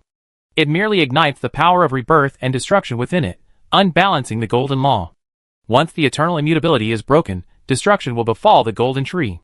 Hearing this, Latin, who was standing beside him, was stunned. So, perhaps the title of evil god is just a smear used by the victors against the losers? Mu Xing was unsurprised. History is always written by the victors. The history we know may not be true history, but rather facts that have been distorted and falsified. As soon as these words were spoken, the eye of the evil god, floating in midair nearby, suddenly burst into tears. He rushed over and hugged Mu Xing's arm. "Wow! Master, you are truly wise and powerful. The fire giant is not a threat, and the fire evil god is not an evil god. We were once the spreaders of civilization and life. In ancient times, we carried torches, spreading flames to every corner of the borderland. The flames burned thorns and immortal ancient trees, leaving behind the seeds of life. We were originally the spokesmen of the crucible of life, but that damned supreme will not only defeated us, but also slandered us as the hated destroyers. Wow, we are truly miserable. All right. Mu Xing yanked the creature from his arms. Speechlessly, he tossed it into the corrupted giant egg. Whether you can be reborn depends on your own luck. The eye of the evil god quickly merged into the stone egg, and the giant stone egg soared to a height of 30 meters. Then, 40 meters, 50 meters, finally stopping at 60 meters. The height of this single egg surpassed the giant guarding the ashes of extinction. The fire giant, holding the cauldron lid, was now struggling to suppress the roiling ash-extinguishing fire within the volcanic cauldron. But as the cauldron vibrated, a terrifying aura emanated from behind him. Turning back, he saw the giant stone egg oozing with golden flames. The fire giant froze in his spot, not even noticing the ash-extinguishing fire leaping higher and higher. "Born!" The creator's sacred artifact in Mu Xing's hand radiated a brilliant light, and under this illumination, the stone egg rapidly hatched. Crack, crack. When the stone egg completely ceased burning and transformed into a black stone ball, countless cracks suddenly appeared on its surface. Suddenly, the stone egg shattered from within, its massive, curled-up body slowly rising to its feet. In its normal form, it stood 100 meters tall, devoid of facial features, its enormous eye on its belly standing out prominently. When the voice calling him master reached Mu Xing, he knew the eye of the evil god had succeeded. At this moment, it merged with the new giant's body, completing its transformation from the eye of the evil god to the fire giant. If he could absorb the ash-extinguishing fire within the stone cauldron and regain his own power, he might be able to transform into the original fire evil god. It walked step by step towards the volcanic cauldron, towards the fire giant struggling to suppress the rebellion. Traitor to the giant race, you would rather be a dog than rebel against the imprisoned god. You greatly disappoint me. Chapter 1301. The fire giant sensed the incoming threat. The other's giant bloodline was even nobler and purer than his own. The other seemed a natural king of fire giants, and he was only fit to kneel on the ground in submission. However, the curse inscribed by Marika on his body forced him to retaliate angrily, charging forward with the pot lid raised. Dare you attack? You're courting death. The eye of the evil god controlled his body, and struck out with a punch. The fire giant quickly raised the pot lid to block. Boom! The vast snow-capped mountain trembled, and the ice and snow on its summit began to collapse. A rumbling, a dramatic avalanche brewed, pouring down the mountain in a blanket of snow. The pot lid was dented by the blow. Bang, bang, bang. A series of heavy punches fell, knocking the fire giant to the ground, wailing. The eye of the evil god grasped the flame giant's ankle, and a surge of ash-extinguishing fire surged. With a snap, the leg shackle shattered. Marika's eternal golden power was shattered by the ash-extinguishing fire. This meant the curse he had placed upon the flame giant had been broken. The battered flame giant prostrated himself on the ground, his face bruised and battered, a sign of defeat. At this moment, the branches of the golden tree trembled, and from this spot, the distant royal city of Rodel could be seen. It was built around the golden tree, magnificent and magnificent. The massive walls and spires could be heard clearly even from 1,000 miles away. Dang dang dang. The alarm bells rang in the royal city. Clearly, their actions atop the volcano had finally attracted the royal city's attention. Mu Xing flew directly to the volcanic cauldron. He saw the flames swirling within, never extinguished, burning forever. As long as a single primitive life form existed in the borderland, it would never extinguish. But now, compared to the blazing fire of ancient times, it has dimmed considerably, leaving only a single mass within the cauldron. The ancient races are few and far between, outsiders, and the descendants of the Golden Age occupy half the borderland. And these new races cannot provide life force for the ash fire. If time passes, and all the original races of the borderland are extinct, the ash fire may indeed die out. But that time is not today. Mu Xing attempted to absorb the ash fire, but found that his body was rejecting its power. What's going on? He was facing the ash fire, a power comparable to authority, and yet, he couldn't absorb it? Mu Xing realized that it wasn't his bloodline that was rejecting the flame, but rather his body, or rather, the flesh and blood of the ancestral god sealed within him. The ancestral god's flesh and blood strongly repelled the power of the flame, to the point of a relentless struggle. As soon as Mu Xing attempted to absorb even a wisp, a violent battle erupted within his body. If he hadn't quickly expelled the flames, the ancestral god's flesh and blood would have gone berserk. If it lost control, he would have been seriously injured, if not dead. What's going on? Am I also from the Golden Tree lineage? No, this doesn't feel like a relationship of restraint and being restrained, more like hostility. But who could be the ancestral god's enemy? The old gods? Or something else? He retreated with a grim expression and pointed at the eye of the evil god. Hurry and absorb this ash-extinguishing fire. You're getting a great deal. At this, the eye of the evil god quickly shifted from its belly to its face, revealing its features in a look of surprise. Really, master? Stop talking nonsense and hurry. Mu Xing's face was irritated. With a flick of his right hand, he grabbed the creature and threw it into the cauldron. Just as the eye of the evil god was frantically absorbing the ash-extinguishing fire, Mu Xing arrived before the fire giant. He had freed himself from Marika's curse, and cowered in fear in a corner. Cowardice was his nature. Even without the curse, he wouldn't have dared to resist anyone. In fact, the curse had helped him regain some of his wildness. I'm asking you, has anyone else come before us? Mu Xing was referring to the Void Alliance. The fire giant scratched his head in confusion, then shook his head vigorously. Could it be that the Void Alliance isn't interested in the ash-extinguishing fire? Those familiar with the plot knew that using the ash-extinguishing fire to burn the tree was one of the endings. There was no reason why such a vital source of power wouldn't be of interest. Either they didn't have time, or they had more important targets to capture. Mu Xing suddenly glanced toward a certain part of the snowy mountain, filtering out the turmoil of the volcanic cauldron. Finally, he spotted a clue. Lonnie, is the ancient royal city of Famazra in that direction? Lonnie looked in the direction Mu Xing pointed. Yes, back then, to steal the predestined death, I infiltrated Famazra and stole a portion of it from the black sword of the sleeping beast. Mu Xing narrowed his eyes. You never told me before why you shared the power of predestined death with those chaos and void gods? Lonnie didn't hide it. Of course, it was to test them. Before the gate appeared, outsiders entered the borderland. I communicated with them. These void gods brought me a lot of information about the outside world, letting me know that the borderland isn't the whole world. At the time, I intended to use these void gods, so I gifted them some of the fated death, hoping to leverage their power against Marika's forces. However, I didn't expect these guys to renege on their agreement with me after receiving the fated death and not actively participate in the attack on the royal city. These guys later approached me, attempting to extract more fated death from me. I saw through their hypocrisy, so I rejected them. We almost fell out, and one of my clones was destroyed.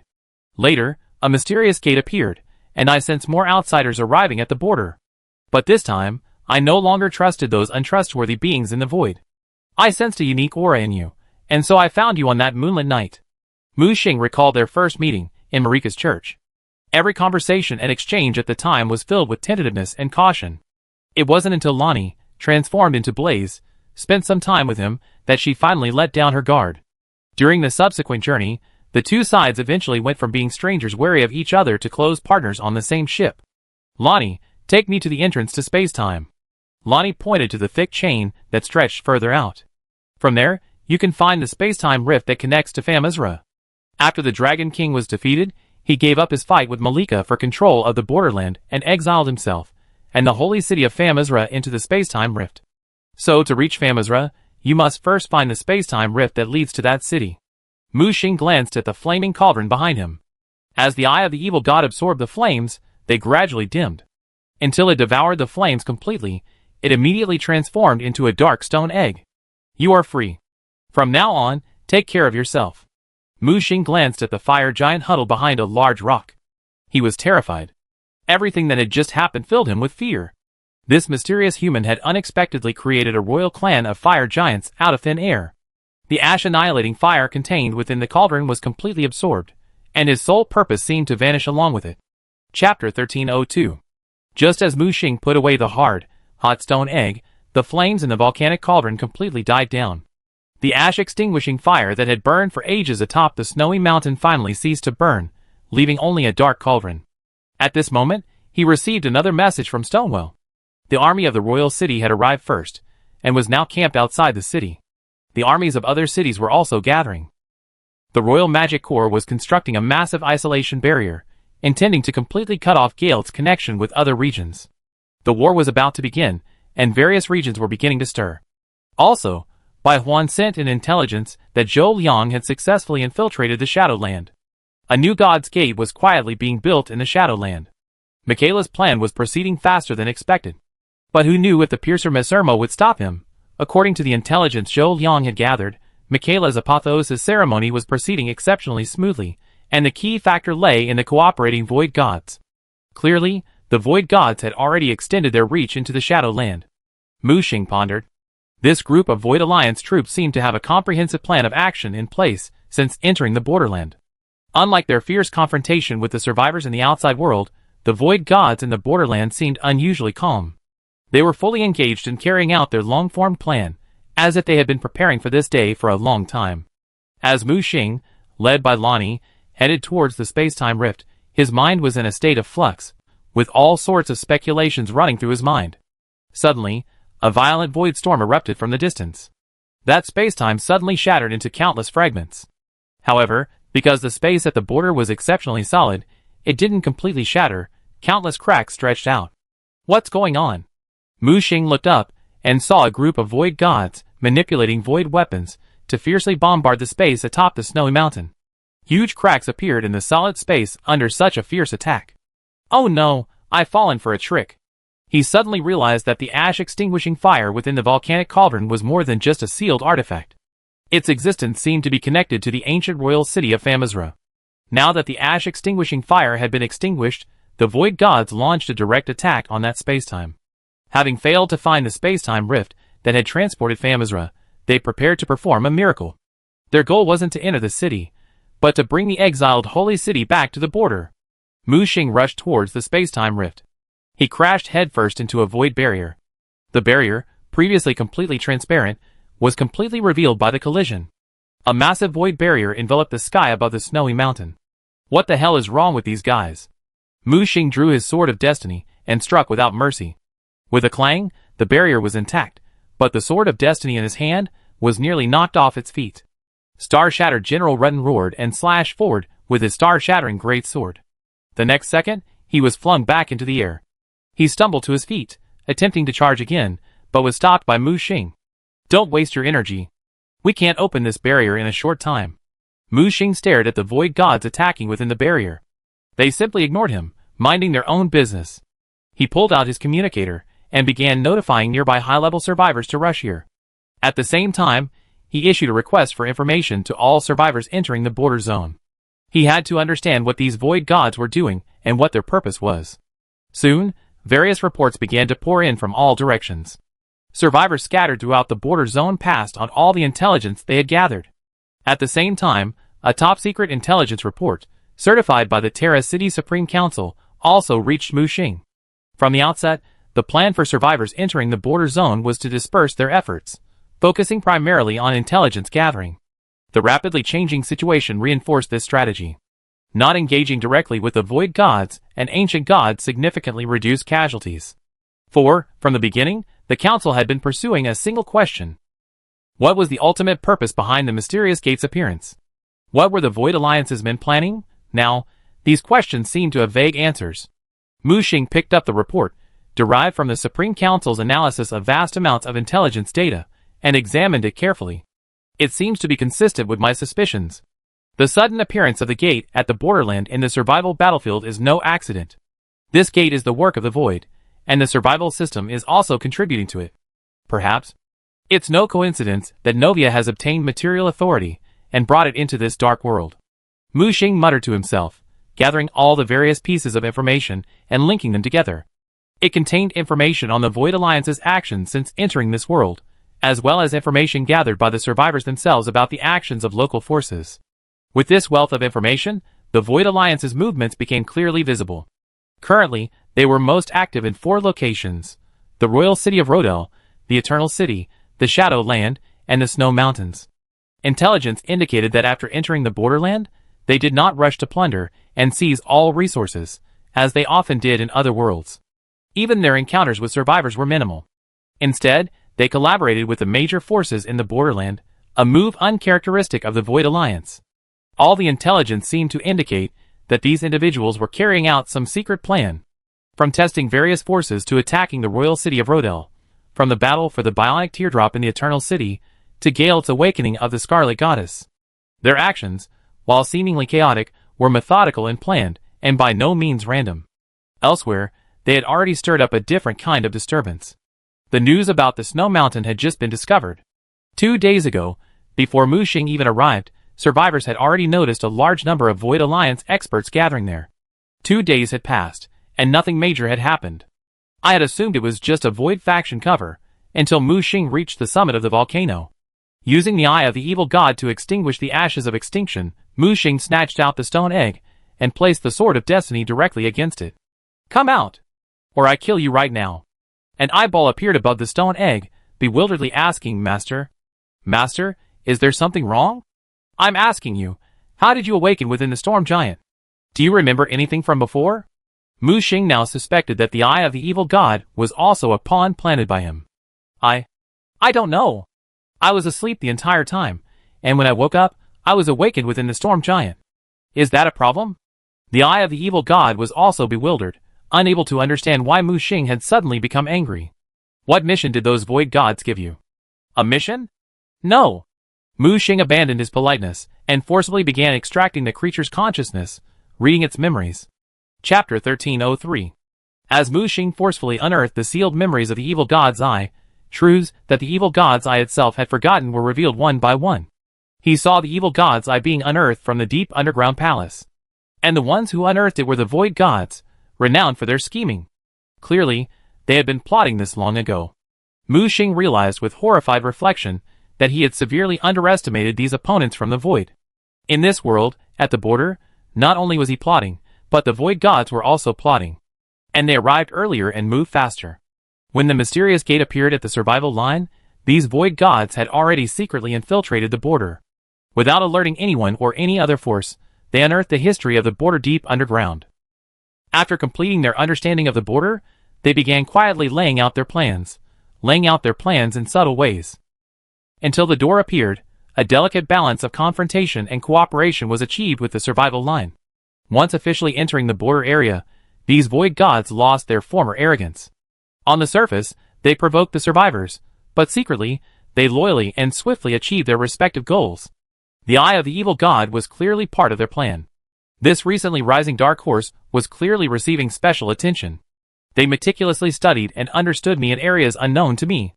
They seemed to know that I liked to play by the rules, so they arranged some seemingly accidental, yet in fact inevitable, experiences.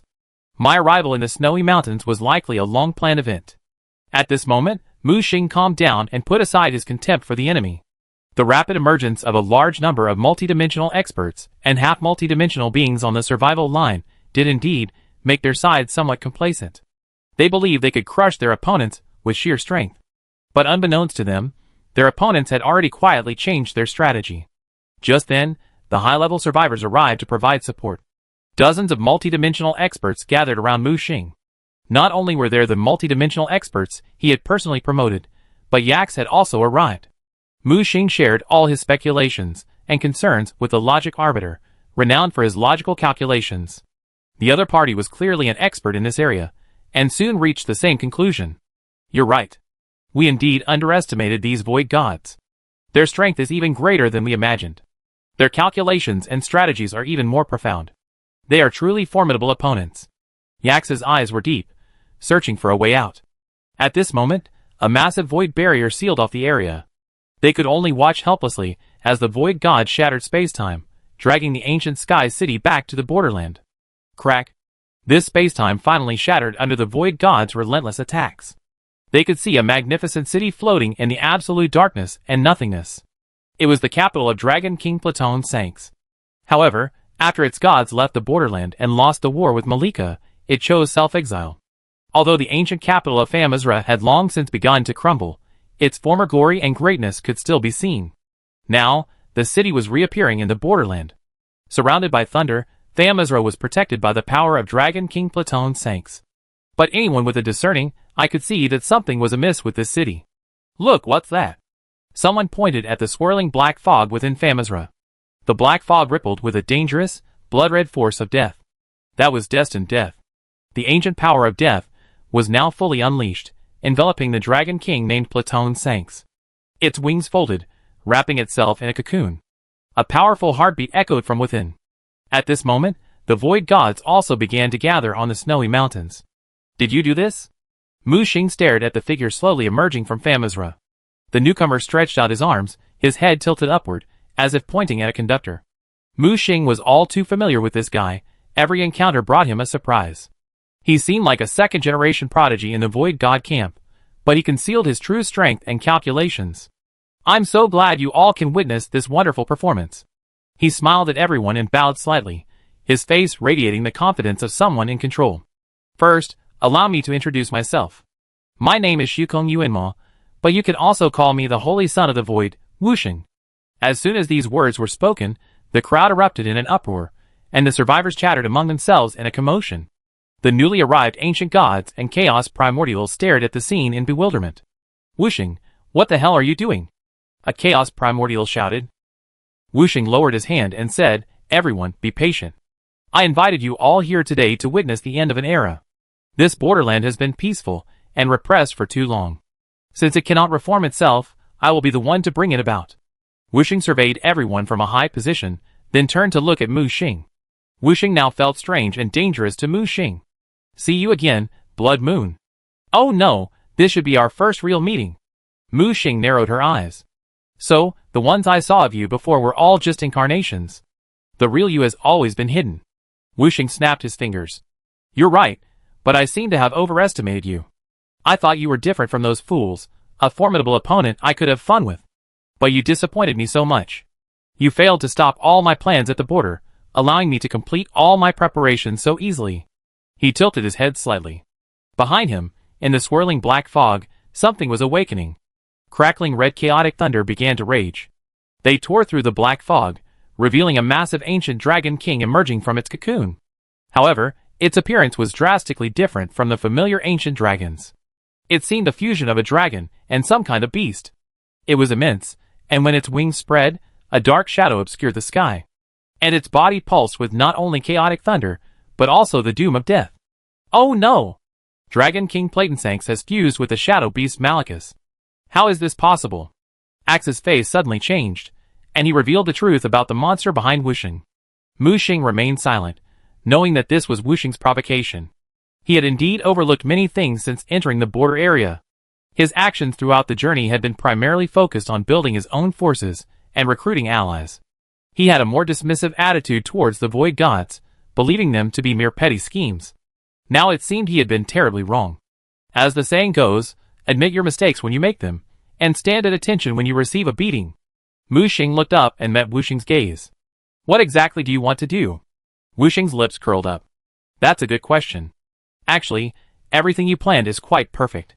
It can gradually dismantle the situation at the border. But I think it's too slow. Everything is too slow. Chapter 1304. As the black fog began to dissipate, a monster, a fusion of the Dragon King Pratten Sanks and the Shadow Beast Malachus, descended upon the ancient royal city. And Wu Xing, like its true master, appeared above it. The ancient power of chaos, combined with the ancient destiny of death, when these two forces merged, it was like the fusion of the forces of rebirth and death. The mark of the life furnace could be vaguely seen on the Dragon King's forehead. Clearly, this was part of Wu Xing's true plan. It had actually reverse-engineered the power of the life furnace. Perhaps it was impure, like a half-finished product, but the power of this fused Dragon King had clearly transcended multiplicity. Wu Xing extended his hand toward Mu Xing. Blood Moon, how about a deal? Deal? Wu Xing pointed at Lani behind him. Give her to me. I need the destined death that was stolen from her. As a bargaining chip, I'm willing to share the fruits of this victory with you. I tell you the true secret of this junction, and the location of your Master Hang's source device. As if to demonstrate his dominance, Wu Xing waved his right hand. The fused Dragon King roared, and black light emanated from it, plunging into the mountains. The slain monsters, recently resurrected by the Golden Law, were struck by the black swords condensed by the black light. All those struck by these black swords screamed and instantly turned to ash. Fuzzy souls emerged from the black light, flying towards the distant golden tree. The Golden Law's tree returning mechanism had activated, which was the main reason for their unlimited resurrection. However, this time, under the attack of the black sword, these souls were completely annihilated, and they died along with their bodies. How's it going? Isn't it an interesting power? He looked at Mu Xing. I'm sure you already know the Golden Tree's true weakness, rebirth and death. Its greatest weakness is unchanging eternity may appear powerful, but its inner being is the epitome of fragility. How's it going? Will you consider my suggestion? Behind him, General Rudden of the Star-Breaking Army stood in front of his sister, gazing warily at Mu Xing, fearing she might hand him over. Mu Xing raised her right hand. Don't worry, I won't agree to such a deal. If I foolishly hand Lani over, it will truly be game over. Hearing this, Rudden breathed a sigh of relief. Holding the star-breaking greatsword, he glared at Wu Xing in the sky. Let me kill him! Mu Xing grabbed Rudden. You're no match for him. This guy may have become linked to the fused Dragon King. Unless you can kill that fused monster. Lani spread her right hand, the image of her destined death looming in her palm. Like a floating dark soul, or like the scythe in the hand of the Grim Reaper, ready to sever the lives of everyone present, it was clear that Lani had become inextricably linked to this strand of destined death. Because her very existence depended on this destined death, Lani now existed in a state of half-life and half-death. The body dies, but the soul lives on. Destined death is not only the force of death, but for her, it is more like a bond that maintains her existence. It prevents her soul from being pulled back by the Golden Tree's retrieval mechanism. Mu Xing grasped her hand, pressing the destined death back into her body. Before you are resurrected, you must not lose it, or you will die. Mu Xing turned to Wu Xing. Wu Xing, your deal sounds good, but sorry, I refuse. TSK, TSK, TSK. What a shame. I thought you were smart, but I didn't expect you to be such a hopeless fool. A fool like you won't survive the coming age of desolation. You're too indecisive, trying to protect and hold onto too many things. But I'm different. I will eventually become the true king of the coming age of desolation. My footprints begin here, but will eventually lead to a greater future. He laughed heartily. The Fusion Dragon King roared, and a fierce ash-extinguishing fire suddenly ignited within him. The pure life fire instantly ignited the void barrier. The void gods maintaining the barrier screamed as their life force was drained away. You truly have mastered the ash-extinguishing fire. Mu Xing's eyes blazed, seemingly unsurprised. Wu Xing had deployed the eye of the evil god precisely for this moment. The ash-extinguishing fire represents life's initial rebirth and beginning, the predestined death represents life's passing and death, and the chaos thunder represents life's strength and growth. With these three forces fused, the puzzle pieces of the original life-forging furnace seem to have been assembled. Gather. Defend. Mu Xing roared. All the survivors quickly gathered around him, working together to form a solid shield. Crackling. The entire snowy mountain sky was enveloped in the crimson chaos thunder. The Fusion Dragon King soared into the air, the ash-extinguishing fire blazing through him. His claws tore through space and time, and he snatched the black sword that sealed the predestined death from the void. It opened its maw, and a sphere of fused energy, a trio of powers, emerged above its head. That wasn't just ordinary rules and energy, but a terrifying primordial force equivalent to the power of 3 powers. So Mu Xing first activated the Iron Crown, then tapped into the power of destiny within his spine, to resist the power of predestined death and ashes of destruction. Lani and the Eye of the Evil God each held up the barriers of predestined death and ashes of destruction. Gray rays of light continuously burst forth from the fused sphere. Wu Xing, you bastard, are you mad? How dare you attack our allies? The ancient gods and chaos primordials were also attacked indiscriminately, cursing profusely. However, they were met with only the fusion of 3 powers. Forget the high-level gods, even those half-step into the multiverse were easily vaporized. Mu Xing and his companion's choice was wise. Escape was doomed, while defense offered a glimmer of hope. They had 10 multiverses, and the power of authority to resist the attack. With Lani and the others around, there was no need to worry about the ashes of extinction and the doomed death. Their main defense was Chaos Thunder. The barrier trembled continuously, and the gray rays of light bombarded the barrier. Hold on. Axis exerted all his might, unleashing an absolute logical force field, constantly fragmenting and disintegrating the rays, dodging the attacks and deflecting the danger. When the attacks landed on the barrier, he redirected the destructive force underground. Mu Xing, the backbone, remained calm in the face of the indiscriminate attacks. Hide. The power of concealment was activated, the power left by the goddess of night, Novia, coming into play. They quickly vanished from Wu Xing's sight. Interesting, the power of night? Blood Moon, this is probably the most correct step you've taken in this world. Even I didn't expect you to connect with the night goddess. But do you really think that woman, despised by all the void gods, can protect you? Since you refuse to cooperate, then die. At this moment, Wu Xing's true colors were fully revealed, his bloodthirsty nature fully exposed. So he began to attack indiscriminately. The combined attack of the 3 powers of authority was difficult to completely isolate, even for the hidden powers, and it wasn't long before they were exposed. Mu Xing's voice sank. Wu Xing, don't think you're the only one who understands the strategy. I may not have arrived as early as you, but do you think I'm unprepared? He raised his right hand high. Night, descend. Chapter 1305. As Mu Xing shouted, the entire sky suddenly darkened, and the unsealed stars appeared. For most of the border area, except for the sky above the golden tree, day had almost completely plunged into night. Wu Xing's frantic expression suddenly froze. How is this possible? The goddess of night repaired the starry sky and reclaimed her power in such a short time? Buzz? The stars fell, night descended, and the newly born fusion dragon king from Famazra was forced back into the floating royal city.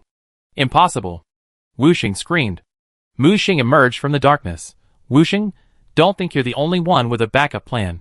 What about you creating a fusion dragon king? What about mastering the 3 primordial powers? I still hold at least a portion of the origins of fated death and the fire of destruction. If you don't take them back, the 3 primordial powers will never be complete. So you're not invincible, you have weaknesses. Wu Xing's expression changed. This was the flaw in his plan, or perhaps a helpless move. It wasn't easy to exploit Mu Xing, and even harder to deceive him. Without sacrifice, Mu Xing wouldn't have willingly come to the snowy mountains and followed his plan step by step. Now, he felt like a lion with its tail pinched. Mu Xing was right. The primordial power he controlled was incomplete, so he couldn't unleash its full power. Wu Xing snorted coldly. I truly underestimated you. But do you think this is all I have? Without saying that, a ball of golden flame tore through the snowy mountain and soared into the sky. That ball of golden flame was so twisted and crazy. Just one glance could drive one mad from the bottom of their hearts, a desire to completely destroy everything. It burned fiercely, and everything around it was distorted and twisted by this power, falling into a state of infinite madness. It's the mad fire. Someone recognized the tangible golden flame, a twisted and amorphous entity that wanted only to incinerate everything into primordial chaos. Destroy it. Wu Xing's voice rang out in a high pitch, manipulating the fusion dragon king and the mad fire that emerged from the ground to work together, aiming to annihilate Mu Xing and the ensuing darkness. The mad fire soared into the sky, igniting the stars, while the fusion dragon king raised its head and launched an intensive bombardment. But the next second, Wu Xing sensed something was amiss. For as the mad fire rose into the air, the newly descended starry sky and darkness instantly shattered. Fake? A starry sky so real it could be mistaken for the real thing. He ducked his head, searching for Mu Xing. But he discovered they had already fled far away, not towards Stonewell, but towards the royal city. Aw, damn bastard, how dare you trick me? The night goddess hasn't regained her power at all. The starry sky is fake. How dare you lie to me? I kill you. Wu Xing was furious. His mind was clouded by the power of the Fusion Dragon King and the Mad Fire, and now he only wanted to kill Mu Xing. The entire snowy mountain region collapsed under his rage, and the altitude dropped by several thousand meters in an instant. The towering snow-capped mountains were cut in half, and the plateau was almost reduced to a plain. However, Mu Xing had already escaped, disappearing before his eyes under the veil of darkness. Wu Xing, enraged, chased after him with the Fusion Dragon King and the Mad Fire. But just then, the golden tree launched its counterattack. The massive golden tree shook the paper, and endless golden laws descended, transforming into golden swords that suppressed everything. The massive golden swords descended, annihilating Wu Xing and the blasphemous Fusion Dragon King. Golden Tree, your era has come to an end. I haven't even come to you, and you're here to find me? Just then, Mu Xing's mocking voice rang out. Wu Xing, you've chosen a poor ally. That Dianhua thing will drive you mad sooner or later. We see. Hearing this, Wu Xing calmed down and stopped pursuing. He blocked the continuously falling golden swords and retreated quickly. The farther away from the golden tree, the less lethal the golden law became. Clearly, the golden tree had lost control of the entire border area and could only maintain the security of the core area. Mu Xing's words successfully dissuaded Wu Xing from pursuing.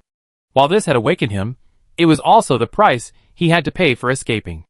Unless he summoned his aunt and asked her to confront the guy head-on, there was no chance of victory. But a head-on confrontation now would be foolish, and would only allow others to take advantage. The Supreme Will, observing all this from the shadows, hadn't moved. After all, that guy was the final boss designated by Mu Xing. Fighting Wu Xing to the death now wasn't worth it. He would endure this time, as a lesson for himself. He fled with the survivors, and as they neared the royal city, they suddenly turned and flew towards Stonewell. He had to reunite quickly with the others. Now that the situation had changed again, he could no longer hide his strength. But at this moment, Wu Xing seemed to have seen through Mu Xing's thoughts, calculating that he would pass by here, and had set an ambush here. Just as Mu Xing transformed into a rainbow of light, streaking across the sky, he suddenly blocked his path. So? We meet again. Die! Wu Xing sneered and summoned the Fusion Dragon King. Combined with the Mad Fire, he incinerated space-time, preventing Mu Xing from teleporting away. Damn it, this guy actually figured I'd go this way. Mu Xing propped up the Blood Moon world and pulled out the ancient portal. I open the portal, you guys go first. Yax's face was startled. What about you? Don't worry, I have my own way to escape. Lonnie grabbed his arm. Are you crazy? You die if you stay. Mu Xing pushed her and the others toward the portal. Protect yourselves. Stonewell is protected by the law of night. Even if Wu Xing has the Mad Fire and the Fusion Dragon King, as long as he hasn't created his own laws, he can't do anything to you. Then he looked at Yax. Chairman Yax, prepare to activate the survivor plan. Let that old 6 survival system start. As soon as he finished speaking, Mu Xing's Blood Moon world was torn apart by a terrifying force, and golden mad fire burned in. Mu Xing growled, defy fate. He used all his strength to reverse time and space, sending everyone away, then activated the ancient portal's random teleportation function. Let's give it a try. The ancient portal can randomly teleport me to any location in the border area. Maybe I can survive. He muttered to himself, making up his mind, as he watched the fused Dragon King approach. The Dragon King opened its bloody maw, condensing the 3 primordial forces within it, transforming into a gray beam of light that blasted towards him. At the same time, he saw a murderous glint flashing on Wu Xing's face above the Dragon King's head. You can't escape. Mu Xing grinned. That's not necessarily true. He suddenly threw a strangely shaped stone. Just before the gray beam of light arrived, it exploded, shattering this slice of space and time. And he resolutely entered the ancient portal. The moment the portal activated its transmission, the insane fire and the gray beam of light arrived simultaneously, completely ripping the portal to pieces. Is he dead? Wu Xing stared at the space and time that had completely vanished. Even if the golden tree wanted to repair itself, it would probably take a considerable amount of time. The entire area, not only matter and energy, but even the great Tao itself was obliterated. The lifeless void eye scanned the surroundings, never letting go of even a single suspicious particle. However, there was nothing, as if Mu Xing had truly been reduced to nothingness by his blow, leaving not even a trace of him. Chapter 1306. The radiance of the explosion, mixed with countless shattered fragments of space and time, flung Mu Xing into a void of absolute nothingness. This wasn't a void, but a void where nothing existed. Some often ask what lies beyond Hingyu, what lies at the end of the long river of time. This void before him, a void of nothingness, would provide the answer. Nothing existed here. Time, space, matter, energy, nothing at all. Mu Xing flew backwards along with the fragments of space and time. Golden infernal fire burned in his chest. He suddenly spat out a mouthful of blood, mingled with fragments of his internal organs and the raging infernal fire. None of the three primordial forces frightened him, for they were incomplete. But this infernal fire brought him to the brink of death. After finally using the power of anti-fate and the desolate realm to expel it from his body, his aura suddenly weakened. Mu Xing felt his realm was about to plummet from half-step multidimensionality to 9th-rank god. Fortunately, he wasn't truly multiverse, but a level 7 observer who had taken a different approach. Otherwise, he would have been severely injured. He immediately summoned the observer tower to protect himself, because Mu Xing sensed a danger within this void, as if it had sensed his presence. He quickly activated the concealment power Novia had bestowed upon him, quickly concealing himself. The next second, an indescribably terrifying being floated past him. It was the size of a massive physical universe. It moved at an incredibly fast speed, as if born from the void, its internal circulation self-contained and immune to the effects of the void. Mu Xing sensed that within this void, the matter and energy within his body were constantly escaping. This escape was permanent, as lost energy could not be replenished in this void. And yet, the terrifying creature that floated past him was perfectly natural. It resembled the border wall guardian, only much larger and more ferocious, like a gigantic starfish. Its pitch-black skin was uneven and covered in granules. A closer look revealed that these granules were actually densely packed eyes. A massive cross-shaped crack ran through its head and tail. At first, Mu Xing thought it was a wound, but when the crack opened, it revealed a massive mouth covered in sharp teeth. The mouth opened, extending a dense mass of red, fleshy tentacles. These tentacles, like whale baleen, drew in the fragments of space-time that had been hurled into the void by the explosion. Then, the behemoth's densely packed eyes scanned the air, ensuring it had not missed a single fragment of space-time before leisurely departing. The creature's movement was also extremely unique, like paddling through nothingness, each stroke a significant leap forward. There was nothing in the void, yet it was able to harness some unique property of nothingness to propel itself forward. Mu Xing covered his mouth, daring not to utter a single word. He knew full well that if he had moved just now, he would have been dead. He had never felt such oppression and fear. Even if Hastur had stood before him, it hadn't felt as shocking as the impact of that thing. What on earth was that thing? Mu Xing muttered to himself, trying to calm his inner panic. He tried to contact Hastur and his aunt in the tower, but found them tightly shut, refusing to open despite his cries. Clearly, they were afraid of something. Not only them, but also the labyrinth goddess, Ahot, had completely sealed himself off. It was as if a great terror lurked within the void, and their mere presence would attract something terrifying. Finally, Mu Xing gave up trying to contact them, and began to ponder how to escape this void. At the same time, he realized that it wasn't the night goddess's concealing power that saved him, but the flesh and blood of the ancestral god that had spontaneously activated within him. The mark of the ancestral god's blessing between his brows glowed faintly. It was the blessing he had received when he was forced into the unknown world and met the ancestral god. He had never understood the purpose of this blessing, but now it had manifested a unique isolating power within him. This power was very similar to the isolating power of the monster that had just passed by him. It perfectly isolates him from contact with the void, preventing the matter and energy within him from escaping. Just now, it was this barrier that blocked the terrifying entity's perception of him. Otherwise, he would have been devoured like those fragments of time and space. That terrifying maw still resonated in his memory, leaving an indelible impression. He swore that he never wanted to see that thing again in his lifetime. It was simply too terrifying. Mu Xing tried to contact acquaintances using various communicators, but all failed. Surrounded by nothing but the void, there was no way back. Although his life was safe for a short time, it was not a long-term solution. He worried that the Law of Night wouldn't be able to hold out against Wuxing for long. After all, the Night Tree was only a sapling, and the Law of Night had only just been born. The combined power of the Dragon King and Mad Fire was undoubtedly Stonewall's greatest threat. Now, he could only hope that the coalition forces in the royal city wouldn't stand idly by and intimidate Wuxing. Wuxing shook his head, casting his chaotic thoughts aside. He had to find a way back quickly. He didn't dare stray too far from this area. After all, he had fallen from nearby. He searched inch by inch for any suspicious traces. But soon, he had to flee, as more sharks, sensing the scent of blood, approached from the distant void. The terrifying starfish-shaped monster he had just seen wasn't alone, it was a swarm. In just a few minutes, dozens of terrifying starfish rapidly approached and then departed. The direction they were pursuing was exactly the direction of the companion, who had swept away the fragment of spacetime. Could it be? Wuxing's mind raced, and he hurried after them, simultaneously activating the power of the ancestral god's flesh and blood within him, generating a propulsion similar to microwaves. This was the void, where even a slight release of energy could generate speeds countless times faster than light. While he couldn't outmatch those behemoths, following them from a distance was no problem. Could the ancestral god also be a living being within the void? The deeper he went into the void, the more Wuxing felt the vitality of the ancestral god's flesh and blood within him grow stronger, manifesting from his body like a leap of joy. It was like returning to a familiar home, free and unfettered from all restraints. Suddenly, Wuxing stopped. The group of behemoths ahead also suddenly stopped. They formed a circle, blocking the one who had swallowed the fragment of spacetime. Ripples rippled through the void, a special kind of communication taking place. Judging from the surrounded creature's behavior, it seemed the group was forcing it to surrender the fragment of spacetime it had just swallowed.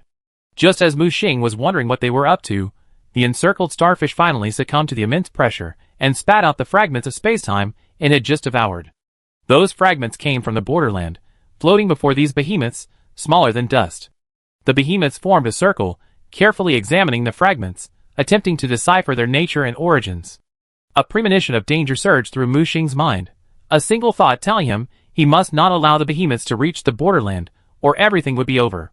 At this moment, the behemoths' bodies split open, releasing a multitude of parasitic creatures, ready to harvest the fragments of spacetime. At this moment, Wuxing moved. Chapter 1307. He activated the isolating power within the ancestral god's flesh and blood to its fullest extent. At the same time, he released a superbionic teardrop. Imitate that creature's aura. Wuxing pointed at the trapped starfish. The bionic teardrop continued to wriggle. Although the imitation was extremely difficult, it was ultimately successful. It was superficial, but it was sufficient. Go! Wuxing created a clone, bringing the bionic teardrop clone with him and rapidly approaching. His original body, however, stayed as far away as possible, concealing itself with all its might. Just as the parasitic creatures approached the spacetime fragments, Wuxing's clone suddenly flashed and appeared. Collect them, he growled, reaching out and gathering all the floating spacetime fragments. Then he turned and ran, without hesitation. Just as the trapped starfish was unsure of what was happening, it commanded Wuxing to control the clone and charge towards it. With a resounding boom, the clone exploded, its emanating force of desolation completely annihilating the fragments of space and time. And the force of desolation lived up to his expectations, successfully destroying his clone along with the fragments of space and time. After a brief silence, the behemoths angrily pounced upon their trapped comrades. Although the aura simulated by the bionic teardrops was of inferior quality, it was enough for these creatures. They all believed that this creature had been responsible, so they opened their mouths wide and swarmed forward. In less than a minute, the battered starfish was torn to pieces by its comrades. They happily devoured the corpses of their fellows, basking in the grand feast. They didn't care whether this comrade had done it or not, they just needed a reason to make them their prey. Wuxing was completely unable to comprehend the principles of this creature's behavior. Their lifespan had even reached the level of true immortality. The universe has a lifespan, time has an end, but these creatures are self-contained, as if even the void cannot tamper with them. Yet they possess no intelligence, like a herd of mindless beasts. Wuxing stared at the frenzied scene before him, even tempted to rush in and devour it himself. Soon he calmed down. Why had he entertained such a bizarre thought? Had some force influenced him? No, it must have been instinctive. Since arriving in the void, his body had instinctively sought to absorb more energy and matter, absorbing all the nutrients necessary to sustain its existence. Wuxing shook his head and quickly stepped back, refusing such thoughts, trying to distance himself from the feast before him. A moment later, the behemoth was devoured by its surrounding companions, Not even a single atom or molecule spared. Just then, a strange vibration suddenly emanated from the depths of the void. Just as Mu Xing was wondering what was going on, he saw the starfish-like creatures in the void prostrating themselves respectfully. An even larger being, tearing through the void, appeared. It was even larger, dozens of times larger than those behemoths. And its body was richer in details. Unlike the rough-looking creatures, it seemed like the leader of this group of behemoths. Judging by its attitude, it could be called a sheepdog. It seemed displeased with these sheep cannibalism. Needle-like tentacles extended from its body, piercing the bodies of these behemoths, extracting the nutrients they had just absorbed. Using its unique power to recapture its past, the creature reassembled its previously devoured kin and brought them back to life. However, after being resurrected, the starfish seemed oblivious to everything, standing there blankly. The sheepdog-like entity began to continuously scan the surrounding void. Activating its innate talent, it returned to its origin, reflecting everything that had just occurred within the void. Mu Xing suddenly sensed something was amiss. The creature was about to discover him. In the flashback, an explosion lit up within the void, showering a flood of space-time fragments into the void. His figure was thrown out, then locked onto. Although his silhouette was blurry in the flashback, obscured by some power, he was still discovered. Oh no! Mu Xing fled quickly, hoping the other party hadn't discovered his true form. At the same time, he released several clones to confuse the other party. The mysterious shepherd dog also noticed and locked onto Mu Xing's clone. The clone lacked the protection of the ancestral god's flesh and blood, and was instantly destroyed in an incomprehensible manner. What should I do? What should I do? Faced with such a terrifying being, Mu Xing could muster no strength to resist. He just wanted to escape. Oh right, the hard contract galaxy. He hurriedly tried to communicate with that galaxy, but this time, the communication failed. It was as if he had left the service area, and no matter how hard he tried, he could not connect to the hard contract galaxy. Failed to connect to the hard contract galaxy, Mu Xing quickly turned to the system terminal, trying to contact the old 6 system. He firmly believed that the old 6 system could bring him back. But this time, even the system terminal did not respond. A strange roaring sound came from behind him. He saw the ethereal creatures extending countless, wriggling rough tentacles, chasing him. Behind them, the shepherd dog, also sniffing Mu Xing's scent, followed. I'm going to die. Am I going to perish in this void today? As soon as he finished speaking, an unknown attack suddenly struck. It was an unknown, shattering force that instantly enveloped him. Mu Xing instantly felt himself being disintegrated into purest nothingness, death approaching, his flesh instantly dissolving. But at this critical moment, a familiar red vortex appeared behind Mu Xing. It was the red ocean derived from the blood moon's essence. After so long, when he thought he would no longer need this thing's help, it appeared again, calmly and steadily saving his life. His shattered soul, and will quickly return to their pre-annihilation state. The waves rippled. The red ocean enveloped him like warm spring water. Mu Xing's figure fell to the bottom of the ocean, and at that moment, he could actually see through the water. He saw the behemoths and their sheepdogs had already caught up with him. Searching frantically around him, they released a dense swarm of strange creatures from their bodies, which also helped to find Mu Xing. They're still haunting me. Thankfully, the red ocean was safe, as if hiding in a crevice of nothingness. This prevented the behemoths from finding him quickly. It was during this brief moment of distraction that Mu Xing was surprised to discover his survival terminal had lit up. System, is that you? Help! He screamed at the survival terminal, helpless, relying on the system for help. But he wondered if a survival system with only multiple combat capabilities could truly save him from these terrifying behemoths. Ding! Successfully located the survivor. Old God's followers detected. In 3 seconds, bait will be released, and the gate of nothingness will be opened, inviting the survivors to enter as quickly as possible. Mu Xing stared at the subtitles that appeared before him, feeling incredibly excited. He also stared at the first sentence, Old God's followers? Did it refer to those behemoths outside? He couldn't understand. Such powerful creatures could be just Old God's followers? The survival system didn't give him much time to think. The countdown had begun. A gigantic eyeball appeared from nowhere. Chapter 1308. The appearance of the large eyeball immediately attracted the attention of the followers of the old gods.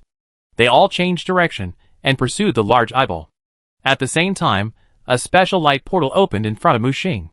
The light simply appeared out of thin air from the void. The old 6 system was clearly more mysterious than he had imagined, capable of opening a portal for him from the void.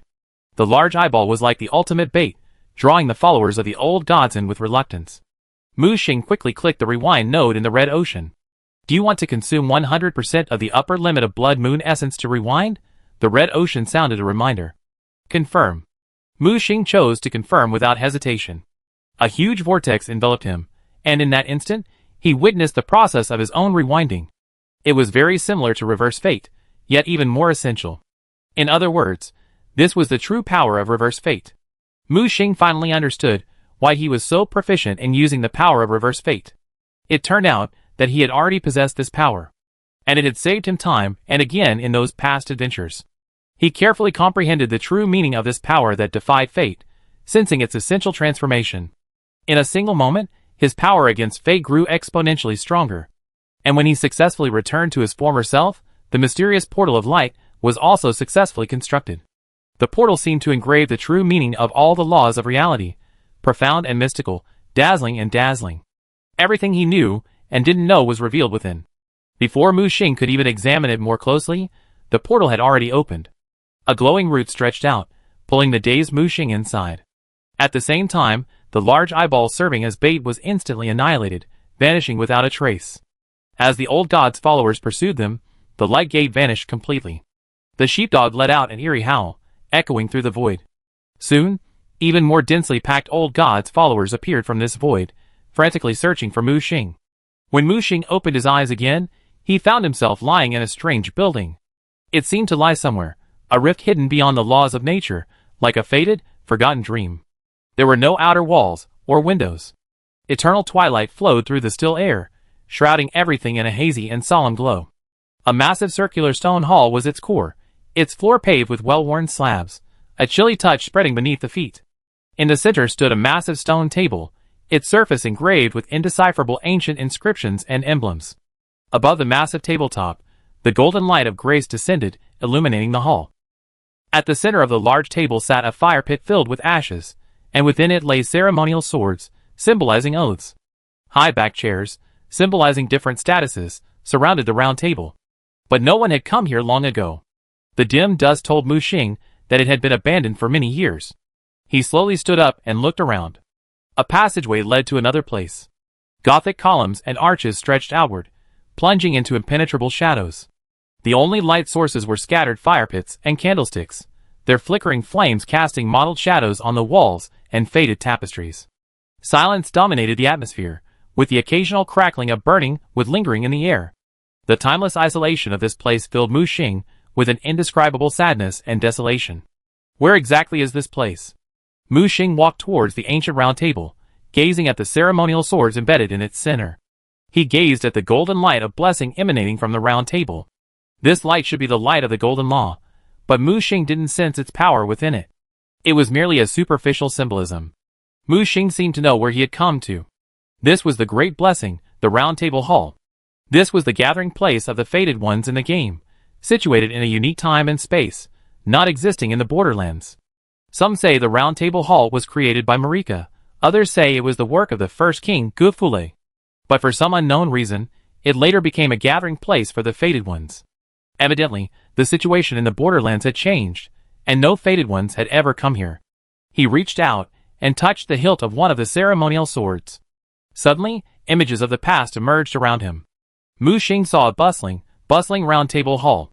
Those former heroes gathered here, seated around a round table, holding some kind of meeting. As Mu Xing leaned in to hear what they were saying, everything dimmed again. Looking down, he saw that the ceremonial sword had, without him noticing, rusted away, becoming as polished as new. Mu Xing narrowed his eyes, and quickly scanned the round table hall. It was identical to the layout in the game, except that it was empty, with only him present. In the game, players needed Melina to teleport them to the Great Blessing. And he was clearly not a stowaway entering here legally. System, isn't it time for me to explain? Mu Xing stared at the survival terminal in his hand. As soon as he finished speaking, a system subtitle appeared before his eyes. Great Blessing, once a gathering place for heroes, a place blessed by the Golden Law, it has been abandoned for years. Using the round table hall, you can teleport to any location in the junction, and vice versa. Mu Xing narrowed his eyes. You know, that's not the answer I want. The cursor flickered before his eyes, and another subtitle appeared. The junction is a place of creation, but also a special experimental field. Experimental field? What do you mean? Mu Xing demanded. The age of desolation is approaching. To reverse the situation, the supreme beings of Hengyu have created numerous experimental fields, seeking a solution to the threats of the desolation. As one of these experimental fields, the junction's primary function is the evolution of life. However, this experimental field has been tampered with by someone with ulterior motives, aiming to attract the life furnace of the Supreme Mother Goddess. While seemingly an experiment, it is actually an attempt to seize the power of the Mother Goddess's supreme pillar. Mu Xing was stunned. Supreme Mother Goddess? Who is that? This time, the system didn't hide the truth. Instead, a name flashed and disappeared. Black Goat of the Forest, Supreme Mother, Mother Goddess of Dark Plenty, Gauze Nicholas. The moment the name appeared, Mu Xing felt his body begin to tremble uncontrollably, and the flesh and blood of the ancestral god sealed within him began to riot. Frightened, he hurried to calm the restless flesh and blood. Just hearing a name had triggered a riot. This riot was exactly the same as the rejection he had felt when he had previously attempted to absorb the ash-extinguishing fire. Clearly, the ancestral god's flesh and blood was rejecting any contact with the power of the Supreme Mother Goddess. After a while, until the rioting in his body had completely ceased, Mu Xing continued his questioning. System, are you saying that this experimental site is out of control? And who is the mastermind behind this? Insufficient information, no answer. Mu Xing, Never mind, let me ask another question. What happened to those followers of the old gods in the void just now? The dangerous monsters lingering outside the Hengyu are the old gods' most loyal minions, ready to invade the Hengyu and feast at any moment. Letting them enter the Hengyu will hasten the arrival of the Age of Desolation. Hearing this, Mu Xing's back was involuntarily dampened by cold sweat. Chapter 1309. After a moment of calm, Mu Xing asked the ultimate question of this trip. System, what is your purpose in sending us survivors into the borderland? The survival terminal was silent for a moment, and subtitles slowly appeared before him. The trial was also a rehearsal.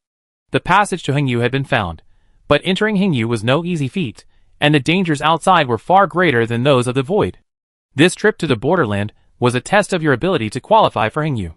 What does it take to qualify? Mu Xing quickly asked.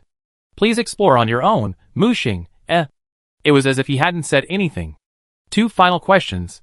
How do we defeat the Supreme Will? And what is the purpose of those void gods? After asking these 2 questions, the cursor on the system interface flickered for several minutes. Finally, 3 words popped out. I don't know. Mu Xing was stunned for a moment, then couldn't help but roll his eyes. Clearly, the survival system had rejected his attempt at a shortcut. The light screen flickered until it vanished. Mu Xing regained consciousness and realized that this old 6 system was unreliable and favored riddlers. Even if he continued to question, he would likely only receive ambiguous nonsense. However, this trip had been a blessing in disguise. Not only had he witnessed the horrors beyond Hengyu, but he had also entered the great blessing. The truth revealed by the survival system suddenly brought clarity to his thoughts. He slumped down at the round table, his fingers tapping rhythmically as he carefully considered his strategy. Now, the Void faction's plot had taken shape. Wu Xing had mastered the Fusion Dragon King and allied himself with Yinhua. And the ancient god faction seemed to be clinging to the terrifying conspirator Yueshin. As for Chaos, it seems to have its own agenda. The disappearance of the Finger Mother seems to foreshadow a similarly mysterious plan. Only 5 powers remain in the junction, while 6 operate in secret. The Supreme Will, representing the Golden Law. The insane fire that seeks to incinerate everything, the crimson corruption that corrodes everything, the Invisible Mother, who controls blood and pain, the calculating and dual-faced Dark Moon, and the mysterious Black Bird, who has yet to come to the fore. These forces, representing the highest authority in the junction, are each backed by a powerful outer god. Though they lost their bodies upon entering this world, leaving only pure will and essence, their strength is the key determinant of the junction's future. Now, it seems that these outer gods are evenly matched in power. Only the Supreme Will, due to its innate status, has gained the upper hand and ruled the junction for a period. However, with the schemes of the outer gods, the Golden Tree era has collapsed, ushering in an era of conflicting powers. Now, let's look at the survivors. Mu Xing has now wooed the Goddess of Night, the Eternal City, the royal family of Kalia, Silver City, and the newly born Fire God. It seems their strength is growing stronger, becoming one of the most powerful forces in the borderland. However, without the backing of the outer gods, they will always be inferior to other factions. The Scarlet Goddess is a worthy target, but she may not hold the survivors in high regard. To win her over, One must first offer something worthy of her interest. My previous assistants had already made a good start, effectively boosting the Scarlet Goddess's favor. Mu Xing rubbed his chin. If he could disrupt the royal city's expedition against Galad, would his favorability improve even slightly? There was another alternative. The Invisible Mother, representing the power of blood. This person was also an old acquaintance. He had met her before in the blood origin world. Mago, the Invisible Sun, and Adon, the Invisible, were both her incarnations. Perhaps it was because of this experience that the Invisible Mother allowed Munder to contact her at this moment. If possible, the Invisible Mother was indeed a worthy target. However, her motives were unclear. While cooperation was acceptable, further advancement remained to be seen. Subtitles appeared before Mu Xing, listing the survival camp's trump cards one by one. The Night Goddess was one. If she could regain the power of the starry sky and complete the construction of the Night Law, she could be as powerful as half a decapitated outer god. The Flame Evil God is only a small part of the problem. The Ash Extinction Flame is incomplete, with at least half still in Wu Xing's grasp. To fully reclaim the Ash Extinction Flame, they must find a way to slay the Fusion Dragon King. And the fated death, coveted by Mu Xing, is also in Wu Xing's hands. He's clearly become a thorn in his side. Finally, there are demigods like Lani, Latin, and Grek who possess fragments of the ring. While their combat power isn't comparable to those of the old monsters, if the power of the ring fragments within their bodies is fully unleashed, these blessings can greatly enhance their own force's combat effectiveness. Finally, there are the trump cards of these survivors themselves. 20 or so multiverses, the only one in the Return to One Realm Yunjian, and a few of the old ones as trump cards. If they want to eat at the table with just these trump cards, they need further planning. Now that the situation is clear, the life furnace sealed within the golden tree is the real focus of all parties. The power emanating from the Supreme Mother Goddess is enough to drive all outer gods mad. Although the ancestral god's flesh within him rejects this power, it doesn't mean that others can't adapt to it. The ensuing battle will inevitably revolve around the life furnace. Whether this is a hunt against the Supreme Will or the Supreme Will's ultimate calculation against those who covet it, the outcome remains uncertain. Thinking of this, Mu Xing stood up and suppressed his restless thoughts. He already had a detailed plan in mind. He walked deeper into the round table hall and began to explore this blessed land. This is a good place. Since the fated ones are not lucky enough to enjoy it, this place may serve as a base for their survivors. Just as Mu Xing finished touring the rooms, he suddenly sensed the blessed light in the round table hall activating. A disheveled figure tumbled to the ground, clad in a long robe and a hood, gasping for breath as it prostrated itself on the ground. The scent of blood was strong, as if it had just been through a life-or-death struggle. Mu Xing was familiar with that scent. It was the blood finger. So before the figure could even rise, Mu Xing already had his dagger pressed against his neck. Don't move, or you die. The figure's body visibly stiffened, and a short knife suddenly appeared in his hand, swinging at Mu Xing behind him. First, it deflected Mu Xing's dagger, then a golden blade burst from the short knife. The blade was precise and dangerous, instantly severing Mu Xing's head. Just as the figure breathed a sigh of relief, he was tackled from behind. One hand held his body, the other grasped his wrist, where he held the knife. Woman? Mu Xing's voice rang out. The restrained woman's face paled as she watched the Mu Xing she severed head vanish into a shadow. How is that possible? Was that just a fake? She tried to struggle again, but the dagger in her hand clattered to the ground. The next second, she was pinned to the table by the person behind her. Tell me, who are you? How did you get into the round table hall? Mu Xing shouted. The woman's indignant voice echoed from the table. I should be asking you that, you damned intruder. Chapter 1310. Intruder? Mu Xing seemed to recognize the voice. Are you Melina? He could clearly feel the other person's body trembling slightly, as if in shock at being recognized. You damned bloody fingers. Since you recognize my identity, you can kill me or chop me up as you please.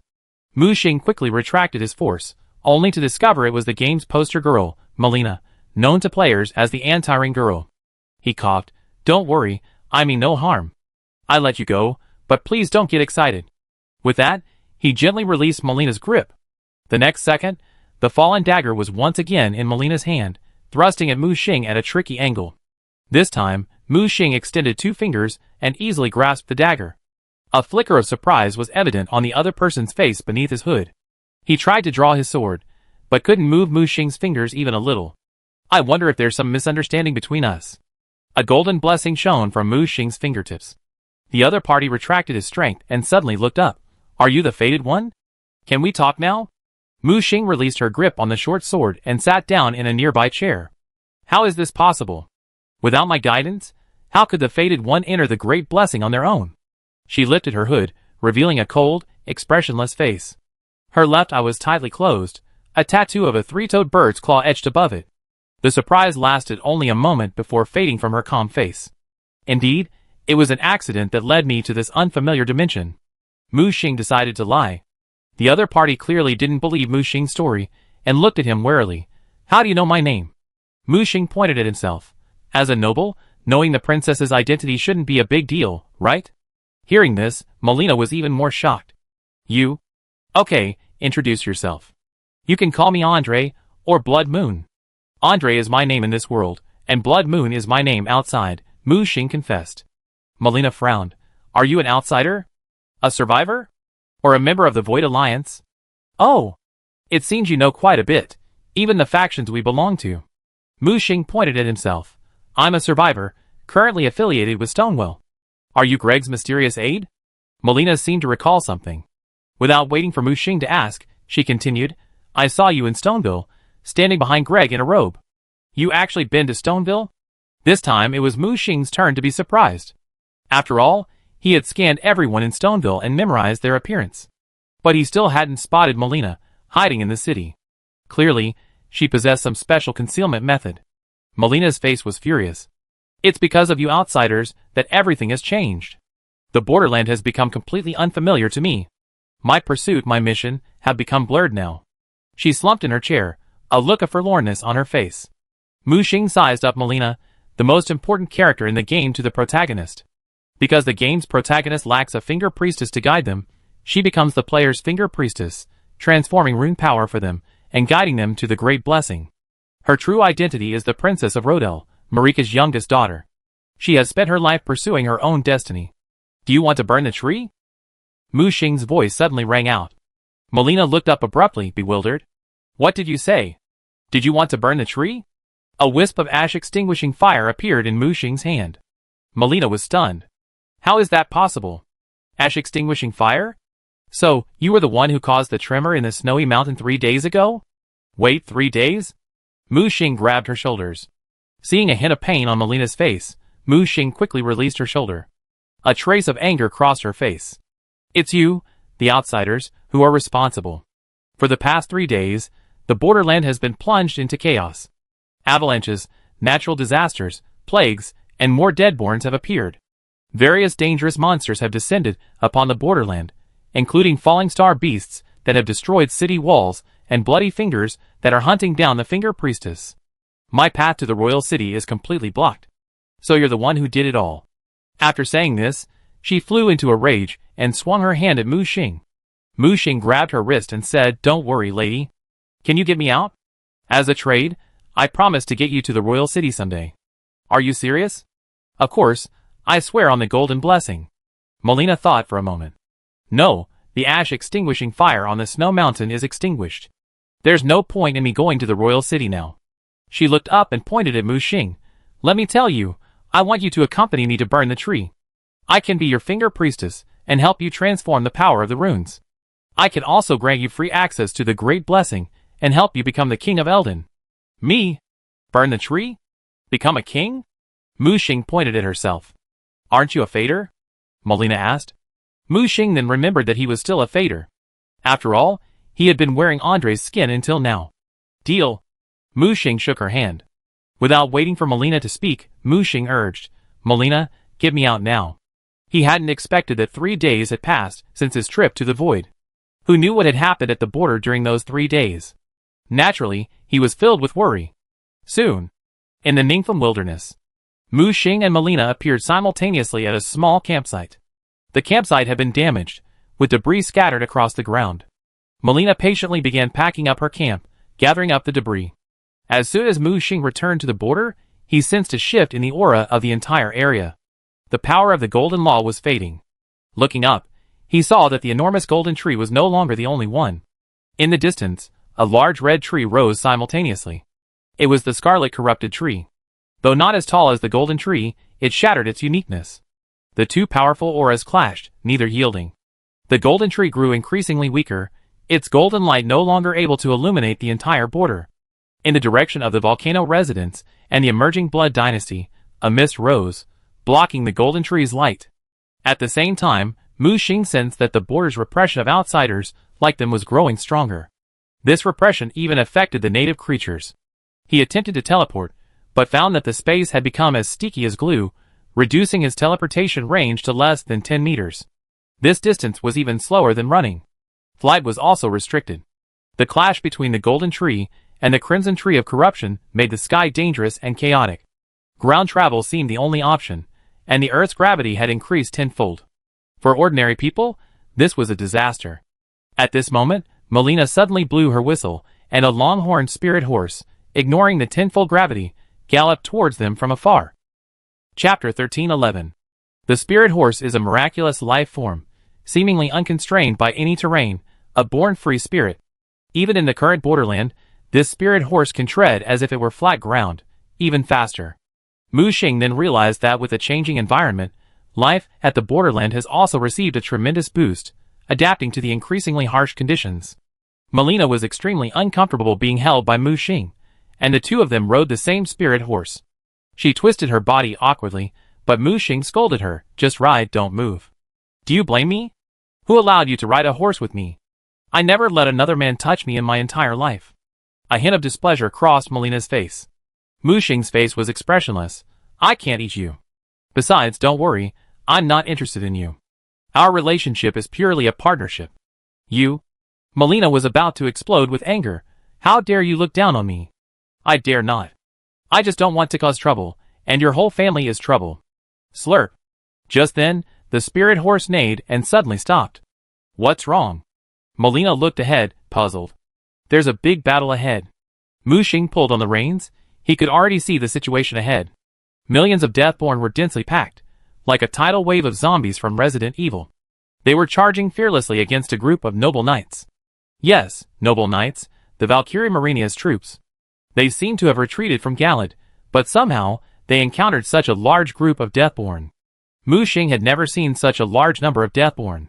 Previously, they were scattered across the wilderness, with dedicated personnel hunting and disposing of them. But as the situation in the border region deteriorated, the number of Deathborns increased at an incredible rate.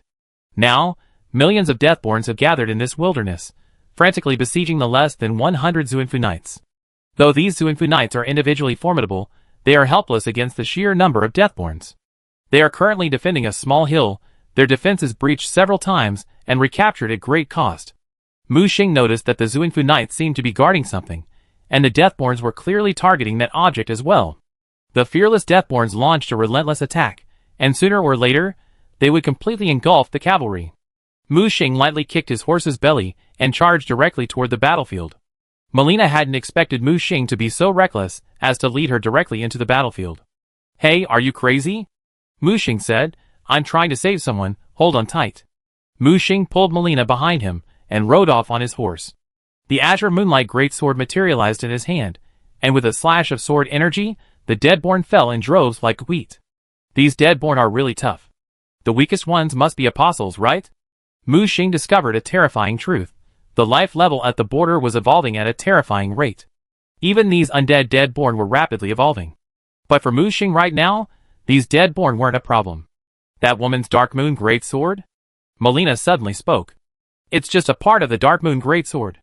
And why are you talking about that woman? Does Lonnie have a grudge against you?" Melina looked at Mu Xing as if she had seen a ghost. "You actually know Lonnie?" Mu Xing said smugly. "Are you kidding? I have a good relationship with her, and we even signed a cooperation agreement." "What?" This time it was Melina's turn to be shocked. The last change in the snowy mountain was the work of Lonnie, Latin, and me. Latin? Melina felt as if the world had transformed into something she didn't recognize. Mu Xing slaughtered the Deadborns while scrambling to reach the hill. The Deadborns were resurrecting at a noticeably faster rate. Some powerful Deadborns were resurrected within minutes of being killed. Of course, this resurrection wasn't unlimited. After being killed, the resurrection time would be longer, and the power would be weakened. By the way, what major events happened in the border area during my 3 days away? Do you have any information? Mu Xing asked, turning around. Melina pondered for a moment. First, the Blood Dynasty officially emerged. Immediately upon their arrival, they controlled vast swathes of the borderlands. They transformed everyone in their domain into blood cultists. A blood mist obscured the sky, enveloping the entire Blood Dynasty. Second, in the volcano residence, a giant devouring serpent emerged, devouring nearly every living being in the territory. The serpent gave birth to a powerful army of snake men, who controlled the entire volcanic region and now threatened the royal city of Rodel. Mu Xing wasn't surprised by the Blood Dynasty's sudden rise. After all, Munger not only had Michaela's support, but also the Invisible Mother's backing. Their rise was only a matter of time. However, the volcano residence was quite intriguing. Rakkard of the volcano residence didn't have the backing of an outer god, but the origins of the god-devouring serpent were intriguing. Mu Xing instinctively sensed that the giant snake's identity was probably no ordinary one. Could there be another outer god infiltrating? Muttering to himself, Mu Xing had already penetrated the depths of the Deathborn army, advancing unstoppably. This scene naturally attracted the attention of the venerable knights. As the Deathborn fell in droves, their nerves grew even greater, and they adopted attacking stances. It was unclear whether the newcomers were friend or foe. Melina, what's the current status of the Galad expedition? Melina whispered, it failed. The so-called coalition was merely a sham collaboration between the various factions. To maintain their rule in the royal city, Munget naturally didn't dare send more troops on the expedition. They assembled in Stoneville 2 days ago, and launched their attack.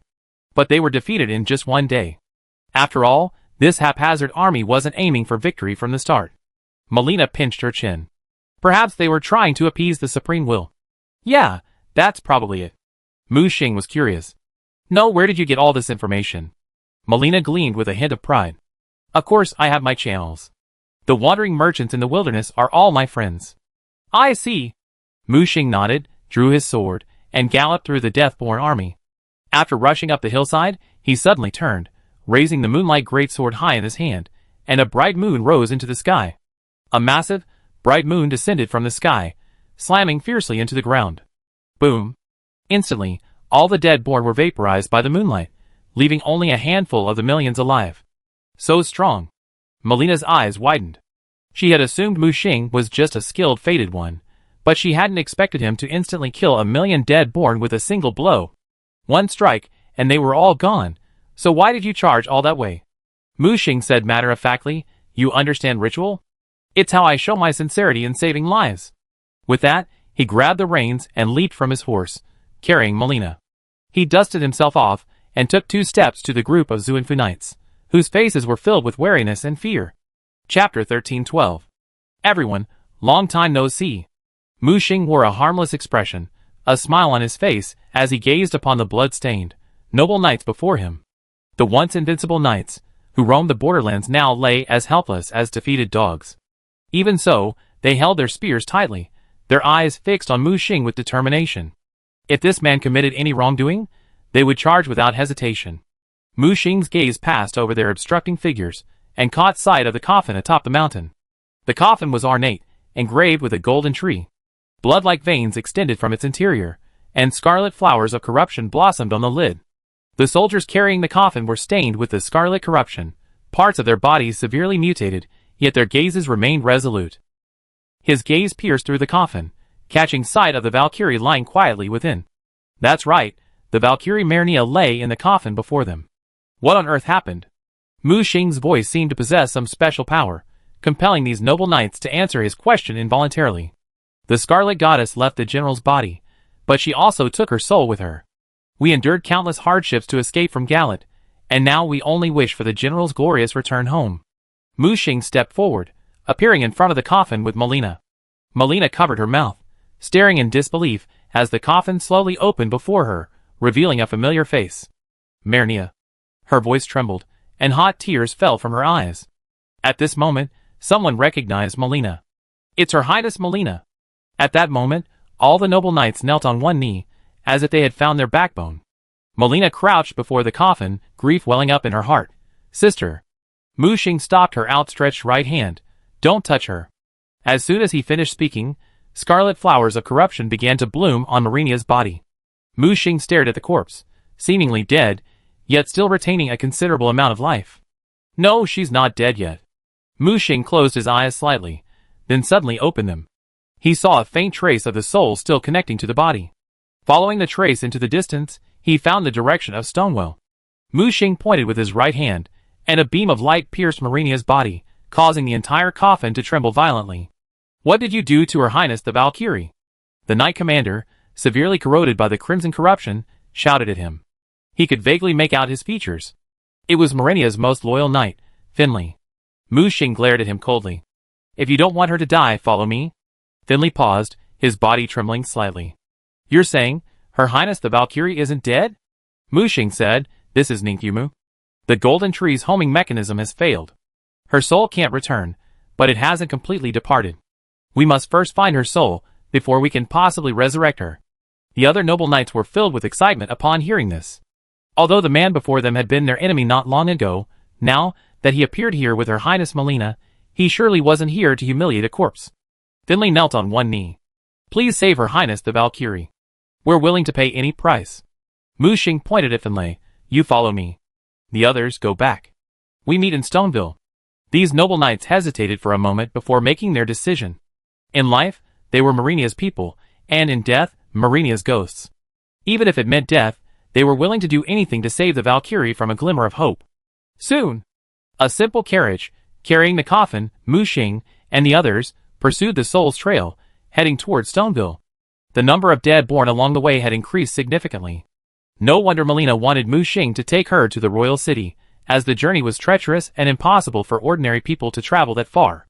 It seems the Golden Law has completely collapsed, and the light of the Golden Tree can no longer illuminate this land. The old era will eventually pass, and the new era has yet to arrive. What will become of the borderland? Melina stared blankly at the dead born wandering the wilderness, a look of worry on her face.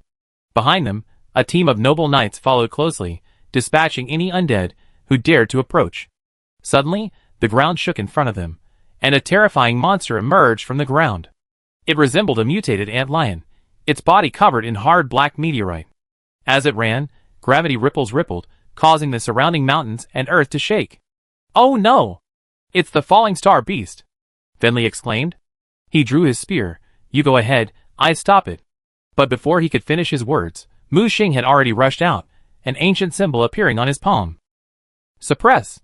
The massive falling star beast's frantic body suddenly froze, and it fell headfirst to the ground.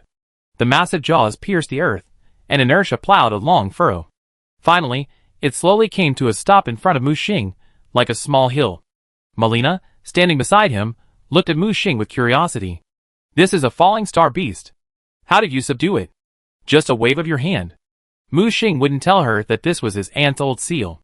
Since the falling star beasts were created by the Supreme while using the source core, which carried material authority, they would inevitably be suppressed by the old seal.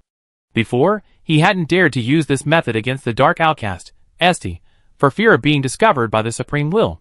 Now, things were different.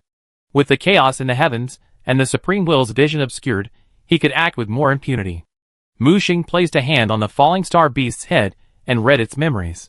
His brows furrowed. These things were even more numerous than he had imagined. And shortly after the attack on the Golden Tree in the royal city, a large number of falling star beasts had descended upon the border area. In the falling star beast's memories, he saw the scene of its kind hatching itself. "I even saw them attacking the void gods and chaos." Mu Xing narrowed his eyes, a vague sense of foreboding. He knocked on the door of the Raya Temple.